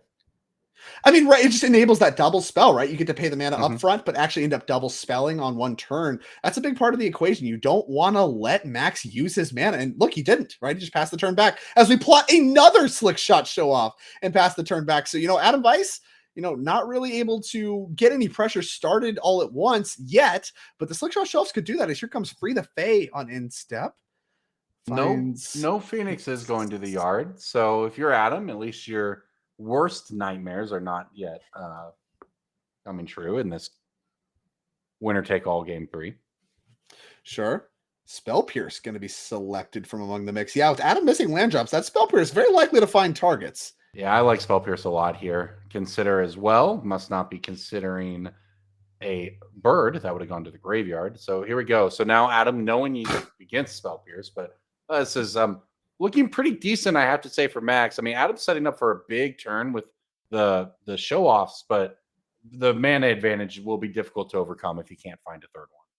Max doing some of the work for Adam as here comes a shocked Steam Bench just passing the turn back and a host of spells in hand for Adam. I mean, you can see these plotted Slick Shot Show-Offs. You see why we're doing that. A lot of tricks in hand. So really kind of gets to set the pace of the game. When do you want to go for it? I think Max knows that. Not spending mana. Well, okay, this I like because you have to be able to just do as much as you can here because Max has at least 2 removal spells in hand if you're Adam. That has to be thinking. So just going show off, not really going to do it. So if you can at least, I like playing a little slower here with the Swift Spear and trying to set up, unlocking the game a little bit once you have a third land, especially if you're not under any pressure and still no Phoenixes for Max. So you're not yet under any pressure. And this is interesting too. I think going for Free the Fae, I mean, does that signal we're maybe a little lighter on removal spells than we otherwise would want to be? Like, I mean, obviously you kind of want to kill this thing. You don't want to take random straight points of damage when there's a chance you just get killed out of nowhere. But like, I mean, theoretically, if you're going to kill this, you're going to kill it before it deals damage to you. And you're, maybe that involves now, maybe not. I mean, if you're Snakeskin Veil needs to be on your radar. No blocks, no spells. And maybe another Free the Fae on step. Do we even have removal spells at all? We passed on a Lightning Axe. Maybe it's a Turbo Bird hand. Well, there we go. There's Found a start. One bird, one Lightning Axe. So, I mean, the clock is ticking on Adam here. If he doesn't find a third land next turn, I think he may just end up getting ground out here. But we'll see. I mean, both players are very healthy. Why we're casting Pranksters. Okay. I mean, they blocked. They're fine blockers. I actually like this a lot. Like it puts pressure on Adam to make the first move. Yeah, like, it's going to bait out that monstrous. It's going to bait out a removal spell. It's going to bait out that monstrous rage for sure. Yeah, some piece of action. Make you do something. This is a holding pattern between these players. Yeah, still no land. So every turn that Max ends up in mana, now that he has access to just casting Pranksters as being relevant, he's ending up in mana and board presence. happens. And there we go. Just snap block. Yeah, obviously. And so now here comes no effects. Wow. We're just gonna set up more soul scroll range. I like this. I really like this. Max isn't putting any pressure on you either. So if your plan is to beat Max on mana efficiency, all hope's not lost. We still have the 2 plotted slick shots. Shot. Wow. Okay, slick shot show offs. Man, that name is too much. We still have both of those. And if you can just keep building on board, you're still representing Snakeskin Veil, then you could use, you can line for Snakeskin Veil against a removal spell, not during combat, which is what you want. And then line up the good spells like Monstrous Rage and things like that during combat with Slick Shot show offs potentially being involved as well. So here we can start to just trade resources, start to trade 1-for-1s, but it's all on stuff that's not your Slick Shot show offs. And that's really what you want. You really want your Slick Shot show offs to be the last things standing and, of course, able to attack. Yeah, that's well said. And Max with that Snakeskin Veil, Max knowing that he's playing around a Snakeskin Veil, doing his best here. Still got a healthy life total, but there's kind of a lot more going on than it looks like, right? You see these players attacking, blocking, and some of these plays maybe don't look super natural, but it's because both of them are well aware of what the other person could have and what they do have. And Max knows that he needs to be careful about where he fires off removal spells, right? You want to be judicious so that you don't end up dying to a random Slick Shot show off, getting 2 triggers off a Monstrous Rage 3 turns from now. Yeah, and I think that's what he's thinking about. And obviously the Picklock Pranksters, wow, we found the Picklock Prankster. Main phase is tough because, I mean, Treasure Cruise. Finally. That's a good find. Yeah, I have to imagine that's part of it. Because, like you said, these players are thinking about what's in hand. This game is about what's in hand. Max is thinking about what kind of tricks can Adam have, with him missing land drops. As soon as he finds them, I'm going to get hit with a flurry of spells. Because if he doesn't have lands, he obviously has spells. So as soon as he starts finding the lands, I'm opened up to getting a flurry of spells. So I can't really commit too much until that happens. I want to just keep hitting my land drops, keep developing in some way, but I don't want to overextend. And so that's why this is so difficult. And that's why this game looks like it's had a really weird cadence thus far. That's right. It's been, if you're a fan of, just the chess match, the mental chess match that is Magic, this is a game that has a lot of it. Even though if you're Adam, you'd wish it was a little more simple and you just drew a 3rd land and tapped out to play your nemesis, but still doesn't find one. He picks up an Atarka's Command instead, which opens up more options, but I think he wants to leave Snakeskin Veil up. So this may be a Monstrous Rage turn. I think Atarka's Command very likely to be among the last spells to end up cast out of Adam's hand. But I mean, there is some pressure on Adam to get some stuff started here. I mean, Max is still hitting land drops. About a Treasure Cruise, and eventually there's just going to be enough flying blockers that your Slick Shot show-offs are going to start to need to do a little bit more, and that's tough. And I think that's why we're seeing Adam really in the tank here. I think he senses the window closing. Well, and even though there's only one Arc-like Phoenix in the graveyard. More are eventually going to show up. And also, as Max just makes land drops, even if it's just the one Phoenix, right? At some point, he's going to have enough mana to just go cantrip, have that one Phoenix in play to block, and still have his removal spells up. And the hill just becomes steeper and steeper for Adam. And that's why he is thinking so deeply about this particular turn. And he's thinking about pulling the trigger on those Slick Shots here. And he'd have a big attack with a Monstrous Rage and a Snakeskin Veil up, which will be probably, he recognizes it, the last opportunity he has before Max just has too much mana, and thanks to that Treasure Cruise, too many cards. I like this. I like this play a lot. I think it's time. I think the window's closing. If you want to have some unblocked Slick Shots at any point in this game, I think this might be the last turn for it. Yeah, I agree entirely. So, and we just went to damage. 2 damage. Yeah, that's what I find more interesting here. He did not go for the Monstrous Rage with the Snakeskin Veil up, knowing that Max could have 2 removal spells in hand. And now it looks like maybe we're moving to the end step, and the removal spells begin. Oh, Axe discarding Arclight Phoenix number 2. That is tough. This is it for Adam, right? He needs this interaction to go well for him, or it's going to get really ugly really fast. Yeah, how many cards? I mean, the question is, how many cards does Max have left in it? Is that 3, 4? God, that's a lot. We know one of them is Treasure Cruise. And one of them is Treasure Cruise, so it's a disaster no matter how you slice it for Adam here. But he did pass on a Lightning Axe on an earlier Free the Fae decision, so it's likely he has some number removal. We've only seen Fiery Impulse plus this Lightning Axe thus far.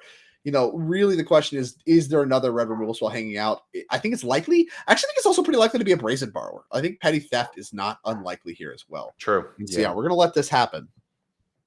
Yeah, and I think this makes sense. It's just the problem for Adam is that it makes sense to let every one of these go in the moment, but you're just not getting anywhere. So, right. Treasure Cruise here for Max it very nearly slams the door, depending on what shows up here. He's got a grip of cards, and 2 Arc-like Phoenixes are going to be back. So I think Adam just missed on that third land for too long, was not able to play out the game, but he does have still a grip full of burn and removal, right? So you got a bunch of spells. Yeah, I mean, you can there's still you a can chance. start pointing things at the face. See Tarka's command puts him down to 12. Then you got some attacks, a monstrous rage, and Skin Veil at that point. If Max has spent his turn cantripping, maybe you can force through some trample damage and then finish it off with some burn, right? Like that's probably what you're looking for here.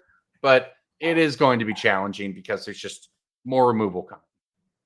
And I think part of the equation too might be like we're getting the territory where you might just need Max to attack badly, and I don't think he's going to do that. And like if that's what you need to happen, I mean, you might just be cold because you really do need the slick shot to have a window. And like obviously part of it was that turn, part of it was not. And we just lost the slick shot to a follow-up fiery impulse. So I mean, with 2 birds coming back again, like I said, I think part of the equation is you need Max to attack badly, and I don't even know what that looks like with all of these blockers we have. And Play with Fire going after an Arclight Phoenix does not feel good. This is how Phoenix gets card advantage. So, I mean, this might be just where Adam's at, missing on a third land for a little too long to have all his critical mass of spells available. But also interesting that he chose to use the that's what I was going to say. Green land there. Yeah, I think that might be. I think that was intentional. I don't think that was accidental. You have to pay life with the ruins for red mana, right? Well, and it helps signal. Hey, I don't have any green spells here. That's true as well. Lands are the same. I don't know. We'll see. Here comes another attack. Yeah, here comes a block. I'd like to see, I think, a move here. Yeah, I like this. I think it's time to get moving. Here comes Monstrous Rage. And here comes another removal spell. Now the Snakeskin. Oh, no, it's the Smokers. That's right. From earlier. Right. Yeah, we knew about that one. A good one. I forgot about that one, but we did know about it. Yeah, we saw it up free to here. It's just brutal for Adam not having that third mana. Yeah, I think it's come down to what have we been through? How many removal spells are left? Yeah, we've been through a lot. You can't if his hand's all removal, you can't beat He wants to play the Monstrous Rage here and poke through the damage. Yeah, and how try many to can burn you him beat? out? And it's just so I don't know. It's like 2 of Targa's command in hand. So like the burn strategy is not unreasonable, but he just desperately needed a land. So he may decide that the only line here is to run the Monstrous Reach out, Monstrous Rage through, get the damage in, but lets it go. Continuing to hold this Snakeskin Veil up. And another Treasure Cruise coming.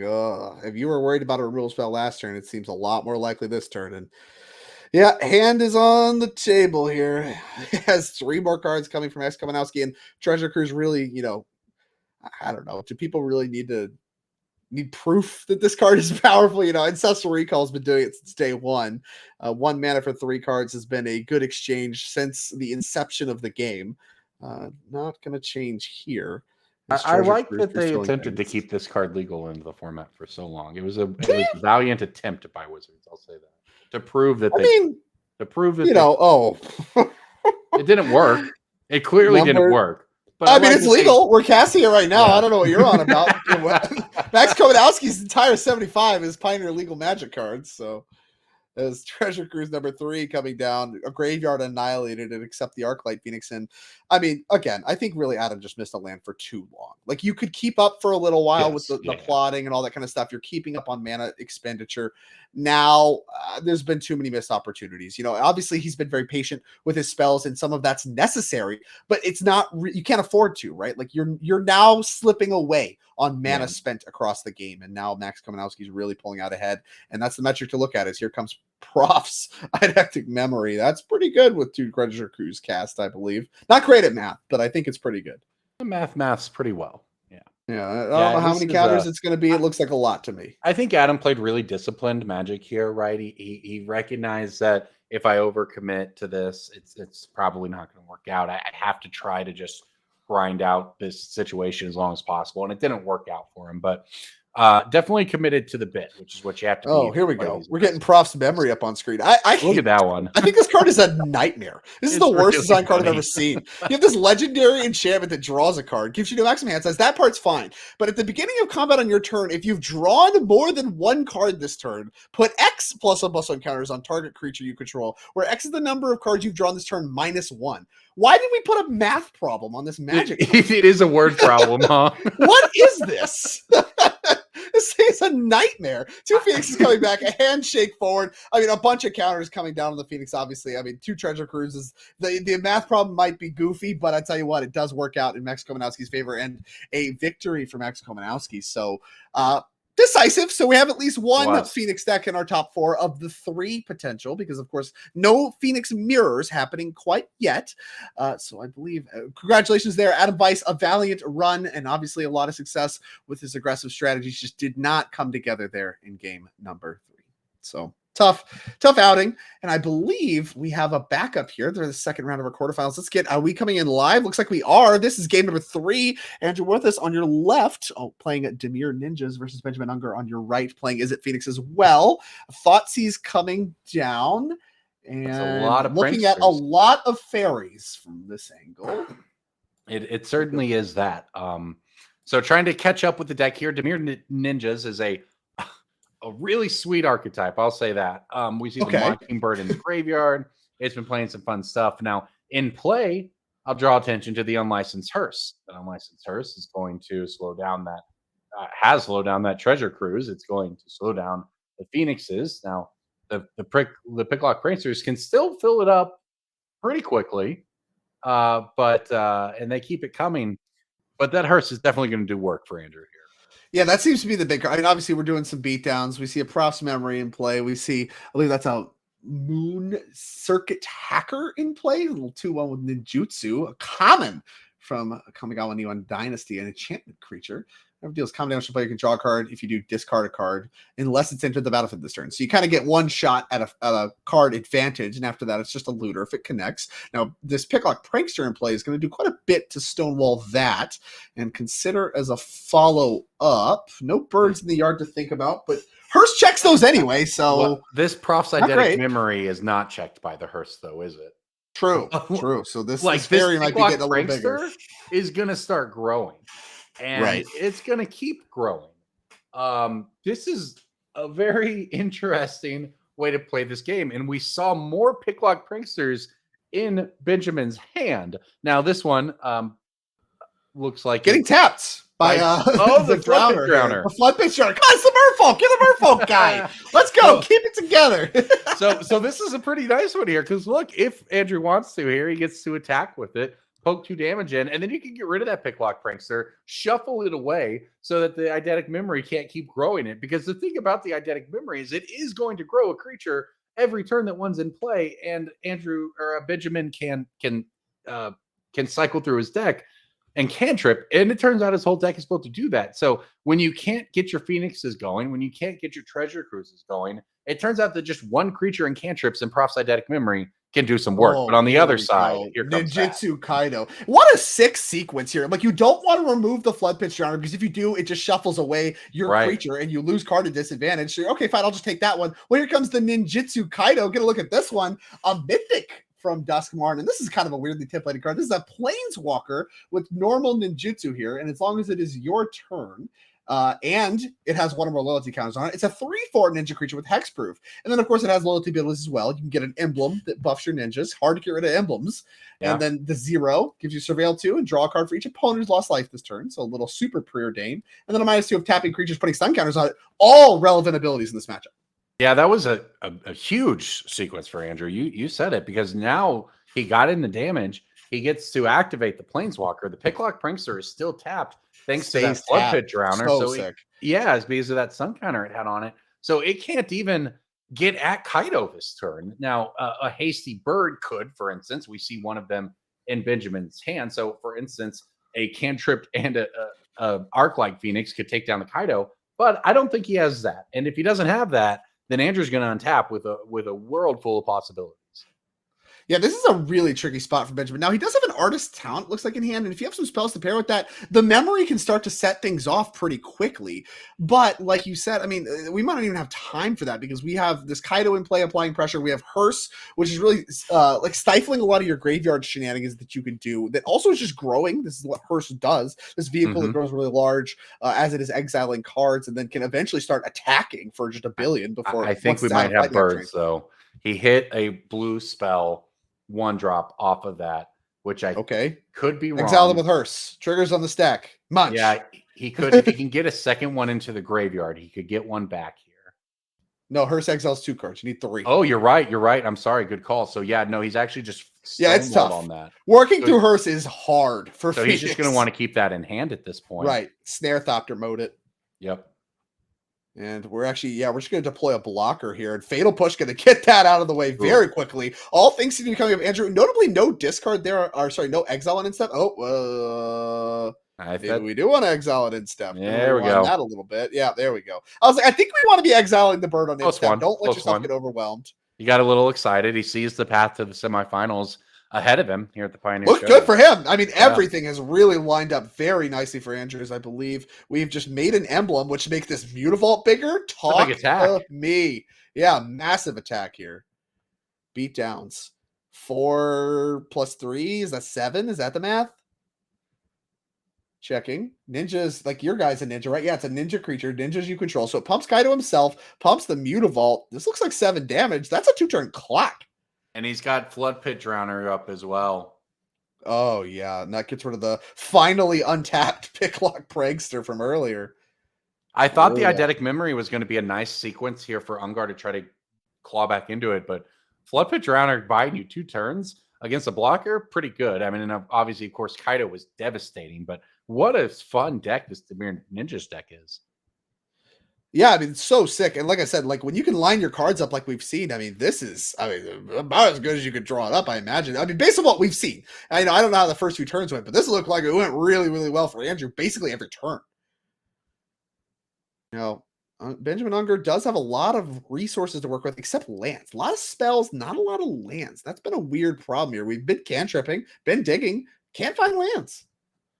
Yeah, it's a tough spot for him here because now playing your Phoenix again without a cantrip, I guess with the Prankster, the 2 of them together could team up to try to take down the Kaido. Except that of course we know and Benjamin knows that Andrew has access to the Flood Pit Drowner, so that wouldn't even work. So that's why Benjamin is deep in the tank here, trying to figure out. Yeah, that Drowner exchange is so brutal. I mean, the fact that you could just cash it out, so like you basically never want to go after it for removal spells, makes it just a prime thing to ninjutsu back to your hand, and then it gets ETB value too. What a perfect card for this deck. Pretty sick, actually. So you can start, if you're Benjamin, you can start by cantripping, try to find a land off of that with an opt, and that treads water. Then you're getting a counter with the Eidetic Memory. So I guess that's a start.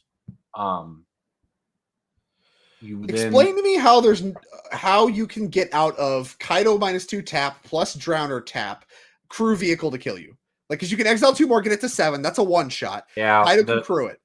How do you get out of that? The crew is the real damaging part here, right? Because we've been talking about the Hearse as a graveyard hate, right? Engine, and it is that. But now it's also just going to turn into a creature that ends the game.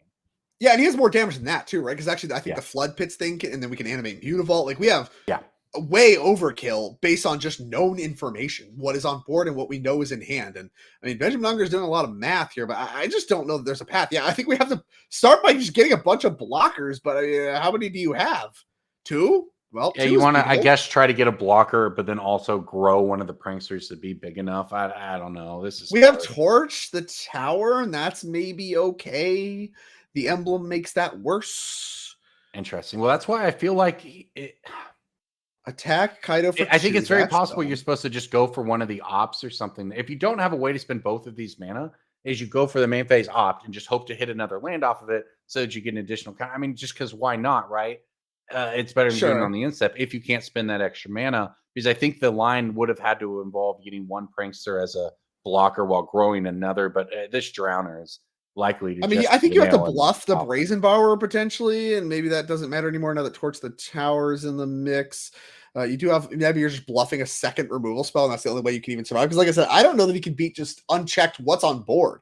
And so it might just be, might be in like time to bluff territory and make them jam into a potential second removal spell. Now, I think Andrew's going to have no problem doing that. And has a Thoughtseize, sure. Thoughtseizes 2 to clear the way and guarantee bluff it. called.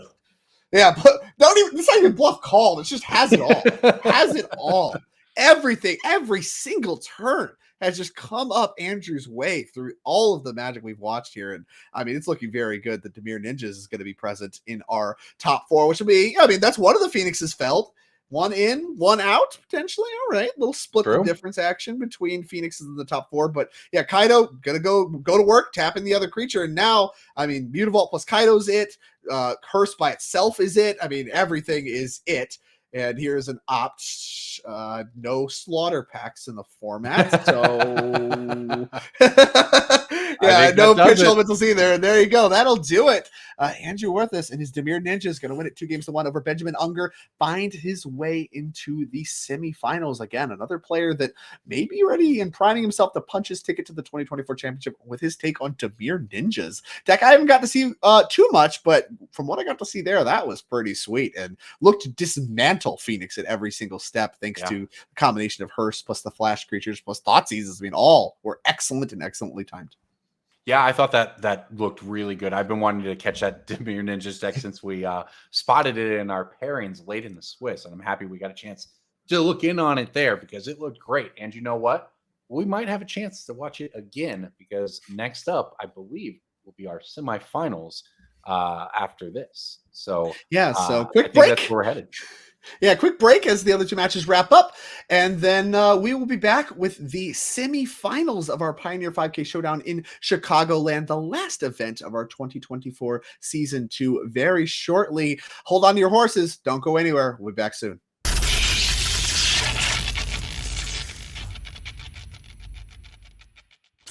All right, everyone. We are back here for some semifinal action here at our 5K Pioneer Showdown, part of the 2024 Season 2 of the NRG series. Of course, we are in Chicagoland in beautiful Illinois. Beautiful area, lots of good food, and some high-stakes Pioneer.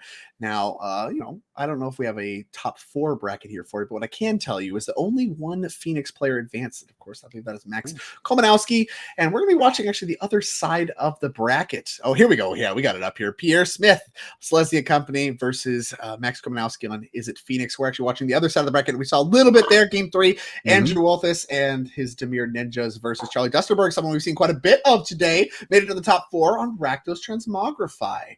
So we're going to be diving into that here in just a moment. Of course, one of these players is going to be punching their ticket to the 2024 championship at the last possible opportunity to do so. This is the last event of the last season of the last everything. And, it has to come down to a final 2. So one of these 4 players will be doing so. We're going to find out here in just a little bit who that's going to be. Now, if you're, watching this, you want to support this content, remember our 2024 NRG Championship is going to be happening December 14th and 15th. So, hey Siri, hey Google, set your reminders for December 14th and 15th. You're going to be watching the championship. Get a look at the players qualified. These are the players already qualified. We've got Steven Dykeman, Matthew Hoey, Sean Gallagher, Dominic Harvey, May French, Taj Ali, Kim Yeo. I can't read all of these. Justin Brickman.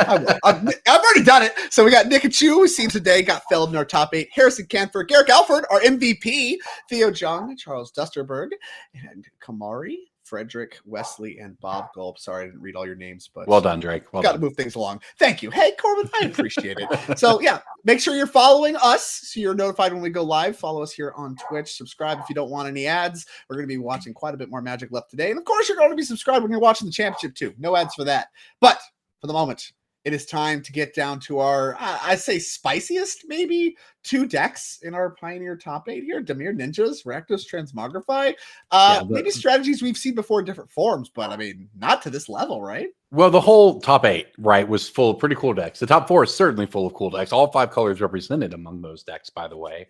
In Transmogrify, look, we've seen a lot of different ways of getting the tracks into play across formats, whether it's like Footsteps of the Goryo, or just doing domain ramp and that's the Glorious Vengeance. It's not the. I mean, the 3-mana one is Footsteps of the Glorious. The Glorious Vengeance, the 2-mana one. Yeah, that's the one, huh?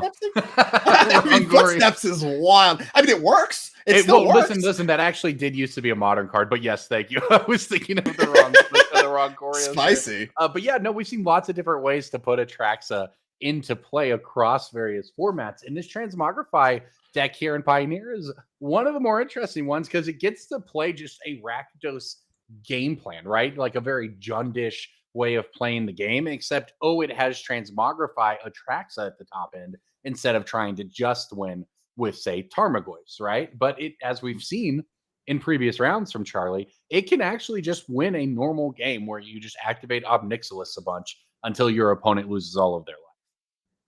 And on the other side here, we got this Ninjas deck, and what a pickup here from Bloomberg. You got the Fairy Mockingbird giving you Miscreant. more Fairy Miscreants. Yeah, you get to draw more cards, and now Wow. you get to do the best thing maybe to do with it, and ninjutsu your clone back to your hand. I mean, that is powerful magic. As here comes Kaido, the 4 of Planeswalker. We've already gotten a look at that one in action already quite a bit, and it just does everything for this deck. 3 relevant modes. Is a 3/4 with Hexproof. Can't even target it once it's in play. Lays some beatdowns, makes emblems. It's just hard to interact with on every axis. Making emblems, having hexproof, ninjutsu as an ability. I mean, all these things very difficult to interact with, and also applies a lot of pressure. So here comes Fable the Mirror Breaker, kind of one of the namesakes of the Rakdos Transmogrify deck. Does a great job setting everything up for Charlie, and really gonna need to have Transmogrify and fast facing down this ninja beatdown that Andrew's put forth, thanks to Kaido, Mockingbird, and the Fairy Miscreants that we've assembled thus far. Mockingbird is so sick with Fairy Miscreant too. I mean, like I said, you get to pick it up later and draw cards, and I mean, you can make a bigger knot, whatever. It's so sick. That's a pretty sweet one for sure. So Charlie hasn't done anything up to this point, just turn 3 Fable, right? So I would assume that means that Charlie is leaning on a Transmogrify type hand instead of a removal type hand, since he is just taking the Miscreant beatdown along with the Kaido here. So I would say that this next turn is likely to be the turn of the game here, right? Does Charlie just have the Transmogrify to get the Atraxa? Is that even good enough when you're facing down Kaido? There's a lot going on right here. Yeah, and I mean, Kaido already going to work, making some emblems, a lot of mana held up. And we mentioned really one of the ways to fight a resolved Atraxa, kind of being those ways to like tap it, clone it, those kinds of things, threaten it. We have that available to us, right? We have 4x Brazen Borrower, so you can petty theft it back to hand. And we also have 4x Flood Pit's Drowner. So these are 8 different ways in the main deck to really, I'll say, cleanly answer an onboard Atraxa that you need to get through. Now, of course, all the cards that come with it, like there's a lot of problems that come with a resolved Atraxa, but the point is, this particular aggro deck is not just cold to the 7/7 Life-Leaking Vigilance body. No, in fact, I think I'm not going to say it wouldn't be good for Charlie here, but it certainly wouldn't be great. Kaido could still knock it down. You're at 10 life, and then you're just fully operating into letting Andrew spend up to 9 mana once you like, because that's what you're facing down right now. If you're Charlie, you have access to the mana you have access to, which is with a treasure token and a land up to 5. Whatever you do with that 5 mana, Andrew's going to have the opportunity to spend up to 9 mana of his own plus Planeswalker activations before you get to take another game action. So you better be very confident in how you spend the mana you have on this turn if you're Charlie. Yeah, it's going to be Fable number 2. So, I mean, 2 Fables notably good in conjunction, especially once they flip the double reflection. You can start to make as many reflections as you have mana, and that can be a powerful way to close games without Atraxa. But, I mean, as you said, we're spending 5 mana here. Reckoner, Bankbuster, plus a second Fable. I mean, it's impressive, but facing down what Andrew has to work with, I mean, it might just not be enough right now. As here comes the first Flood Pit's Drowner, tapping down a token. Shields down, and now you're facing down Kaido's a 3 naturally, right? So it's 6 in play. Kaido emblem would make it 7. We have more, so it's already 7. We can make it 8 if we want to, and that's not even to say with other things going on, and also you still have more turns. Like that's just this turn. You might not be dead this turn, but what's your plan for next turn? All these tap abilities. Kaido himself. There's a lot of problems here. Charlie Dusterberg really, like you said, didn't play anything until the first Fable. That just might not be good enough against this Ninjas deck. And notice, by the way, Andrew actually had the Flood Pitch Drowner. So even if there was a Transmogrify for Atraxa there, it might not have been good enough. So this is really a precarious situation, I think, if you're Charlie. It's a lot of damage coming in. It sure is. And I mean, rolling up Kaido, emblem number 2, these ninjas getting very large and a very large attack here. 4 mana still up. No ninjutsu shenanigans. That could have really added a lot to the damage. I think actually we had a kill there if we do have a ninjutsu like Moon Circuit hacker or whatever there. That's just enough damage to kill right there. So don't have that transparently. Now, not clear what the leftovers are. Is the first Fable going to flip? Got to do the cute little the double suspend counter trick there where you actually do the other one, put 2 counters on the other one. Yeah, cute. It is fun. It's fun. I've done it. It You only have to good. mess with one of them. And we discarded one of the Atraxas and a case here. Case of the stashed skeleton. Both hit the bin. First reflection flipped. I mean, Transmogrify is not good enough. Well, what is? There's 2 in hand. And they're just not good enough. I don't think anything's good enough here for Charlie, to be honest, unless it's a board wipe. That also wipes Planeswalkers. Like, that's actually the real power we've seen out of these aggressive tempo-y type decks over the past 2 days. If you think back to the Boros decks, energy decks of Modern, and now you're seeing kind of the same dynamic play out with Kaido, where having a Planeswalker mixed into your creature aggro deck makes it really difficult for people to interact with, right? And a lane where board wipes don't work. Petty theft. And we went for the Transmogrify. We have the petty theft to disrupt that, and that is more than good enough. It's funny, that petty theft could have been used before, after, during, doesn't matter.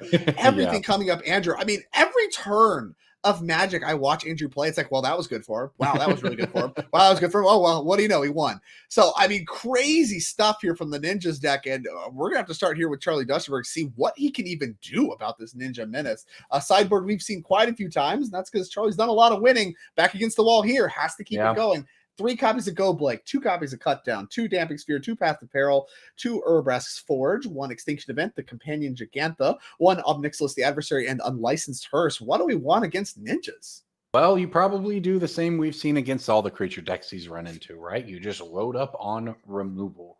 So Cut Down, I think, actually doesn't. It can take down a ninjutsu enabler, right? But I don't think it can actually get Kaido itself. So you obviously probably do want Cut Down still, but that's something to keep in mind, is that your removal that can hit Kaido is slightly more limited. And that's going to be something to keep in mind. But if you're Charlie, you just want to bring all the removal in you.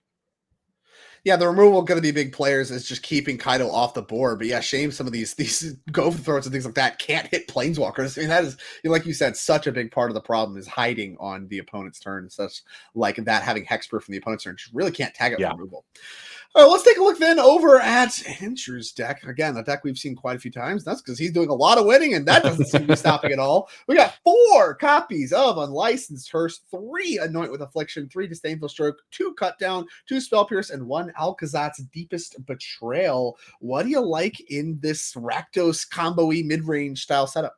Well, I think this is honestly, if you're Andrew, I don't know if it's just a world where you can't cut Ornithopters and Miscreants and Mockingbirds and things of that nature, maybe you just can't. But if you can shave on that, that's where I'd look to shave my numbers. And then look, between Spell Pierces and Disdainful Strokes, you could probably be reasonably set up to deal with the Transmogrify plan. You could even go to Aquazats or something if you wanted some additional late game resiliency type stuff here. But this is I think a real opportunity if you can just find 1 or 2 pieces of key interaction in the form of whether that's Spell Pierce catching a Planeswalker or a Transmogrify, or a Disdainful Stroke catching a Transmogrify, or even just whatever the other big play is at the time. I think there's a lot to like here from Andrew's side. Yeah, I love the call. It's the counterspells stick out to me like a sore thumb just because you really do. I mean, you want them. You want them in your deck. You want them to not answer Transmogrify like you called out, but any of the sweepers and stuff that might be coming out. That's where you get an upgrade over something like the removal spells, right? The removal spells do disrupt Transmogrifies. The counterspells get the other stuff too a lot of the time. And so I think those become more appealing. And then you already have plenty of things that disrupt the actual Transmogrify combo already. You know, the Drowners, the Borrowers, all these things are pretty good against it. You know, maybe you can start to trim on some of the pushes and stuff like that, while leaving a lot of the core intact. Like you said, I mean, the Ornithopters, they look goofy. How many can you trim? Probably not a lot. I think you do really want to keep the package of what your deck does intact. Yeah, and one of the other things to keep in mind too is that Spell Pierce hits an early copy of Obnixilis, and those Devil tokens have a lot of targets against the blue deck, right? Like there are a ton of X1s in that deck. We just saw where trying to just play normal combat against it can be rough. But if you're able to go 1-2 drop a 1-drop on turn 2 and have Spell Pierce open for their turn 3 Ob Nixilis, for instance. There's a lot of tempo-y lines available to Andrew that I think he'll be looking for. Yeah, I have to agree. And even though we really haven't seen a lot of the Ornithopter stuff from Andrew yet, I think that is an important part of the equation. And it's an important part of the equation for Charlie to actually have those removal spells. I mean, you just can't, your first play can't be Fable the Mirror Breaker. Like that's unacceptable against this ninja deck because you're just going to start getting beat up by a Planeswalker. Yeah, I thought for sure that was like the precursor to a turn 4 Transmogrify where you even have extra mana, but instead it seemed like maybe it was just sort of a fair hand mix of lands and spells that just didn't really work out great for Charlie there. But it certainly doesn't help when your Transmogrifies don't work, right? Like if that's your deck's game plan and some amount of your draws are dedicated to drawing Transmogrify Enabler, or heck, you might even unfortunately draw the Atraxa, right? Like, so when you're already giving some of that space to your deck, you're pricing that into your draws. So you can just end up with hands that just don't quite get there, like we kind of saw in that last one. Well, down to a mulligan goes Charlie, and I mean, I like to see that. Especially, we just need more action here. And with Charlie on the play, Andrew up some cards, which I think is actually going to be a big deal because there's a lot of sweepers and things of that nature. A card advantage game could be something that matters at some point in this game. And so, as these players kind of smiles and playing some high stakes, both of these players, Charlie already in our NRG championship for 2024. And I do not, let me check on Andrew. Is he already in? I don't think he is, but I will check really quickly. Yeah, he is not in. I wanted to make absolutely sure there. That good opening for Charlie here. Turn 1 Thoughtseize. We do see a Spell Pierce. And away it goes. yeah, that one's got to go. And the rest of these spells notably don't cost 1. So just really disrupting the curve for this deck is a big deal. I mean, really the best draw for Andrew here is just a 1-mana spell. You find like a Miscreant, anything like that. Just something that allows you to curve out. I think that's ideal. And it looks like he did. You nailed it. Too easy. Too Perfect. easy. Yeah, so sick. That's okay. Not the best one, but one of the ones for sure. Here comes a nice curve out for Charlie. Follow-up is the Reckoner Bankbuster. And now, thanks to this 1-mana spell, we get the Moon Circuit Hacker. Yep, here it comes. Boop! Ninjutsu play card coming. Nice opening for both players, to be honest. If you're Charlie, you feel okay about where you're at setting up for the long game. But if you're Andrew, you also feel like you're doing okay at that because you've up some cards. I'm getting word that Andrew did compete in the 2019 championship. So been a little bit. I mean, quite a storied history with these NRG championships. So he has played one before. Like I said, not in prime position. He's not qualified already and not really even prime position to qualify off points. Does need to take it all down, but up a game here in the semifinals on the menu potentially. And Charlie, of course, somebody will be seeing again, basically no matter what. As Fable on turn 3 is available. Did make that happen. And Mutavault the follow-up. Those are the lands we knew about. Got a play of some kind for 2 mana. We bouncing something? Yep. Petty Theft the token. Clear the way. Yeah, good play. It's going to deny Charlie both mana and creatures for the board. Like all in all, just a nice play for Andrew. You have somewhat limited resources in that a few of your cards are, these X ones that are just attacking. So just being able to make a nice tempo play there is going to give him a good shot because, hey, and even gets to follow it up because there you go. He gets to be mana efficient too? Yeah. My God. This is so easy. Copying the Miscreant, draw an extra card because you now have a second Miscreant in play. I mean, these sequences from Andrew have just turn over turn been excellent. Just using all your mana, your interaction works, and then you get sugar for your trouble. Like we saw the Brazen Bar hanging out, like everything coming up, Andrew, turn over turn. That Miscreant, I mean, I can't underrate how good of a draw that was, enabling the Moon Circuit Hacker, and now, Mockingbird is able to draw a card off of the Miscreant because you get the second one. I mean, just crazy stuff across the board with these draws. And here's the Thoughtseize. Gets to go looking for a Transmogrify. Found it. Only lands left over for Charlie, so great timing on that after the Fabled discards. Well, and what's interesting there is Charlie opted to only pitch 1 card to the Fable, which was a land, and then played land, and then still has land. So was obviously setting up for that Transmogrify, and then maybe drew 1 card he did not want, in fact, to draw. But and we saw him activate the Bankbuster, in fact. So he is digging for sweepers, I guess, now, because if he was digging for a Transmogrify play, that's not going to be available to him at this point. So Looking pretty good for Andrew. If that 3 mana represents any kind of interaction, Charlie is almost out of life. Look at that. He's down to 7. Yeah, I mean, he's got a Brazen Borrower as the floor. So even if a Yes. sleeper comes down, you get to start getting pressure going right away. And I mean, like I said, everything's kind of coming up to you as we're going to activate Bankbuster on the main phase. I mean, and I really want to highlight too, while we're talking about how great these sequences, these carve outs have been, Gloom Lake Verge, a big part of Andrew's deck. All 4 copies that you can play available in a big part of his mana base here this weekend. Just having untapped lands of the colors you need, a big part of the mana base for this deck in Pioneer. No fetch lands or anything like that. His Torch the Tower is going to actually take down the Brazen Borrower, biggest points of power on the battlefield there. And finally, we're seeing some of this 1 mana removal spell we've seen Charlie have in abundance against some of the other creature decks. We have not, it's been all but absent in these games that we've seen. Yeah, these games have definitely been a little odd draws for the Transmogrify deck here. And he's staring it down now, right?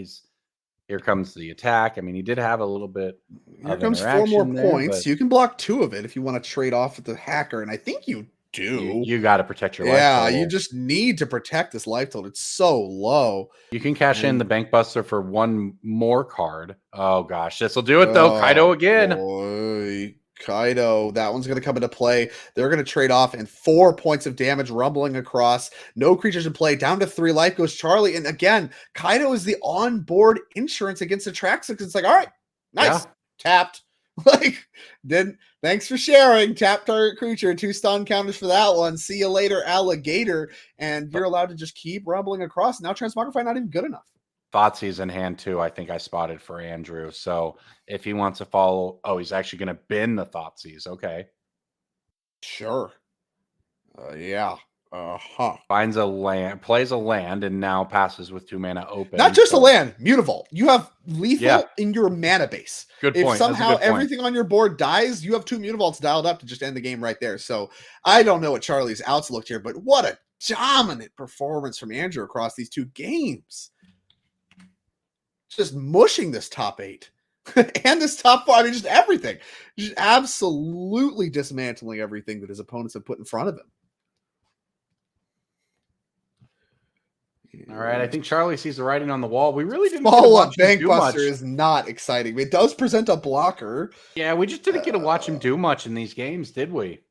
We picked up the Brazen Bar. No, we just had there. You go. Yes, that's more than good enough. And yeah, I think Charlie's just like, you got it, man. I'm not beating all that stuff. And yeah, Andrew victorious, a decisive 2-0 victory over Charlie there. And I mean, an impressive call, I'd say. I really liked Charlie's deck for the weekend. It looked like a good choice. He did a lot of winning through all of the Swiss, but I mean, that Ninja's deck. No, and I want to highlight Mikachu, right? Like that's a difference in another blue aggro deck. You know, you're talking about laying beatdowns and being backed up by counter spells. You know, he did a good job kind of hanging with the Merfolk deck and being able to fell that in order to punch his ticket to the top 8. But I do think that is one of the strategies he was going to struggle with, and did run into it in the form of Ninjas that was able to draw a little bit better through the games. And I mean, a very dominant victory there.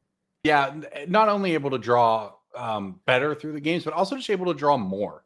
Right, like when we did watch the Merfolk deck earlier, we talked about how it was lacking some of the card draw spells that it would typically have. Well, the Ninja deck isn't, right? Kaido can draw cards. The hacker, the 1-drop can draw cards. You have more ways to just keep the card flow coming. The miscreants as well, right? We watch Mockingbird turn on a miscreant draw. So like it just, I mean, what we're talking 2-3 extra cards over the course of 5-6 turns.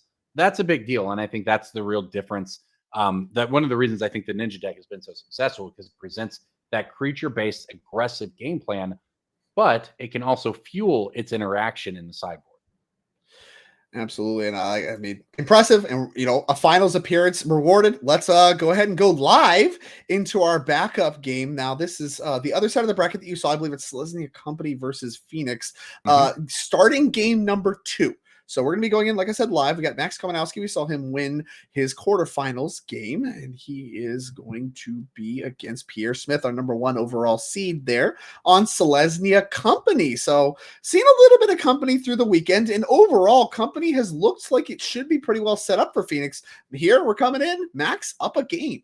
So, you know, Pierre very likely going to be on the play here, and we're going to see if he can be the one to take down our lone Phoenix remaining in our top 4 and face off ninjas in the finals of this Pioneer Showdown. Not the contestants for the finals I think I was going to be ready for. If you told me ninjas is going to be in the finals, what are we doing here? What, you sure? What a Pioneer, Yeah. right? Okay. Well, we do have a classic Celestia deck in these island sleeves. I love that. It looked pretty Yeah, good. you like that? You like that? Were you like a Goblin Guide playmat, red deck box, red sleeves, playing blue-white control kind of guy? I mean, that is the thing. I encountered that archetype early on in my Magic career, and it legitimately kind of blew my mind the first time, right? Sure, like, yeah. Like, oh, yeah. I was shocked at how often it works the other way. How often we're talking about, people that just play, they're actually playing Bird with the Goblin Guide, red deck box, red sleeves. As far as resolving mulligans, we are in game 2. Let's take a quick look at the deck lists. And, I don't know that we're going to have time to talk about the sideboards necessarily too much, but I do want to highlight there the Selesnya Company. 3 Brutal Catharas, 2 Werewolves, Bodyguard, 2 Elite Spellbinders, 2 Portable Hold, 2 Unlicensed Hearse. That's a big one I think that we're going to see. Anointed Peacekeeper, Wandering Emperor, Guardian of Faith, Gideon Ally, Zendikar. So a kind of atypical sideboard. A lot of Planeswalkers here, kind of a go big strategy. I don't know if we're going to be employing that here, but I like the pivot. This is something we didn't really see too much on the Selesnya Company deck earlier. And with us being on the play, you think we're going to be pivoting and seeing some big Selesnya Company here? Well, it's interesting how they choose to want to play it, right? Because if you think that the Izzet deck is going to remove all your small creatures, well, for starters, one, that's not the end of the world, right? Because it means they're getting taxed by Thalia, or it means they're hitting your Enduring Innocence. That's not so bad. So if you can lean on something to shut down the graveyard, I think you can go big, right? You can play something like Gideon that just becomes incredibly difficult for the opponent to answer. The problem that obviously Pierre is going to be facing here is that we're starting off on a mulligan to 5. And a mulligan to 5. He does not look happy about the 5. A lot of head shakes here. Now we've seen Max Komanowski's deck before. We saw that in the previous round, so we're not going to necessarily take a look at that one. But we know he's got a lot of removal spells that he's going to be reaching for. Things like Anger of the Gods. He's got the Beacon Bolts. He's got all those one-ofs that we know about. So quite a few removal spells. And yeah, Pierre does not seem thrilled. Well, he's thinking about what to put on the bottom here, or possibly even if he needs to go to 4. It does look like he's thumbing through a Voice of Resurgence, which is one of the best cards you could have, especially on a mulligan, because, of course, if an opponent messes up and casts a spell during your turn, it's going to trigger and make you a free token. But more than that, it typically will eat a removal spell and leave a token behind. So it does get you somewhat back when your opponent's playing a bunch of, 1-mana removal spells. So if you're Pierre, I imagine this is something like needing a land and calculating the odds of finding land on the top of your deck, something along those lines, versus the odds of going, looking at a fresh 7, but can you actually win the game on 4 cards? Yeah, and I think he hates this hand. And it's tough when you're already at 5. Can you even win on a 4 on the play? I mean, you're just not really your deck's not really built to be aggressive. You're trying to grind on average, and already on a 5, you're already starting from behind in that axis. Now, there's no Torch to the Tower, so maybe the voice in Komanowski's deck that I see. So that makes your Voice of Resurgence better, and you can start to recoup some card advantage there. And there's things of that nature you can do, but you're already starting on such a back foot that you need to win 2 games here. I mean, this is a really tough spot for Pierre. I watched a player in the semifinals of a pro tour once back in the day. I think it might have been like Magic Origins or something. Keep either a 1-lander or even a 0-lander in the semifinals of a pro tour. And they said, well, I had like a 30% chance to draw a land, and if I did, I'd win. And I didn't. So I just played 1 land and then scooped my cards up on turn 3 or 4 or whatever, right? And it looks really bad, but the math is the math. And sometimes you have to be able to accept that this might be the right decision, but it might look really bad. And, lo and behold, there's Pierre Smith missing a second land. Well, Plains and the Opt, and here comes Ledger Shredder, and now, I don't know how many turns you mentioned. I don't know how many turns you need. You needed to get here by now, though. Maybe. Oh, okay. No, we did find it. Turn 3. This is the turn. Let's see. Something needs to go right for every hand, right? And now that it has gone right for Pierre, you missed 1 land drop, but maybe that's okay. Okay, Thalia not too late to the party. I mean, Max spent his turn deploying a creature, which he would have done anyway, and now kind of tough to trigger the Ledger Shredder. So yeah, we got to start by killing the Thalia, and that's a fine place to start. And here's the follow-up. Sleight of hand, and finds Artist's Talent. Good for Pierre making that decision, because how bad would it look? How sad would it look? You're on camera and you go out in the semifinals because you just have one land in play, right? But it takes a lot of discipline to make that decision that he made. Yeah, and I mean, right now, with not having lands means you have a lot of spells, so he should have things to do now that he did hit a land. Now, he might want more. This is a company deck, so we're trying to get to 4 most of the time, and Portable Okay. Hole is a good one. This Takes care is of the Legend really Shredder. okay. Yeah. All right. Here comes Journey On. So that creates X maps tokens, where X is 1 plus the number of opponents who control an artifact. So I believe we're making a map token. Yeah. Is what that does. And then, of course, Kellen Daring Traveler says whenever he attacks, you reveal the top card of your library. If it's a creature card with a mana value 3 or less, put it in your hand. So a little card advantage there. Otherwise, you may put it into your graveyard. So, yeah, there you go. Look at that one. The rare from Lost Caverns of Ixalan. Not a card we've seen too much of, in my opinion. I haven't played against this card too much. That's a fun one, and, though, huh? Seen some action here. Card advantage for sure. Yeah, all of this is lining up for Pierre to have the best possible shot he could have in this game. Now, we'll see how many birds end up in play. But look, the first trigger off of the saga or the class didn't put a Arc like Phoenix into the graveyard. That's an good sign. Not yeah, it means there's none in hand. Yeah, still nothing. Like if Max is just sitting on a bunch of lands in removal, maybe Pierre like leans on his card advantage cards that he's found, or his Voice of Resurgence, or something like that. We even now have a 3rd mana. Hey, 3rd land. I don't know if it's on time and on schedule, but it's here. we got a Voice of Resurgence. All right, we got Enduring Innocence. All right, okay. Well, these are engines now. Like now we're talking about, this is a curiosity to, this is real. If you're Max, like, LOL, my opponent missed their land on turn 2. But no, this game is not in that situation now, because even if you shoot the Enduring Innocence, if Pierre starts drawing cards off of every creature he plays and you can't put a bunch of Arc-like Phoenixes into play very quickly, this could slip away. Yeah, and you can look at the Sheep Glimmer, enchantment creature rare from Dustmourne, making a lot of waves. Card got pretty expensive. Actually, this is one of the few cards actually pre-ordered from Dustmourne. I was like, this thing's nice. I want me some of these things. And the whole yeah, is amazing. Yeah, they are cool cards, and actually pretty good in this matchup too, right? A little bit of extra utility there. And again, there's no Torch the Towers involved in Max Komanowski's deck, and an intentional choice for sure, but has cost. And creatures that do things when they die is kind of the cost. And this Leslie Company deck has an abundance of them.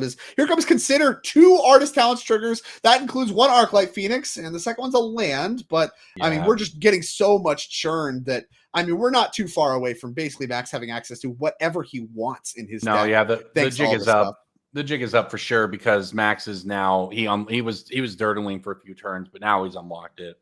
The talents are rolling. And look, if you're Pierre, actually, this is going to work out for you. There's, I think, just the 1 bird in the yard right now. You're going to have a window, which is more than you can ask for him. Like, you mulled to 5, you missed your second land drop.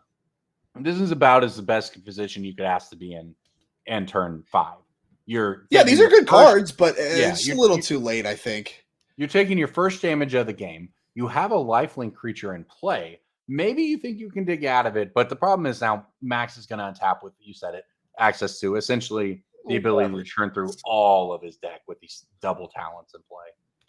Here comes a 4-point life steal. Like I said, Andrew, your finalist with Demir Ninjas watching on as this resolves. Max Komanowski, of course, up a game already, 1 game away from a spot in the finals and a chance to make the last possible tickets to ride for the 2024 championship.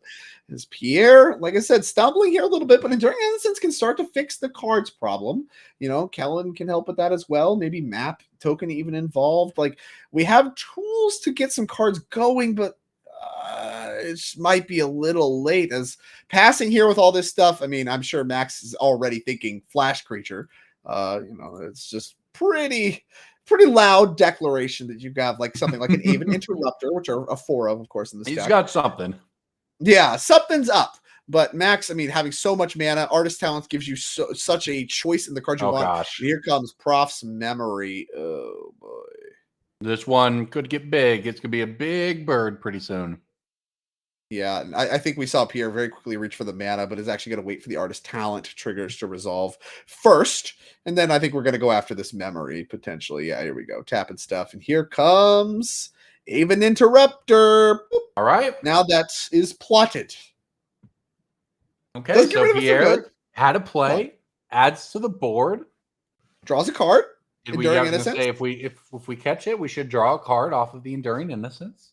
Yeah, you already drew a card there. And then we get a look at the Aven Interrupter, rare from Outlaws of Thunder Junction. Little flash flying white creature.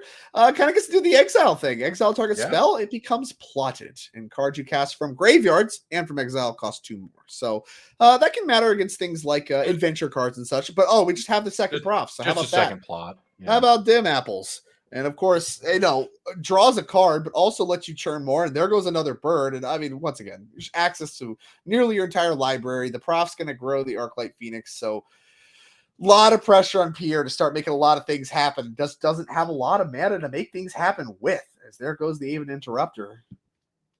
Yeah, And how good another have bird how good have the talents been, right? The class. What is that card, man? Why is that thing so good? I just like you just get to keep rummaging. It's like everything that they print these days is you can only do this once per turn. You can only do this if it's a full moon and you're wearing a hat. Like they have all these restrictions that just make their cards look so inelegant and unfun. And now they were just like, for this thing, I don't know, 2 mana, whatever. What's the worst that's gonna happen? Just rummage all the time. And we'll put more text on it too. You're low on mana, don't worry. This Eidetic, he's just picking them up. The Eidetic memory. Yeah, Pierre has seen enough. This is a 2-turn clock. We're done here. All packed up. So your finals here is now set. Max Komanowski, a clean, again, dominant victory. So really, I mean, both of the players in our finals have had dominant runs through our top 8. So before we break to the finals, and we're going to watch Ninjas versus Phoenix in the finals, have to shout out Ultimate Guard for sponsoring this series. Really, they make some of the best products in the market, if not the best, from, sleeves, deck boxes, all that stuff. I use their deck boxes all the time. I use their sleeves whenever I can. Like, they are really a bastion, I'd say, of products for the Magic community. And it's really one of those products that you're happy to have endorse you because I use their stuff all the time, and that's the best thing. Whenever it's a product you believe in, it's a product you use all the time. It's not like this is soulless shilling. This is something that we're really happy to work with them. We're proud to support them and we're proud to have them support us. So thank you to Ultimate Guard sponsoring the series. And of course, we'll be taking a quick break here in our 5K showdown. All of you here don't want to miss that action. Make sure you're slamming that follow button. You're subscribing if you don't want to have those ads interrupting the game and any of the action. Make sure you do some of that. We're going to take a very, very quick break and we'll be back with the finals here very shortly. Don't go anywhere.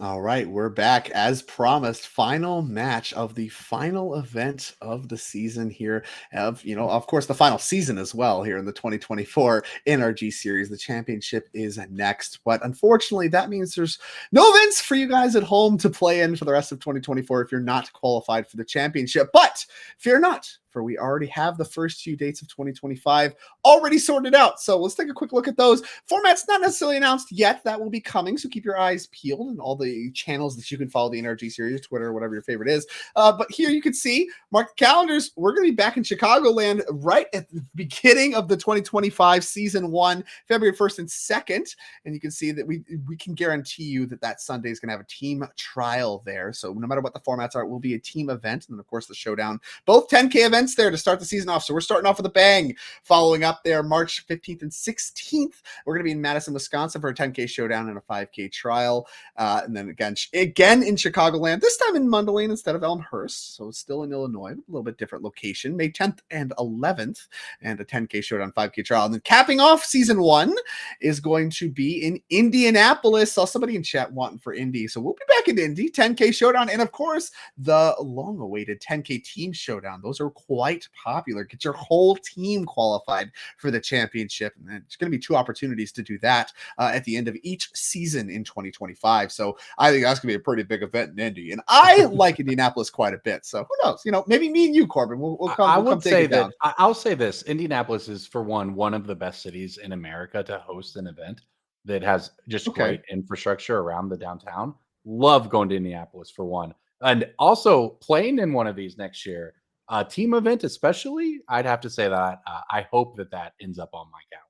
That would be Yeah, see? Team events, they're the events that I'm most excited about. I think you all are most excited about. So we're gonna have 2 team events. We have the team trial, the team showdown marked on the calendar here. So gonna be a big part of the NRG series in 2025. Set your dates. You're gonna want to qualify for the 2025 championship because obviously your opportunities are over for 2024. Great event. So with that, all of that out the way, let's talk about crowning a champion. One of these players punching their ticket into the 2024 championship. Neither of these players qualified, and I believe a loss, even with any leaderboard standings, leaves both of these players out of the championship as well. So it's all or nothing here. You're in the championship with a win, you're out with a loss. Now there's still money, a token, trophies, RC invites for both of these players already that these players, are playing for and have already earned. But I think the championship's kind of on both of these players' minds as we're starting off with the Ornithopter and a Fairy Miscreant here. Sure. 3 permanents to play on turn 1. That'll, I guess, hey, we talked about the importance of double spelling throughout the day. Hey, Ornithopter helps you do that, right? So, pretty sure. Good, double spelling on turn 1. Ornithopter been doing it since antiquities. So what it does mean here for Andrew is that if he has one of those ninjutsu plays on turn 2 or later on turn 3, literally just having the extra attacker that goes faster than Max's mana might turn out to be pretty big.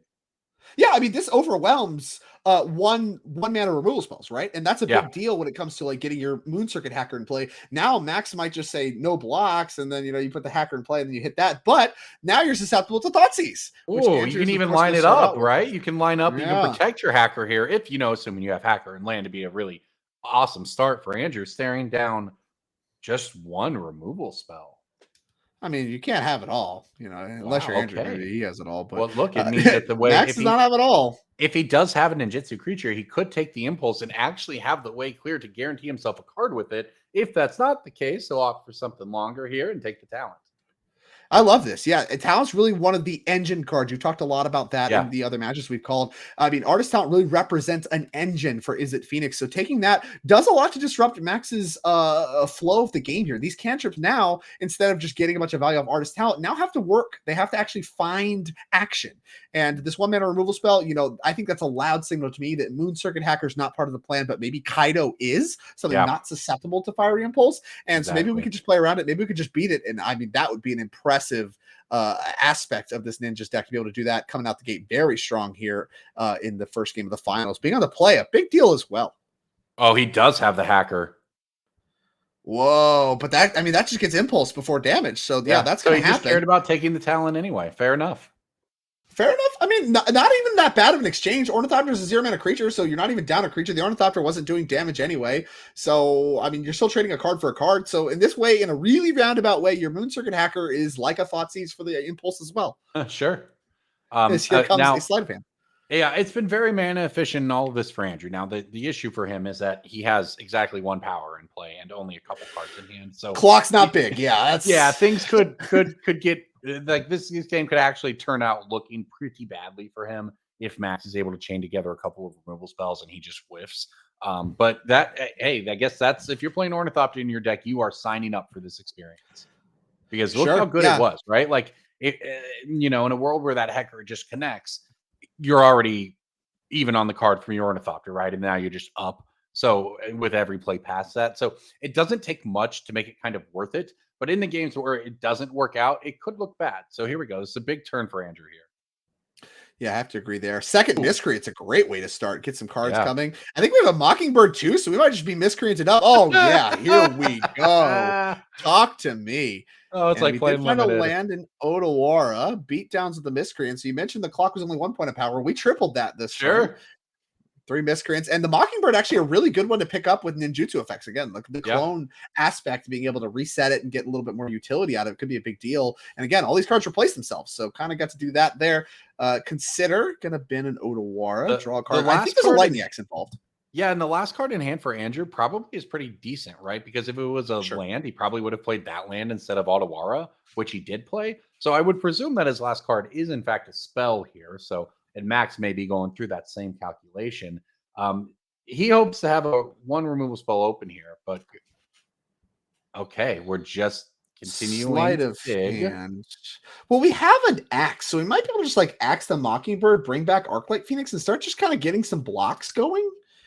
Yeah, If you that want. would That is look. very aggressive. That's an aggressive play from Max, but it's I was available. going to say that would look throwing a lightning axe at a 1/1 feels horrible, but that might actually be the play. I mean, that is your opponent's game plan is to play the 1/1s. But Or how this about is a this? better. How about a treasure cruise instead? This Yeah, I is want a much. quick check of the 7 cards. Yep, still Is a 7. much better use of the mana. I agree. And I think we picked up another axe. Do we have to move to discards? We might be putting our Phoenix in their graveyard by moving to discards.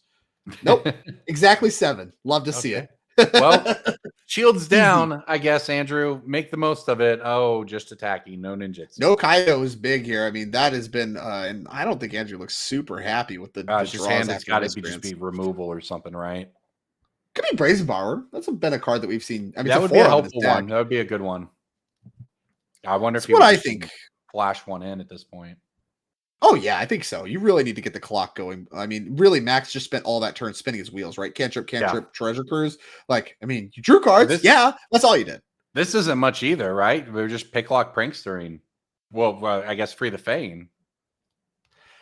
I really want to highlight here while we watching this game play out like it has, how heads up taking the artist talent was with the Thoughtseize. You know, it's really tempting to take that fiery impulse. A lot of players, maybe even myself, would have done so. And I think that turn 3 that we saw from Max would have been a very different story if the artist talent was allowed to be put into play on turn 2. And now here we are finally getting some action going with the lightning axe. Finally made that play on the 1/1, that Mockingbird, to bring the Phoenix back on this turn, and now we got some blocks going there. Okay. Oh, it's a drowner. Wow, That's these huge. have been good for Andrew because you can shuffle away the Phoenix. That's a great way to do it. That's massive because he gets to attack now. We're going to get in for 4 damage, poke Max down to 9. And then you said it, if he wants, he can throw the drowner away to get the Phoenix. But here's the other way. You can actually just keep attacking with drowner. Phoenix is going to remove that stun counter. It's still tapped, right? So like it's still down for a turn, and you're just going to keep attacking with your 2-power creature. There's a look at Drowner, the powerful uncommon from Dustborn. Done a lot of work for Andrew, and even the games we've watched today. Flash Vigilance, tapping things down, shuffling things away, and just the threat of shuffling things away we've seen be a massive aspect to this card because it just doesn't feel good to try to remove it. As Ledger Shredder is going to get triggered, and into the graveyard goes a Sleight of Hand. Growing that, we have 2 blockers now, Picklock Prankster, Ledger Shredder. Flying blockers may be a weakness of this deck, so if we do have a Brazen Borrower, or Fatal Push is also quite good. That's going to help clear the way. These have been perfect draws for Andrew, and now I just we have want the a petty too. Wow. Yeah, he's got the petty theft in hand, so the next blocker doesn't do anything. I think the prankster's in play, so he could actually remove the blocker, swing for 4 if he wanted. I don't know if that's necessarily where he wants to be. Maybe he just swings with everything anyway and loses one of them and gets in for 2. Yeah, this is kind of a tough spot. Max to 5 doesn't feel great. Brazen Borrower's a good attacker, but if you're losing creatures, this is tough. This is kind of rough because like maybe you end up just wanting to attack, get in some damage, and then flash in the Brazen Borrower itself, or maybe you don't do that at all and you just pass, and maybe then you flash in Brazen Borrower and increase your air force. But giving Max access to this much mana again is dangerous.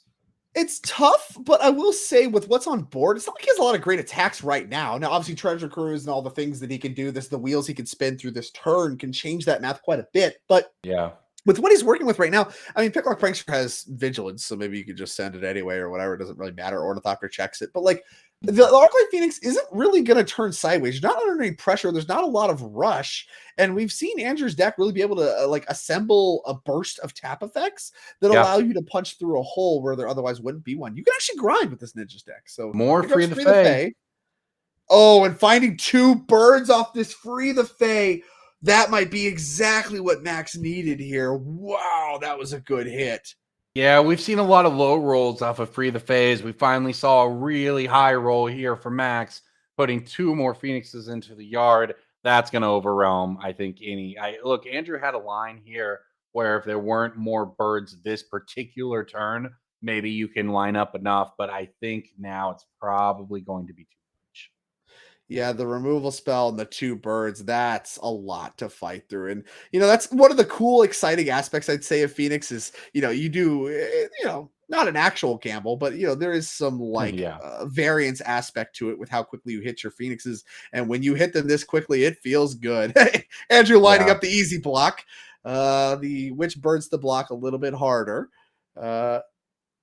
Here we go. I Oh, think might maybe have we this haven't going. decided Okay, all what right. our attacks Maybe are we're quite not. yet. We haven't finalized the tax yet. So hold your horses, Andrew. You'll get to block that Ornithopter if you want. Well, Andrew wants to be able to attack, and Max is thinking about, okay, do I really want to keep 3 blockers right now so that nothing It's can a get lot. me Bitsued? Like, am I just serving with exactly 1 Arc-like Phoenix on this turn? That's the thought process. And the answer, in fact, is going to be 2 of them and 1 removal spell. It is weird to send 2. It feels like you're sending 1 or 3. Well, you end up with 2 blockers and a removal spell, right? So in theory, you can hold down 3 attackers. Yeah, if you have a removal spell, I guess you have it all checked. So maybe this is fine. This is mean- I would that's what I would think witnessing this attack here. But here we go. This is what you kind of leave it open to. Petty Right, theft, you leave it bounce open to one. anything. Like, I mean, Andrew didn't play Yeah. anything. You really think he just has nothing? Not even a land? I don't know. I mean, we get to bounce a Well, you thing, need but hey, I think this opens a window. Yeah, it opens a window. And the question is, if you're Max, how bad could it be if he does have a removal there, which he did? And the answer is, okay, the attack comes in and then he has Kaido, basically, right? And Not Oh, Kaido, Moon Circuit okay. Hacker, which isn't bad. Get some cards running, pushes some more damage. This is 3 damage right now if Max has nothing.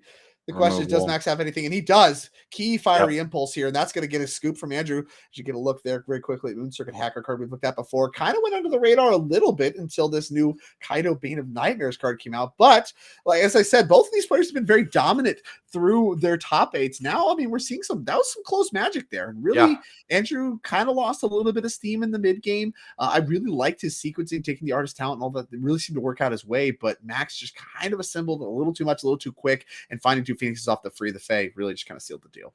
Yeah, and that's the thing when you play against the Phoenix deck, right? The inevitability is just so much, whether the inevitability is the inevitability of them casting Treasure Cruise and drawing more cards, or whether it's the inevitability of, okay, even if these first couple of spells that put things into the graveyards miss and it's not a free game for them where they have all their birds instantly, it just every single turn you spin your wheels against them is another turn that they're taking a chance to put them in the graveyard, and then they always show up in the end. And now you're Sure. Max, you put yourself in a position where, look, all you have to do now is 1 more game. If you can get a couple of them out really early, have a great open, you can just win this thing. Well, with that, let's see what Andrew can do to stop that from happening. And his take of Dimir Ninjas, a deck we've seen before. We're going to take a look at the sideboard one more time here in the finals of our Pioneer 5K Showdown. We got 4 copies of Unlicensed Hearse, 3 copies of Anoint with Affliction, 3 copies of Disdainful Stroke, 2 Cut Down, 1 Spell Pierce, 1 Alcazat's Deepest Betrayal. I think there's a lot to like here. What do you like? Certainly has options against the Phoenixes, doesn't he? He's got removal. He's got exile effects. He's got a 4 Unlicensed Hearse. And I think we're getting probably quite a bit of it, right? So this is a sideboard that has Phoenix in mind, as we talked about coming into the top 8. Like every deck in this top 8, they're either playing Phoenix or they are playing with a plan for Phoenix, and that's exactly what you see over here in Andrew's sideboard, with up to, I think, probably 8 or 9 cards that could come in.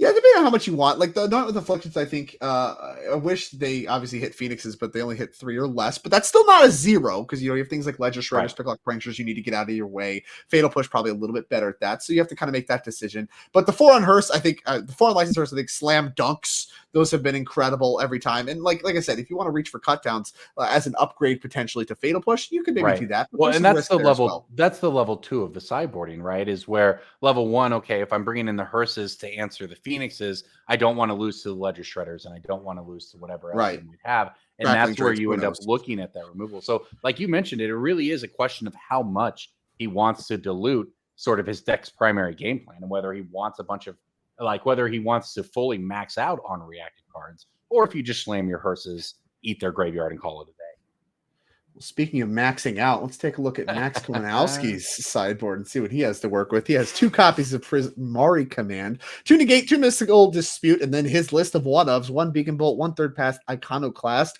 1 Brazen Borrower, 1 Annul, 1 Aether Gust, 1 Prof's Eidectic Memory. I can never say that word. 1 Anger of the Gods, 1 Crackling Drake, and 1 Chandra's Defeat. What do you like against the ninjas? Well, he's got a lot of options as well, doesn't he? Again, plenty of removal as well. I think we'll see mystical disputes. Those are pretty good when your opponent's trying to do things on your instep. I think the removal will come in. A lot of options here for Max. And do you want to cut down on your graveyard stuff? Do you want to cut down on some of just the I don't know if random's the right word, but look, you got the Flood Maw in the main deck. You got a couple of Spell Piercers in the main deck. You got 4 Talents in the main deck. Like, are any of these the cards you cut, depending on whether you just want to pick up a few more pieces of interaction? But overall, you're still in Izzet Phoenix decks, and if you can just put your Phoenixes into play, that's actually a pretty good game plan here for Max. So it really depends on how much he wants to hedge against those hearses that we know are coming.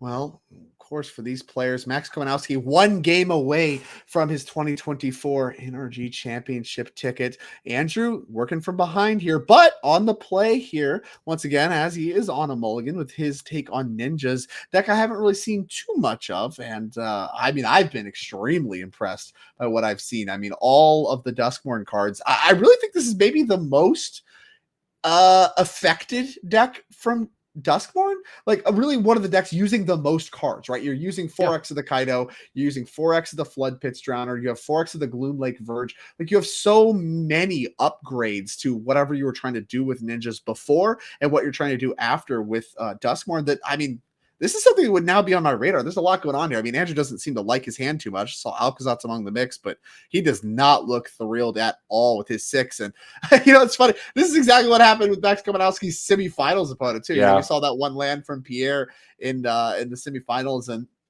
maybe something to be said too about the consistency of Izzet Phoenix. All your hands are just like a land or 2 and cantrips and stuff. So maybe you do a little bit less mulliganing than some of the other decks that need a specific mix. I think we've seen that in play here a little bit as Andrew. No turn 1 play at all. Pretty shocking. No second land either. Max Komanowski going to cast off Riverglide Pathway. Oh, we might be in for a quick one here. Shout out, by the way, to Apex Gaming, rating with a party of 168. Really appreciate that. Just like we really appreciate all of you who are here hanging out with us in the finals of the NRG Championship Series in Chicagoland. Max Komanowski is there may not be much analysis on this one if Andrew can't. The artist talent, that's a good exchange. Yeah, for good start. No second land, and that's not the face of man that just drew a land. So here we go. Well, I guess a miscreant makes future miscreants and or mockingbirds playable.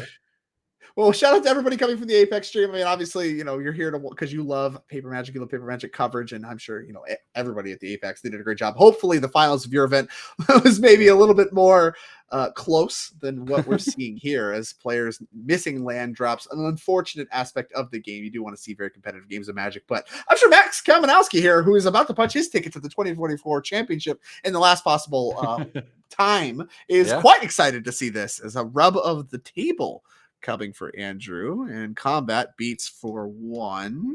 Got the hacker in the removal. No, let's it happen. Okay. Card coming. Land. We've got a game, Drake. It's not over yet. Oh, it's not over yet. I'm sitting here doom saying it's not over yet. Now, Max, no removal. I'm shocked. I am shocked that worked. Yes. Double Ledger Shredder here. They're going to trigger the first one. So now big stop signs in play for the attack force. But Andrew got to get something done. Yeah, Andrew got to get a card. Now maybe he hits a land off the top. Maybe he's got something. He's got removal. Like we talked about in the last game. Like spinning your wheels against Izzet Phoenix is horrible because that sets them up extremely well. And Double Ledger Shredder is pretty nutty in itself. But hey, the game is going on. And wow, we talked about how much does he want to hedge against other Phoenix, like non-Phoenix plans. Well, this unlicensed hearse will eat the graveyard, but the Ledger Shredders might just do it on their own.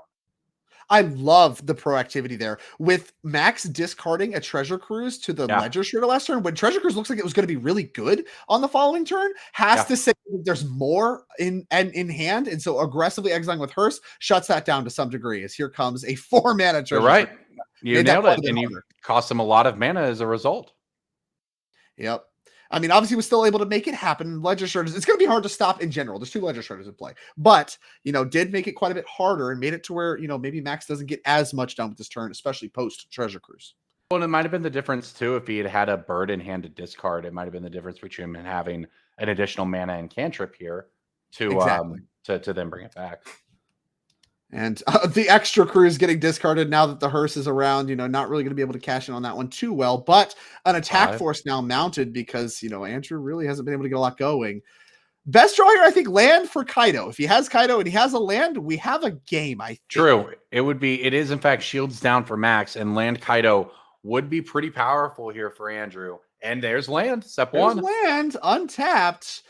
Now, is Kaido good enough? I don't know. The -2 can keep some of these birds tapped. Thoughts he's going to get the party started. Can take Phoenix and exile it. That's not a 0.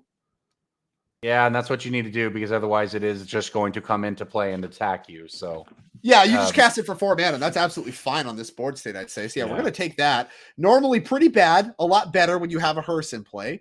And going to go ahead and pass the turn back after that. Okay. So we did shock there. So have to imagine we have a play for 2 mana. Maybe a Drowner?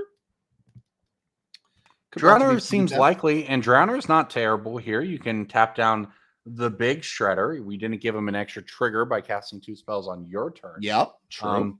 Now, I don't know if any of it's going to be enough, given how much Max has in hand to keep the Shredders going. But the start. It is a start. Ooh, an artist talent. What a draw. The shake of the head from Andrew. That was a great draw off the top. 2 cantrips left behind, and Max with some extra lands that he'd love to get rid of. Picklock Prankster. We're going to free the Fae here. That's actually going to be spell number 2. So we're going to start conniving, and we also have artist talent. So we have to stack those triggers, which is, I believe, what we're doing right now. So we started by drawing, so a connive has to happen first. Right. We're doing the one with 1 counter. So there goes the opt. So that's going to grow the other one. Now we're doing the second connive. Going to see what we have here. And I mean, this is really all coming together for Max because now you get to cantrip without casting them. Your artist talent's going to start getting things going. Picklock Prankster's another blocker, and the window really closing here for Andrew.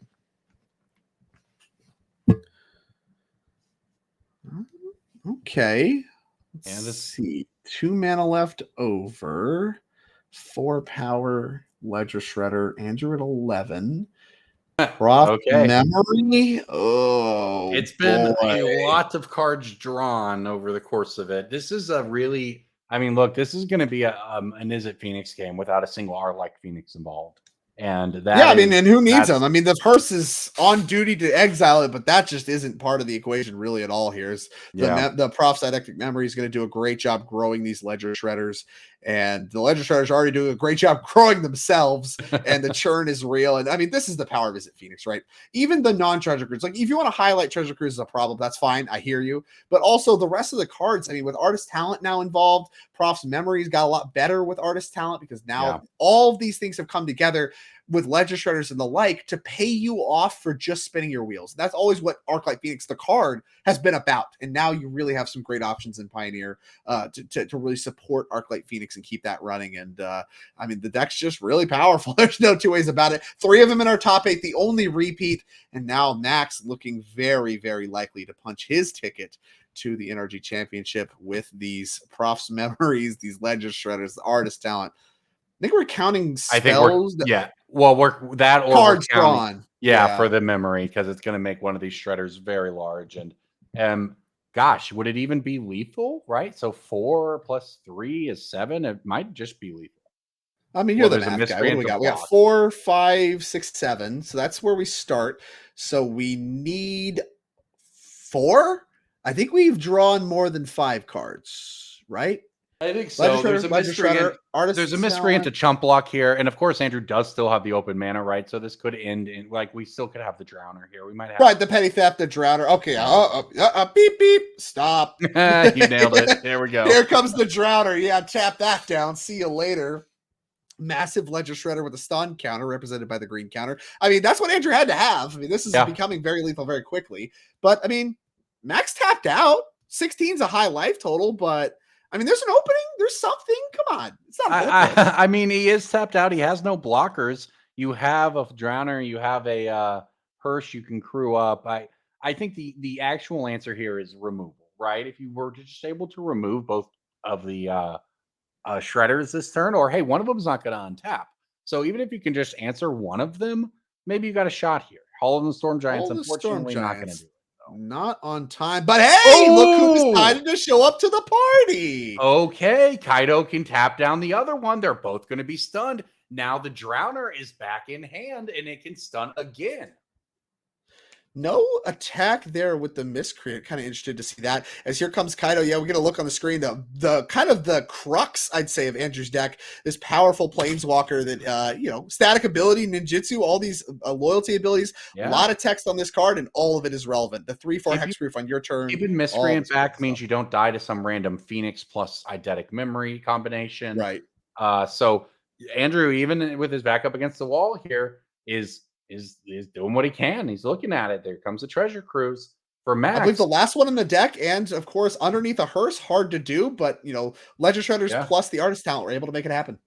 Well, so we'll see what he can find off of it. There's only so many cards that actually turn sideways and attack, and Andrew can answer a couple of them at the moment. Yeah, and of course the Drowner's now back in hand, so we have another go at it too. Another tap down, so maybe can start to close the gap as here comes Prismari Command. That destroys an artifact, so we can actually go after Kaido and the hearse. Can That's also a big burn. Solver. Can also go face, I believe. Sure. What you is? Could draw I don't know what the and grow the thing. Like what is the line here for Max? You could take out the blocker. Get a look at Prismari Command, a card of options to say the least. It's a command, so we can get to pick 2. TL2 damage to any target. Target player draws 2, then discards 2. Create a treasure or destroy target artifact. A lot of appealing options on this one. Max doing a little think here. Yeah, destroying the artifact is certainly enticing. Hitting the Miscreant isn't bad because then a future like Miscreant or Mockingbird off the top don't draw additional cards for Andrew because they would obviously wouldn't be a second Miscreant in play. There's also consideration to go face. He's at 7 life only. There's a ton of triggers here. Draw 2, discard 2 is interesting because you have the eidetic memory even, right? So a lot of options available to Max with the card Prismari Command, and looks like he went for draw discard here.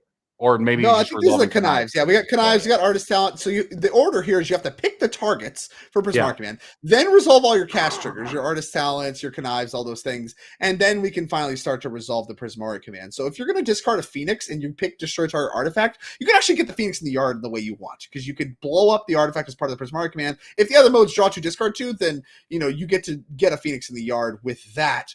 Without the hearse having a chance to get it. Now, I don't know if that's what he picked. It looks like he pitched artifact. Looks like he pitched one to the connive maybe because it did end up getting eaten by the hearse. Then the Prismari Command goes off, takes down the hearse, and bunch of draw happening over here from Max. Yeah, I mean, I think we're at draw 2, discard 2 more. So churning through the deck as artist talent is known to do at this point in time. Ledger Shredder is of course part of that mix as well.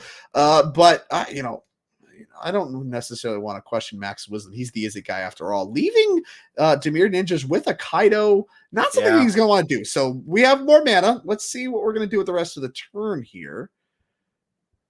We're just going to make a massive Picklock Prankster. Okay. Massive. It's not small. Okay, well, just having the additional bodies big for Max, right? Because if it was just the 2 Ledger Shredders, they still get answered for a couple turns by Andrew with the cards that he has. Now, push at the front of the hand. Yeah. I mean, that's big, right? Because you could push the Prankster, lay some beatdowns, lay some beatdowns, get some tapping going. Maybe wonder what that last mana. Here. There's 1 mana open for Max, and what it is might be pretty relevant because he gets to tick up here. This will pump the Kaido. You can use that push to get rid of the Prankster. If that last mana doesn't do something useful for Max here, this game's going to be very interesting over the next turn. It is not at all over, and the Prankster goes down. Oh, I saw a dispute pulled to the front of Max's hand. That one doesn't go after the push and wouldn't even be good enough anyway. So that's a big deal here. As Kaido going to be laying the beatdowns. This is 4 points of damage, putting Max to 9. We still know about a Drowner. Now the dispute will line up nicely against that one, but there is only one threat coming as we are ninjutsuing another Kaido. Okay, playing around right? dispute. Yeah, it will allow you to keep the tap going. So we've ninjutsu'd a Kaido for another Max Kaido. is like, uh-oh, how does this work? Okay, so you still take 4 because you know the emblem is what's doing that, and then we get to lock down the other creature, and yeah, back to no creatures are locked. Yeah, 2 creatures permanently locked down as a result of the Kaido loop in a way that does not use the stack. Mystical Dispute does absolutely nothing against what Andrew has going on right now. And Spell Pierce doesn't work either. So that mana, I think that he had held up there for either Spirit Pierce. Yeah, there goes the dispute to the artist talent. That one not having text. Super heads up by Andrew. And, we were sitting here doom saying, oh, he's dead. He's dead. Yeah. He's not dead. Down to 9 goes Max. No untapped creatures here. Huge. Max only has so many creatures in his deck. Yeah, been a big problem. Just can't keep creatures in play. He's been playing the Picklock Pranksters and such, and still can't keep something in play. Kaido is so strong. I mean, yeah, I thought there was no way out for Andrew, and now, I mean, this is a game. Say what you will about who's likely to win. We have a game on our hands, and that was not the case, in my opinion, 2-3 turns ago. Yeah, we had a nice big raid. All these people are watching a non-game of Magic, and now, I mean, you're getting a sweet game of Magic. That's right. Max, a lot of mana to work with, a lot of cards to work with. Really seems like he should have all the options. The only question is, can he get a creature? That's a creature. My gosh, this is what you have to do. Another Free the Fae, probably just to follow up with another Prankster and put some counters on it. He just desperately needs a third body in play. Yep. And it's funny because he just got rid of the dispute. If he doesn't have a dispute for the Drowner, I think both players still know about a Drowner, and this Pricklock Prankster doesn't have haste. Yeah. Like, we can just get that out of here. No bird in the yard yet. I mean, I'm sure he's digging for the last couple birds, trying to find them, but I mean, because that's the formula, right? Get the bird, get the prof's memory on it, just end the game. Get the game over with. But the Miscreant's stopping that, so there is problem with that too. Impulse to the yard. Not too worried about having enough removal is Max. As we're keeping track of the cards drawn, I believe. 4 total. So 2 Legistrators, Artist Talent card for turn is, I believe, what we're signaling.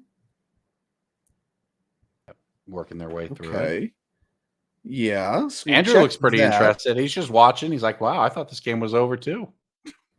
I mean, his turn's taking 1/10 of the turns the time the Phoenix takes as well. Andrew, can only really look on. Not a lot else he can do, but I mean, I'm sure he's glad to still be in this game. As there goes the Fairy Miscreant, which imagine has to have a bird follow up, and that's it. Handshake. That's enough. The memory plus the bird. That's hasty creature. That means a victory for Max Komanowski and a 2-0 victory over Andrew Wilthus on his version of Demir Ninjas. Is It Phoenix takes it all down. The hands of the Is It Master himself, Max Komanowski. So, and the last possible second punched his ticket to the 2024 NRG Championship. So, with that will conclude our weekend here in Chicagoland. That concludes our double showdown weekend, qualifying 2 players. We saw Grayson Nemitz got to call that. He punched his ticket. Now Max Komanowski did so as well, which means the rest of the Energy Championship is going to be set as well. The leaderboards will be updated. Then whoever is left standing will get the remaining invites, the 2 from the seasonal leaderboard, the 3 from the overall. And of course, like I said, Max Komanowski did it. Last possible second to do so, did it. And Andrew with his brew made a deep run. Max ultimately victorious with his take on Is It, and I believe he's here to speak to us. Max Komanowski, the Is It Master. Congratulations! Congrats. Thank you very much. Thank you very much. Yeah, that was it gets really tiring playing Phoenix. There's a lot to keep track of, but the deck is just super busted. So even if you're not playing perfectly, you're gonna get a lot of help from the deck. Yeah, I mean, the deck just looks so incredible. And, you were someone I think that's known for, is this a natural choice for you? Is there ever any question to play anything else? No, there isn't. My friends say I can't win without Steam Vents in my deck, so that really limits my deck Good selection. choices. I just get lucky sometimes when the Steam Vents decks are really good. I played Phoenix, a very similar list to qualify for the Pro Tour in Washington D.C., and so it was a pretty obvious choice to run it back this weekend. One of the main changes was I didn't have 4 artist talent, and every time you cast that card, you realize how good it is and how much you want it every single game on turn 2. So pretty clear 4 of, and kind of just has taken the deck to the next level. It certainly looked that way, right? We also saw Prof's Eidetic Memory look extremely powerful in that last game. And these are cards that are more recent additions, at least, to the deck. So how much of Is It Phoenix do you think is a result of, hey, you're really good at Is It Phoenix? But how much do you think the new cards level up the deck? Oh, a huge amount. I think that, so speaking to artist talent, it is the best enabler for the deck that has ever been printed. I think that Shredder was previously in the slot. Yeah. One of the advantages of playing Phoenix is that removal isn't good against your Arclight Phoenixes. They're recursive, right? But Mhm. Ledger Shredder just ends up being a lightning rod. So Right. against half of the field, it's inconsistent. It's hard to sometimes time like when you are going to be able to discard your Phoenixes. You get stuck with them in hand, and you're seeing way less cards compared to Artist Talent. Like Artist Talent is every single spell you cast basically, and so you just get to churn through so much of your deck, find like the key pieces, which that being Treasure Cruise and Arclight Phoenix are really the 2 core pieces. But sometimes you're looking for counters, sometimes you're looking for removal, and talent just finds that so efficiently, that it's really strong and really leveled up the deck. To speak to profs, when you're like facing your opponent game 1, usually the profs can be nice to have but not Mhm. necessary. But once you go to post board, you see Unlicensed Hearse, Leyline of the Void, stuff like High Noon. There's plenty of ways that people are trying to hate this Phoenix deck, and Yeah. profs kind of says, well, all of my picklock pranksters and like my Phoenixes can be hard cast as Snare Thopters, and then I can cast a couple cantrips, and all of a sudden it's a 6/5, right? So Yeah. these the profs is just a huge way to make your deck more resilient. The downside is like 2 mana draw a card and it just sits in play. So it's a huge card that really leveled up the deck's resilience to graveyard hate, and I think is a step above some of like the previous side steps that you'd play like Third Path, Iconoclast, or Crackling Mhm. Drake, those types of cards, because they can be kind of clunky, and still play into removal a little bit more Yeah. than the profs does. Yeah, we definitely saw that, kind of manifest as one of your jukes. You were able to beat Unlicensed Hearse and things of that nature, at least fight through them for a long period of time, alongside with that exact combination. Your artist Yeah. talent eventually finding your profs. And I mean, you got it done. You got it done your way. You got to use your Steam Vents to be victorious. Talk to me a little bit about this win, making the championship, and kind of that in the context of your year here on the NRG series. Yeah, I'm really excited to play in Champs again. It's one of the most fun events that I played when I qualified a couple years ago. I have a lot of friends who are playing, so hopefully they'll want to practice with me. And yeah, the NRG series events are always really fun. I just think that it's you see a lot of common faces, and you always have a good time. Even in the top 8, the opponents were super friendly. We were bantering a little bit back and forth, and Yeah. that's something that you see a little less of in some of the more like highly competitive Pro Tour qualifier type Mhm. events. So I'm always happy whenever I can make it out to an NRG event, and anytime they're near Chicago, I'm definitely going to be there. Well, fortunately for you, we are near Chicago quite often. So thankfully, that'll be close to you. And we'll get to see a lot more of you, not just at championship, but hopefully, in the future as well through our Chicagoland events. Max, congratulations again. You did such an awesome job piloting that. Even if you were tired, you still made, you looked like a master out there. Give me any final shout outs, anything you want to say, anything for the camera, what you got? Shout out to everyone who practices with me. Shout out Tristan W. He originally found the artist talent, and now I'm a huge believer. Oh, yeah. And Yeah, I mean, I don't know. Like, if you have a Pioneer tournament coming up, you should get your artist talents. I personally, I own 20 of them, so I guess I have to disclose 20? that. But it just shows I'm a big believer in the card. Oh! Yeah. Him and his 4 closest friends are ready to play the deck. I was handing out artist talents to all my friends this week and trying to anyone who would listen, anyone who would listen. But if they're not gonna play it, then that's also good for me. It means easier opponents. So yeah, I can't recommend it enough. And it's a fun deck to play. I mean, who doesn't like drawing all of the cards? So definitely, yeah. I'm with you. Again, thank you so much. And like I said, it was a real treat watching you take it down. And it's going to be a real treat seeing you, maybe take a swing at it again there in the championship. If you're that big of a believer, I imagine we'll be seeing you with some Steam Ints in your hand at the championship as well. Thank you so much, Max. Congrats. Absolutely. Congrats, Max. Thank you, guys. Well, with that, I believe that is going to conclude, obviously, this tournament, obviously this weekend, but clearly also our entire season, our entire year. So once again, I can't thank all of you watching enough for sticking with us through this. If you're still here, you must really like us. So make sure to follow, subscribe. Thank you again to Ultimate Guard, again, sponsoring the series and everything we do here, making fantastic products, not just for our players, but also making sure that stuff like what we do here in the booth and, obviously the quality of tournaments like what Max just attested to is able to be possible thanks to Ultimate Guard. So again, they sponsor our series. You should use their products. Their products are awesome. I'm a big believer. I use them myself.